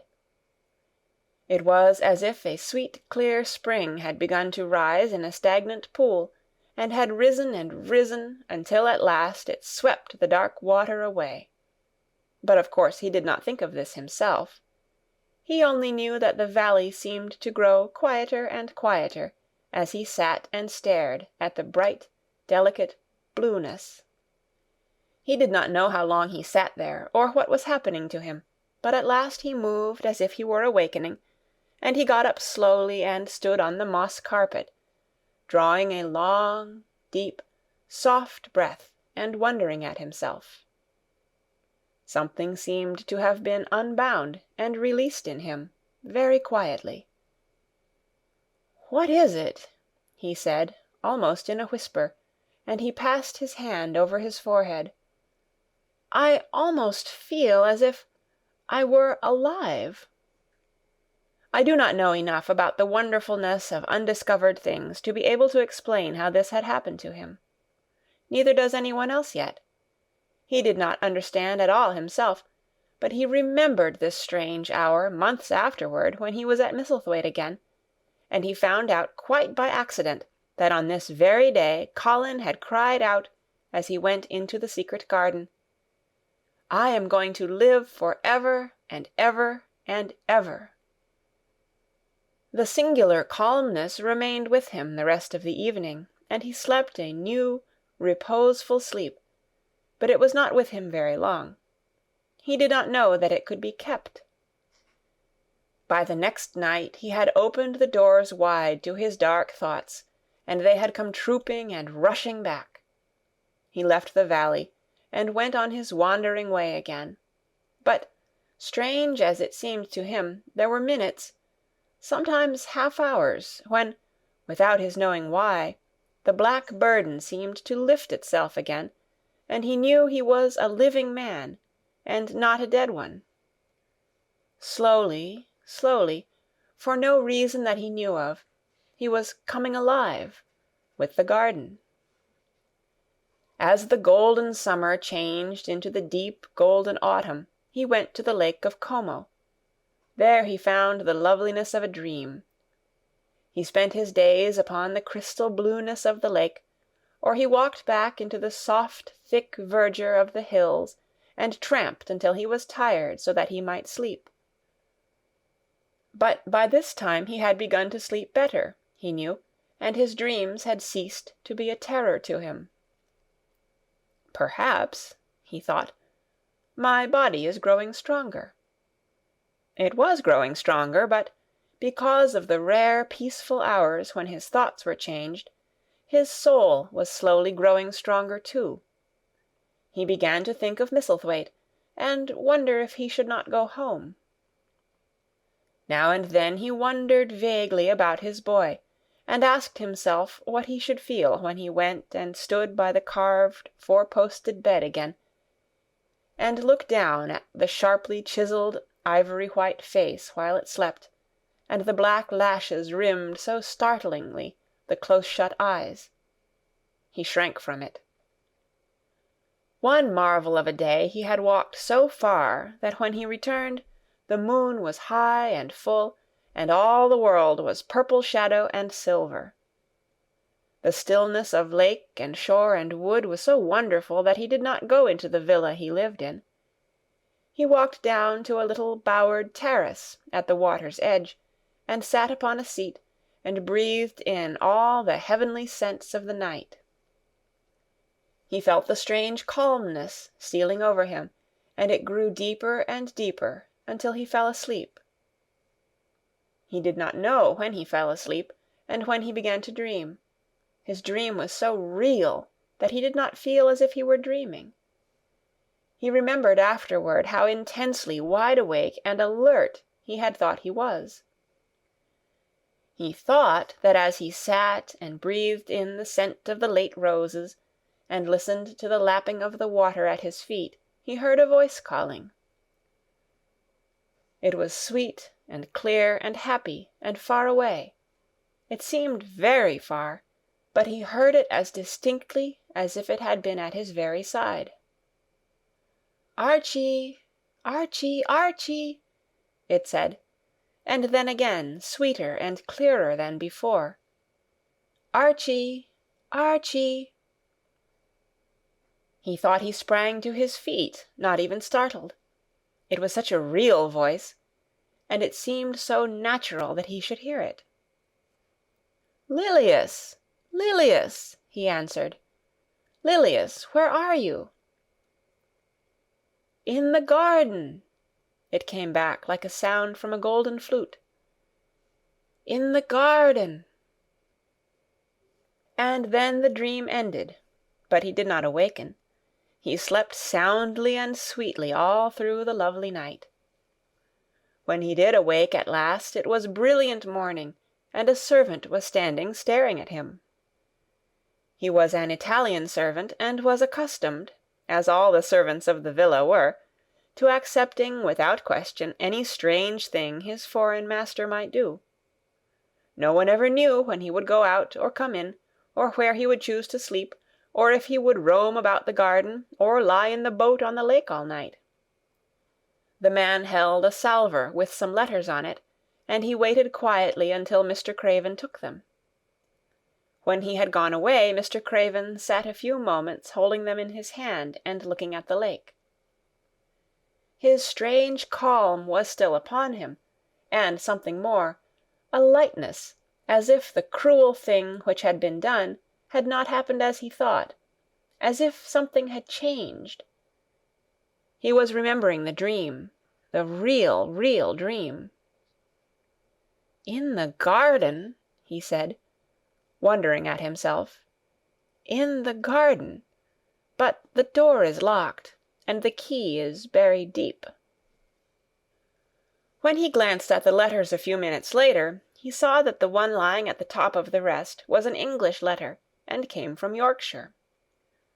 It was directed in a plain woman's hand, but it was not a hand he knew. He opened it, scarcely thinking of the writer, but the first words attracted his attention at once. "Dear Sir, I am Susan Sowerby, that made bold to speak to you once on the moor. It was about Miss Mary I spoke. I will make bold to speak again. Please, sir, I would come home, if I was you. I think you would be glad to come, and, if you will excuse me, sir, I think your lady would ask you to come, if she was here. Your obedient servant, Susan Sowerby." Mr. Craven read the letter twice before he put it back in its envelope. He kept thinking about the dream. "I will go back to Misselthwaite," he said. "Yes, I'll go at once." And he went through the garden to the villa, and ordered Pitcher to prepare for his return to England. In a few days he was in Yorkshire again, and on his long railroad journey he found himself thinking of his boy, as he had never thought in all the 10 years past. During those years he had only wished to forget him.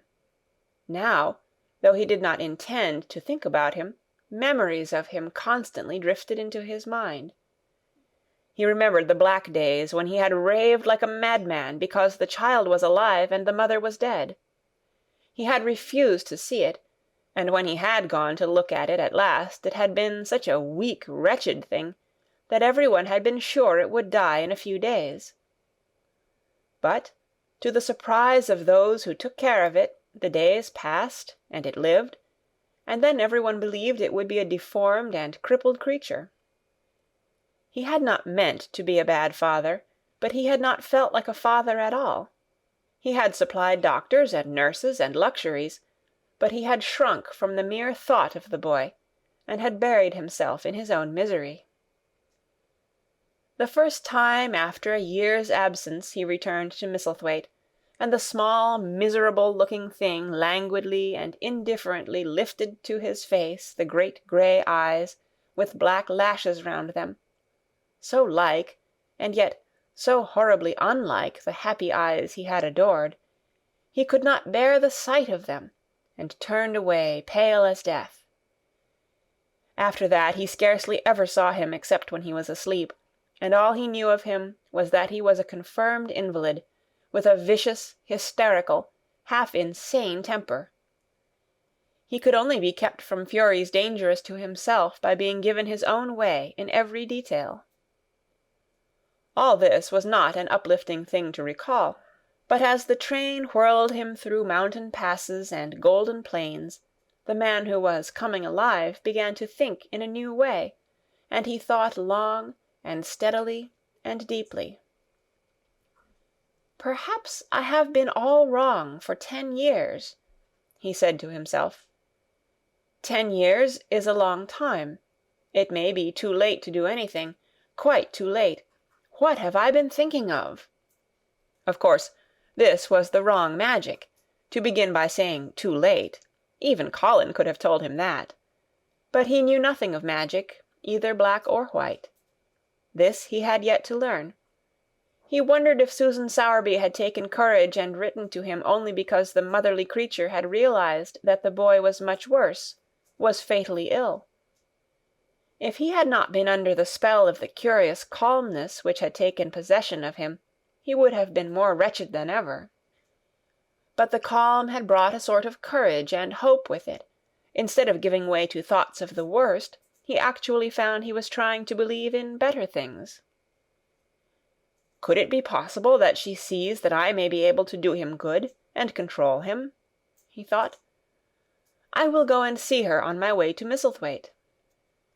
But when on his way across the moor he stopped the carriage at the cottage, 7 or 8 children who were playing about gathered in a group, and bobbing 7 or 8 friendly and polite curtsies, told him that their mother had gone to the other side of the moor early in the morning, to help a woman who had a new baby. Our Dickon, they volunteered, was over at the manor, working in one of the gardens, where he went several days each week. Mr. Craven looked over the collection of sturdy little bodies and round, red-cheeked faces, each one grinning in its own particular way, and he awoke to the fact that they were a healthy, likeable lot. He smiled at their friendly grins, and took a golden sovereign from his pocket, and gave it to our Lisbeth Ellen, who was the oldest.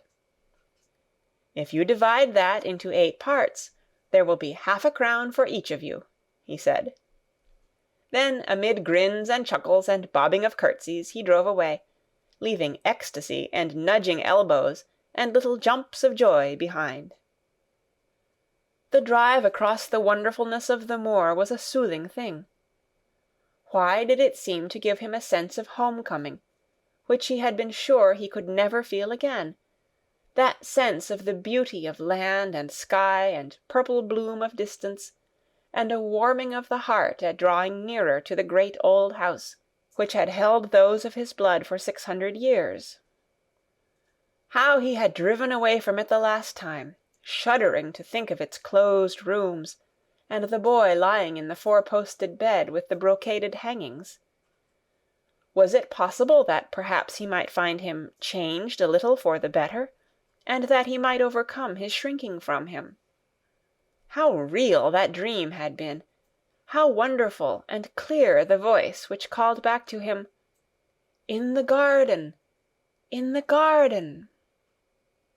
"I will try to find the key," he said. "I will try to open the door. I must, though I don't know why." When he arrived at the manor, the servants who received him with the usual ceremony noticed that he looked better, and that he did not go to the remote rooms where he usually lived, attended by Pitcher. He went into the library and sent for Mrs. Medlock. She came to him somewhat excited and curious and flustered.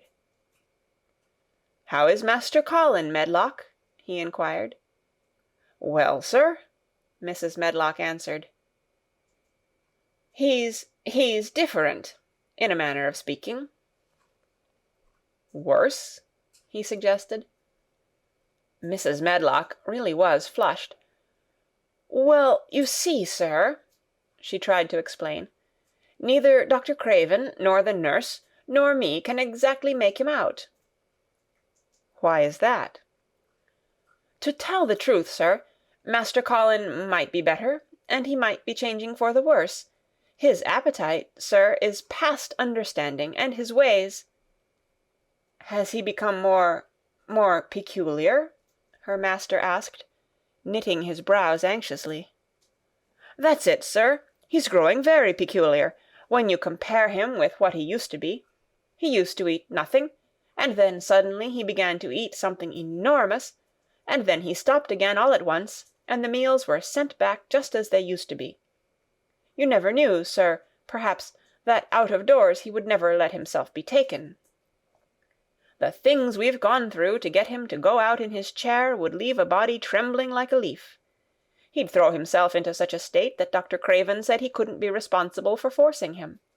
Well, sir, just without warning, not long after one of his worst tantrums, he suddenly insisted on being taken out every day by Miss Mary and Susan Sowerby's boy Dickon, that could push his chair.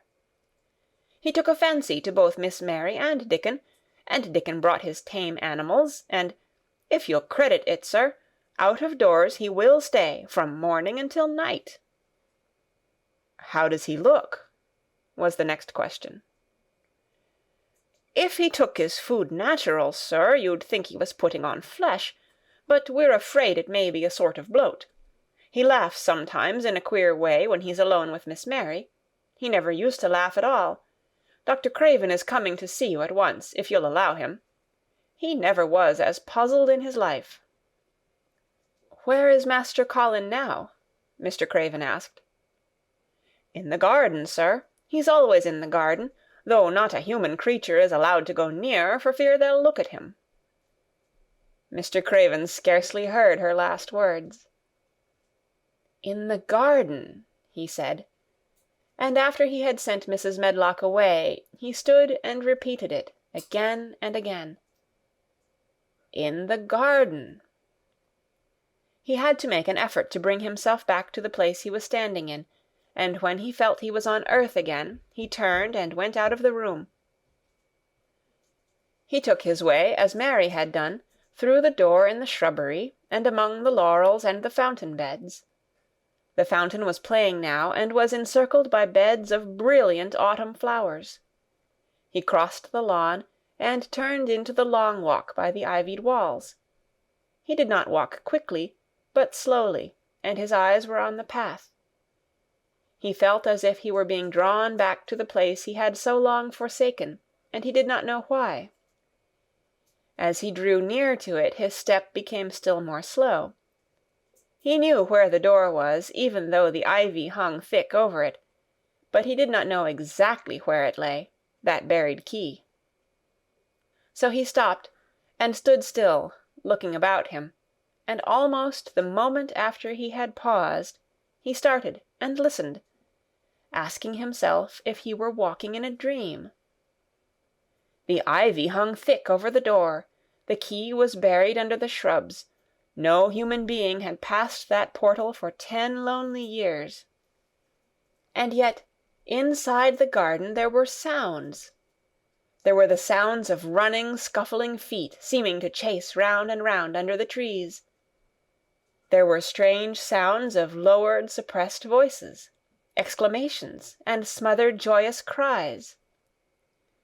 It seemed actually like the laughter of young things, the uncontrollable laughter of children who were trying not to be heard, but who in a moment or so, as their excitement mounted, would burst forth. What in heaven's name was he dreaming of? What in heaven's name did he hear?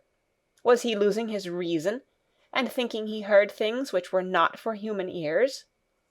Was it that the far clear voice had meant?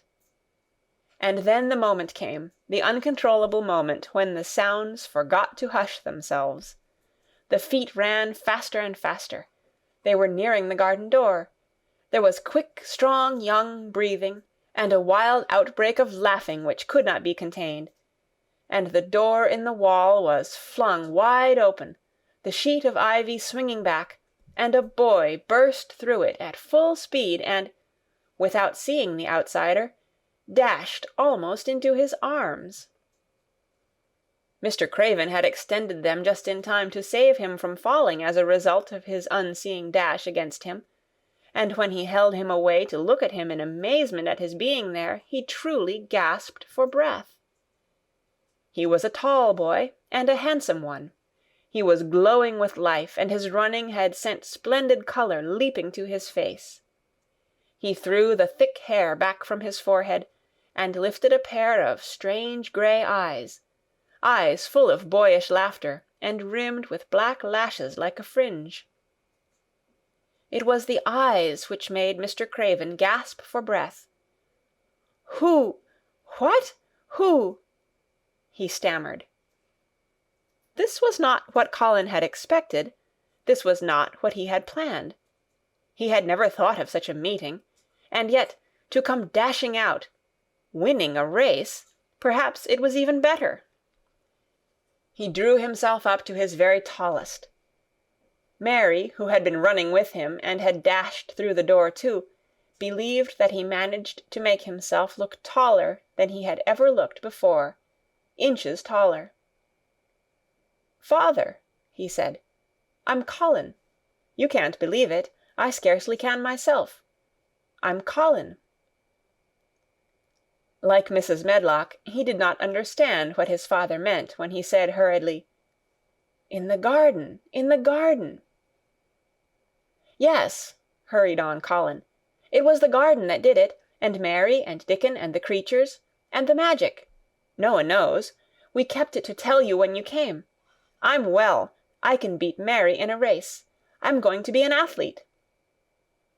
He said it all so like a healthy boy, his face flushed, his words tumbling over each other in his eagerness, that Mr. Craven's soul shook with unbelieving joy. Colin put out his hand and laid it on his father's arm. "Aren't you glad, father?" he ended. "Aren't you glad? I'm going to live for ever and ever and ever." Mr. Craven put his hands on both the boy's shoulders and held him still. He knew he dared not even try to speak for a moment. "Take me into the garden, my boy," he said at last, "and tell me all about it." And so they led him in. The place was a wilderness of autumn gold and purple and violet blue and flaming scarlet, and on every side were sheaves of late lilies standing together, lilies which were white or white and ruby. He remembered well when the first of them had been planted that just at this season of the year their late glories should reveal themselves. Late roses climbed and hung and clustered, and the sunshine deepening the hue of the yellowing trees made one feel that one stood in an embowered temple of gold. The newcomer stood silent just as the children had done when they came into its grayness. He looked round and round. "I thought it would be dead," he said. "Mary thought so at first," said Colin, "but it came alive." Then they sat down under their tree, all but Colin, who wanted to stand while he told the story. It was the strangest thing he had ever heard, Archibald Craven thought, as it was poured forth in headlong boy fashion.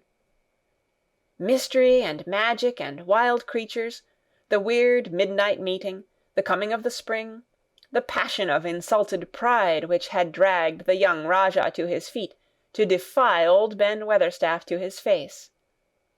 The odd companionship, the play-acting, the great secret so carefully kept. The listener laughed until tears came into his eyes, and sometimes tears came into his eyes when he was not laughing. The athlete, the lecturer, the scientific discoverer was a laughable, lovable, healthy young human thing. "Now," he said at the end of the story, "it need not be a secret any more. I dare say it will frighten them nearly into fits when they see me. But I am never going to get into the chair again. I shall walk back with you, father, to the house."